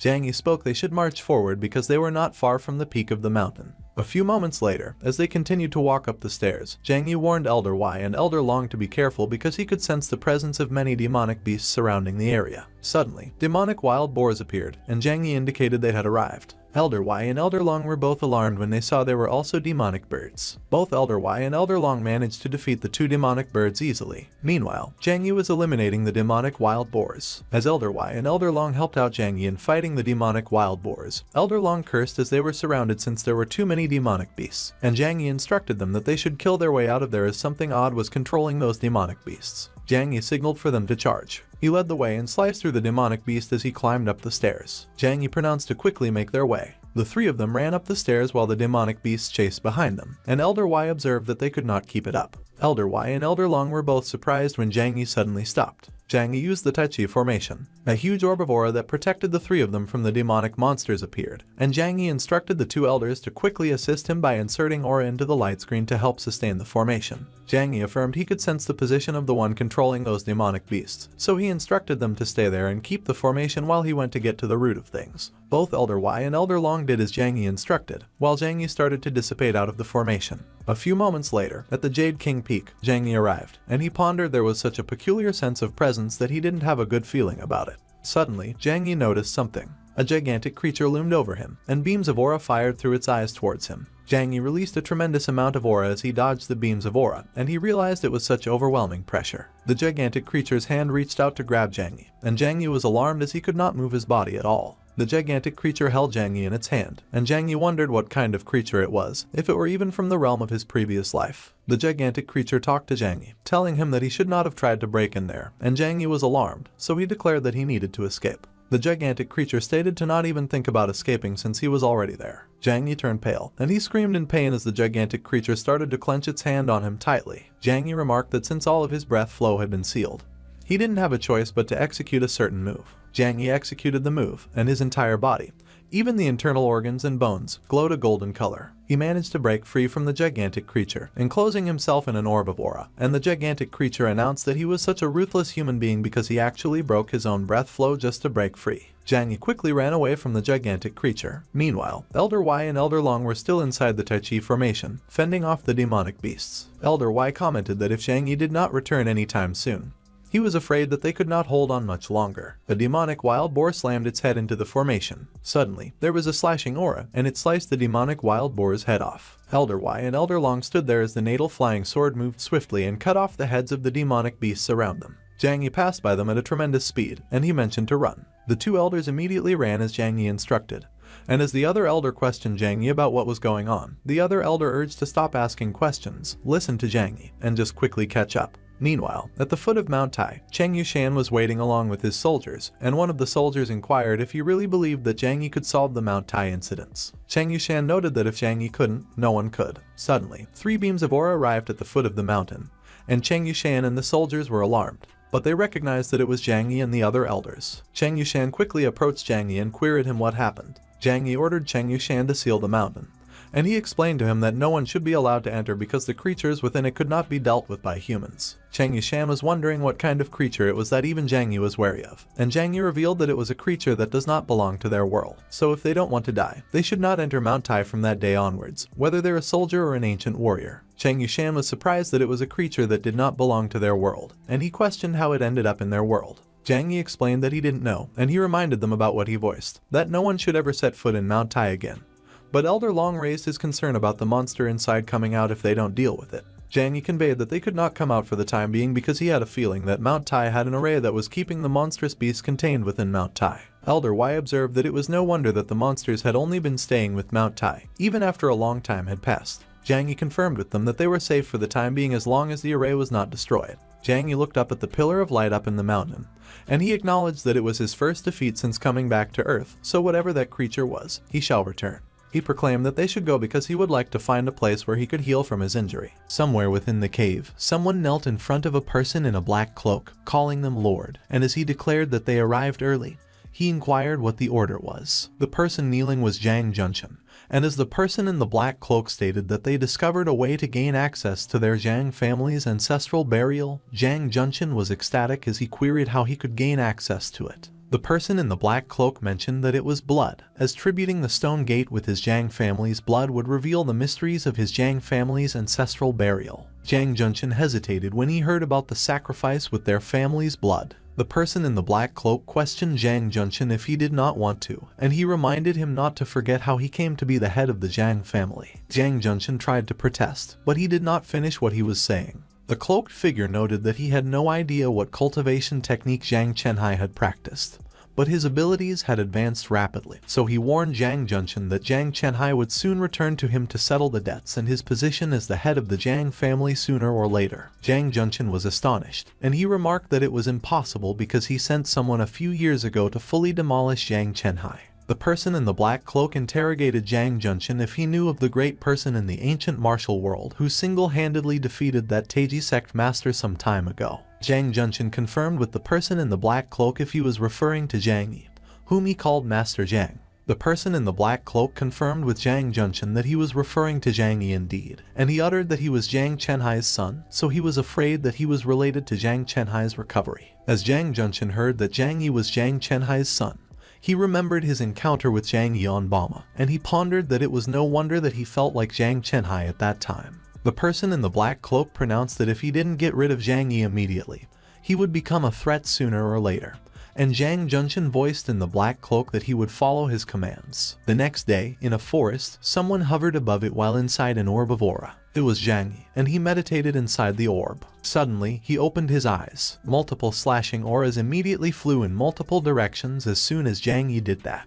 Jang Yi came down to the ground, and he considered that, fortunately, he had the Ren Wang Ju for protection because any other ordinary people would have died. He checked his phone. He saw that there were 7 missed calls from his father, so he wondered if there was an emergency. Jang Yi immediately called back. The other line kept ringing, and Jang Yi found it weird that no one was answering the phone. Jang Yi conveyed that he had not been home in a long time, so he would return to find out what happened. 3 hours later, at their apartment in Anyang City, Jang Yi opened the door and he called his parents, announcing that he was back. But Jang Yi was surprised. Their entire living room was a mess, and he announced that something happened. Jang Yi immediately called Jiang Qingsu, and as he affirmed that his parents were missing, he quickly ordered her to utilize 9 Spectre's power to help him search for them, and Jiang Qingsu agreed. Jiang Yi looked extremely concerned as he ended the call. Suddenly, Jiang Yi was surprised when an unknown number called him. As soon as he picked up the phone, the person on the other line immediately articulated that they knew where his parents were. The one who called Jiang Yi was Cheng Yushan,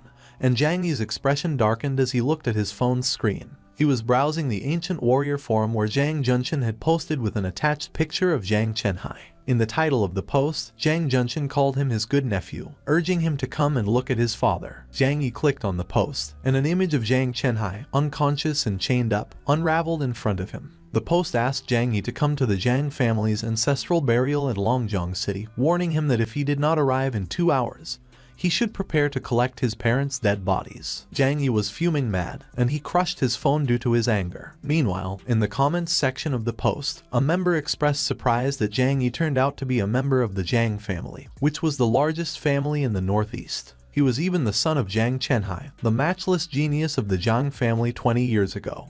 But he was dismissed after committing a mistake. Meanwhile, Xia Fenger was looking intently at her phone screen. Xia Guoqing was with her, and he inquired her how things were going and if she had sent a message to Jiang Yi. She replied that she had, but Jiang Yi did not respond. Xia Fenger remarked that she wanted to help Jiang Yi. Xia Guoqing declared not to go because, with her ability, she would be a burden to Jiang Yi. He advised her to believe in Jiang Yi, as everything would be okay. On the other hand, in the interior part of the Zhang family's ancestral burial, a lot of people were being tied up, with the exception of one person. The people who were tied up seemed to be disciples, and the man who was standing was the one who captured them. Jiang Yan, Zhang Junshin's father, who was the previous head of the Zhang family, called the person who tied them up a terrible being. He reprimanded the person for daring to do such a callous thing. The one who held them captive was Zhang Junshin, and he stated that he was doing it for the family. He queried him if he hadn't been yearning for the Zhang family's ancestral burial seal to be broken. Jiang Yan spit on Zhang Junshin's face as an act of defiance. Jiang Yan called Zhang Junshin the Zhang family's sinner because he conspired with the demon clan to kidnap the entire Zhang family for the blood sacrifice altar. Zhang Junshin proclaimed that he should just wait until he opens the Zhang family's ancestral burial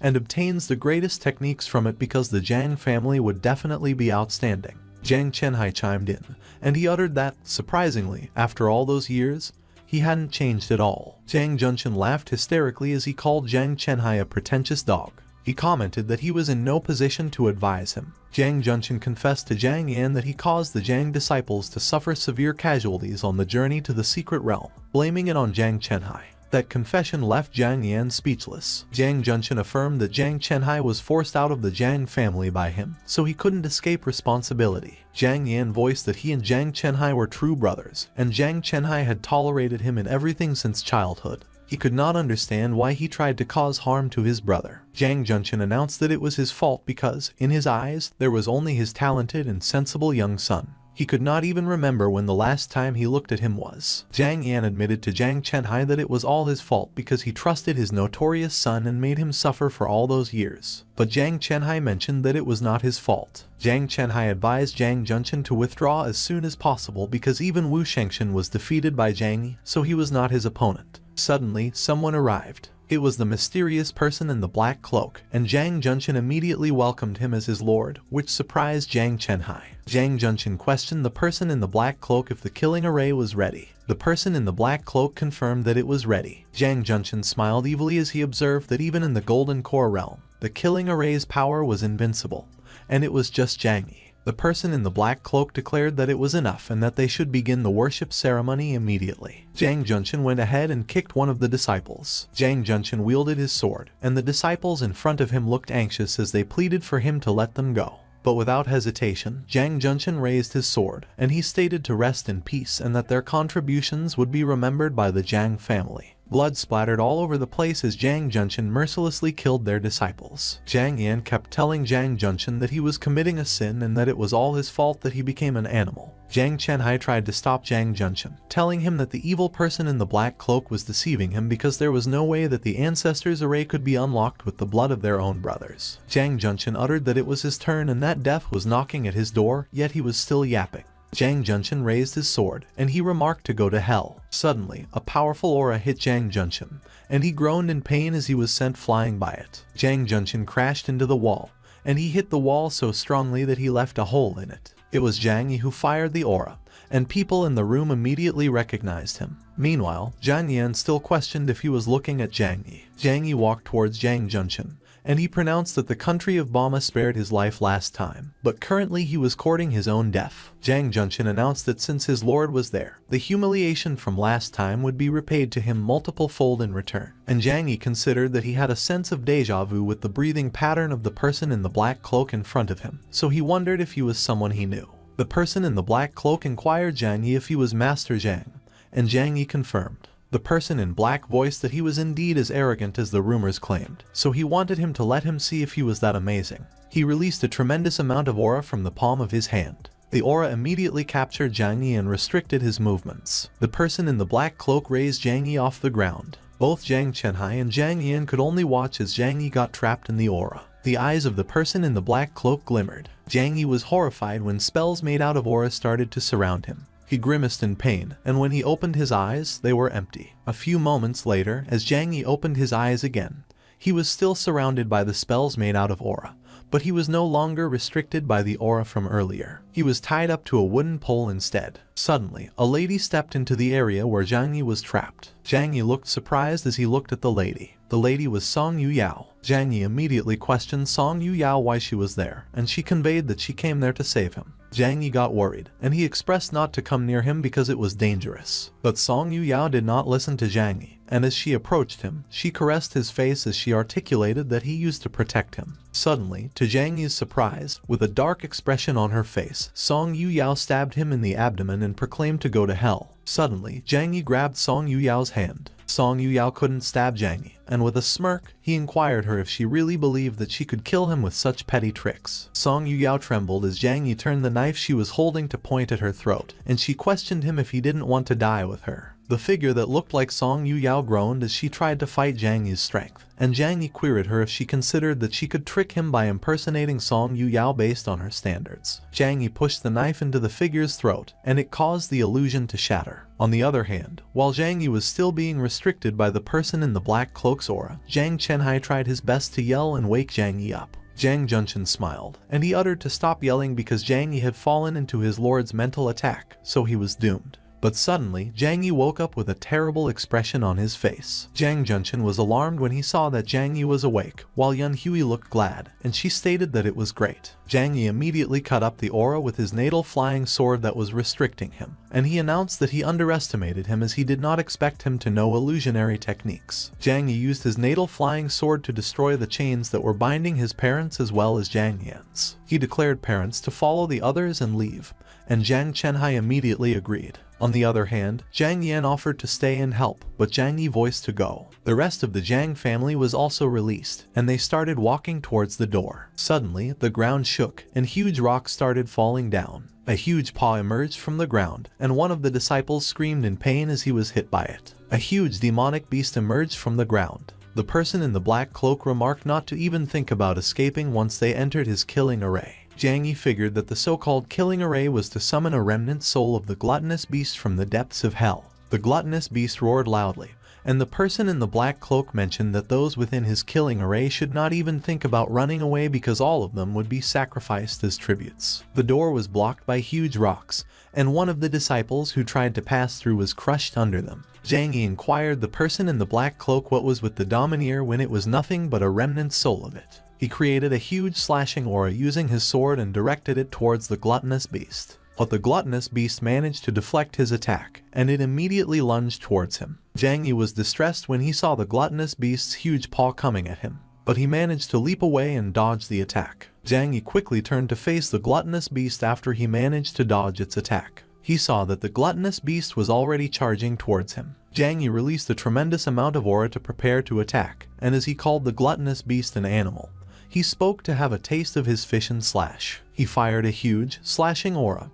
and it hit the gluttonous beast's body. As the gluttonous beast's body was sliced in half, it fell to the ground, and Jiang Yi articulated in the black cloak that he was next. But the person in the black cloak released a smoky red aura as his eyes glimmered. The smoke started to fuse with the gluttonous beast, and its body started to regenerate. The gluttonous beast came back to life, and it looked more fierce than before. The gluttonous beast crouched in front of Zhang Yi, ready to pounce, and the person in the black cloak demanded to give up because the resonant soul of the gluttonous beast was unkillable within his killing array. Upon hearing what the person in the black cloak declared, Zhang Yi was intrigued, and he quickly charged towards the person in the black cloak. Zhang Yi stated that if that was the case, he would kill him first. Suddenly, the gluttonous beast fired a fiery aura behind him, and Zhang Chenhai immediately notified him about it. Zhang Yi quickly turned and slashed the fiery aura, but what Zhang Yi did made the aura explode, and the explosion sent him flying. Zhang Yi dug his feet into the ground as he skidded backward. The gluttonous beast raised its paw to attack Zhang Yi, and Zhang Yi was alarmed. Zhang Junchen cheered for the gluttonous beast to finish Zhang Yi, but Zhang Yi managed to dodge its attack by jumping off the ground. Zhang Yi swung his sword while he was midair. He shrouded the sword in his aura,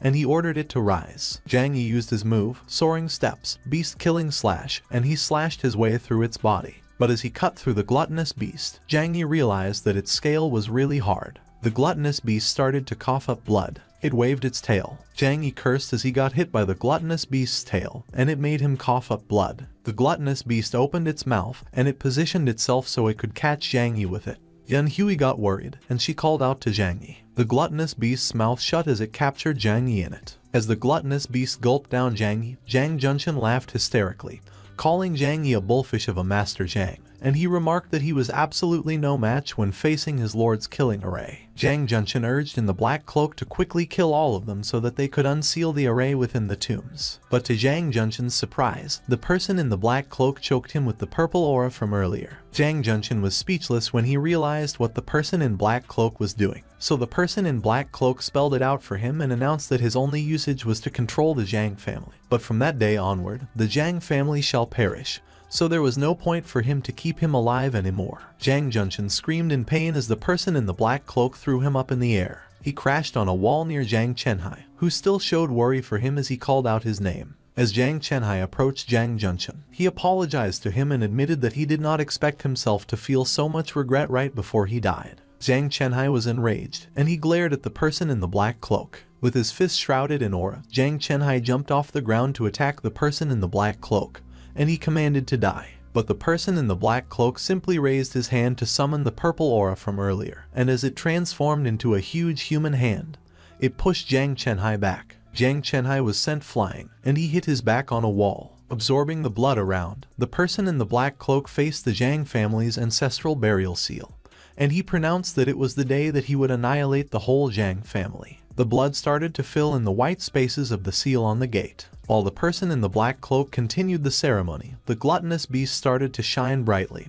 and it was in pain. There was a bright light in the middle of the gluttonous beast's body, and it was absorbing its entire being. As the gluttonous beast's body got absorbed and disappeared, it revealed Zhang Yi, whose palm was the source of the bright light. Zhang Yi glared at the person in the black cloak, and he retorted that the one who would be annihilated was him. The person in the black cloak could not believe that it was possible for Zhang Yi to refine the remnant soul of the gluttonous beast. Zhang Yi declared that it was all thanks to him that he managed to break through into the final phase of the second level of the Ren Wang Ju technique. The person in the black cloak remarked that it seemed that the investigation report by his Yuming clan on him was correct, that he was originally a self-deprecating piece of garbage, but his skills improved tremendously in just a year's time, and he deduced that there must be a reason behind it, which he believed was related to the secrets that lie within the Zhang family's ancestral tomb. When Zhang Yi heard about the Yuming clan, he stated in the black cloak that it was no wonder that he could sense a familiar eerie feeling that was coming from him, and Zhang Yi pondered that in his previous life, there was also a Yuming clan that existed within the cultivation realm with whom he had a historical origin,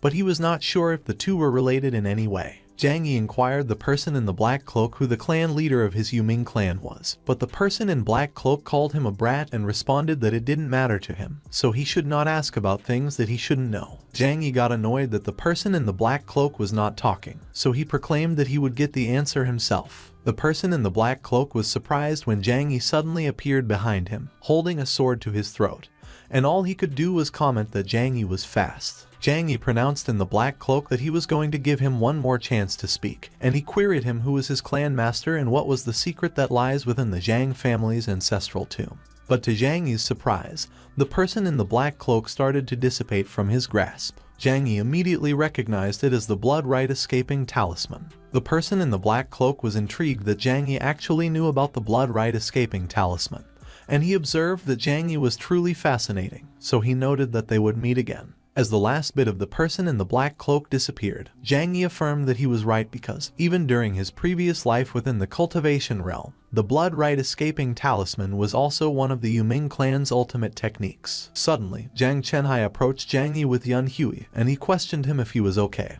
and Zhang Yi confirmed that he was fine. Zhang Yan thanked Zhang Yi for saving the Zhang family and mentioned that the Zhang family was truly sorry to all of them. To Zhang Yan's surprise, Zhang Yi coldly voiced that he had no interest in the survival of the Zhang family. But Zhang Yi uttered that since Zhang Junchen was already dead, the head position within the Zhang family was vacant and someone should take over it. Zhang Yan commented that he had the say in that because, with his capabilities, the head position within the family was no doubt for him to own. But Zhang Yi asserted that he had no interest in that, so from that day onwards, his father, Zhang Chenhai, would be the head of the family, and upon hearing that, Zhang Chenhai tried to protest. Zhang Yi cut him off, telling him that the position was his to begin with and that his cultivation had been improving at an incredible rate, so in about half a year, he would definitely have a breakthrough into the master realm, so he should take it. Zhang Yan chimed in, and he added that he agrees that Zhang Chenhai should take it. Zhang Yan wondered the remaining disciples what they were waiting for and ordered them to quickly greet the new lord,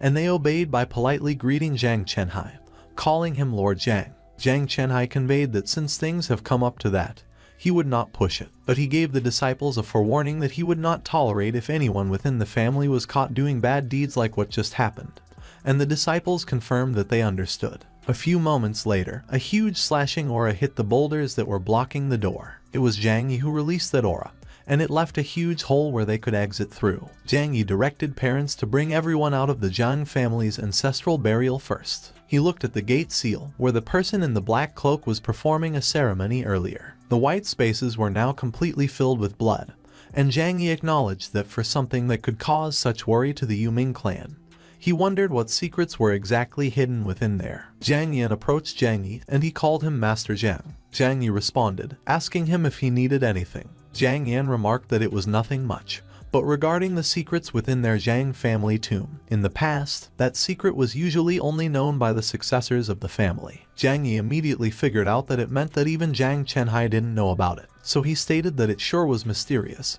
and Zhang Yan confirmed that he was correct. Zhang Yi inquired Zhang Yan to tell him what exactly the secret within the Zhang family tomb was. Zhang Yan noted that legend says that their Zhang family was once the very first ancient martial family that lived within those lands. He mentioned that no one knows the reason why the family suddenly disappeared, but their ancestors taught them that once there was someone who was able to unseal the tomb, the Zhang family would prosper once again. Zhang Yi was intrigued, so he queried Zhang Yan if the ancestors indicated if there were any treasures within the Zhang family tomb. But Zhang Yan observed that they did not say such a thing, and it was only mentioned that a strong force lies within it. Zhang Yi questioned Zhang Yan about the method to unseal the gate, and Zhang Yan revealed that nothing was expressed as they only conveyed that the person who would bring the Zhang family back to its glory days would be the one who would be able to unseal the gate. Zhang Yi affirmed that he should go ahead as he knew what he was going to do, and Zhang Yan confirmed that he understood. Zhang Yan looked at Zhang Yi intently as he wondered if the person mentioned by their ancestors who could bring the Zhang family back to its glory days could actually be Zhang Yi. Zhang Yi placed his palms into the seal,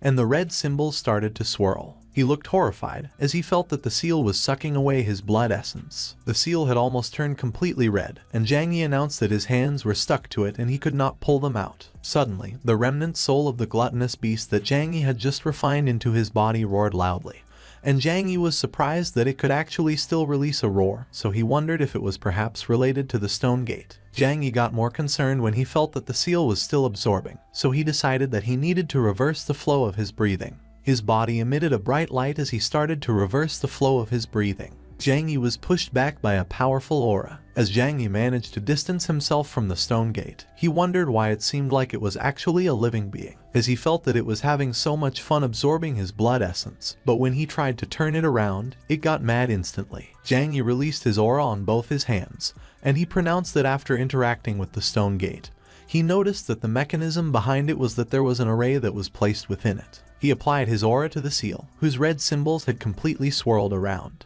A few symbols appeared at the ends of the spikes around the seal. The seal shined brightly, and there was a cracking sound. Upon hearing the sound, Zhang Yi wondered if the stone gate was breaking apart. Suddenly, a huge explosion of bright light surged out of the stone gate. The bright light was intense that it reached outside the building, and it startled the others who were waiting there. Suddenly, Zhang Yi came out of the building flying as he got pushed out by the bright light, and both his parents, including Zhang Yan, called out to him, concerned. Zhang Chenhai quickly jumped to stop Zhang Yi from getting blown away further. Zhang Yan also jumped in and supported Zhang Chenhai from behind. The three of them dragged their feet on the ground as they skidded through it. Zhang Yi pointed out the tremendous amount of aura, and he asserted that it was greater than any place else that could be found around that world.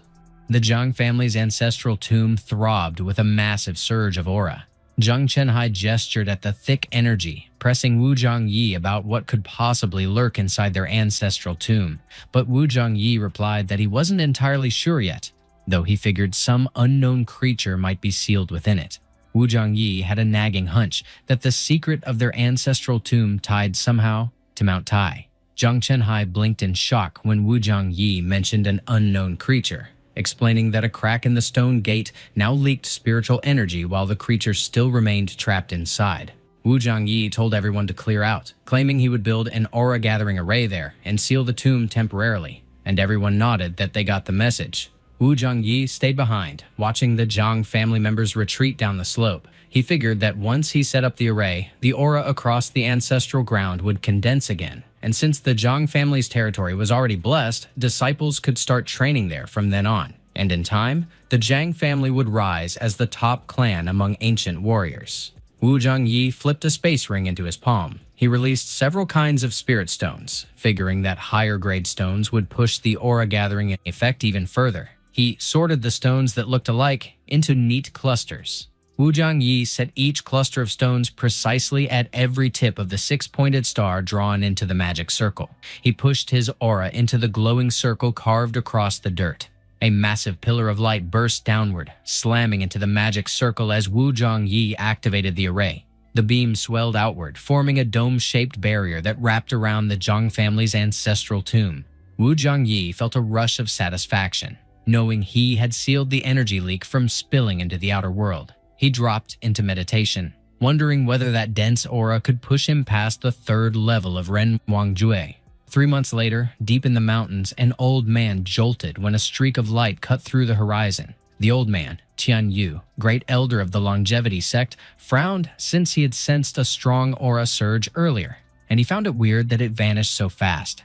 He blinked when the light flared again. Tian Yu leapt into the air, streaking toward the glowing source. He arrived before the Zhang family's tomb, eyes widening as he spotted the completed aura-gathering array. Tian Yu caught sight of Wu Zhangyi within the barrier and wondered who that man was, since the aura clearly streamed from him. Suddenly, Wu Zhangyi's eyes snapped open. Tian Yu stiffened and noted that Wu Zhangyi's pressure carried real weight. Wu Zhangyi had finished meditating, figuring he was close since his Ren Wangjue technique had hit the late stage of the second layer. Though he realized he'd need to wait for the right moment to break into the third, and shouldn't push it now. Wu Zhangyi spotted a figure perched high in a tree and figured his cultivation's energy ripples had drawn a curious pest. He vanished from his spot.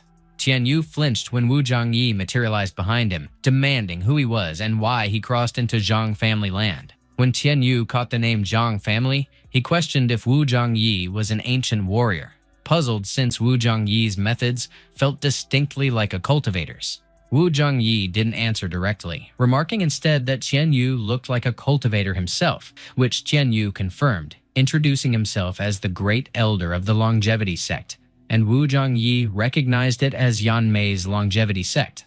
Tian Yu blinked at that, saying that Yan Mei had once been an outer disciple of the longevity clan, but she was dead. Wu Zhangyi acknowledged it coolly, admitting that he was the one who killed Yan Mei. Tian Yu's pulse jumped as he pressed Wu Zhangyi again, confirming if he was truly the ancient warrior Master Zhang. Wu Zhangyi pressed Tian Yu about whether he was asking questions because he wanted revenge for Yan Mei, but Tian Yu replied casually that it was nothing like that since Yan Mei was just an outer sect disciple, and no one would bother blaming Wu Zhangyi over someone so insignificant. Wu Zhangyi inquired if Tian Yu had any other business and told him to leave if he didn't because he was standing at the Zhang family's boundary, where outsiders were strictly unwelcome. Chen Yu mentioned that he had a request concerning the upcoming competition among the 3 major cultivation sects in 3 days, and he explained that he hoped Wu Zhongyi could do him a favor by heading to the Changsheng sect to offer some guidance. Wu Zhongyi questioned why members of the hidden cultivation sects would ever need the guidance of a mere ancient warrior, and remarked that they were clearly scheming something. Tian Yu chuckled and remarked that Wu Zhongyi must be joking, since no ordinary ancient warrior could possibly create an aura-gathering array. And even within their 3 great cultivation sects, no one had managed such a feat. And hearing that made Wu Zhongyi instantly realize that Tian Yu's true aim was to learn about the aura-gathering array. Tian Yu immediately owned up to it and requested that Wu Zhongyi lend his help in forming an aura-gathering array. Wu Zhongyi replied that it wasn't impossible, but he wanted to know what he would gain from doing it. And in the back of his mind, he was musing that he had once encountered the longevity sect's longevity water in Bama, so those hidden cultivation sects probably had plenty of valuable treasures tucked away. Tian Yu assured him it was a trivial matter, promising that he would speak with his sect leader and guaranteeing that Wu Zhongyi would be treated well. Wu Zhongyi then pulled out his phone and made a call. The one who answered right away was Jiang Qingshui. Wu Zhongyi told her to come to the Jiang family estate in 3 days because she would be accompanying him to the longevity sect, which caught Jiang Qingshui off guard, and he followed up by asking if she knew where it was. Jiang Qingshui confirmed she did, explaining that Yan Mei had brought her there several times, and she asked Wu Zhongyi why he wanted to go to the Changsheng sect, but he brushed it off, saying she would find out when she arrived, and she simply accepted that. Tian Yu, looking curious, questioned if Wu Zhongyi had been talking to Jiang Qingshui, but instead of answering, Wu Zhongyi coolly asked if there was any issue with that. Tian Yu quickly replied that there wasn't, only that he happened to know Jiang Qingshui, who was gifted and strikingly beautiful, and Wu Zhongyi quietly concluded that Tian Yu was, without doubt, an asshole.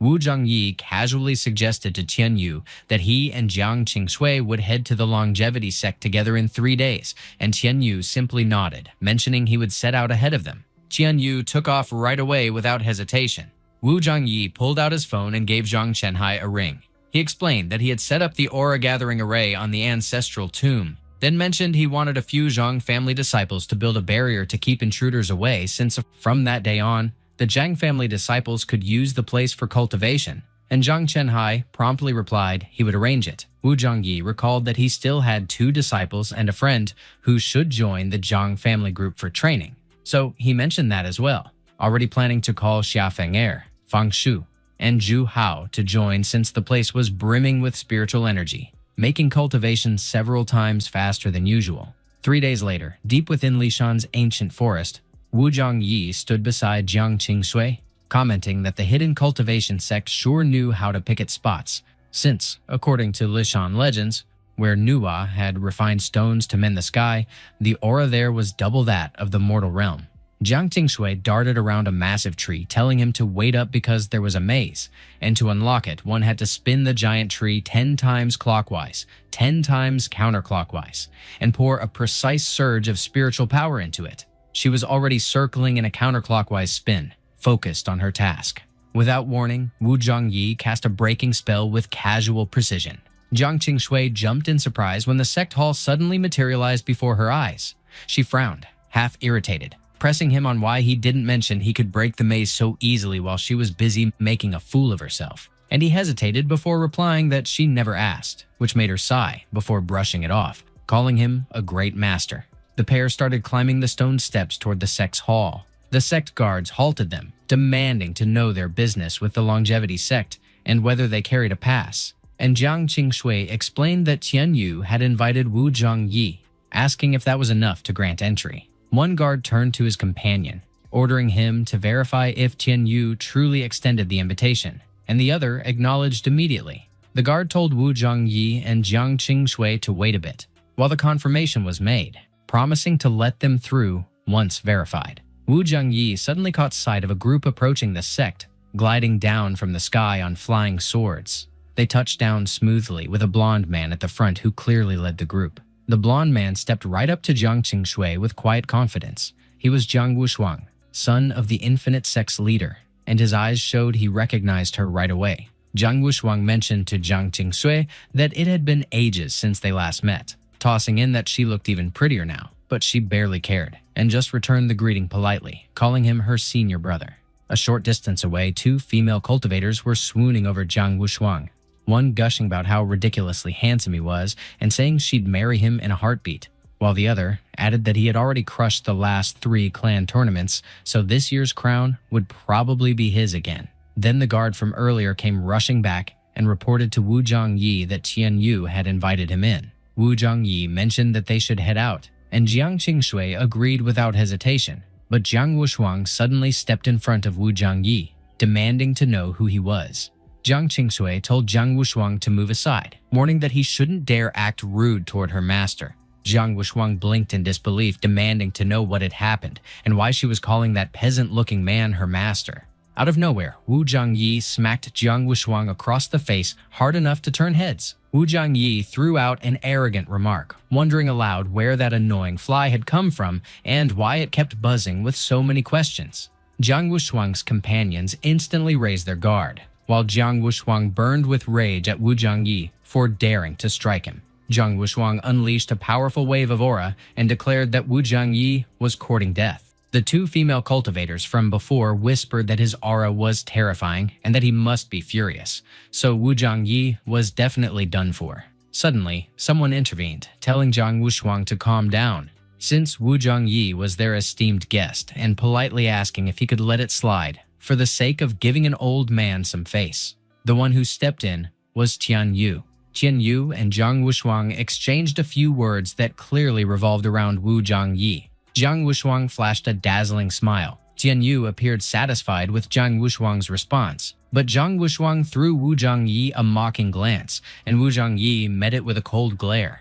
Tian Yu quietly observed as Jiang Wushuang departed with his companions. Once they were gone, Tian Yu's expression softened into a smile as he welcomed Wu Zhangyi warmly. Wu Zhangyi mentioned to Tian Yu that if he wanted him to represent their clan in the tournament that year, it would depend entirely on what they were willing to offer in return. Tian Yu reassured him with confidence, promising that he wouldn't be disappointed. Tian Yu then gestured for Wu Zhangyi to follow him into the sect. Wu Zhangyi and Jiang Wushuang walked after Tian Yu through the sect's entrance. As Tian Yu urged Wu Zhangyi to follow him in another direction, Wu Zhangyi frowned in surprise, questioning whether the clan leader wasn't supposed to be in the main hall. Moments later, they reached the Grand Clan Temple, and both Wu Zhangyi and Jiang Wushuang were caught off guard when Wu Zhangyi's natal flying sword suddenly appeared on its own. Wu Zhangyi managed to grab the sword mid-air, puzzled at why it seemed to be trembling with excitement. Meanwhile, Tian Yu approached a statue standing in the temple. Tian Yu twisted the statue's head so that it faced the opposite direction. The floor before Wu Zhangyi split open abruptly, revealing a staircase spiraling downward. Wu Zhangyi flinched again as his natal flying sword wriggled free from his grasp. The sword shot ahead with urgency, and Wu Zhangyi sprinted after it, yelling for it to come back. The natal flying sword shot straight into the tunnel, like a streak of light. It swept down the staircase with unbroken speed, and Wu Zhangyi kept following closely behind it. Suddenly, he froze, startled by what came into view. He caught sight of a raging fire so fierce it nearly blinded him, and he figured that he never expected something like the dazzling skyfire to exist on Earth. But clearly, the Longevity Clan folks were sitting on quite a stash of rare treasures. Tian Yu appeared behind him, greeting their clan leader with a grin, while saying that he had brought Wu Zhangyi over as requested. Gu Yunpeng, the Longevity Clan's leader, explained to Wu Zhangyi that he'd heard about his skill with a flying sword, and figured that he might find the dazzling skyfire useful for refining and rebirthing it to new heights, so he might as well consider it a little gift. Wu Zhangyi accepted the offer with a casual tone, mentioning that if he insisted, he'd take it, and he mused that the Longevity Clan's leader must be hundreds of years old, but still looked young, meaning he had probably pushed halfway into the Jindan realm already. He told Tian Yu and Gu Yunpeng that if they didn't mind, they should leave him there since he needed to refine his flying sword, and Tian Yu was about to bring up the Aura Gathering Array and the 3-clan tournament. Wu Zhangyi told him to relax, confident that he wouldn't let anyone down. Tian Yu gave his thanks for the trouble Wu Zhangyi was taking on. Wu Zhangyi lifted his natal flying sword over the dazzling skyfire, channeling his aura into it as he began the refining process. Meanwhile, Tian Yu and Gu Yunpeng made their way back toward the surface and Qian Yu questioned what would happen if Wu Zhongyi somehow shattered or ruined the dazzling skyfire, to which Gu Yunpeng remarked that he'd already accounted for that possibility since securing a top-level aura-gathering array mattered far more to them than the flame itself. 3 days later, several people had gathered around the sparring arena, where a fierce fight was underway. One fighter got blown away and smashed hard into the arena floor. His opponent, Jiang Wushuang, smirked and demanded to know if there was truly no one left from the Longevity clan, or the Thousand Beast clan capable of putting up a decent fight. A few spectators cursed under their breath, calling Jiang Wushuang arrogant, while others muttered that they couldn't blame him, since he'd been the champion for the past 3 clan tournaments, and with his cultivation already at the middle stage of the abstaining realm, the gap between him and the rest was practically unbridgeable. Jiang Wushuang turned toward Gu Yunpeng and mocked him about hiring help for the clan, adding that the so-called helper must have been too scared and decided to hide. Qian Yu replied that Wu Zhongyi was a valued guest the Longevity clan had invited, but he was occupied at the moment so he couldn't attend. And he went on to declare that if no other disciples stepped up to challenge Jiang Wushuang, they would have to announce him as that year's champion of the 3-clan tournament. Jiang Wushuang burst out laughing and threw a jab at Jiang Qingshui, saying her so-called master was nothing but a coward who ran off when things got serious. Jiang Qingshui flared up instantly, warning him that if he insulted Wu Zhongyi again, he'd better not blame her for losing her temper. Jiang Wushuang mocked her, asking if he was wrong, and claimed that if his words were false, she should summon Wu Zhongyi right there to face him. Both of them were caught off guard when a golden flying sword suddenly appeared between them, carrying someone on its back. It was Wu Zhongyi. Jiang Qingshui lit up with joy at the sight, while the audience murmured in awe that Wu Zhongyi had actually arrived by riding his sword, wondering who he was, because to control a sword well enough to fly, his cultivation had to be formidable. Or at least his weapon had reached the Jindan realm. As Wu Zhongyi stepped into the arena to face Jiang Wushuang, the latter expressed surprise that his opponent really possessed a Jindan realm sword, and Wu Zhongyi coolly asked if he was sure he wanted to fight him, since he wasn't fond of sparring. When he fought, blood tended to spill and people tended to die. Someone in the crowd muttered that they were doomed, asking who Wu Zhongyi even was, since he sounded even more arrogant than Jiang Wushuang. And another chimed in that judging by his looks, he was probably from the secular world. So even if he had somehow gotten his hands on a Jindan-level sword, his cultivation likely couldn't match Jiang Wushuang's. Meanwhile, Jiang Wushuang sneered down at him, claiming that his confidence clearly came from that fancy weapon he held. Wu Zhongyi challenged him, wondering aloud if he was perhaps scared. Jiang Wushuang chuckled and told him he was overthinking things, saying that even though he didn't know how Wu Zhongyi got his hands on a Jindan-level weapon, believing it alone could win him the fight was naive. So Wu Zhongyi proposed that they sign a life-or-death contract, since he didn't want any future trouble if he happened to kill him by accident. Jiang Wushuang told him not to regret those words, declaring that once the contract was signed, Jiang Qingshui would belong to him if Wu Zhongyi died, then ordered someone to prepare the life-or-death contracts. The document made it clear that both sides acknowledged the risks of sparring, that deaths could occur, and no one would be held responsible, and both Jiang Wushuang and Wu Zhongyi signed it, pressing their thumbprints in final agreement.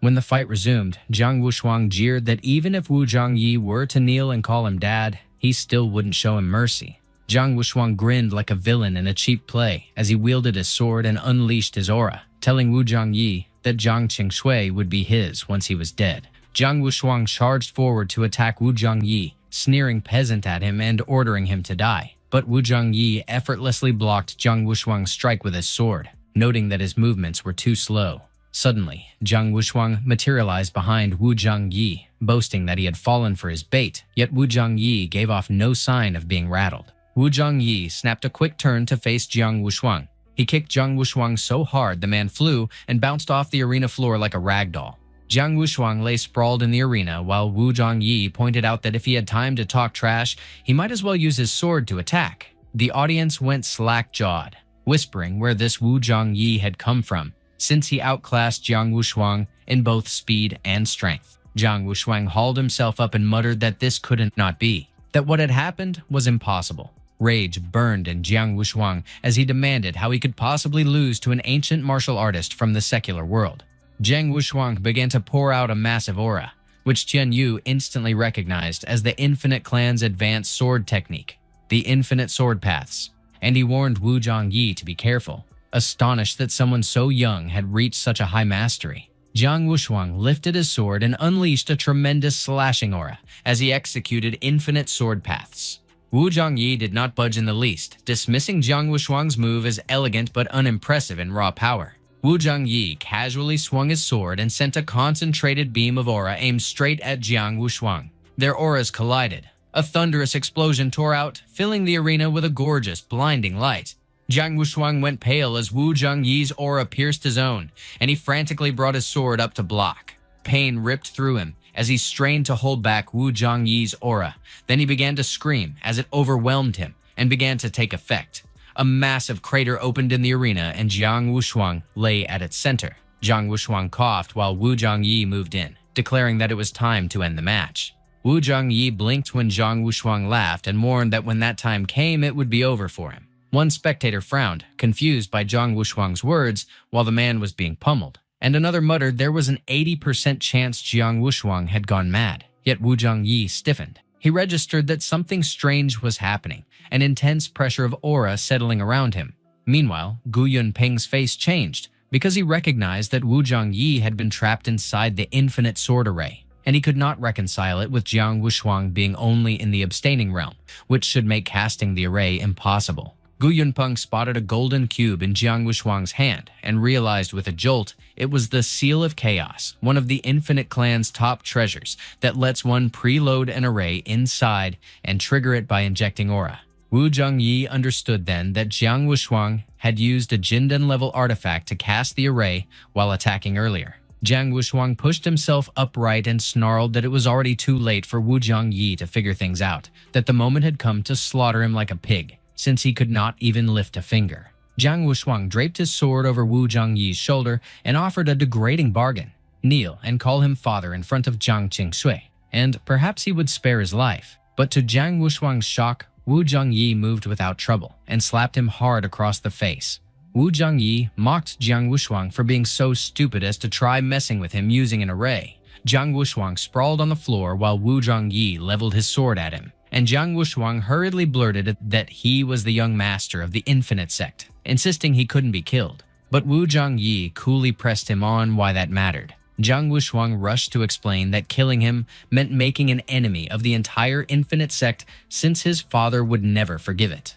But Wu Zhongyi merely remarked whether he believed he'd have signed the life and death contract if he didn't dare to kill him. Jiang Wushuang instantly realized how foolish he'd been, so he dropped to his knees and knocked his head against the ground, begging for mercy again and again. Meanwhile, a man stammered in panic to Gu Yunpeng that if Jiang Wushuang were slain inside the Longevity Sect, they'd gain the Infinite Sect's eternal hatred. But Gu Yunpeng just let out a knowing smile, saying that rule was worthless since Jiang Wushuang and Wu Zhongyi had signed a life and death pact, leaving them no grounds for complaint. Back in the arena, Wu Zhongyi slashed his sword in one swift motion and split Jiang Wushuang's throat, spraying blood like rain across the stage. The Infinite Sect disciples froze in shock at the sight of their young master's body collapsing in a flood of crimson. As Jiang Wushuang lay dying in the spreading pool of blood, the disciples of the Infinite Sect surged forward to reach him. The same man who had spoken to Gu Yunpeng earlier trembled with horror when he knelt beside Jiang Wushuang's corpse. His eyes burned red with fury as he fixed his glare on Wu Zhongyi and spat out that he was an arrogant bastard. Clutching Jiang Wushuang's body, the man and the Infinite Sect disciples retreated, and the man's voice rang with venom as he vowed that the Infinite Sect would never forgive Wu Zhongyi. Meanwhile, Wu Zhongyi studied the Seal of Chaos glowing faintly on his palm when Tian Yu, Gu Yunpeng, and Jiang Qingshui descended to join him in the arena, and Tian Yu urged that he stay within the Longevity Sect for a few days, since the sect's massive protective array would make it nearly impossible for the Infinite Sect to break through. At the same time, Gu Yunpeng quietly admired how someone as young as Wu Zhongyi could possess such boundless power. And although keeping him in the Longevity Sect would anger the Infinite Sect, he knew the benefits of winning him over far outweighed the risks. Wu Zhongyi simply turned away, saying they should leave since he planned to construct the aura-gathering array he had promised. Tian Yu's grin brightened as he cheerfully agreed with him. 3 hours later, inside the main hall of the Wuji sect, A sorrowful wail echoed as someone clutched Jiang Wushuang's lifeless body in grief. It was Jiang Wushuang's father, and a violent surge of aura exploded from him as he roared that his son's death demanded vengeance. He commanded the assembly of every disciple above the mid-foundation stage and declared that they would storm the longevity sect together. His features twisted with fury as he shouted that they would reclaim justice for his son. Elsewhere, Wu Zhongyi stood beside a waterfall, setting down an array and remarking that the earth-shattering seal array granted such incredible gain that if Jiang Wushuang hadn't been so pathetic, removing his sword formation wouldn't have been so easy. Gu Yunpeng voiced his gratitude toward Wu Zhongyi, claiming that with the aura-gathering array's power, the Infinite Sect would no longer stand as their rival. Wu Zhongyi replied that it wasn't surprising hidden sects could conceal themselves so well, since they occupied lands overflowing with spiritual energy. And Gu Yunpeng, uneasy, explained that establishing a sect always required finding such a place. Wu Zhongyi didn't press further and told Gu Yunpeng and Tian Yu to head off first because he wanted to study the earth-shattering seal in depth, which they readily accepted. A short while later, as Gu Yunpeng and Tian Yu departed, Tian Yu remarked that it looked like they hadn't lost their wager after all, and Gu Yunpeng thanked him for spotting a genius like Wu Zhongyi, saying that convincing him to join the longevity sect would ensure none of their lives stayed calm afterward. Suddenly, a dazzling light flared across the heavens. Tian Yu instantly caught on that their protective array was under siege, and, as Gu Yunpeng speculated, it might be the Infinite Sect's doing. Both of them shot toward the disturbance. At the sect's entrance, countless cultivators floated above the ground, and the longevity sect disciples immediately recognized the Infinite Sect's forces and shouted that they were pushing their luck with such bullying. The man who had carried Jiang Wushuang's corpse earlier faced the longevity sect disciples, announcing that since they'd slain Jiang Wushuang, the array would be destroyed that very day, and he ordered his followers to unleash their attacks. Blinding auras streaked toward the longevity sect's protective barrier in waves. One disciple shouted for another to inform their master at once, and the second dashed off without hesitation. Out of nowhere, someone bellowed for the longevity sect's attention, and one disciple froze when he looked skyward. Jiang Wushuang's father hovered high in the air, his face cast in shadow, as he demanded that they surrender the murderer who had taken his son's life.